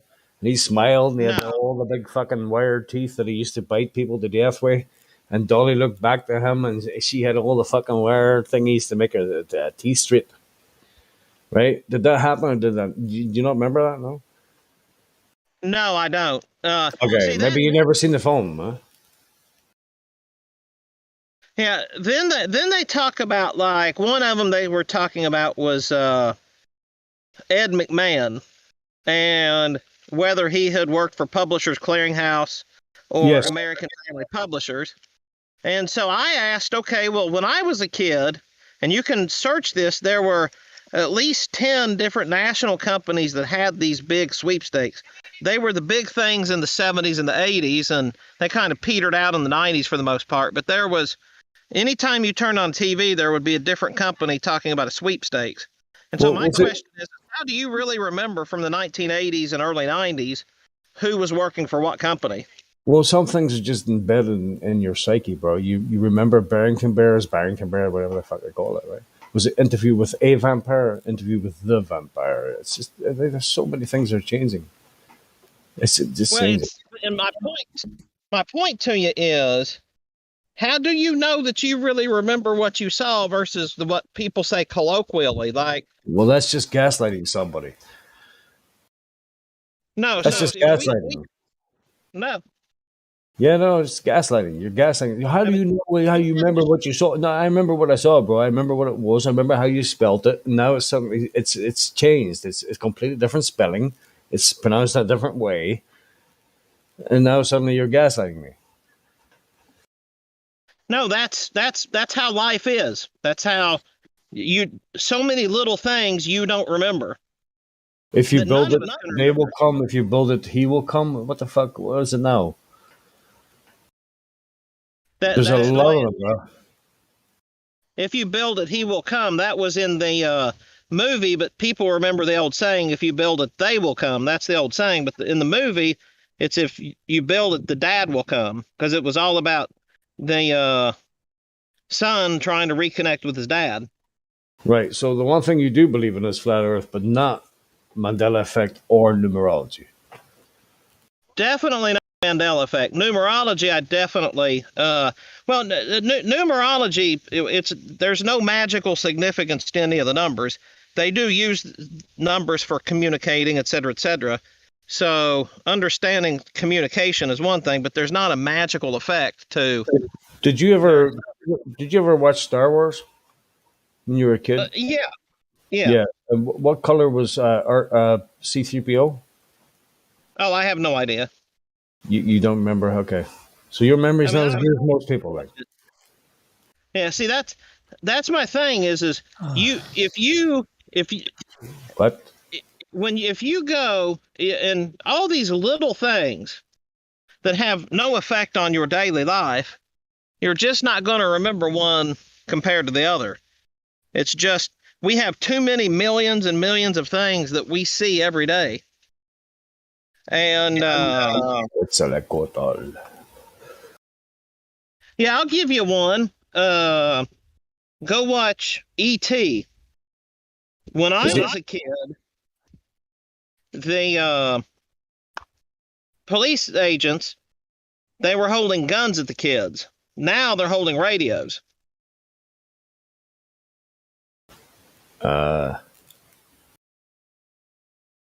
So are you Mandela affected? No. In 2000, when they redid that, they digitally altered. They with CGI, they took out the guns and they put in radios. Oh, that's nice. Okay, so tell me this: what is going to lie down with the sheep? And that's the other biggest bogus one that I come across. Just answer the question, bro. Well, it's the wolf that lies down with the. It's the wolf. Lamb. Do you remember it as the wolf? The wolf, not the lion. The lion laying down with the lamb is an old Christian symbol that has nothing to do with that Bible verse. It's the Lion of Judah laying with the Lamb of God. So all the paintings in the Mormon churches and churches all over the world with the lion laying down with the sheep. The lion laying down with the lamb. They thought it was a wolf? No, that's a symbol of the Lamb of God while Jesus was alive, with the Lion of Judah, of Jesus being resurrected. Jay, do you remember the first time you heard that saying? That passage? I in the last year, I hear people talking about the lion laying down with the lamb. That's not the correct I have Jay. never heard that. Do you remember the first time you ever heard this saying? The lion, the wolf will lay down with the sheep. Was that the first thing you heard? I have always heard that Bible verse is the lion or the lamb lying down with the wolf. because it then goes on with the Right. cow, the cow or the bull or whatever lying with the lion. Okay, that's fine. That just confirms my my hypothesis that we're all living in different fucking worlds, bro. I think the most convincing one is from the James Bond movie. It's the one with, I think it's Moonraker with the bad guy Jaws. You know, the big guy. Yeah, just mentioned that. Yeah. Yeah, and he's got like metal teeth, and the other girl's got normal teeth. The whole part doesn't make any sense. Do you remember that as normal teeth? No, he's got metal teeth. She's got metal teeth. It's the only Yeah, way. that's the whole reason for that scene. Yeah, exactly. Now, here's Like, the question. they even did a commercial. Hold on, after, Jay. They did a commercial after where the guy's in a shop and he smiles at the girl working in the shop and she's got metal teeth, where they recreate the scene. And now they haven't. Also, the BBC wrote an article on this about the famous scene where the girl's got metal teeth in the movie, and they've taken the article down from the website, which I thought was odd. Very. Well, I'll give you a this though. The one thing you have to keep in mind was when you saw with the metal teeth, was that from the film? That was from the film Moonraker. I seen it. I remember why they did it. The whole thing was for artistic effect, story effect. I seen her. I see Dolly is her name. She smiled back, and she had braces on, bro. No, she doesn't. See, here's the thing Hollywood does, and they do it a lot, is what you see in the theater is not what's on the VHS tape, and what's on the VHS tape is not what's on the DVD. Like my example of yeah, but there's no copies anywhere of her having braces on. It's They're not all a matter gone. of they changed it. Everything. There's residue where people have talked about her having braces or written articles. Somebody There's no needs to go copies of look it. at the 35 millimeter film print. It's one of my favorite childhood memories. It's one of the things that stuck out to me. My dad took me to see Moonraker or whatever, and that scene happened. And I thought, isn't that cute? It doesn't exist anymore. And now I'm thinking, isn't that strange? Down with 35 millimeter film print. Somebody's got the 35 millimeter film print. And there should be a bunch of them out there. No, they've changed it, bro. The Bible's changed, man. Everything's changed. Well, You you know remember- what's even more convincing? There's a Mandela effect that's changed back to how people remember it.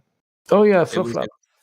Yeah, flip-flopped. The movie Apollo 13 was a Houston, Mandela. we have a problem, or no? What is it now? I can't remember the line, but it was a Mandela, and now it's changed back to how people remember it. It's not a Mandela effect anymore.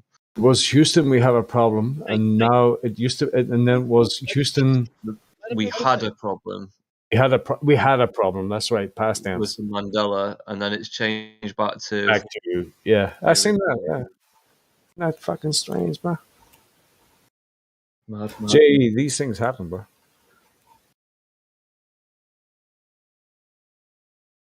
I know Lunatic is a big Mandela guy. Is he? Don't get him started. Fuck off. Lunatic? Seriously? I started off researching the Mandela effect before Flat Earth. Uh-oh. And where are you now, Lou? On the Mandela effect? It's just the strangest phenomenon to me. It's got to be something more almost spiritual or something. Like it's supernatural for sure. It's not just like people say it's a psyop. Maybe that's a possibility. Either way, when you're talking about the Mandela effect, you're talking about an effect, not a cause. People like to say because they can't imagine a possible cause that it's a psyop. Like something's going on. You cannot deny the fact that millions of people are sharing the same false memories, and there should be an explanation for that. There's not one. There's not a sufficient one anyway. Yeah, they can change and fucking do whatever they want with reality. I think there is, but I always liked that guy, by the way. That lunatic guy, I always liked him. Do you reckon it might be CERN? I'm just putting it out there. Yes, it could be. That's true. They seem to have Also, popped up around the same time. also, here's a thought. Do you know what I thought? Do you remember how Sorry, they I used to tried to say turn on 2012? mute next. Sorry, what was that, Lou? I was about to respond. I tried to unmute and I disconnected. The thing about CERN. Yeah, that's one of the things people throw around, like CERN's doing it. They almost CERN basically tried to take credit for it, which is a little bit weird. So I go, yeah, that's misdirection. I don't think it's CERN. But if they can swap and change reality so willy nilly, what the hell does that say about reality, right? Well, it gets into I think a lot of the just eerie stuff is when they talk about like quantum computing and sentient life simulations, and uh, when you look at all the, like what if they've collected all of your data and they've basically cloned you, stuck you into a quantum computer, and they're running shut a up. very realistic world, and like there's a lot of just weird, eerie stuff to think about that I'm not gonna be definitive about any of it. That's weird, bro. You are weird, man. Here we go. Listen, remember how they used to say 2012 from the Mayan calendar and everything's going to change and nothing happened? What if 2012 something did actually happen, but we didn't feel the effects till later, 10 years later? We moved into a parallel universe, clones. I don't know what you're talking about, Lou, but that's some weird shit. But maybe. What if unicorns took over? What if unicorns are real? Yeah, no. What if we actually moved into because no, honestly, you see, in the last 10 years, I find myself every day when I have my coffee, I put my head in my hands and go, "What the fuck is going on in this world, bro?" There's women, there's men competing against women and tying with women in swim races, and people think that's normal. If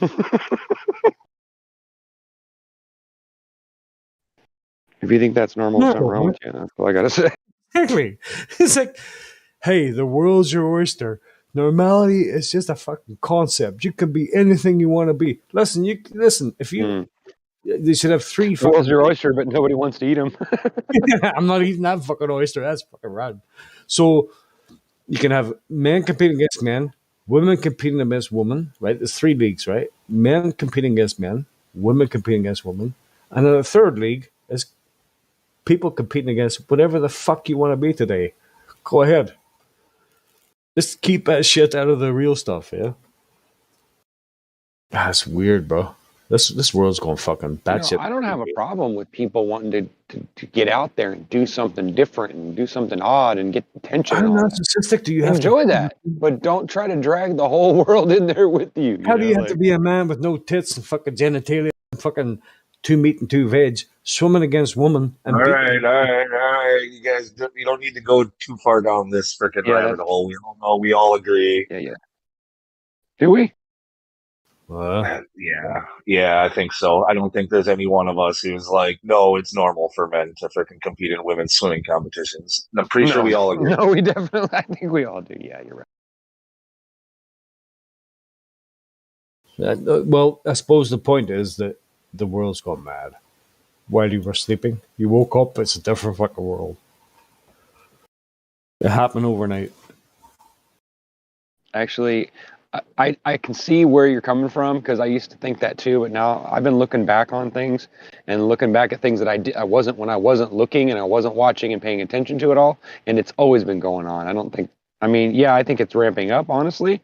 I agree with you guys. I think that it's pretty obvious if something going to happen or something's going on, but I honestly don't think it's anything new. I think it's always been going on, and it always will be until we're all dead. Yeah.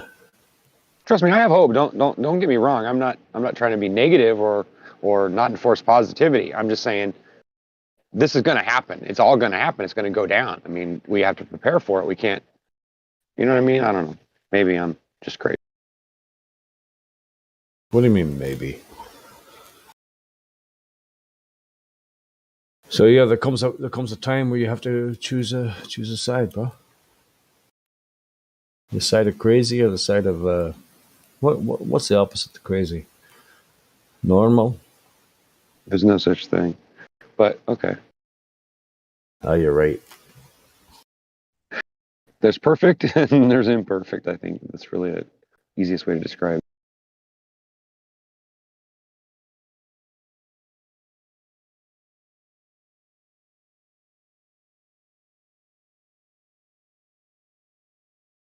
I mean, is it even worth taking it seriously? Who was it that said, and one of you guys will know this quote, life is too funny to take seriously. That's the other thing I was going to bring is a lot of people. I mean, don't get me wrong. I believe in people acting like grown-ups. Okay. I mean, there's a time and a place for everything, right? But growing up is a bad thing.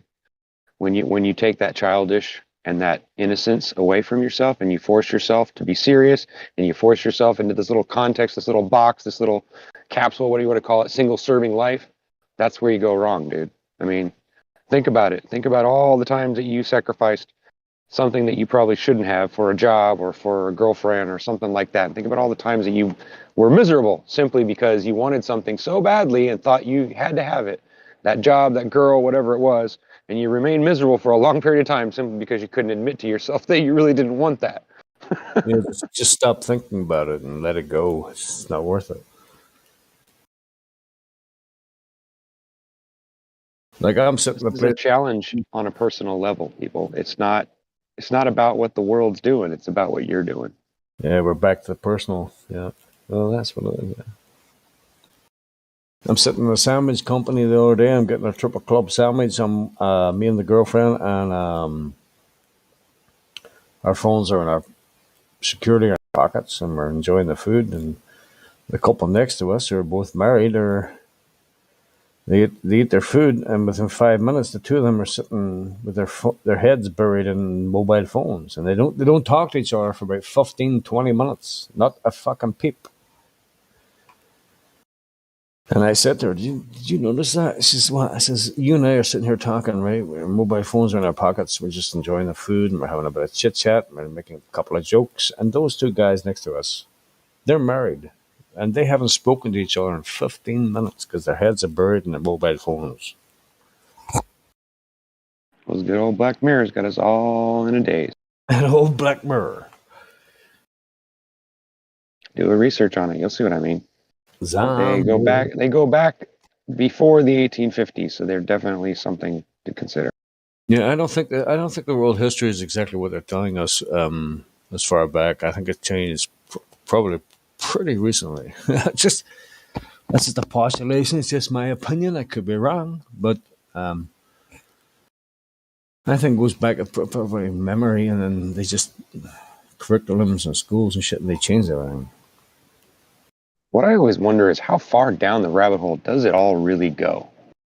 You know, like, do they really have control over the borders and things, the North, the South? Is that really something? I mean, I don't know. There's something in the back of my mind that tells me that it makes me want to disbelieve it, that there would actually be a force, a group of boats out there waiting to stop somebody. I don't know. I know it's true. Like, I don't know. I guess I kind of accept it, but it's just so hard for me to believe it, right? If like, it's really? Come on. If it's a script, if it's pre-written, if it already exists, then yeah. I mean, how else do you see the future? I have to ask myself, why the hell would they care if you went to the North Pole? I don't understand that. That just doesn't make any logical sense to me. It's like, why do they give a crap? It's an insane environment. Antarctica is the same way. It's like frozen tundra. It's like 100 and something below zero. It's like most people wouldn't survive it anyway, much less be able to get to it, right? But there's actually boats out there that'll stop you? That doesn't make any logical sense. Unless there's something there to hide. That's just my opinion. Aliens, bro. Oh yeah, it's definitely ghosts and aliens and I don't know what it is, but it's definitely fucking aliens. No, I think it's much worse than that. Oh really? I think it's a script. Well, yeah, I think I agree with you. I think that most of the stuff that we're probably convinced of is probably not true.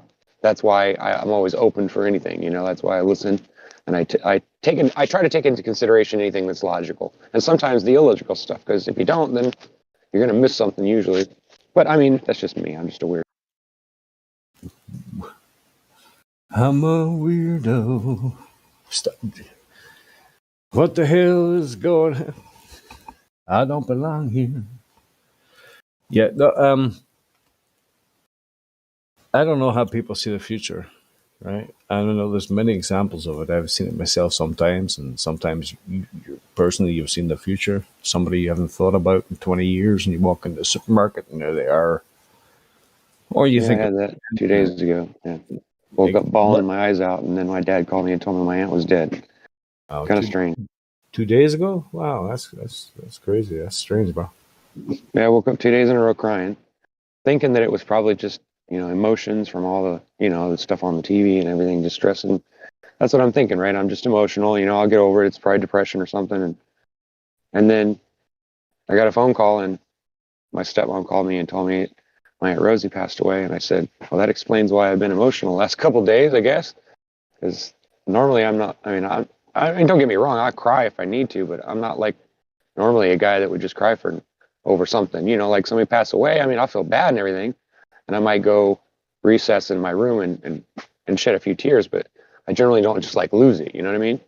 Are you But serious? for some reason, 2 days in a row, I just started crying like a baby. I couldn't figure it out. Thank fuck I'm not a psycho. I feel empathy. I'm not saying that it means anything. Maybe it's just No, that coincidence, means a lot, but still. bro.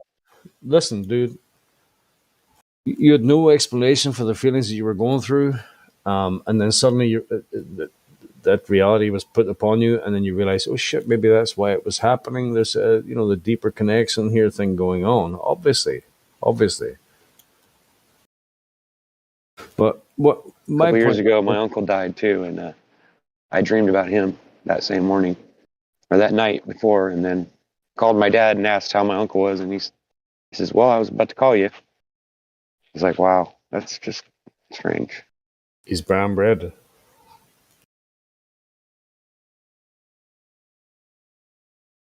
Anyway, how about that flat Earth? Well, thanks for lightening the mood there, rookie. Appreciate it. Well, it really wasn't meant to. I mean, No, I know, like bro. I'm trying to share, like Okay. I'm just trying to kind of share, like people are probably wondering why I've been a little weird last couple of days. No, Just I so you know. appreciate it. Listen to me, I appreciate it. I understand what you're saying, and I appreciate it. Trust me, I believe you. There's something more underlying. We do have these kind of premonitions and thoughts and connections that we can't explain.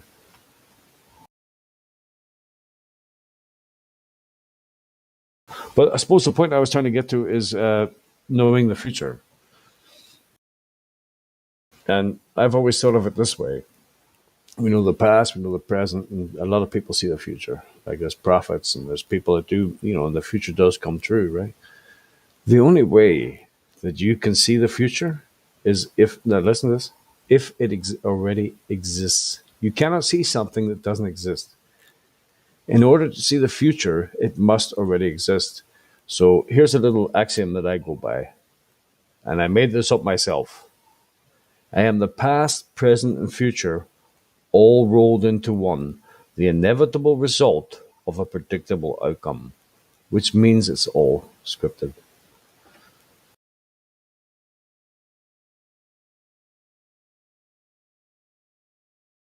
I'll just repeat that for those in the back row that didn't hear. I am the past, present, and future, all rolled into one, the inevitable result of a predictable outcome.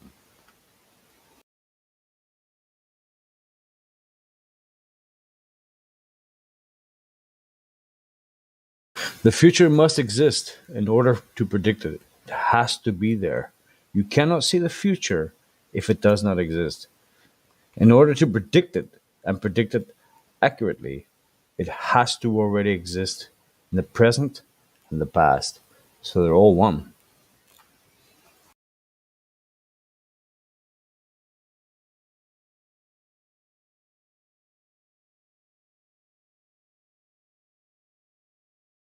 Does that make sense?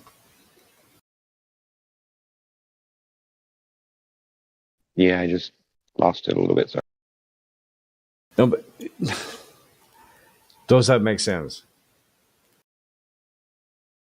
You cannot see the future unless it already exists. The only way you can predict something that's going to happen is if it already happened. Now, if it already happened and it's in the future and you're in the present and you can see the past, that means that the past, the present, and the future is all the fucking same. Which means it's a script. It just means it's cyclical. Yes, it's the Ouroboros. Or Ouroboros, whatever the fuck you call that snake thing. Tail tastes good, doesn't it? We do it time and time again until you eventually get Well, you know, yourself. it's kind of funny that representation goes into so many things about our mental states. Think about that. Or psychopathy. Yeah, that was the word I was thinking. You nearly have it. Yeah, if only I just had that dictionary in my subconscious, I'd be good. Huh? I swallowed one this morning. I got lots of words to be, bro. I'm Yes, starting to get crowded in here. Well, yeah, we're drawing a crowd. Usually the auditorium fucking empty. No, I mean the crowd of the crap in my head is what I mean. There's starting to be not enough room to deal with it all anymore.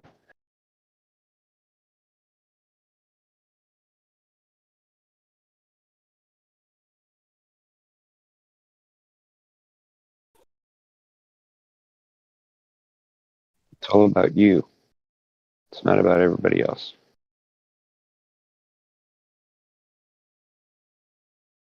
Yeah, well, the one thing I try to do when I'm talking about myself is try to remember somebody else. Otherwise, you just get embarrassed there. No, I think we're all mostly we're not caring individuals in here, man. We care about people, man. We care about truths. We care about goodwill. We care about people doing Be well. careful what you say; you'll offend someone. Well, fuck them. Yeah, feelings really hurt, don't they? I deal with feelings every day, but I keep them to myself usually. I don't know. I guess I've always been kind of a reserved type. You know, if you're interested, I'll tell you. But you know, like generally, I try to keep that emotional stuff to myself. Yeah, go ahead, but take a 5-second pause. I get another drink and then start. Alrighty then, Sláinte. Sláinte, bro.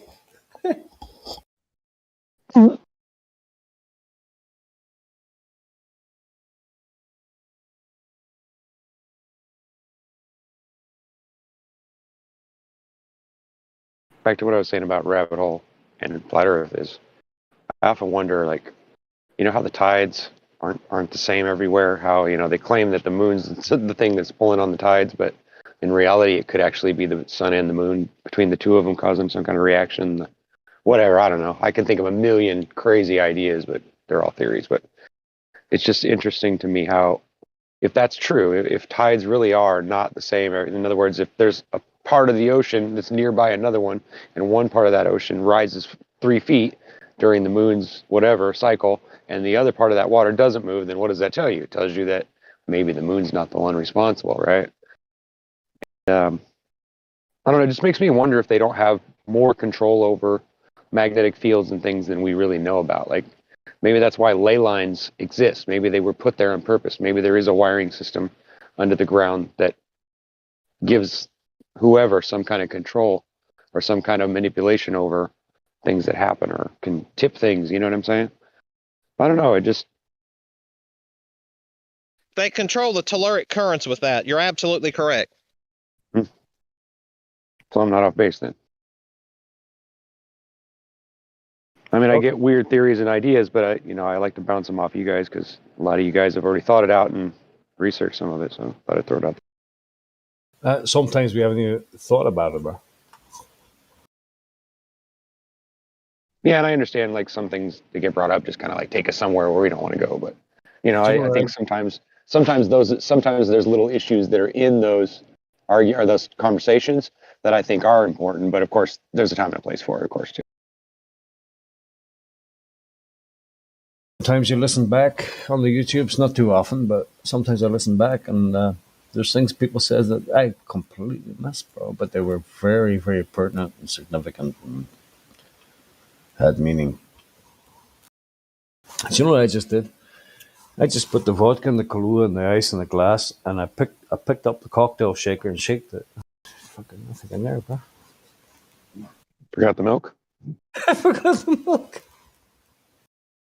Oh my god, what's happening to me? When they laugh, I would give you some I would give you some advice about that. You probably wouldn't like it though. Yeah, stop drinking, bro. Thank you. See, you already know. I already know. I'm ahead of the curve. Well, the first step to change is understanding you've got a problem. What? Hello?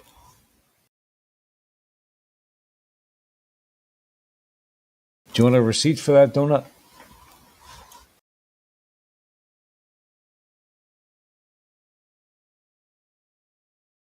I don't have a problem. Sorry, my wife was hollering at.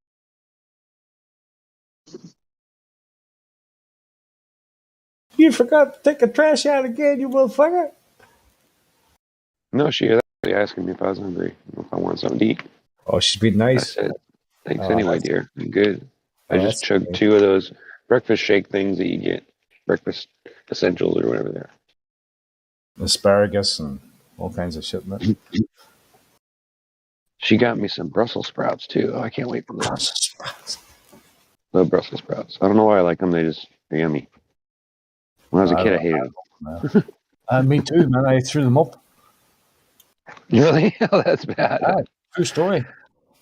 I remember. I don't think I've ever thrown up from eating any foods though. Yeah, Brussels sprouts. Oh, I was like 6. Wow. I remember it's like one of the memories, right? My mother was in the neighbor's house next door, and they put the Brussels sprouts on my plate, and they says, "Eat it." They had the meat, they had the vegetable, they had the potato, and they had the Brussels sprouts. I said, "I can't eat this. I can't eat this." And they went, "Eat it. It's good for you. Eat it." And I fucking ate it, and I just puked it up right there at the table. No.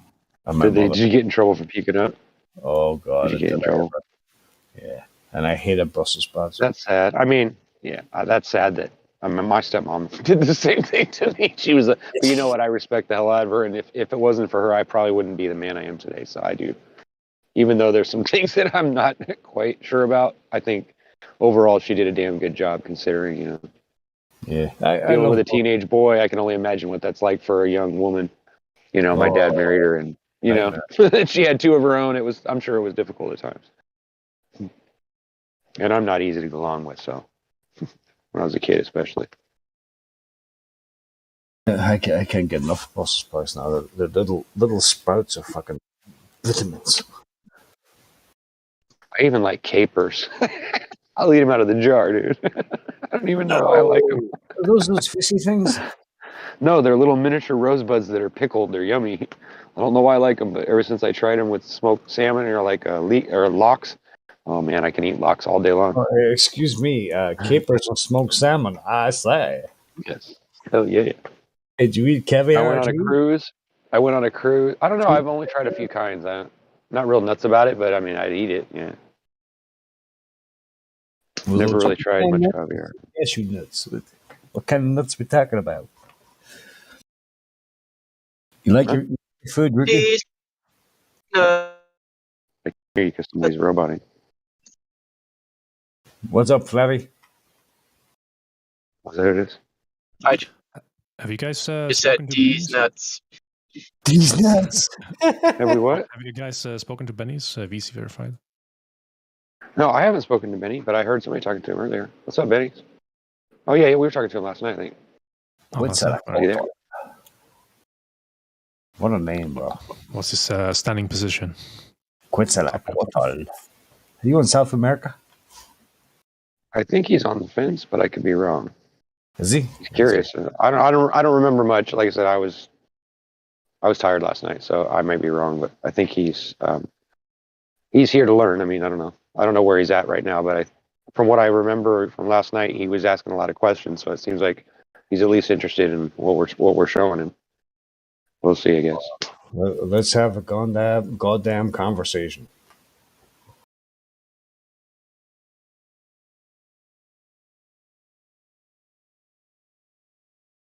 Hey, Benny's, do you like Brussels sprouts?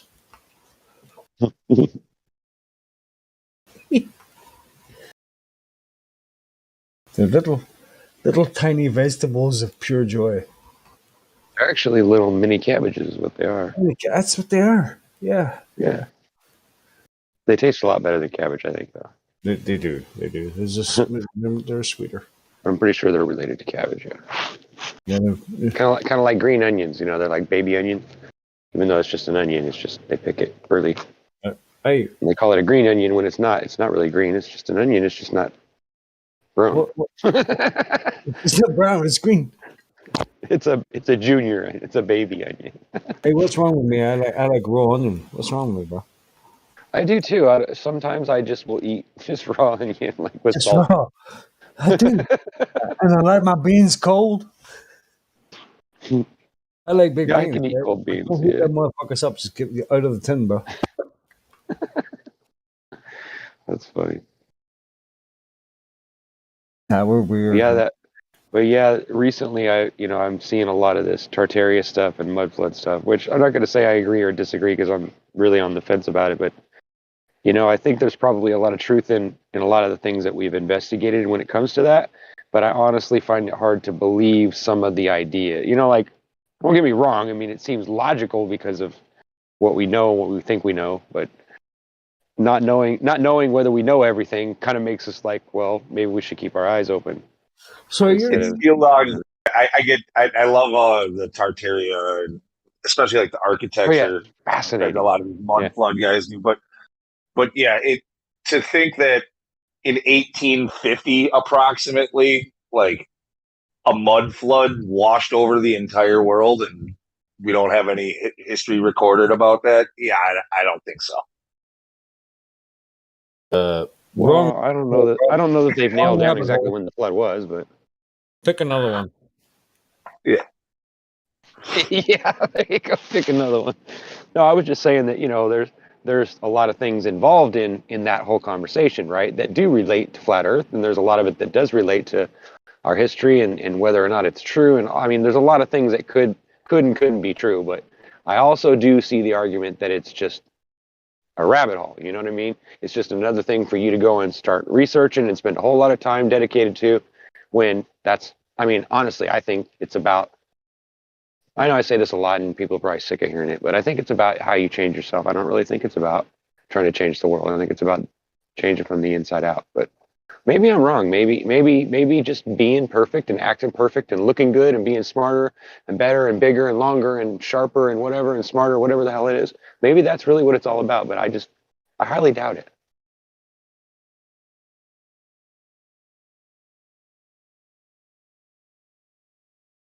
I think we're here for one reason and one reason only: to learn.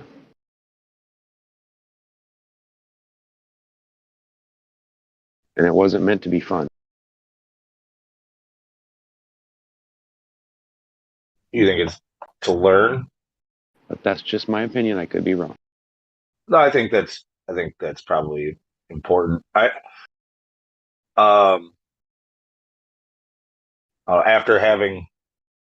After now being a father and everything, I think it has something to do with that, like just procreation, and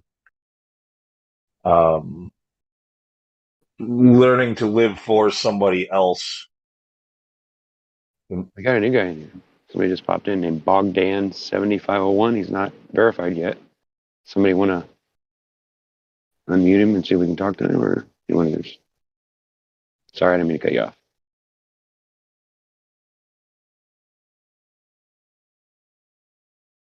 You put the pain in the coconut, the pain. Are you there, Bogdan? What's up, Boogie? Or are you just listening to us? So, no, Lou was Mandela affected. Hey, Lou. Dude, everybody is. You just have people who freaking go, deny it. Yeah, that's weird. That's weird. I have the same false memory. And there's others who go, oh yeah, I was probably just wrong. Like they explain it away. Like everybody's affected. They just either deny it or, acknowledge it. Exactly. So that's just it. Nice, man. Well, don't get me wrong, Lou. I trust me. I mean, we've talked about this extensively, and you're right about that. There are some things about it, but just because that's true, just because there's those triggers and those things that pop in your head, my opinion is it's not necessarily means that all this is true. It could really, honestly, just be your brain playing tricks on you. But like I said, I could be wrong. Rookie, this life, everything is fucking fugazi. Everything's fucking smoke and mirrors, bro. It's all fucking made up shit. Right, but what's the purpose of it? That's what you got to ask yourself. Exactly. Who knows? Maybe it's fucking aliens living off our fucking douche or whatever, right? Maybe it's not. Maybe it's God. Maybe it's something else. Who knows, man? But the fact remains that millions of us have seen one thing and now they're telling us another, and we're questioning why they are doing that. Yeah, does it matter why? Right, but I'm saying my point is that the things that seem to be changed are really not important at all. Oh, little. You know what I'm saying? Like on a level of like, how does it affect me personally? It doesn't really affect me at all. It's just these little. You know what I mean? It's catchy and it's interesting, and I love talking about it. Don't get me wrong, but yeah, that's what I said earlier. It's not out there. That's great. That's great. They use 3 + 3 and 6 + minus and to the negative core and shit like that. That's great. That's great, but it doesn't affect me because I don't even look at that, bro. It means nothing to me. Now, it may influence other people when they see numerology and 666s and all kinds of 1111s and all kinds of shit. That's brilliant, right? It's probably a reality. But for me, nah. You know what I mean? That's not to detract from their experience, but that's not for me, man. Numbers just gloss over, bro. I'd rather just look at reality and remember that C3PO was made of pure gold. Now suddenly has a fucking silver leg. Where the fuck is it's always been that way. It's just the lighting. How could you possibly fucking remember such a stupid little detail? Come on, that's like remembering whether he had 2 vents in his face or 3 or 4. Like Star Wars meant the world to me. It was a religion. Okay, my question is, okay, let's say they did. Let's say someone went back in time, or however they did it, and they changed the color of the leg from brass or whatever to silver. Who gives a shit? How does that change anything, right? Like, I mean, about numerology, about lion and wolf, about things. This is why we question them. Why is this happening? What is the state of erasing people's names and things like that from history? Then I get to. I think of it like this way. Okay, so like I don't know. You ever seen the movie Inception? You know how like they have their totems, like they each have their own little thing that reminds them that they're in the dream. Like the one has the top and whatever else. It's like these inconsistencies. They're like little nudges to try to wake you up, to remind you, like, hey, this isn't exactly real. Like, so the question is, who really put them there? I don't think it was some weird guy that can control time. I think it was either the creator or you. Lou just said it. It's little nudges to wake you up. Like what? And who is the one responsible for that? I wonder. Oh, the great Poobah. The great fucking an example of that. What's that? Who's speaking now? Sorry. Arwen. Arwen, how's it going, bro? You back? Yeah. What's up? What's up, Arwen? What's your question, bro? No, but I was just gonna talk about C-3PO silver leg, right? So the thing is that during the movie, nobody's addressing it. Literally, nobody mentions anything about the leg. But we all do know, if you've paid attention, that Luke Skywalker does kind of give him a maintenance job, right? Put him in the oil and all that. There's a good chance that he replaced the silver leg. But it's just not literally mentioned anywhere. Nobody's like, whoa, hey, your leg's like of a different part. Like, oh, yes, lost it and replaced. No, nobody mentioned it. So it's just a detail that's easily lost. Because that's a good point. It's not even mentioned in the story anywhere. That's a good point, Arwen. But the problem is that they're portraying CP3O with a silver leg from the start to finish. Yeah, exactly. It's not like the first movie he's all gold, and then the second or third movie he's got a silver leg. It's just now you go back and every movie, it's gold. That's I mean, it's. WCGI In every movie, the one leg is silver. Sorry. I was gonna say, don't confuse me. Yeah, fuck's sake, Luke. It wasn't like that. That's probably with the remakes, and he probably did it just to fuck you over because he could. Aaron, okay. But if it was Yeah, just it is. remakes, then you'd be able to go back and find the Present a original logical VHS argument for and you how won't it see got it's gold. changed and who did it. Armin did it when he was during his lunch So break. I'd like to see one of the original before the re-edit. Yeah, there's plenty of people who have original copies of like VHS or whatever that it shouldn't be changed. If you're correct. Well, I have a but VHS and a DVD nobody's copy of Star Wars, and I've looked at it, and it's just like they claim it is. This is the thing. Leg silver. When you go back and look at the original copies, it's also changed. So, what power has the ability to do that? There isn't one. You sure? Aaron, Like where I do said, you I'm on the side that this is just. What do you mean there? What do you mean there isn't one? You believe in God, right? What if it's God? God can do anything, right? He's trying to wake you up. I believe. Yeah, I'm not saying that it's not possible. No. I'm just saying that I think it's not likely that. It's not true. So hang on a minute. So I'm sitting here in 2021, seeing things change before my eyes. It's 2022. No, I'm talking about last year. I'm taking you back days before the present. We're following. Come with me now. Here we go. And I remember things a certain way, irrevocably, and suddenly they've changed. Okay, how many buttons are on a Nintendo NES controller? 1, 2, 3, 4, 5, 6, 7, 8, 9, 10, 11, 12, 13, 14. No. What? NES, the not original Super NES? NES. original. NES. There's an A and a B. 4 buttons and a control pad. Up, left, right, A and B starts. That's right. There's a D-pad, which is considered technically a D-pad is 4 buttons, but I won't count that. I'll just say that's just one. And then there's 4 buttons. Yes. Now, how do you know that? Are you sure about that? And what if there was an extra button on one of them? Would it really change anything? Yeah, we agree it doesn't change anything. This is not the point. There isn't. The point is that things have changed in memories for people in the past 20 years that nobody can explain. We remember. But there's also all these chemicals in the air, things in our food that might be causing it. Bullshit. It's all explainable. Mandela effect is 100% psychological. 100%. Everything. Armin, Oh, I can please. never. Unless you can show me some evidence otherwise, I'll Please, accept bro. it if you can show it to me. Listen, I like what Aaron has to say, but Aaron, you cannot say something is 100%. That's just ridiculous, bro. Yeah, I can. Oh, you can? Because it is Right, 100%. so Every you're single the example I've reason- ever heard anybody They make a follow you? statement about a Mandela effect, it's always psychological. Every single time. You know the inner and outer workings of this whole life and everything that happens before. You know, Arwen is allowed. It is okay for Arwen to have his own opinion now. It is, but he does sound a bit like Jesus. Oh, really? Do I? Huh? What does Jesus sound like, bro? Come on, Thanks for let's the keep the compliment. let's keep the I appreciate conversation on track here, guys. Come on. Arvin, I'm not going to fall out with you, bro. But you cannot say that something is 100% correct ever.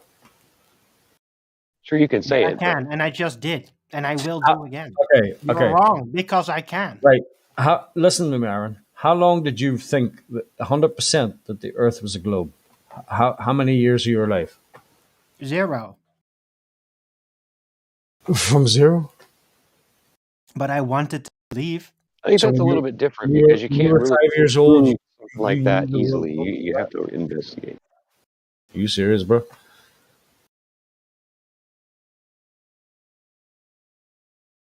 It's true. I never Hey. knew the Earth was a globe. I always believed it as soon as the idea came along. And I liked it. And I decided that I'm going to believe this. That's how it started. I never knew it. Just don't be a dickhead, man. I don't think he's being a dickhead. I think he's trying to make a point, but coming from with A little bit.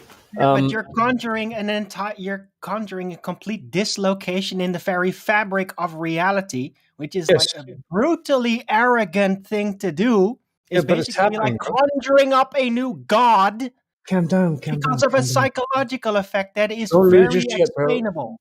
Don't It's lose your very shit. explainable, and I have done it. I've dedicated It entire is. shows. So you're completely anti. I got a question for both of you. Why is it that this subject triggers everybody so much? I know. I don't get It's that. like we're fucking. I'm confused. I mean, It's a like, lie. I get it, but I don't. You know? Psychological nature that we have to deal with, and turns it into this miraculous, world-altering I know. conjuration. You're right, and it does. It sidetracks the whole thing. You're right. You're absolutely right, Arwen. I agree with you on that. Can I ask you something, Aaron? Do you know don't that? have to ask me if you can ask me something. Right. Every time. Do you know the truth to everything? That depends. Do you know the truth to everything? I'll know when I face it. Why are you sitting here telling us that you know 100% that the Mandela effect is a bullshit, psyop, fucking piece of shit? Why are you doing How that? do I know that entropy is That's a just ridiculous, bro. direction effect and that it is absolutely certain that it exists? I'm How not do I saying it's know absolutely 100%? certain. But I'm not How saying do it I know doesn't exist. 100%? Because there's never been an exception. That's why. Aaron, you just said Have that you ever know. heard of a Mandela-affected name change that changed? Like, wait, this name is exactly like I want it. Oh, but why is it suddenly changed to something? Like, why isn't it wrong again? I remember the name I didn't like. Can I finish? Right? So why is always any name you come across that you think is Mandela affected? Why is it always wrong sounding? Change it back to the right way, to the way it's natural. It's because it was always wrong, and we always in our mind remember things the right way, the aesthetic way that we think is right. And it is a uniform process. He has a point. That's are synchronized. He does. Aaron, you have a point. Keep talking through me while I explain it.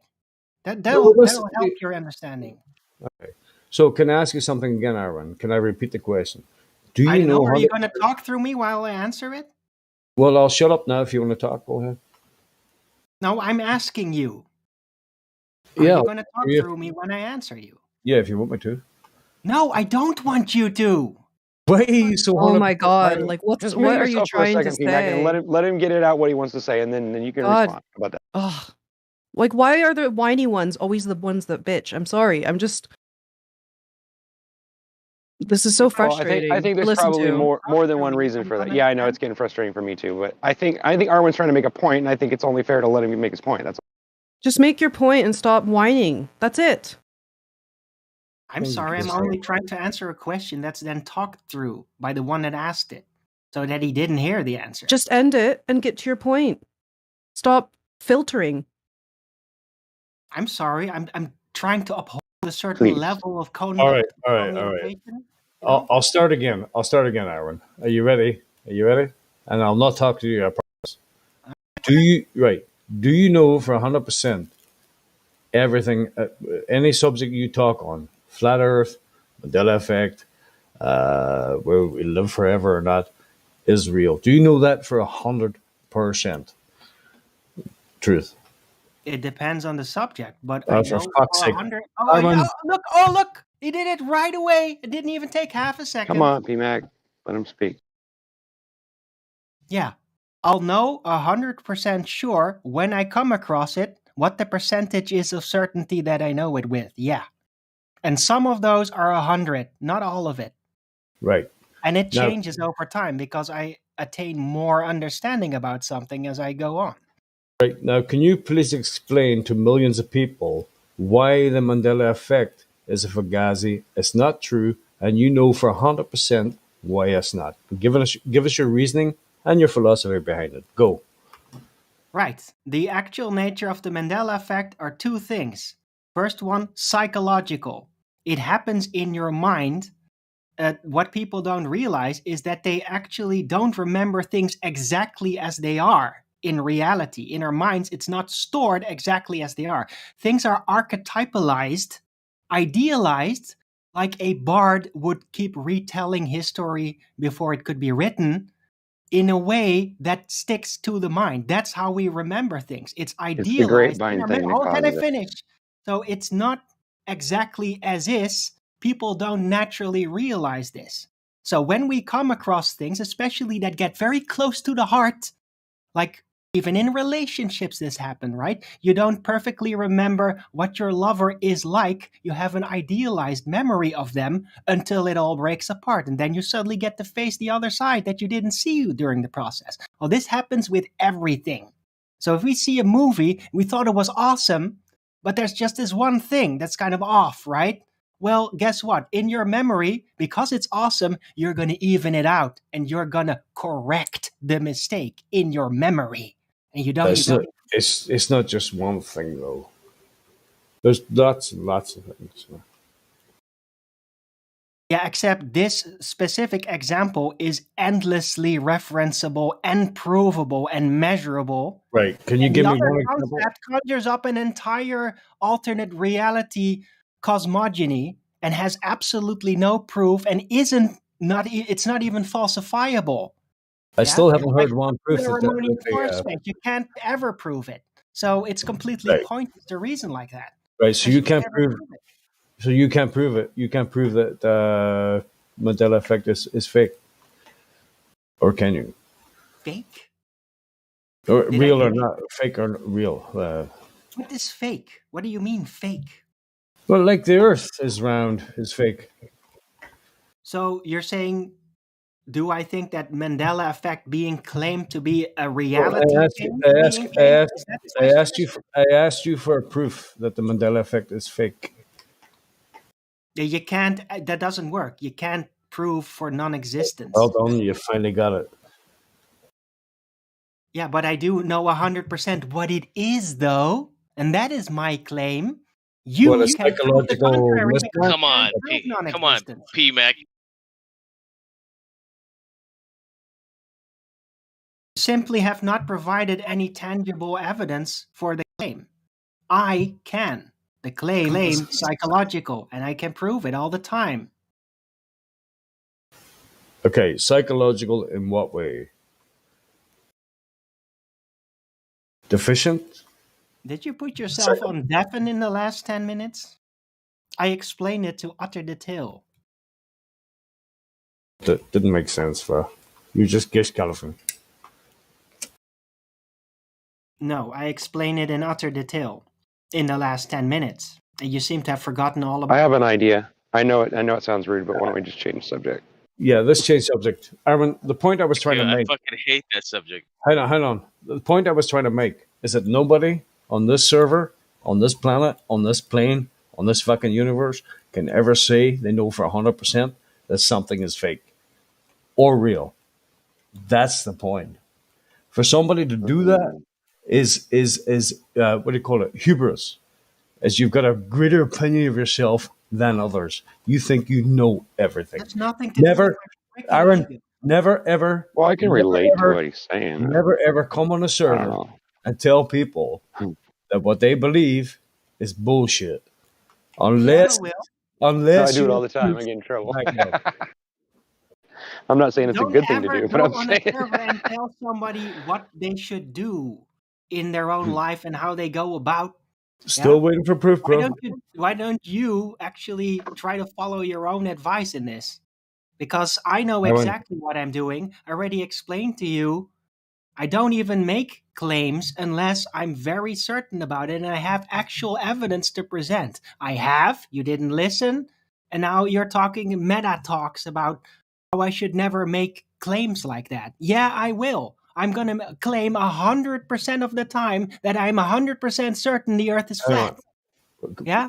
And I'm going to claim 100% certainty that the Mandela effect is purely Let's change the topic, Aaron. Let's change the topic. You're right, I'm wrong. Cheerio. Bye-bye. Come on, don't be like that. Yeah, I'll have to agree with Aaron this time, P-Mac. You're fucking wrong, dude. Fuck that shit. Sorry, I'm wrong? Okay. He's not wrong. Come on, guys. He's not wrong. He's just there's two differences of opinion, and there's never a good way to deal with that. I mean, especially when people are passionate about what they believe in or what they understand, right? I mean, we have two different people that witness different things, that they see it differently.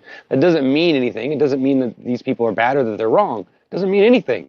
Just There's means they no have a difference of opinion, man. What's the overwhelming big... evidence for Mandela effect, right? There's just nothing for that shit. I mean, No, there's it's not. pure But pure like I said, I speculation, can understand because there's so many little things in your head that pop, and yeah, it's a tricky thing. But does it mean anything, and does it change anything? Not really. Listen, that's fine, right? You guys Doesn't can be change anything if you you don't guys want can it be to change Mandela anything. effect deniers all you want. That's fine, okay? Deniers, you don't even have any proof for it at all.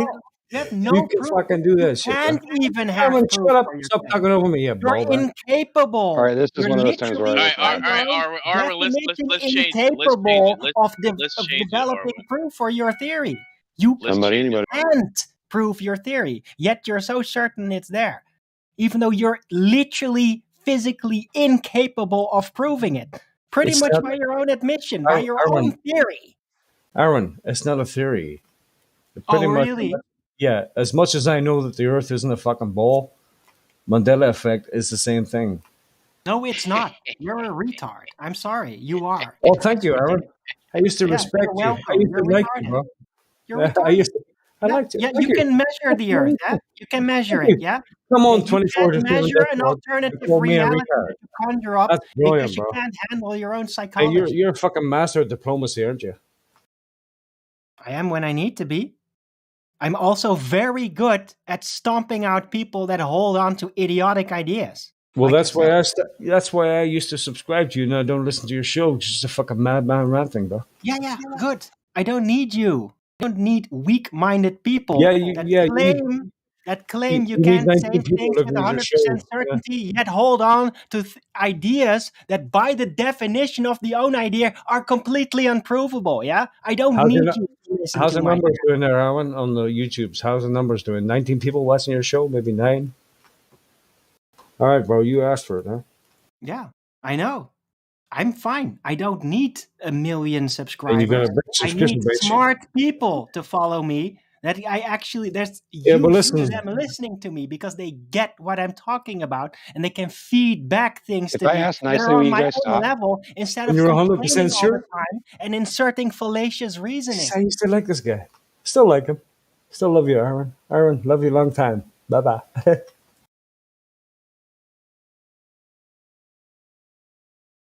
Get a grip of yourself, bro. Fuck yourself, man. Yeah, you too, sir.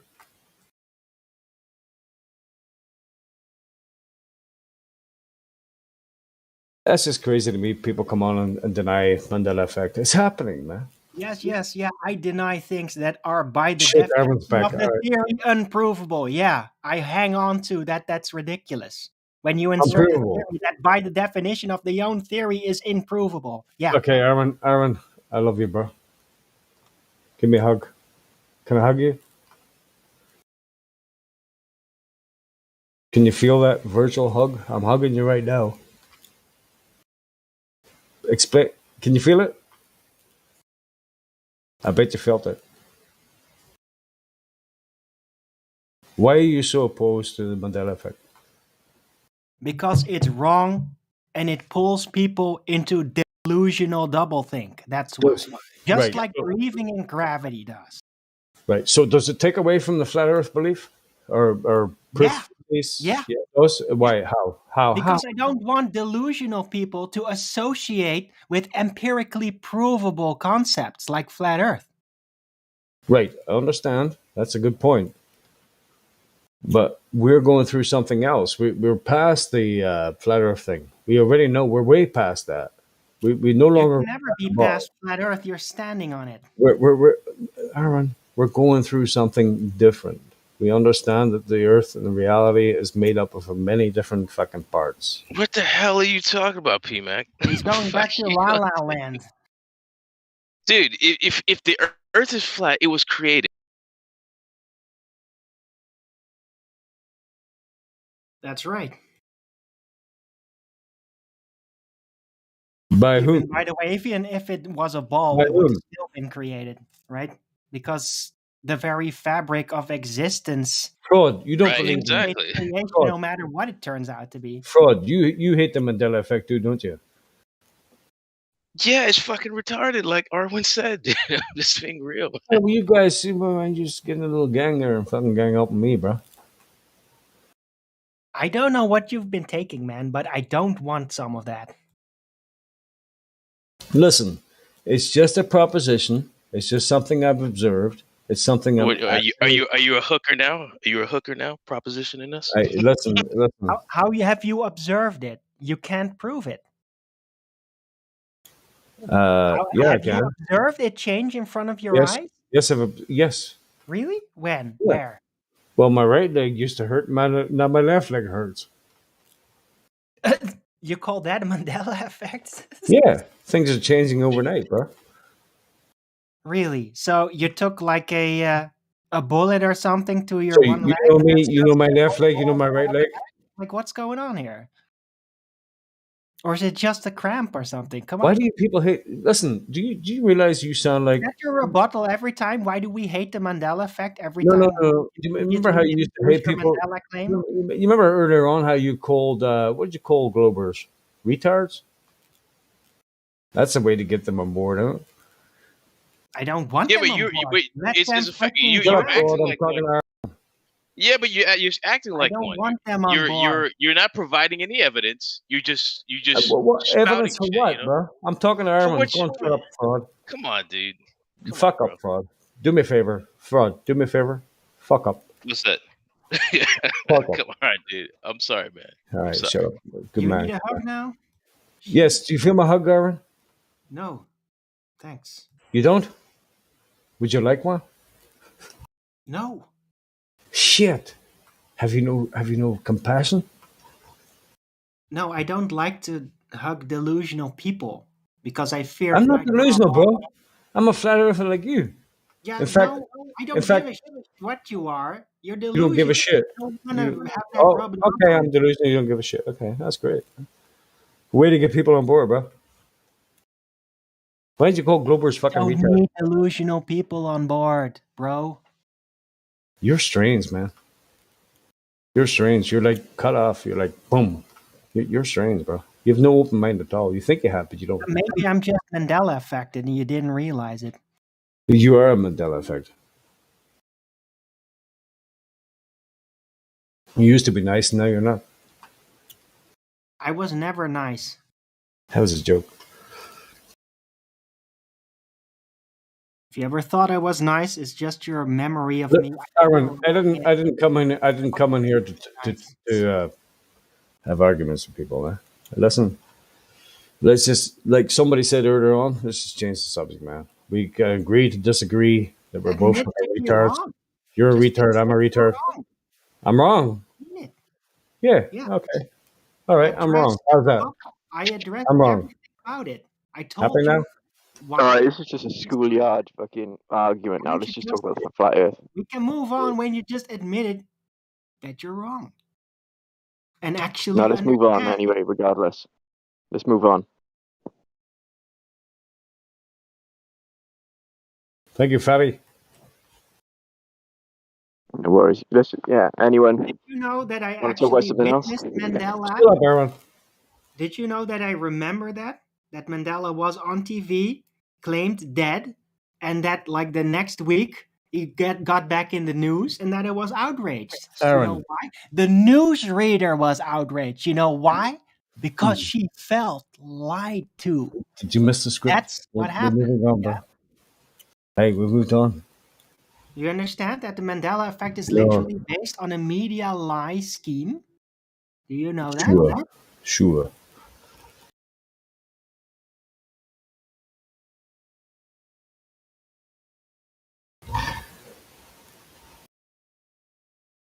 Anybody want to hear a joke?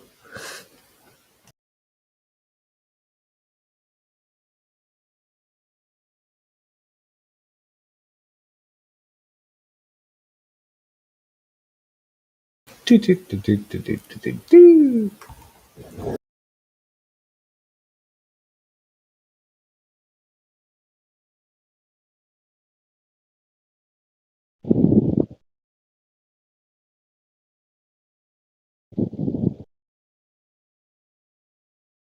So what about them flat earthers, bro? Okay.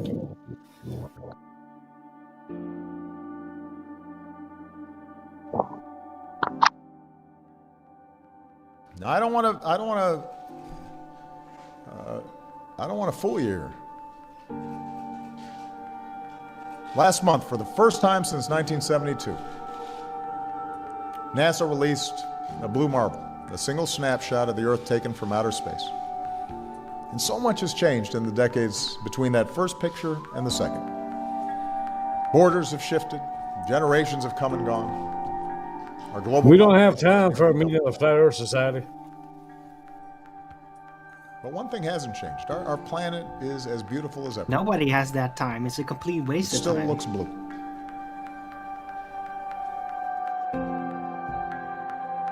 We don't have time for a meeting of the Flat Earth Society. In Soundboard 2002, Blue Marble 2.0, NASA's Rob Simon made this. And it had wide appeal too. For example, it ended up as the default background on the iPhone. I didn't even know until I bought an iPhone and turned it on and kind of did a little happy dance. Simon's job is... It's primarily taking data and making pictures out of it. That's what this is, a composite of data sets from several different instruments translated into a picture. To us, the really cool thing was the data set. Up until that point, there was no realistic color map of the globe anywhere. So the land layer here comes from the moderate resolution imaging spectroradiometer aboard Terra. And the tricky part here was the weather. So we actually had to take clouds out. They stashed the clouds for later, went onto the ocean. That came from an instrument that measures phytoplankton in the sea. Where it was low, I colored it dark blue because they're low mostly in mid-oceans. And then where it's a little bit higher, it was like a little bit brighter green. Then add the clouds back in. There's a small problem with it because there's a very slight gap in between each orbit. So some of those are painted on. It is photoshopped, but it's has to be.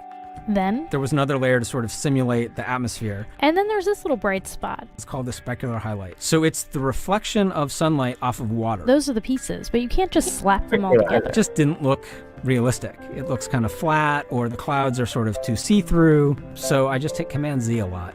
There's artistry to creating the world. What I imagine it to be. Unfortunately, I'm not an astronaut. I've never been to space. But I've looked at these images over and over again, trying to sort of get the essence of it. It is photoshopped, but it's has to be. It is photoshopped, but it's has to be. It is photoshopped, but it has to be. It is photoshopped, but it has to be. It is photoshopped, but it has to be. What you're seeing here is a mirage. A lie is a lie, and it don't matter how many dumb sheeple believe it. And the truth is the truth, hiding right out in plain sight, and still people don't see it. Man, this shit got me heated, and I won't stop till the elite are being defeated. They keep us deceived about everything that we think, and they keep it a secret. What we're taught is not conducive with reality. Big bang, evolution, and there's gravity. I tell the truth, and then these motherfuckers laugh at me, telling me the earth is photoshopped because it has to be. Most people accept the deception happily, but what they're doing to us all is a tragedy. God created the heavens and the earth in a verse, but we're living in a Freemasonic galaxy. They say we're monkeys on a ball flying through outer space, but there's no proof, it seems to have vanished without a trace. NASA and other agencies falling down from grace. You can take that bullshit pseudoscience and get out my face. I'm the antisocial type. You're a government prototype. That's why you make it a point to tell me that I'm crazy every time you're angry, cause you know I'm right. I'm standing outside the house of cards about to watch it fall. No more living on a cartoon ball. Horizon means horizontal. Indoctrination is awful because you're taught the globe model. Ever since y'all could, we follow rapists and murderers, liars, thieves, and sun worshippers, saying we can't see curvature cause we're all too small. And though it's never been proven, they say we're ripping and shooting. The earth is spinning and moving. Oh no, no, not at all. It's a criminal enterprise where deception intensifies. Nassholes got us all living life on a cartoon ball. It is photoshopped, but it has to be. What you're seeing here is a mirage. They say that we went to the moon 6 times, but pure BS is the way that smelled. Now they're telling us that we can't even leave the planet because of the Van Allen radiation belt. Yeah, okay, sure. NASA, what you lying for? You lying now, you lied before. I can't take this anymore. The only thing they took to space was your imagination. Fake aliens are coming, now they have you waiting. We need to do something about it, no procrastination. Trying to cause the masses to awaken, that's the path I've taken. But you can see if you check all the percentages. So many people having cognitive dissonance. But that's what happens at the loss of your innocence. Then you get involved with all of this wickedness. They try to do all the humans this way. So are they just idiots? Who is to say? Conditioned by the television, it makes your decisions, opinions, and you just obey. Stuck in the material domain of Satan, where everything in each and every day is pagan. Mandela effect, cause the game is changing. People waking up and now the cage is shaking. The earth is flat, and that is a universal fact. If it isn't that, then tell me where the fuck the curve is at. They tell us that we can't see it because we're all too small. And now we're spinning on a cartoon ball. Horizon means horizontal. Indoctrination is awful because you're taught the globe model. Ever since y'all could crawl, we follow rapists and murderers, liars, thieves, and sun worshippers, saying we can't see curvature cause we're all too small. And though it's never been proven, they say we're ripping and shooting. The earth is spinning and moving. Oh no, not at all. It's a criminal enterprise where deception intensifies. Nassholes got us all living life on a cartoon ball. It is the world that has been pulled over your eyes to blind you from the truth. Like everyone else, you were born into bondage, born into a prison for your mind.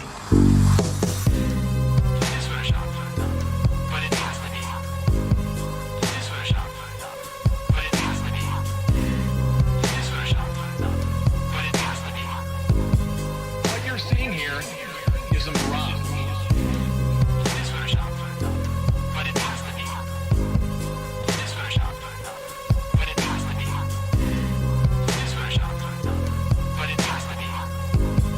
What you're seeing here is a mirage. We accept the reality of the world with which we're presented. It's as simple as that.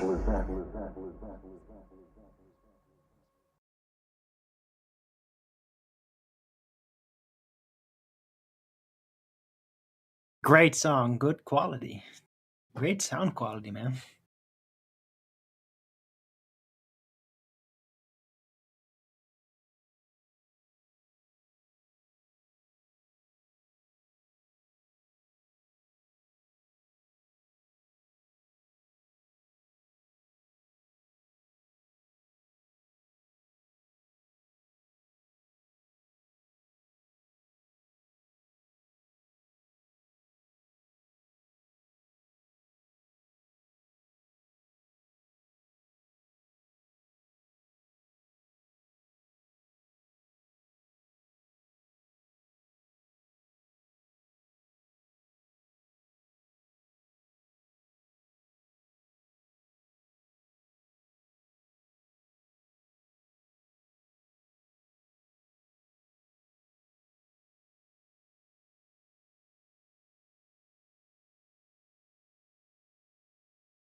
Good morning, afternoon.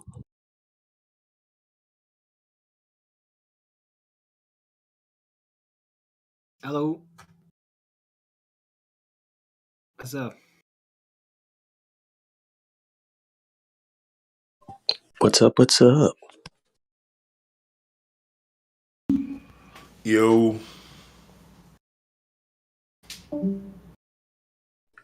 What up, Lou?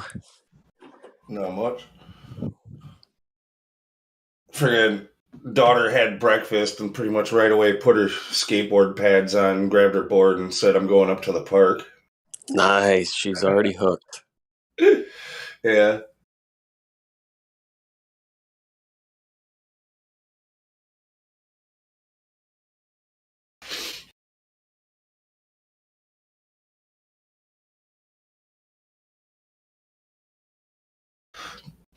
Kind of windy out today, but otherwise it's mostly sunny and kind of warm. I might head up there actually, grab my board. Yeah, she's caught the bug. She's got the itch. She just wants to. She's a show off. She always has been. So like, she's hoping to go anywhere where other kids her age might be to show off her skills. You know, like look what I do. The only way to go. She must have gotten that from her mother because her father, zero tendencies like that at all. I don't know where she gets it from.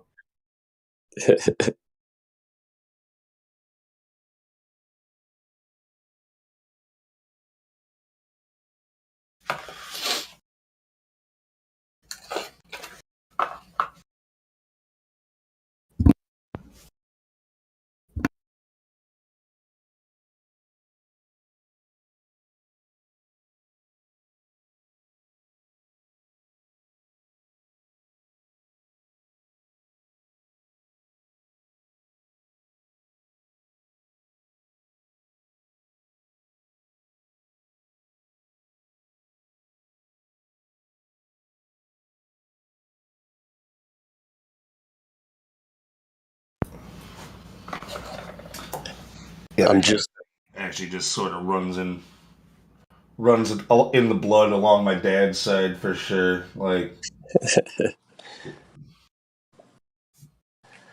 got that arrogance gene. well, it just more of like risk taking and showing off, you know, just like trying to impress. I don't know. Press people with your abilities. I get it.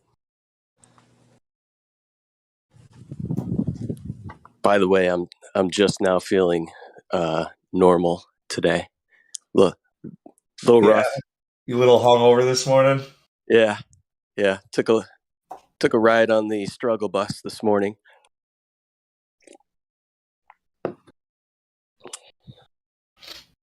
Well, you were having a good time. Yeah. Until I turned chill into not so chill. That was the other guy's fault, not yours. True. He started it. 100%. He just happened to catch me on a night. Yeah. Talking about me? Yes, Arwen. I didn't know you had a hangover. I'm sorry. No, we were talking about last night.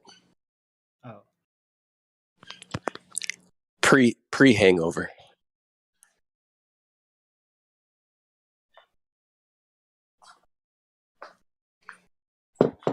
No, there was just somebody that came in to chill with a rather confident attitude about things that he should not have been confident about. Let's just put it that way.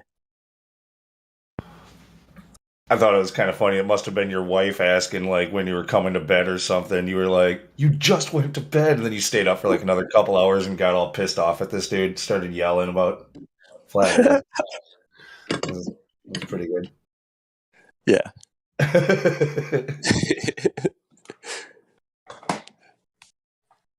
Yeah, no, we had both been drinking or whatever. And she literally just got ready for bed and then came back out. It's like, are you still out here? I'm like, that you fucking literally just brushed your teeth and came back out here. Like, yes, I'm still out here. I haven't even finished the cigarette that I lit before you went in to get ready.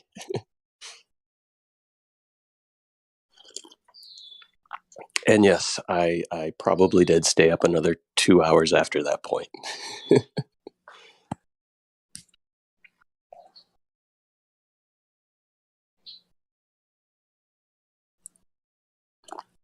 Yeah, I'm pretty sure that dude was trying to do his own little version of like Professor Dave there. I think he was recording for his little Twitch or YouTube channel or something like that. Did he? Nice. I don't know. It's just my guess. The way he was behaving, it was like he was trying to impress somebody, by talking over, and he just, I don't know, doing that whole gig. Well, I obviously was not of sound mind to be able to realize, because somebody came in really about the same time he did, right? They just sat there and didn't talk. Yeah. Well, somebody was interacting. I can't remember who it was. Not Kenny, but somebody else. I don't know if they're It was that lime dude that was really freaking being stupid. Right. But sometimes I feel like a group, at least nowadays, it seems to be kind of a pattern where a group of two people will come in. One will act like a flat earther or something along those lines, right? To where good cop, bad cop on us. Yeah. I think that might have been what they were trying to do, but I can't remember the other dude. But he seemed okay. But that could have been the plan there.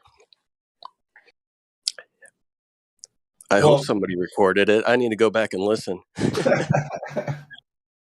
We might not find out for a while, because that dude that pretty much clowned Godrock in a couple months ago, he just was in here the other day. Also came in at the same time as a couple other people. I think they might have brought their squad in again. Yeah. That's fine. He got his content out of me. He was lucky. I went from 0 to QE in no time.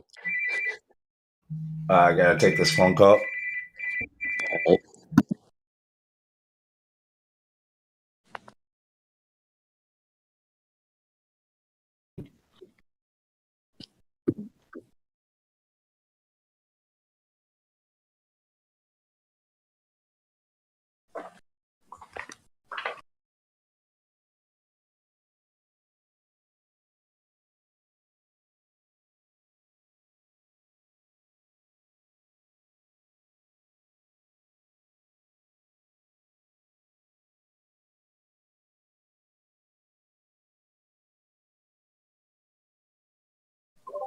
Good afternoon, Elijah. How you doing, man?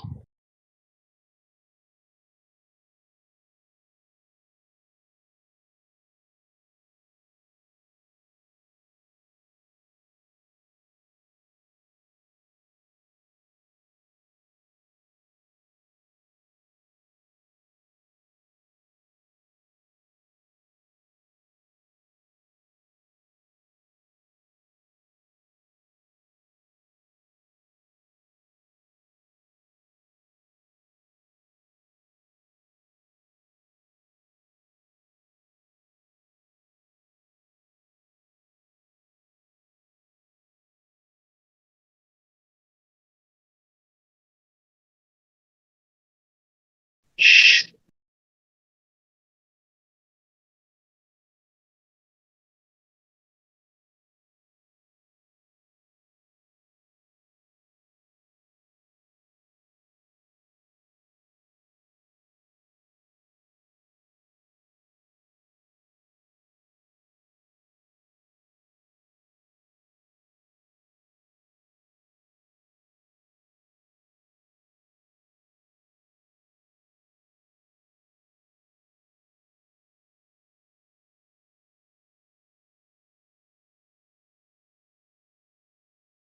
Oh man, don't do that.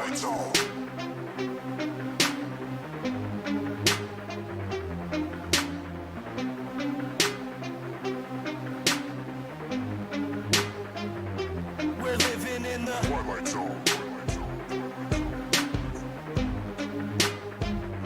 We're living in the Twilight Zone.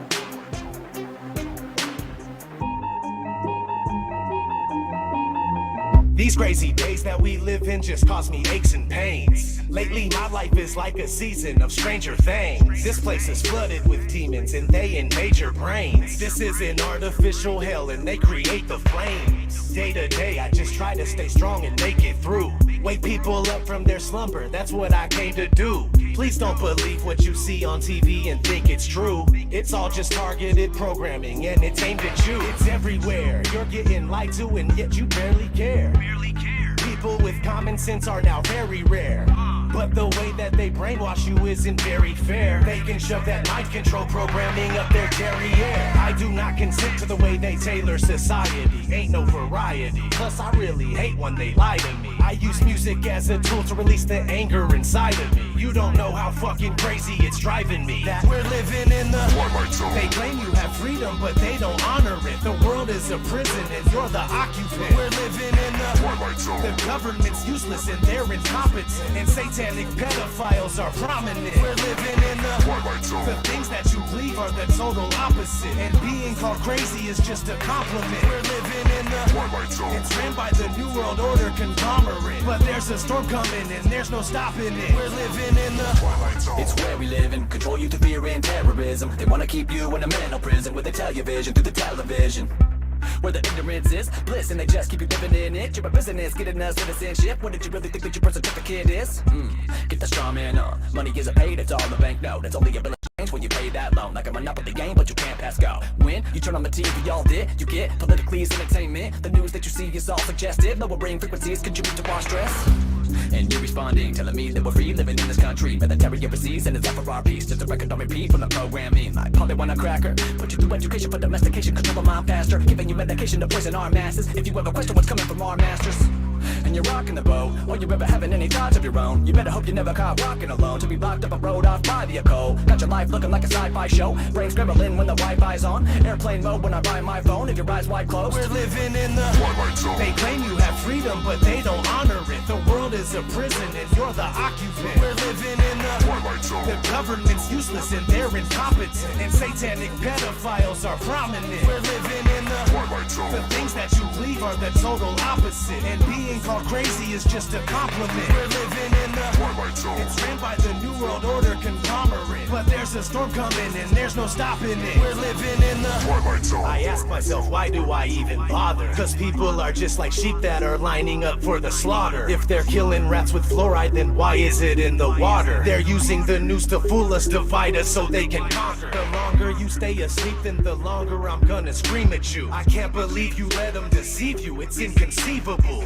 I won't stop until you wake up and do what you need to do. This world is overran with an evil that is unspeakable. Most people don't know, so they just vote and pay taxes. The devil's hiding in the shadows and controlling their actions. And they think that the earth is a spinning globe on its axis. But I don't have any time to devote to this madness. I have nobody to relate to, so I ride alone. Just me and all these wild thoughts that are inside my dome. I feel like I don't belong here and I can't find my home. I'm tripping and I'm wishing it was different, but we're living in the Twilight Zone. They claim you have freedom, but they don't honor it. The world is a prison and you're the occupant. We're living in the Twilight Zone. The government's useless and they're incompetent. And satanic pedophiles are prominent. We're living in the Twilight Zone. The things that you believe are the total opposite. And being called crazy is just a compliment. We're living in the Twilight Zone. It's ran by the New World Order conglomerate. But there's a storm coming and there's no stopping it. We're living in the Twilight Zone. And there's nowhere that we can go. Awake and now I'm feeling all alone. We're living in the Twilight Zone. And the rest that remain asleep, sedated and still thinking that we're free. We're living in the Twilight Zone. And there's nowhere that we can go. Awake and now I'm feeling all alone. We're living in the Twilight Zone. And the rest that remain asleep, sedated and still thinking that we're free. We're living in the Twilight Zone.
Do better than this. This is Mother Nature. You cannot beat diffraction. On your retina, when you look at a light source, the image on your retina will look like this. Will look exactly what you saw there. That is what your retina will see. And if those two lights are too close together, your brains will say, sorry, I don't see two lights.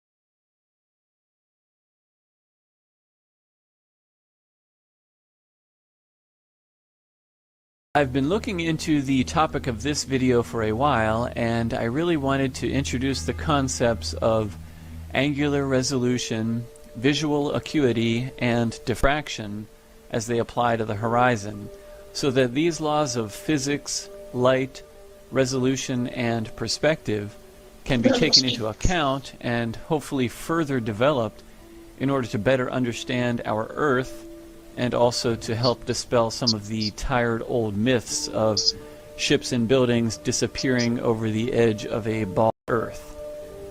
Now, mainstream science teaches us that the horizon is the edge of a ball Earth as it curves away from us, because ships disappear bottom first when they sail over this edge.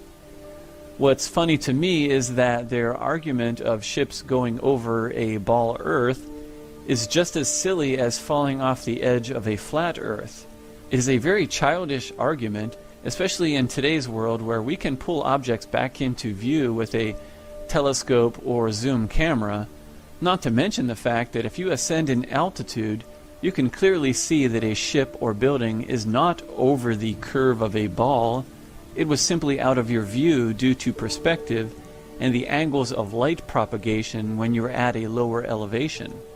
From a higher vantage point, your eyes can clearly see that the water or land is completely flat. There is no curve or edge that boats are sailing over. Again, it is a silly assertion, yet it is one of the main pillars of the ball Earth theory. In this video, I will introduce the concepts of angular resolution with a basic explanation, and then I will show another short clip of MIT professor Dr. Walter Lewin in his Physics 3 course, where he teaches these recognized laws of physics that we can test and observe. This is basically judo, where we are using their own scientific admissions to form a logical explanation of why we observe what we observe, and this in stark contrast to how groups such as NASA interpret the same observations. The survival of the ball Earth theory necessarily relies on NASA images and other space claims.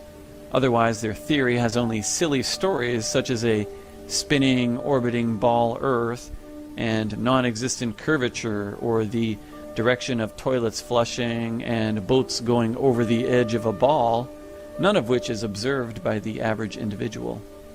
So to begin, what is angular resolution? Angular resolution describes the ability of any image-forming device, such as a telescope, microscope, camera, or the human eye, to distinguish small details of an object. It is the minimum angle needed so that an instrument can discern resolvable detail, and it represents the resolving power and precision of optical instruments, which includes the eye. This angle is created at the eye or the lens, and it is based on the diameter of an object and that object's distance from the observer or the device. This angle determines the size of the image that is projected onto the retina. So once an angle is small enough that it reaches the angular resolution limit, no image can be resolved on the retina, and basically the object disappears. The formula to find the angular resolution of the human eye, or any image-forming device, is the constant of 1.22 times the wavelength of light divided by the diameter of the lens aperture or entrance pupil.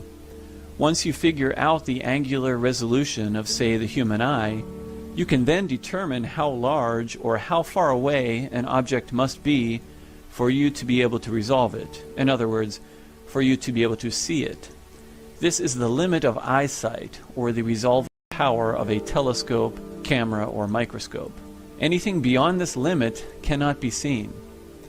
A shorter distance and larger diameter of an object equal a larger angle at your eye, thus easy to resolve.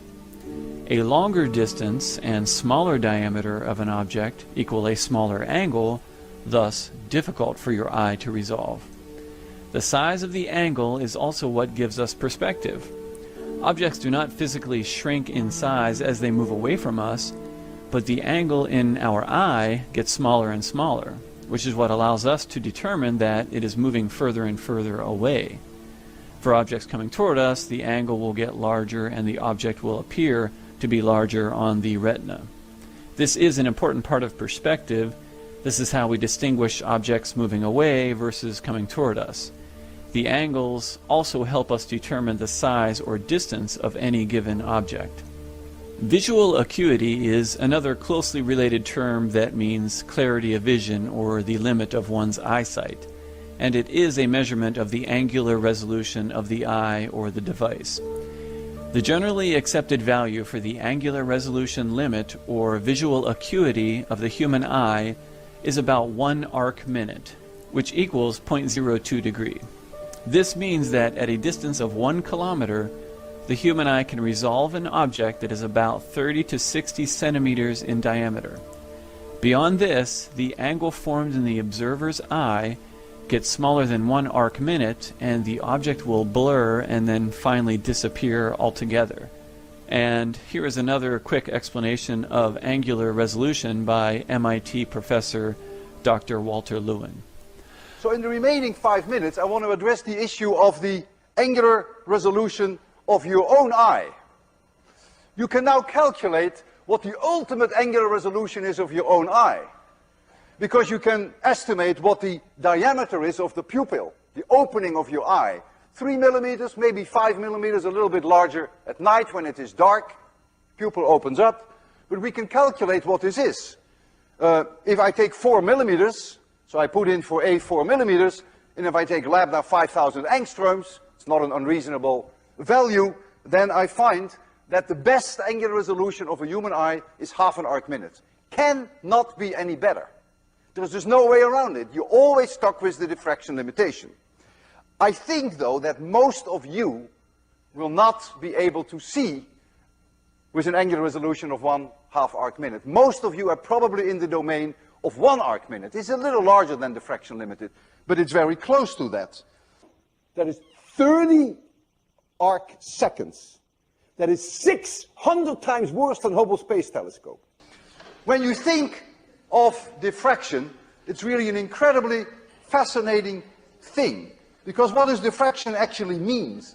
That it is a limitation that is put upon us, on everyone, also God. No one can bypass diffraction. No matter how hard we try, we can never undo our chains and handcuffs that are imposed upon us by diffraction.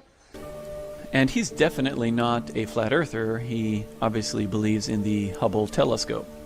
The main reason I want to introduce these concepts is to demonstrate with logic that there are scientifically proven and verifiable factors that determine how far we can see with our own eyes and with telescopes.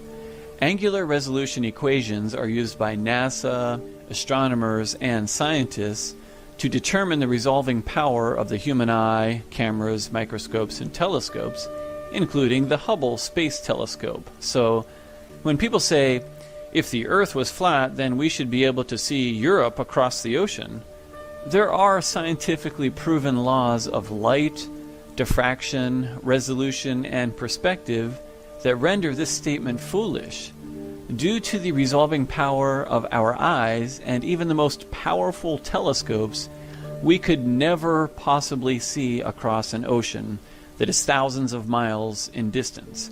It is impossible due to the laws of physics, due to the physics of the angles, not to mention the additional limitations of diffraction. Again, it is a silly statement that we should be able to see across the ocean if the Earth were flat. However, the mistaken or disingenuous conclusion put forth by the so-called scientific community, in spite of these scientifically proven and accepted limitations on light propagation and resolution, is that the reason we can't see across the ocean is because what's up, bro? a spinning ball. Do you see the trick that What's they're up, playing? bro? It is What's like up, man? telling little children that a You guy ain't on a on a ball, sleigh in right, the North bro? Pole brings them presents on Christmas. It sounds outlandish even to children, Shut up, but bro. they don't know any better, and they don't actually see the parents Yeah, leaving the you ain't on a presents, ball. and fucking they're hasty. given this story by the authority, so they believe it. In our case, Fuck we you, man. have a knowledge gap, an unknown, because we can't see across the ocean, or we see ships and buildings disappear bottom first as they get further away, so we look to supposedly qualified authorities to study these issues for us and provide reliable explanations. For hundreds of years, the scientific authorities, now the space agencies, have both knowingly and unknowingly filled this gap with their own cleverly constructed explanations, and most people just accept their models without researching or using reason and logic.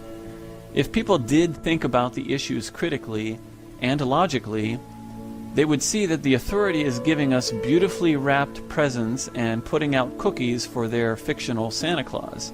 In this case, a spinning ball Earth. One way they fill this gap is to use the angular distance of a sky object to invent their model. The angular diameter, or apparent size, is an angular measurement describing how large an object appears from a given point of view. For example, this involves looking at the sky and determining that the sun and moon have an angular diameter of about 31 or 32 arc minutes, which equals a half of a degree. So this is the angle created in our eye or in a telescope, which means that the sun and the moon can be around 31 miles in diameter and 3,500 miles up, or, as the authorities claim, the moon can be 2,159 miles in diameter and 237,000 miles away. And they claim the sun is 864,575 miles in diameter and 93 million miles away. You see, both measurements are correct based on the angle we see from Earth. Knowing the angular diameter or apparent size of a celestial body, we can easily invent a model using trigonometry. We could say the sun is 500 miles in diameter and 57,000 miles away, or maybe it is only 5 miles in diameter and 500 miles up. Or, if we wanted to get really crazy, we could invent a sun that is 2 million miles in diameter and 229 million miles away. Of course, if we did that, we would then have to adjust all of the diameters and orbital speeds of the planets and distances, but this should give you an idea of how they have constructed their model, because they are all built on apparent sizes, the angular diameter of lights in the sky visible from Earth. So, relationally, the math works out. They then construct their universe model around these angles, filling in and changing the numbers as needed to fit their assumptions.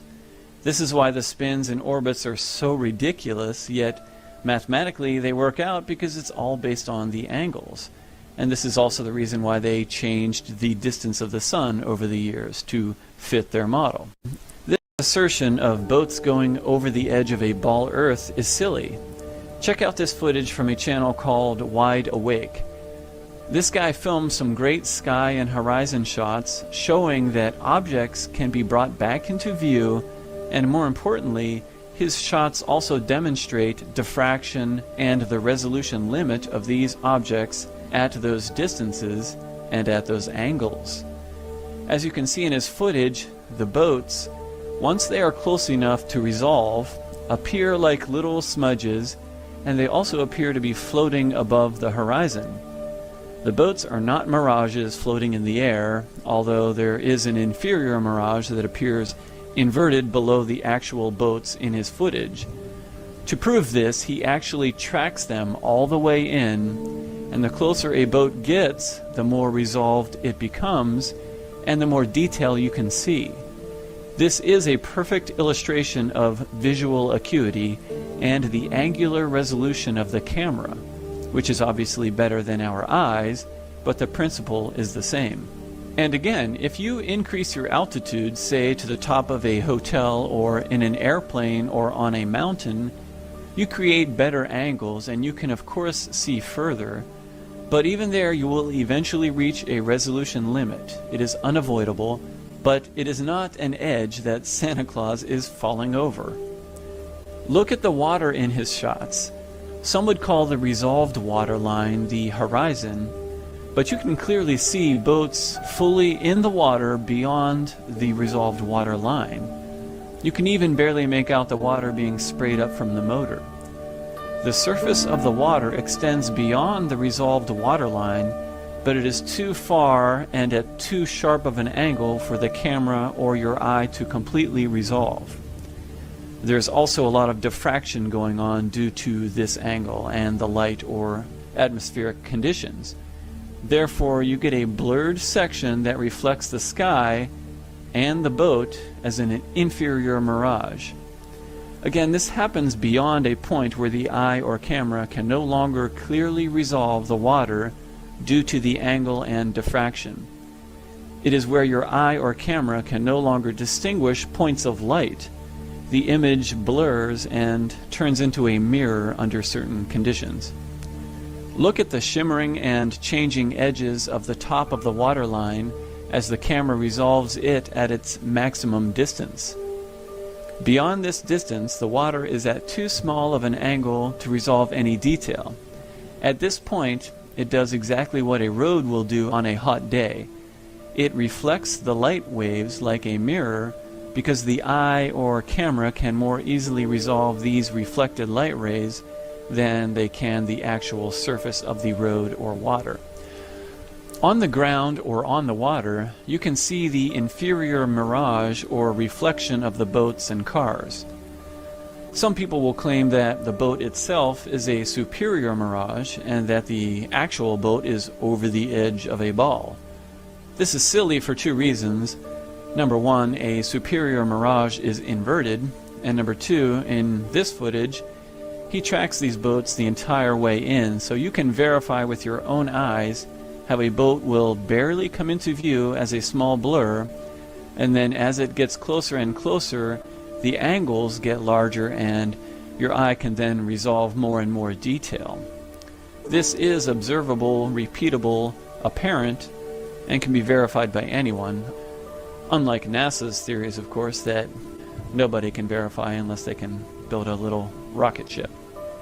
Finally, I would like to discuss the issue of boats or buildings being cut off by the horizon line over water, which many people falsely attribute to the object being over the edge of a ball Earth. Again, I would start by saying that it is easy to debunk this simply by increasing your altitude. If there were a massive drop in curvature obscuring the boat or building, this would be apparent from higher up. Our eyes are not that bad. We can clearly distinguish slopes and hills in the distance, and when you increase your altitude, you can clearly see that the target object lies on the same flat plane as the original observation point. This is simply a function of perspective, angular resolution, and diffraction. When you stand on the seashore, you can see a horizon line which is basically the limit of your ability to resolve the water, because at a certain distance the angle becomes too small and diffraction also plays a part. Above this waterline horizon will be everything that your eye can resolve above your eye level. For example, from the beach I can see about 3 to 4 miles of the water's surface, which in my field of view extends from my feet up to my eye level, and it represents my horizon and the limit of my sight up to my eye level. Now, there are hotels located about 18 miles away in this picture, and these hotels are above my horizon line, yet appear to be cut off by the horizon. Not because they are over the edge of a ball, this is simply the point where they fit in due to perspective, where objects that are closer are in front of objects that are further away, which is also a function of diffraction and angular resolution. I cannot resolve the hotels any lower because the angle is too small. If I could resolve the hotels lower, then logically I would be able to resolve more of the surface of the water at a greater distance. But we know this is not possible due to the laws of physics.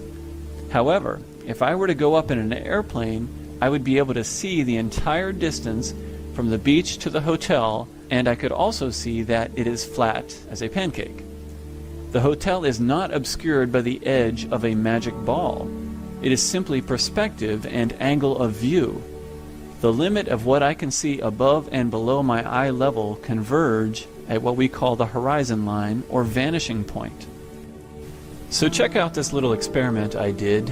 In order to simulate the size and distance of that hotel, I took a small glass bottle and put it on the road and then filmed from ground level. Now the hotel is about 18 stories, which equals about 180 to 200 feet. I used 250 feet just to be conservative and to give it some room above the actual water line, and the distance is 17.5 miles.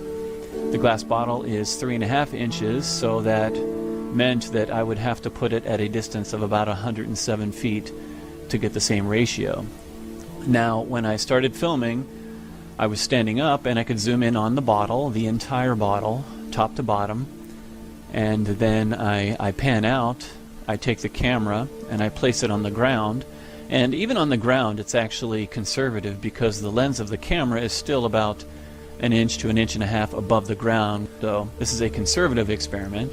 And when I zoom in, you can see now that the angle of resolution is just too small, and combined with the diffraction, you cannot make out the bottom of the bottle. It disappears, it is cut off, and that is exactly what you're seeing in those pictures and videos where buildings or boats are cut off at the bottom. Your eye cannot resolve the detail of the surface of the ground or the bottom of that bottle. It's just too sharp of an angle. And you can even actually see beyond the bottle where the road is again the same color, because your eye can resolve that a little bit better because it makes a curve and it's a little bit, the angle's a little bit better on the road beyond where the bottle is. So that's a pretty interesting little experiment and shows you the effect of diffraction and angular resolution. And again, even on the ground, the lens of the camera is about 1 inch or 1.5 inches off the ground, which when you compare that to the bottle, that is almost half of the bottle.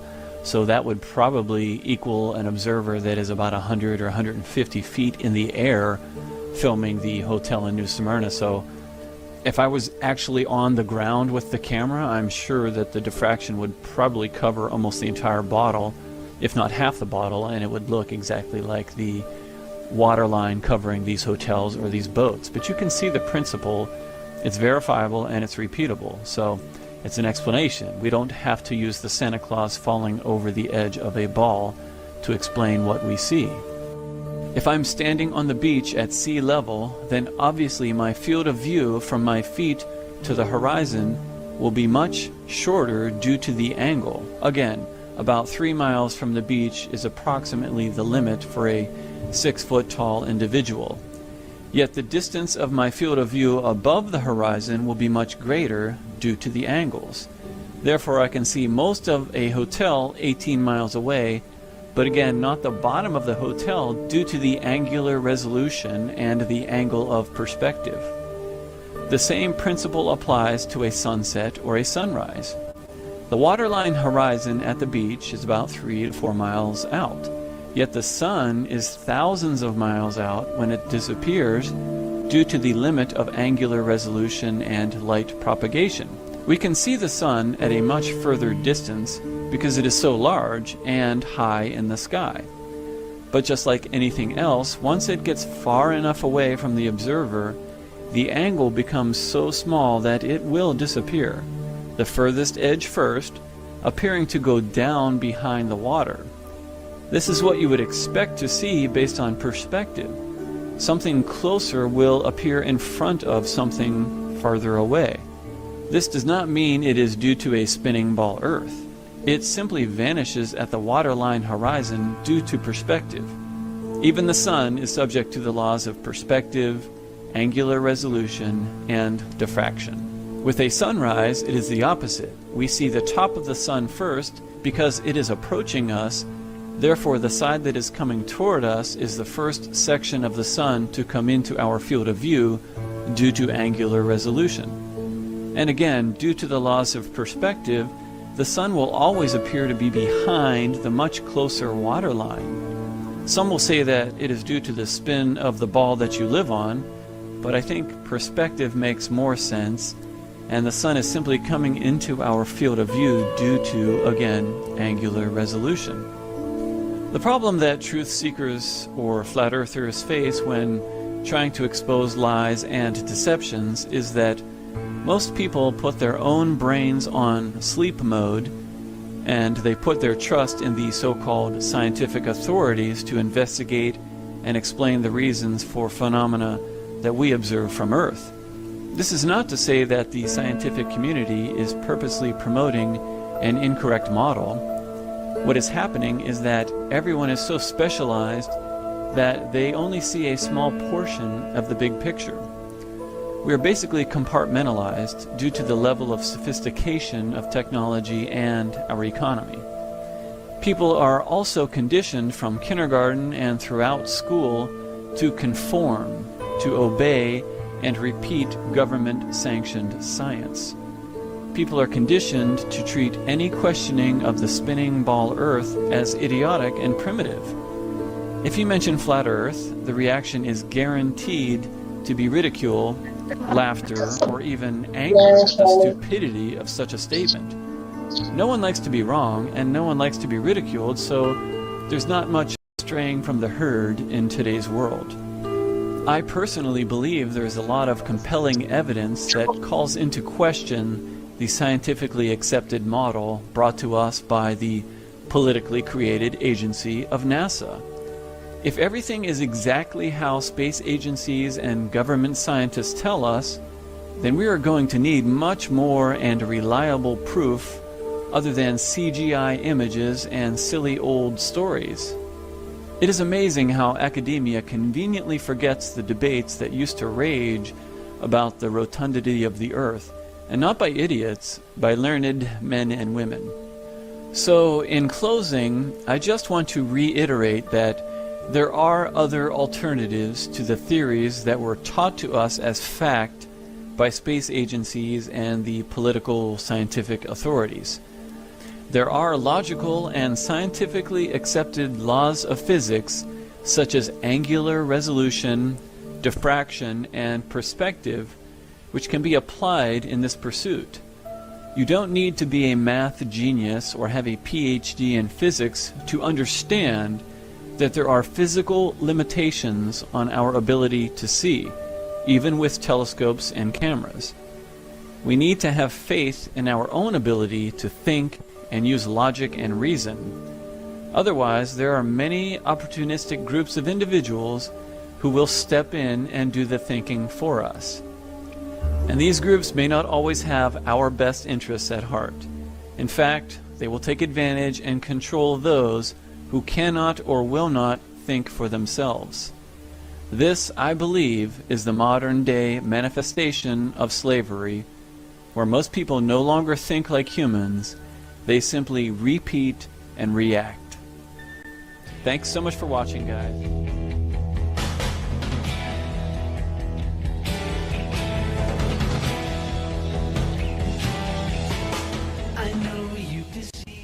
Hey guys, today I want to talk about the awesome fact that our eyes are actually mini gyroscopes, or more specifically, our own built-in attitude indicators, just like on an airplane. Our eyes work in conjunction with the horizon, which is rendered by each person's eyes depending on his or her height and altitude. The horizon rendered by our eyes acts just like the horizon reference arm of a plane's attitude indicator, also known as the artificial horizon. Now this also demonstrates that our eyes are built for a flat plane only. The functionality of our eyes and the fact that they always render the horizon at our eye level is what allows us to see using perspective, to distinguish up from down, a gradient that is sloping downward or sloping upward, near from far, and truly proves that we do not live on a ball. Now, when you turn your head sideways, the orientation of the object you're looking at does not change. This doesn't happen when you record a video sideways with a camera. In fact, that's very annoying. So why do your eyes do that? Well, it's because your eyeballs are mini gyroscopes. They do not turn with your head. They work just like a plane's gyroscope, but better. You can check this out in the mirror. Stare at a distinctive point in your eye or the iris, and then turn your head slowly, and you'll see that iris or your eyeball, it doesn't turn. Its orientation remains intact.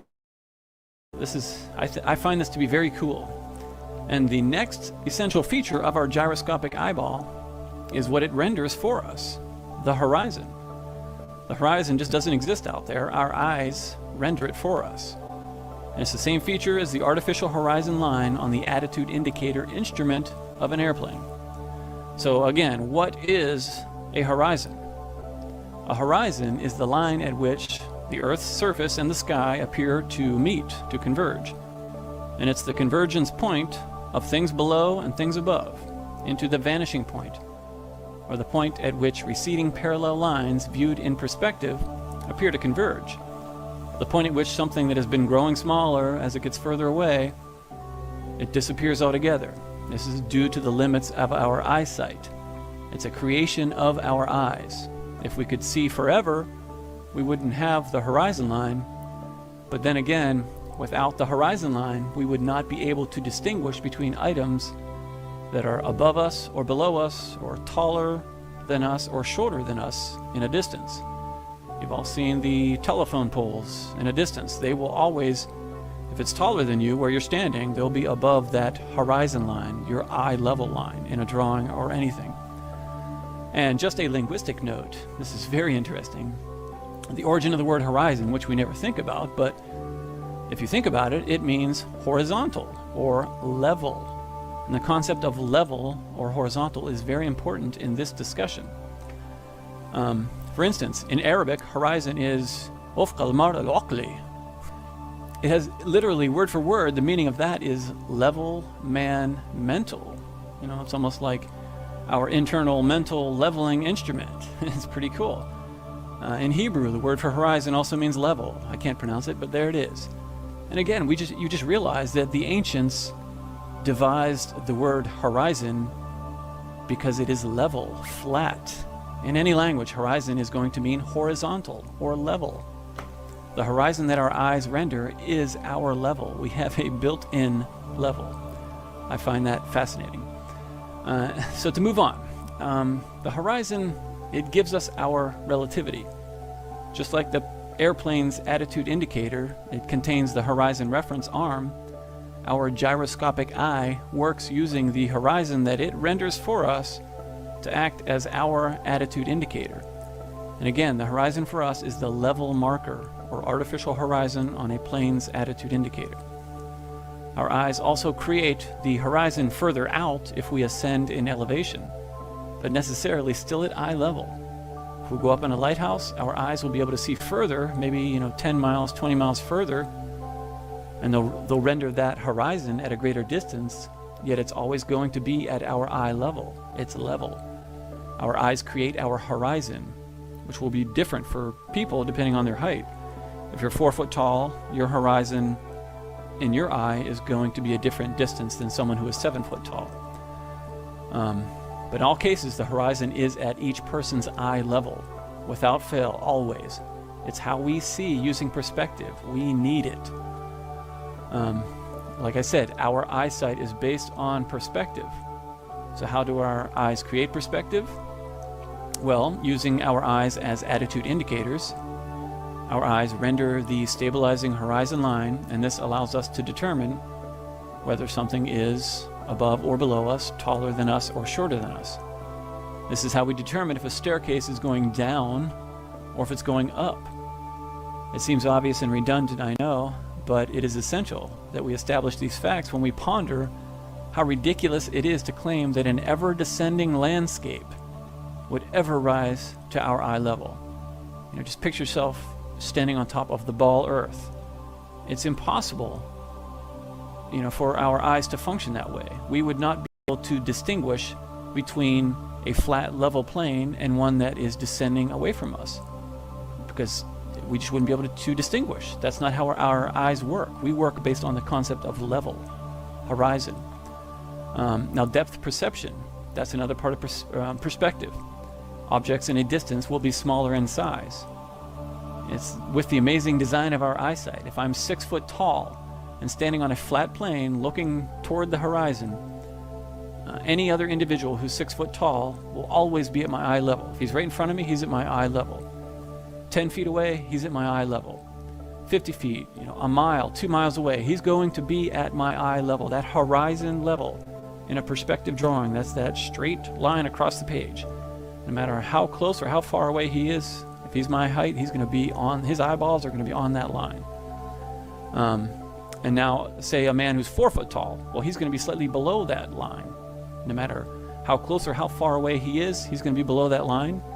And a 9 foot giant, well, he's going to always be above that line. If he's right next to me, he's going to be way above that line. If he's way off in the distance, his eyes are going to be above that line. This is the beauty of how our eyes work. And this is also impossible on a ball Earth. We're designed to live on a flat plane. So this is also how we're able to determine if we're walking toward a hill or a slope. You know, you don't want to fall down a hill. You know, our eyes are designed so we don't fall down too many hills or too many staircases. You know, descending grades will never rise to our eye level unless they make it to a flat plane, and then the flat plane extends off into the distance. And then that horizon will rise to your eye level because you're based on a flat plane. This is how perspective works. In these photos, our eyes can distinguish between the downward gradients and the level sections. And like I said, the only reason the horizon rises to our eye level is because, you know, we are on top of a level plane. Whether you're on, you know, a hill or a valley, everything is built on the same level plane. So it will rise to your eye level. If it was on a ball, it would be impossible. No matter where you are or what elevation you're at on a ball Earth, the underlying base structure is a ball or a spheroid or a pear, which would necessarily descend away from you in all directions. Therefore, the horizon could never come to your eye level. If it did, it would be a crazy, confusing world like M.C. Escher drawings. You would not be able to properly distinguish between downward gradients, level sections, or upward gradients. Thank goodness our eyes allow us to distinguish between gradients and perceive depths. Otherwise, our lives would be one giant slam session, just like in skateboarding. And I know what that pain feels like. So, in perspective, it's awesome. It allows us to perceive distances. Objects get smaller as they move further away from us. And elevation, the horizon line being the leveling line. Anything below is lower than us. Anything above is above your eye level. This is the leveling feature of our eyeballs. On a ball Earth, the horizon would never be at eye level, because in reality, it's always sloping downward. Why would your eye render it up at eye level? Just think of it, eye level, level. A ball Earth is always descending away. It would be deceptive. It's just not going to work. We'd be so confused. We would think we live, like I said, we'd be living in M.C. Escher world. It'd be beyond belief. So I'm sorry. Our eyes just do not work on a ball Earth. And another thing I ponder as well, in true zero gravity, if such a thing even existed, how in the world would our eyes work? What would be the orientation to keep the eyeball, the iris, always coming back to the same orientation or remaining in a given orientation? And we can't replicate this because in zero-G planes, for instance, you're actually just falling. The orientation of the eyeball is the same as on the ground. The buoyancy and pressure, or if you want to call it gravity, well, I'll let you call it gravity for now, but whatever, it's still keeping the horizontal orientation of your eyeball in check, even on a zero-G plane and you're flipping around.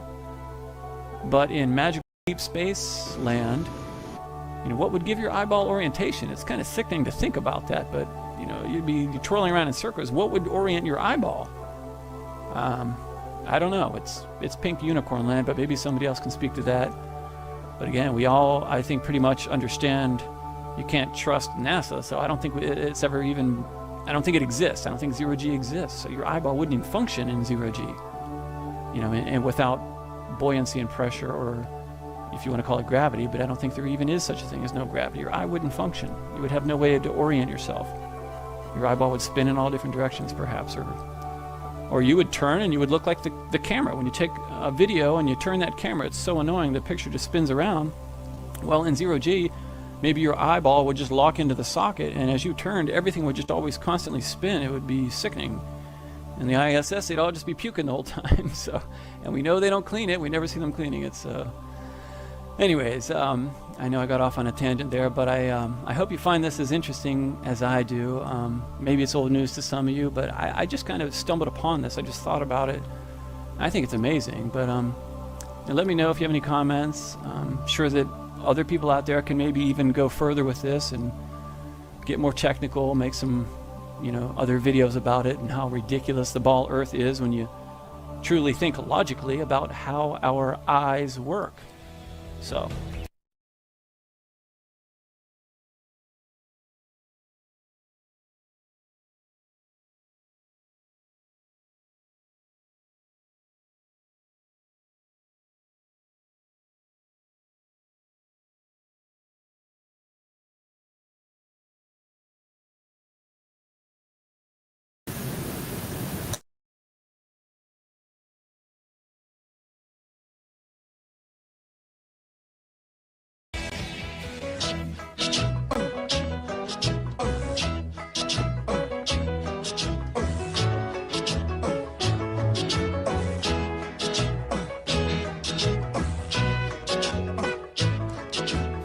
Hey guys, how's it going?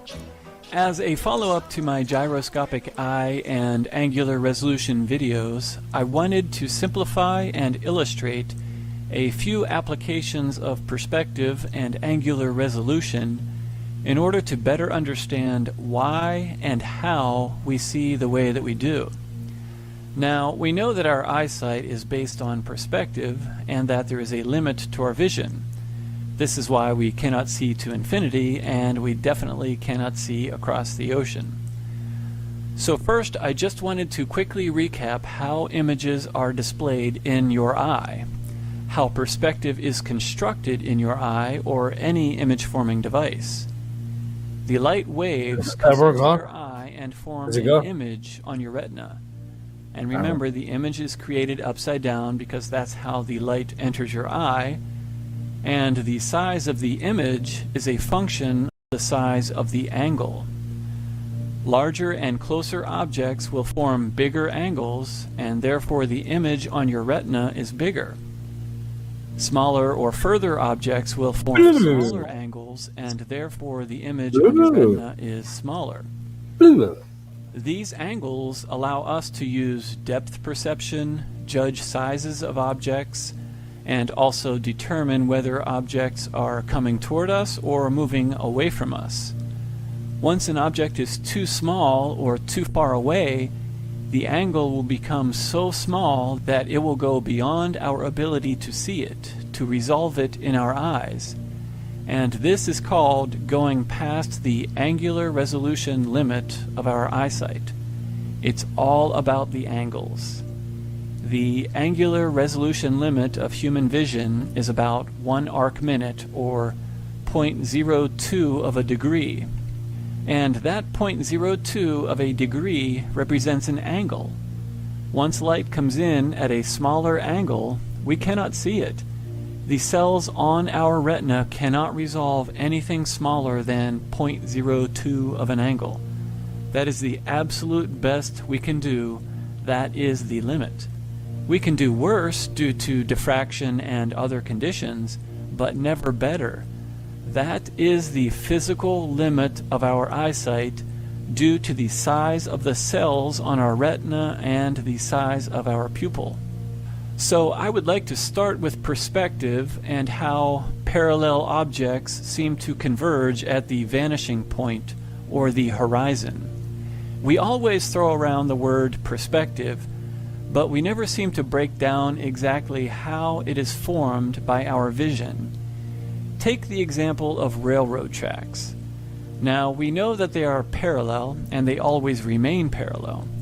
So how and why does perspective make them appear to converge, to meet at the vanishing point? The why is easy. It allows us to perceive distances, depth, and sizes. And the how is easy to understand as well, but we never really think about it.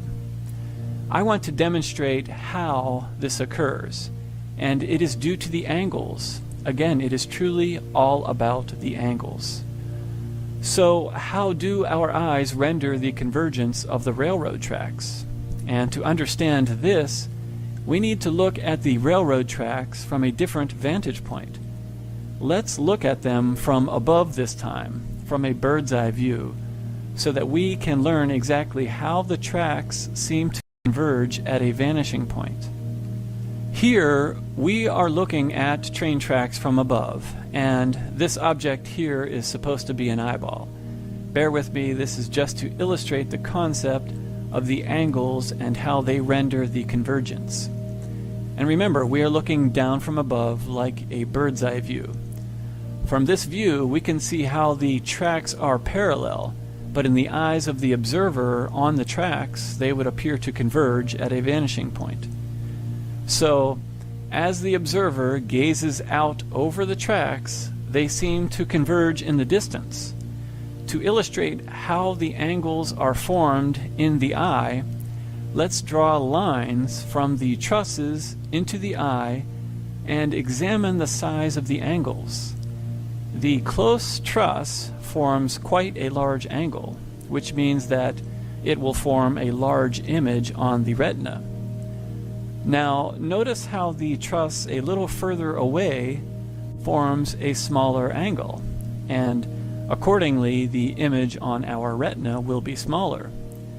As we draw lines from the trusses that are even further, notice how the angles get smaller and smaller. The angle determines the size of the image on your retina.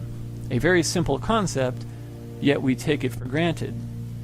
Look at the angles formed in your eye. The close trusses form larger angles, and therefore these trusses are rendered larger in your eye. The further trusses form smaller angles, and therefore they are rendered smaller and smaller, just like in the perspective drawings. When the angle gets so small that it is smaller than the limits of our eyesight, the truss or any object will disappear, will vanish at the vanishing point. So the bird's eye view allows us to see how the angles determine the size of objects in your vision. Now let's look at a side view, and this will allow us to see how the items are displayed in relation to the horizon. In this sideways picture, the dotted line represents eye level or the horizon. So I'm going to draw a straight line from each truss, and as you see, due to the angles, the near truss is rendered at the bottom or foreground of the perspective drawing, and it appears at the top of the eye, but again the image is flipped, so the close truss is rendered at the bottom of the perspective drawing or the top of your eye. And as we draw lines from the further trusses, we see how the angles cause them to be displayed closer to the horizon or the eye level line. So the furthest trusses, as they are vanishing, are also approaching the horizon line in your eye. Simply put, the angle is based on the distance from the observer, and the angle determines where the object is displayed in relation to the horizon. Larger angle, further from the horizon. Smaller angle, closer to the horizon or vanishing point. So let's look at each truss as it appears in each view. This truss in the foreground is the same as this truss and is finally displayed like this in your vision. This is what you see. This truss in the middle is the same as this truss, and it is finally displayed like this in your vision. And the further truss is the same as this truss, and it is finally displayed like this. So you see, the angles determine the size of the object in your vision and the position of the object in your vision. And all of the angles together create the effect of perspective. So we see from the bird's eye view of the railroad tracks how angles determine how objects are displayed in our eye. Now let's look at the horizon, and this time let's look at it from a side view. This will allow us to visualize, although not to scale, how angular resolution works to form the horizon. Now, before I develop this further, I must illustrate what is happening in our eye with regard to the horizon.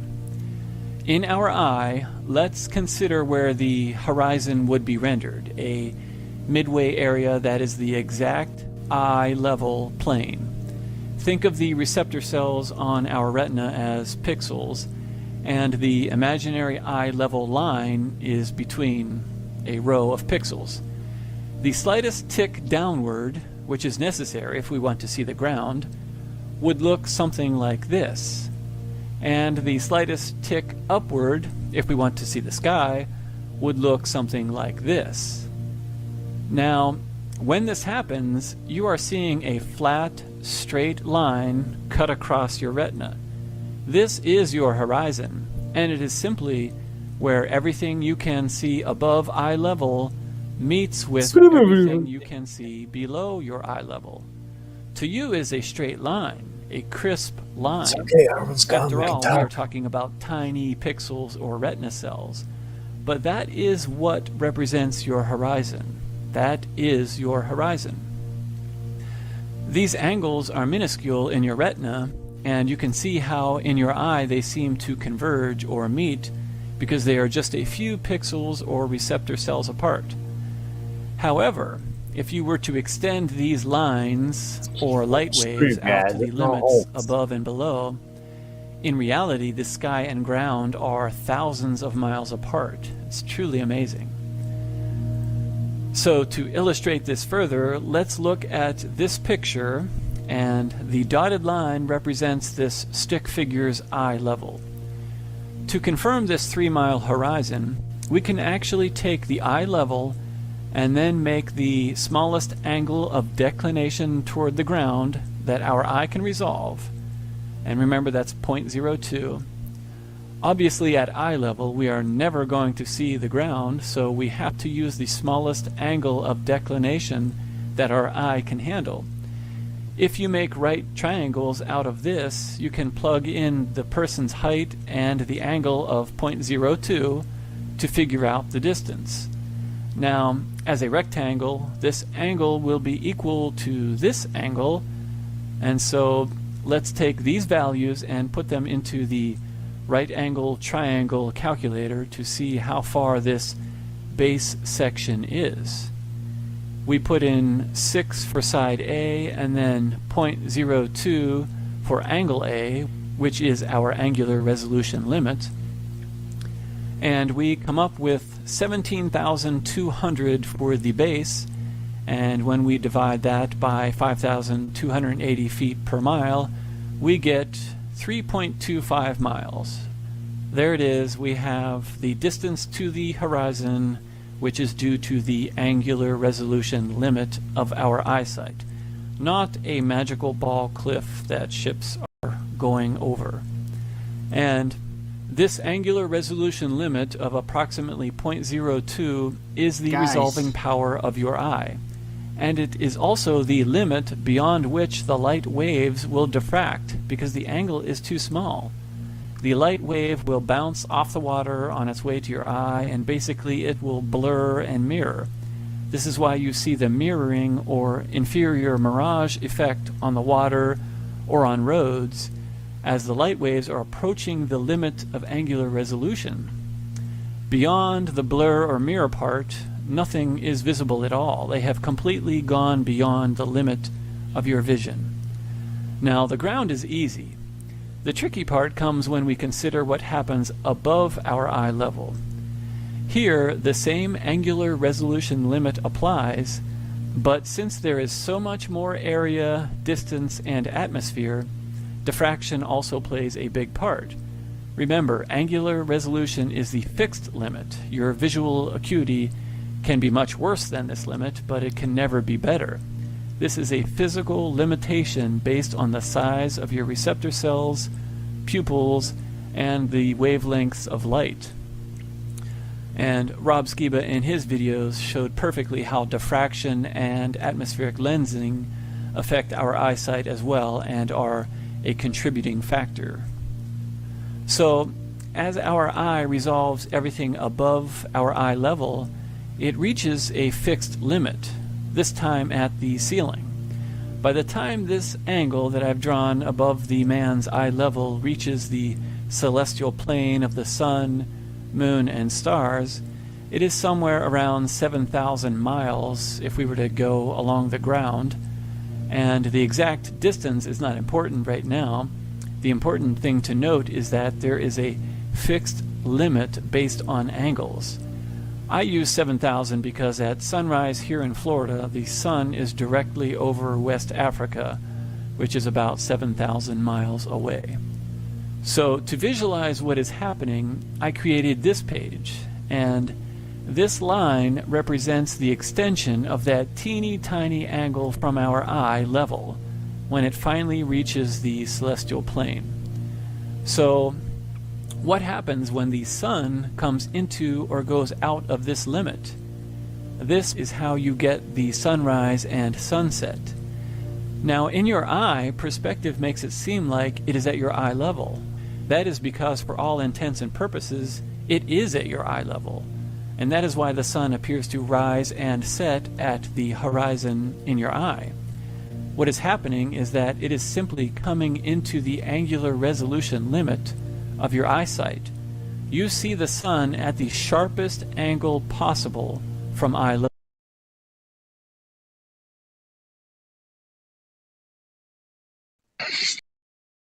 Finally.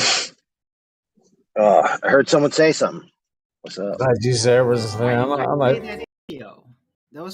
That's a technical instruction video without the video. What's the point of playing all that without the video?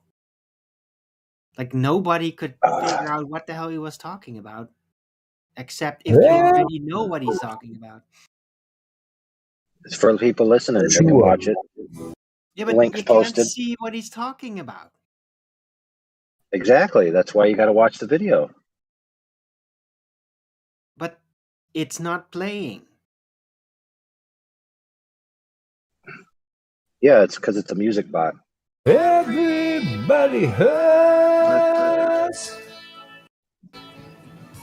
Okay. What did that have to do with anything at the moment? It just seemed a little weird to play like a technical video and then not show the video, even though it's constantly talked about in it, referencing to visual material that you can't see. Shut up, Aaron.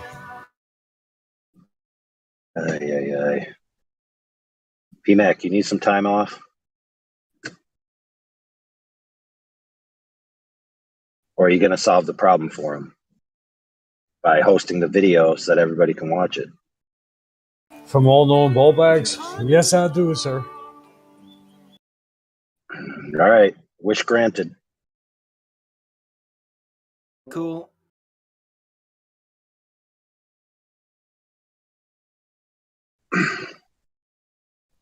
Well, I asked him if he wanted time off. He said he needed it, so I gave it to him.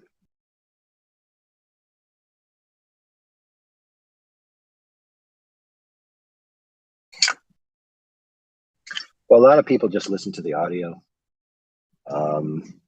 Generally, the music bot doesn't have the function to host a video through somebody's account. So most people who use it just, throw the link in there and press play, and then it plays. Now, to be fair, many people who've been using the bot haven't taken the time to find more audio-based presentations. We're kind of on a repeat loop. So I'll probably put in there a mandatory find something new before you play the next thing. But yes, everybody needs to watch that video. It's actually, Well, it if you didn't play really it, convince me. It sounded really boring without the visual. So, oh yeah. like, all That zany. video is like, Hey, he's talking about something, but I can't see what he's talking I about. think it's 6 years old now.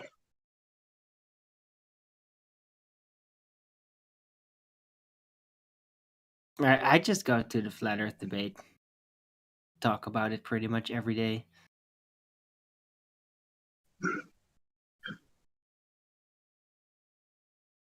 See, the problem is that the Globers are just now, sending their subversive DMs to flat earthers and stuff like, oh my goodness, what about this angular resolution? What about this, all this stuff about the horizon? It's like, dude, you guys are like 5 years behind the times. All this stuff was talked about before. You had the opportunity to take it seriously, do something about it. Now, to be fair, a few Globers did. But the majority of them just stuck their head in the sand and say, the horizon is Earth curve. The horizon is Earth curve.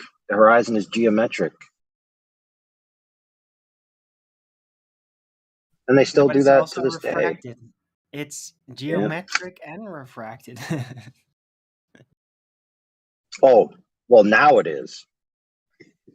Now that they updated their rhetoric. Right, it is geometric. You just don't see it in the place it's supposed to be. Ooh.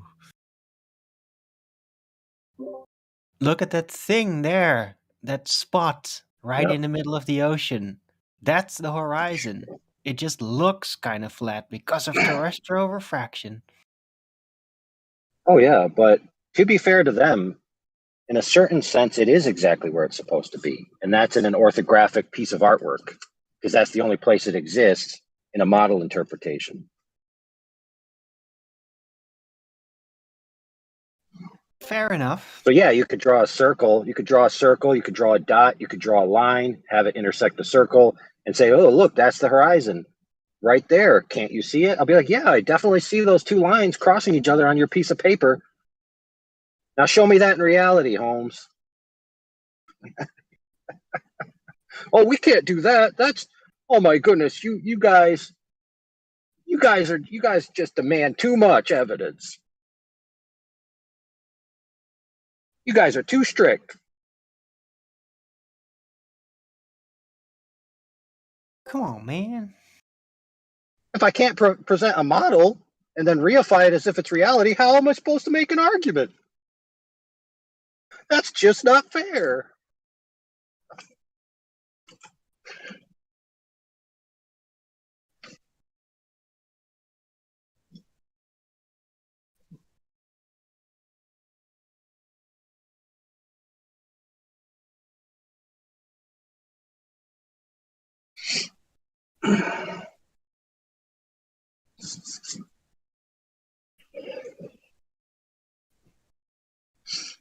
Yeah, his channel got deleted, I believe, back then.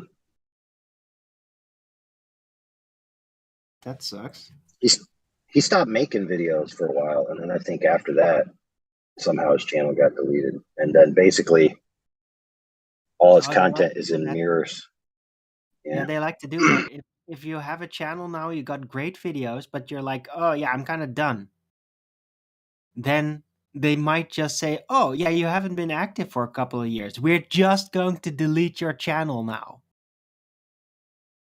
Just like brutal. It's like, yeah, you have to keep working on their plantation or they just erase everything you do. Crazy. Yep. But that's a good point. He has way so this is just a 5-part series that he did, which is kind of comprehensive and to the point. But he did way more stuff back then.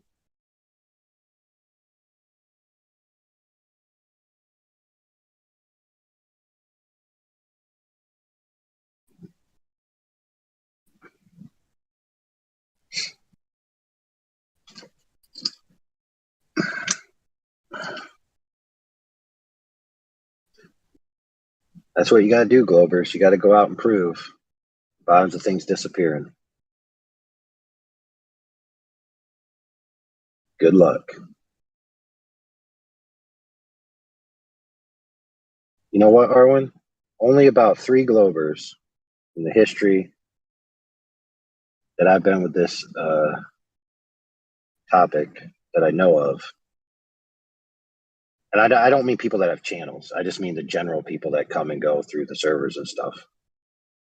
Like when they're presented with the thing, like you can go and prove to yourself that things disappear without Earth curve present from the bottom. So go do it, right? They'll talk about it. And I'll say, okay, cool, go do it and come back and bring what you could discover so we can talk about it. I never hear from them again. Only about 3 ever came back with anything. Oh, right. Most figure out like, okay, either you get into it and you basically lose the comfort of thinking it's a globe forever, or you become an anti-flat earther, which is kind of a miserable existence, and you'll feel that in your intuition. Or you could just step away and try to forget anything happened. That's what I used to do. A lot of the times, because I've been confronted with flat earth many, many times throughout my life, and I would entertain it temporarily, and then eventually like come to the conclusion like I'm just gonna forget this entire conversation. Because what the hell am I gonna do with this? It's like before the internet and all that, right? Yeah. Hey, were you there when that episode on Nathan's where we were going over the horizon, and then Rumpus basically had to admit that the horizon isn't geometric. Yeah. And then he basically had a breakdown and was like, well, if this isn't true, then I can't trust reality anymore. Reality itself is breaking down. Yeah, I think I was there. It's in the period when he started to claim nobody ever claimed the horizon was geometric. Yep. So so it's part of his cognitive dissonance therapy that his brain administered to himself was to just deny his argumentation prior leading up and just retcon it, and now it's completely different. It's like, I've always known that this was the case. I never argued that it was geometric. It's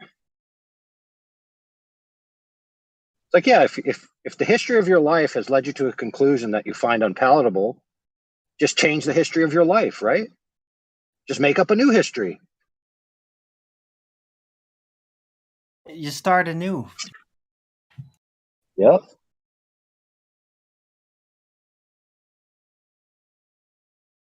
Problem is, if you do it too many times in a row, you get completely disoriented.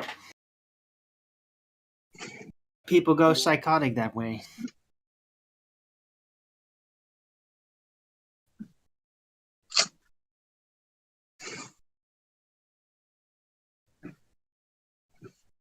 You know what the real mystery, a real mystery in the world is? How do you get things that you drop on the side of your chair in your car?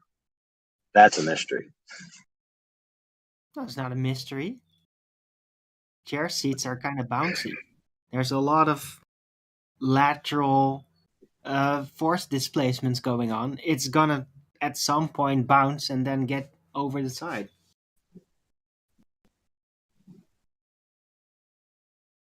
So you can buy these nice side things which kind of stuff in there, so you won't drop anything down there anymore.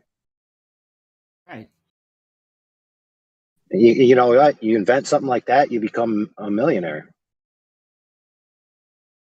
Such a simple solution to a problem. Mm.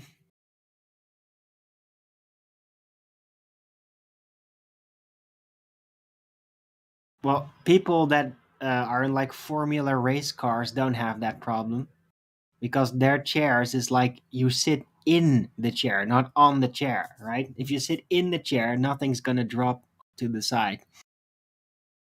But yeah, it makes you a lot less flexible.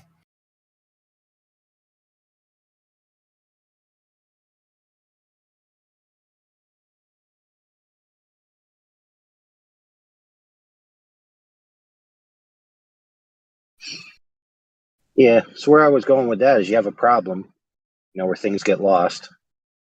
And so you plug it up with something that's rather simple. It's not quite analogous to the way the globe plugs its holes, you know. Like the universe isn't expanding at our model rate that we interpret, so therefore we got to come up with dark energy.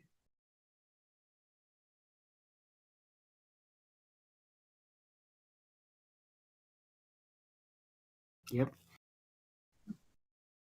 Yeah, for real. Which has been more useful to human lives?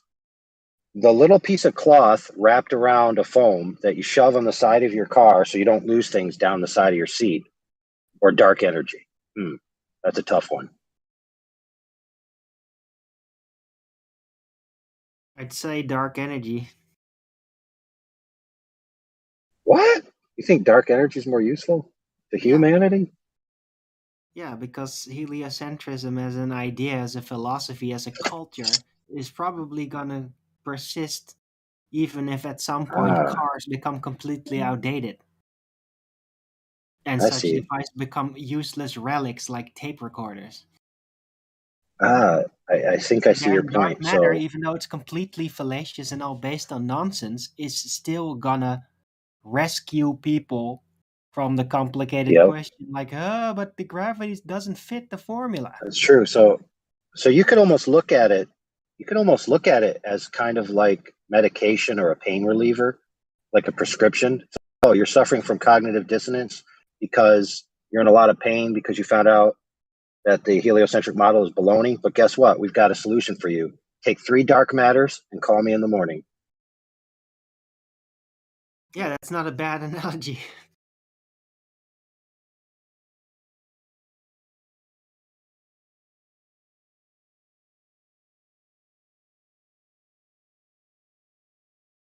I've been saying a lot lately. I'm going to start paying my bills in dark money.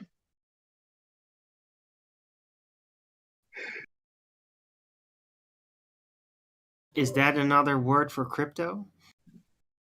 No, I mean, Yeah. there is a crypto called dark gold, and its value is 0, which fits my analogy perfectly. Which is basically if I have a bill, let's say $1,000, so I need $1,000, right? But I only have $500. So I pay $500 real money, and then I do some math and just tell them I paid the rest in dark money. Problem solved. Works for the heliocentric model. Why can't it work for me? Math is reality.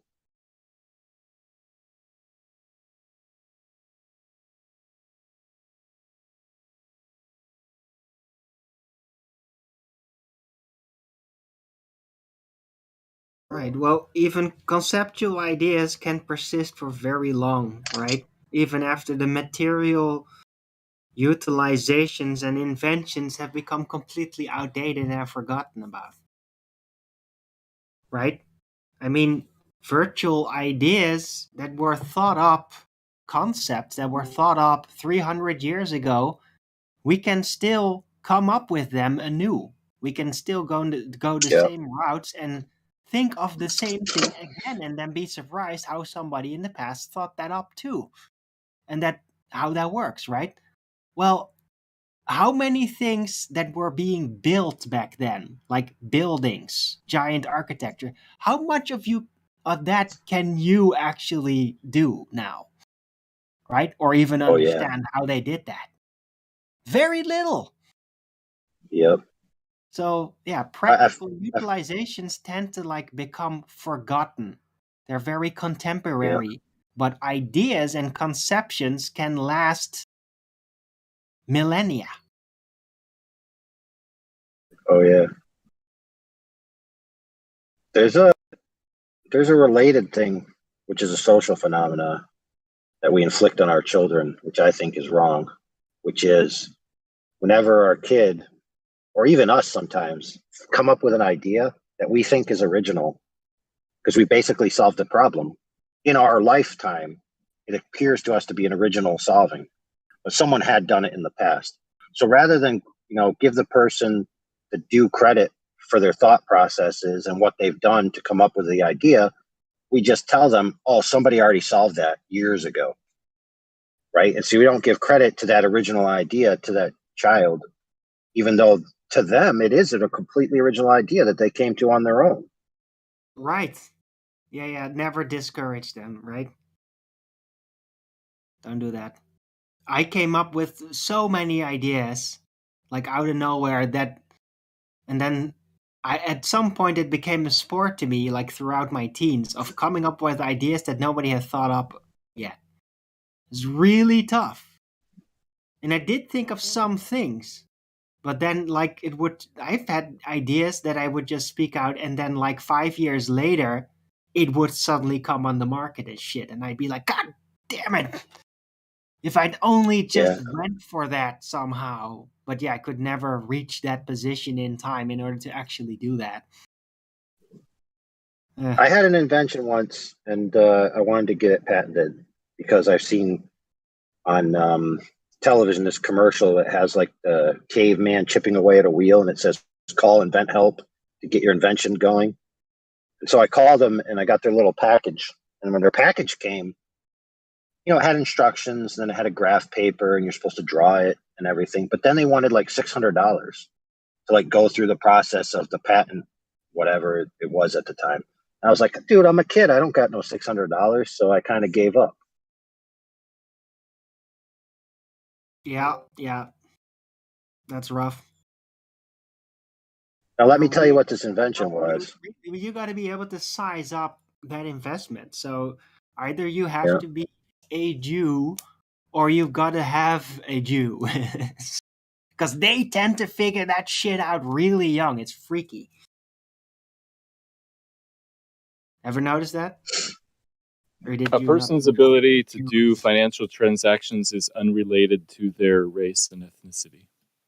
Yeah, I'm not talking about race. I'm talking about people that call themselves that and do things with that. I've known a lot, and I noticed they all got businesses when they were still in school. And it was always like, whoa, how can you find the confidence even to do that? I didn't understand. But they were all doing it. To be fair, a lot of that type of entrepreneurship and ingenuity and get-to-itness, and even being able to just discuss your ideas with other people, a lot of that is cultural. There's parents that basically stifle their kids, like the example I gave where your kid says they invented something. You say, no, you didn't invent anything. Go back and look at your Nintendo screen for 5 hours. Yeah, but that's just terrible, lazy parenting, really. Right. But guess what? Even what appears to be productive parenting on a mainstream status quo is actually not really that great for your kids. Think about it. Go to school, do your homework, ride your bike, eat your dinner, brush your teeth, go to bed. Right? Okay, where was the how to navigate the world, what to expect, how to be successful, all those other life skills that school doesn't teach you? Well, you gotta spend time with your kid and go places and show them things, and then it happens. Yep. Right?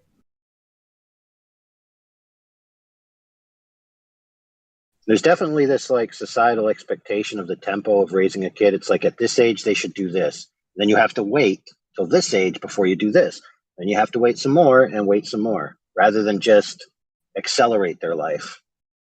It's there seems to be, at least in the United States, Like this idea that kids have to go through this process in order to have a rounded childhood. So you got to wait till you're 18 to graduate from school, and then you got to do this, and then you got to do that. When by the time you're 15, 16, you could have had 3 years of journeyman experience in the trade, and then be making 75 grand when your friends are barely even graduating from high school. I agree. Like, school has been massively overemphasized, but it's also, you have to realize that school was like really important because of just the massive technological cultural transitions that we've been through. Yeah. Like, over just a couple of generations, things would radically change. At first, seemingly for the better, right? Well, schools were required because generations have to be just completely programmed differently, adapted to the developments, right? But now that development spurt, technological development, is kind of growing to a dead point where it's just like it's not going to stretch further. We've got enormous amounts of things, but society really can't transform anymore, right? We're all peaked. So technically, school has become kind of superfluous at this point. It's not sufficient enough to teach you anymore, right? Yeah. We need it because there aren't periodic transitions happening, right? Except for maybe Build Yeah, Back there's Better a that nobody wants to do, right? So technically, there's a guy I follow. Vain in the future. There's a guy I follow who's like all his work is about this. It's because educator type guy, Sir Ken Robinson. And he goes on TED Talks and all kinds of interviews and stuff talking about, like, we basically have a fossilized version of an education system that was designed for the Industrial Revolution, which we surpassed. Right. And we're still stuck in that mode, and we haven't updated it. No, So we're basically training. Well, we have updated. The problem is, at some point, the people just don't seem to really have an influence anymore on how it's updated, and now corporations and oligarchs are determining that completely, right? 100 years ago, Yeah, but he's talking the overall structure. Had a lot of influence. People had a lot of influence on what was being taught in schools. Now corporations and governments are constantly trying to get involved, right? Completely changed.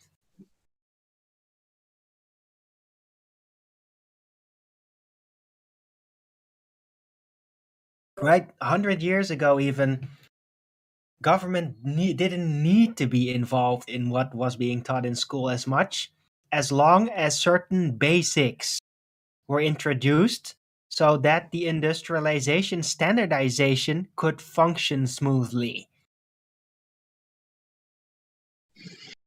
Now, they're just using it to completely mind control people into modern psychological slavery, media-driven pseudo-reality slavery. So they're just basically rearranged the entire function of school into indoctrination centers instead of an update mechanism for the industrialization, what it used to be. Yeah.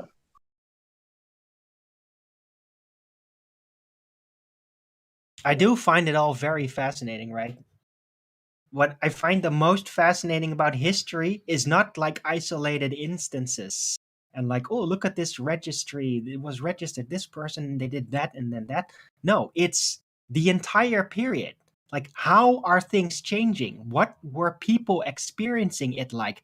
What drove the decisions, not as much for the top-down designer, but for the people going along with it? How did it manifest, right? And when you start looking at everything like that, then it becomes like this time scroll movie that's just unrolling. And you get a lot better grip and understanding for why the things happened they did. I think those in charge of the propaganda found a way to play on people's intellectual apathy. So the less they have to do, the more they just have to like memorize and be told this is the way it is. Right, that's the More and more 90s. people love it. You know what I mean? Like, they would rather, this is how weird it is. They would rather have someone come up to you and say, I have an apple and it's delicious, but I'll never let you know how delicious. You're just going to have to take my word for it. People are like, cool. That sounds good. I don't need to eat it. I'll just believe you that it tastes good. Cool. That's where we live now. Yeah, and it all started to happen in the 40s, right? Mostly thanks to Bertrand Russell, I think. Wait, was it Bertrand Russell? The inventor of propaganda? The weirdo guy that always locked himself up in a room? Oh, are you talking about the pilot, director? Or is that's a different guy? Yeah, but that, systematic propaganda existed before that. Yeah, but no, but I'm talking about the school mechanism. Oh, yeah, bringing it into the schools, yeah. Exactly. And into movies and media, right? That's when it So much fun, really Arwen. started to transform. And then like the school was like government started to get involved with school programming after that very strongly. It became an intelligence department branch. Yeah, what else happened in the 40s that was kind of big and had a major impact on the world? The war to end all wars, even though it didn't. Yeah.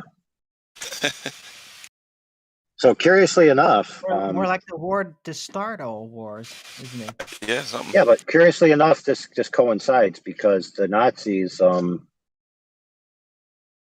actually effectuated a social change, which was so like you have a family, right? And you have your kids, and you make a certain amount of money. So what they basically said was, hey, we got a great idea. We'll let women go to work, right? We'll encourage them to go to work. So now you'll make twice as much money for your family. And then, of course, the problem is, okay, but what do we do with our kids in the meantime?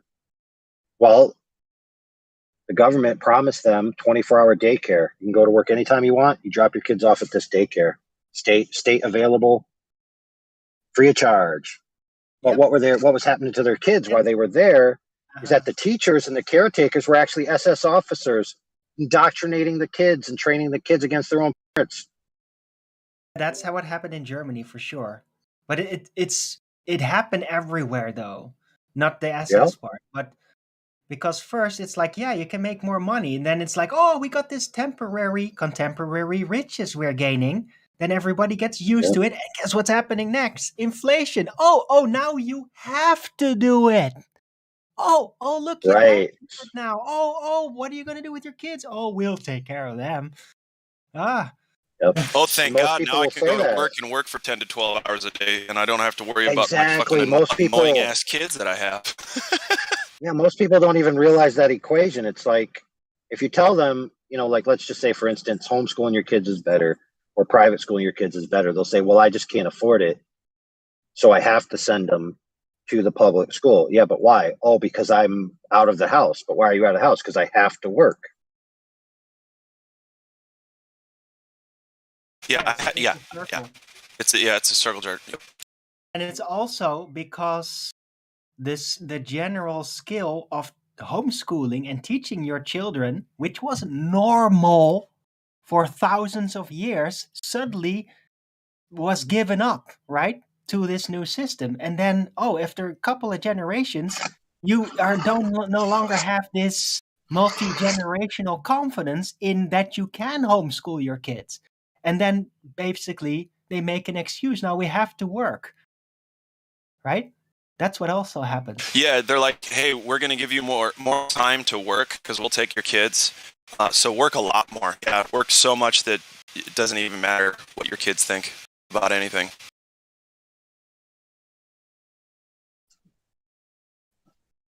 Right. It's not the extra money that was gained from the extra work hours. It was the homeschooling multi-generational skills that were given up for some temporary cash. Mm-hmm. Totally. You don't get that back that easily. You really have to put in a lot of effort to get it back. That's the thing. Nobody wants to do that effort, Arwen. Nobody wants to put forth the effort to do anything on their own, learn anything on their own.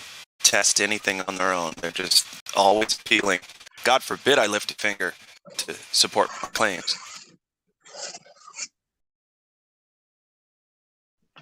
And how many times do we see it with just the 3 questions? You ask anybody, hey man, you know of any time curvature was measured? Hey man, you know of any time they detected the rotation of the Earth?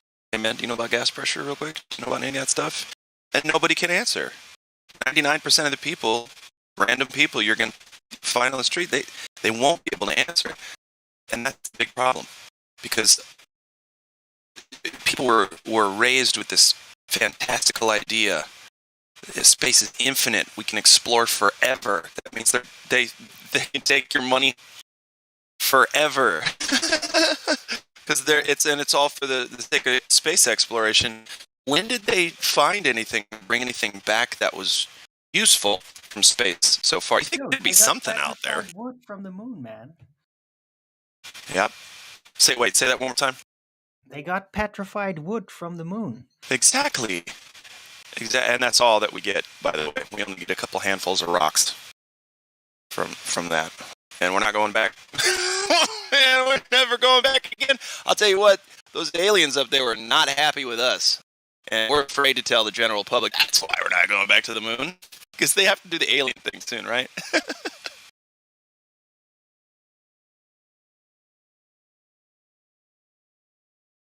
I don't think they're ever going to do an alien thing. I don't think so either. I don't think they can.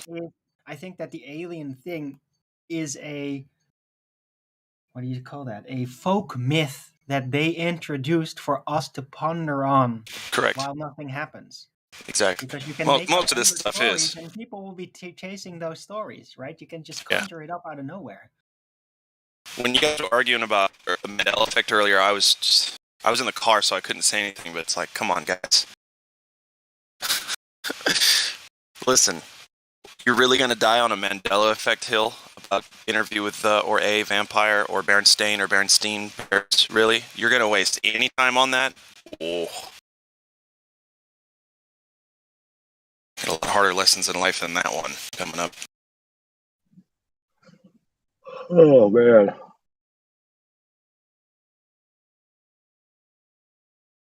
Right, but the main trick of the empire, the world empire, is to create transitions in which we give up our independent skills.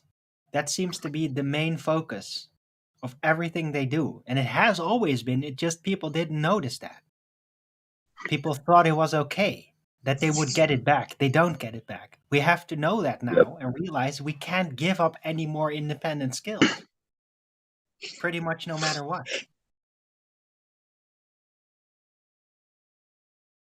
Correct.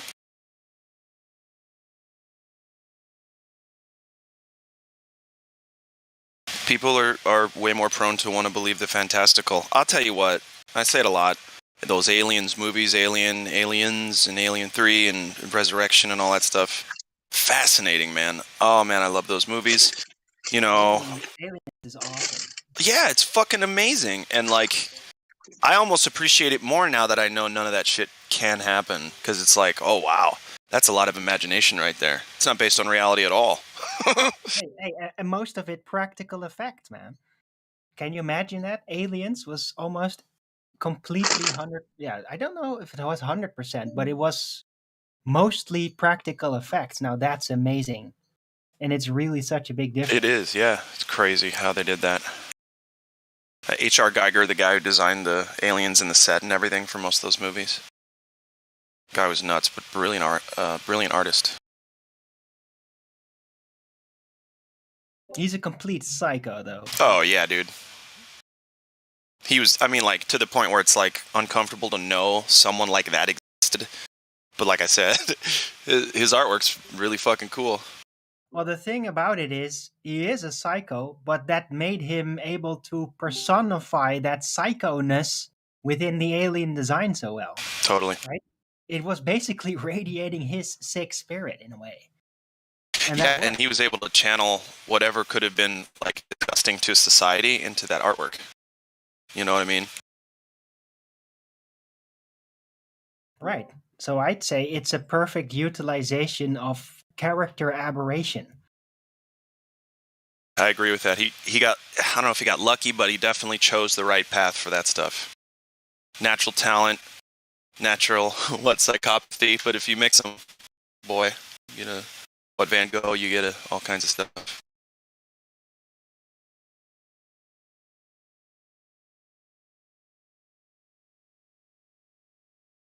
What I don't really understand is why they haven't built like exosuits for like astronauts yet.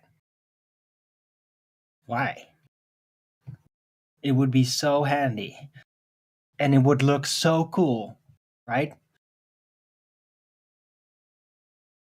And I think it's even doable in like a pool and shit if they wanted to. Yeah. What was impressive to me was the sets that people would build based on his artwork. Like first you got to take a hallway. Right. Yeah, the alien growth. Yeah. So you got to take a hallway in a spaceship. You got to make that. Then you have to put the shit all over it on the inside. Special effects like that had to take some work. He made it like they were organs. So like the insides would just look like a lung, right? In a way. That's how he did it. It's brilliant. Just all like organic organ manifestations. That's how he did it, and that's what made it so creepy. Because you get like this weird surreal scale feeling. Like, there's something so wrong here. Correct. Yep. I agree. I will be right back. I love you all. Talk to you in a second.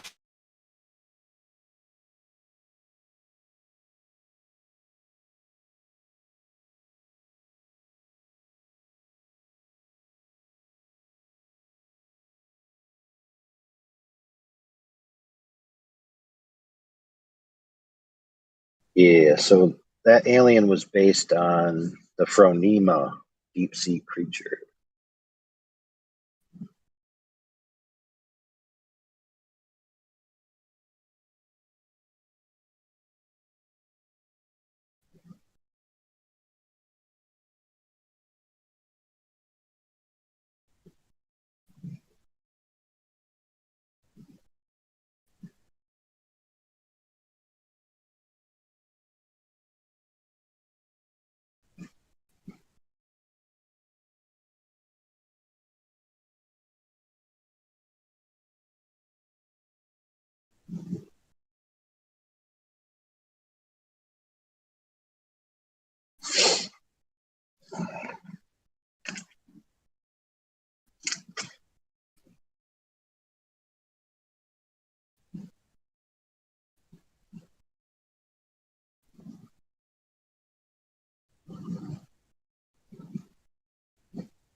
The propaganda guy was Edward Bernays, right?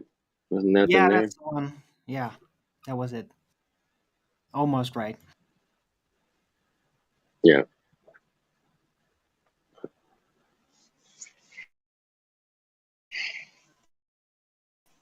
Thank you for looking that up.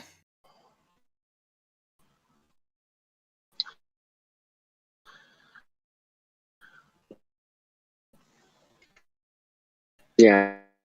A master manipulator. You're roboting. And he laughed about it. I think he was on all day, every day. You're still roboting. He was laughing about it. Probably the single most influential person on American culture.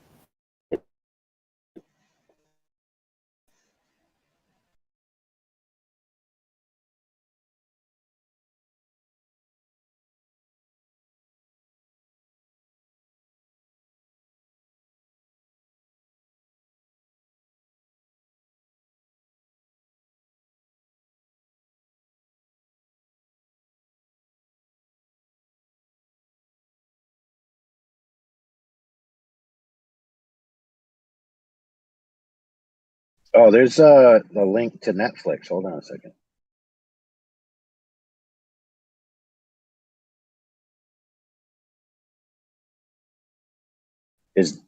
Oh man, I don't know, what is it? His nephew? His great nephew? Great nephew. Mark Randolph. Bernays Randolph. CEO of Netflix.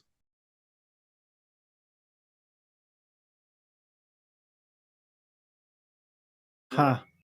Not surprising.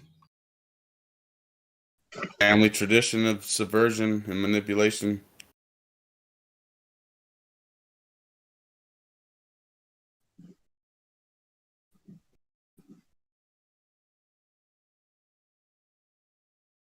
Generating trends and culture and everything else.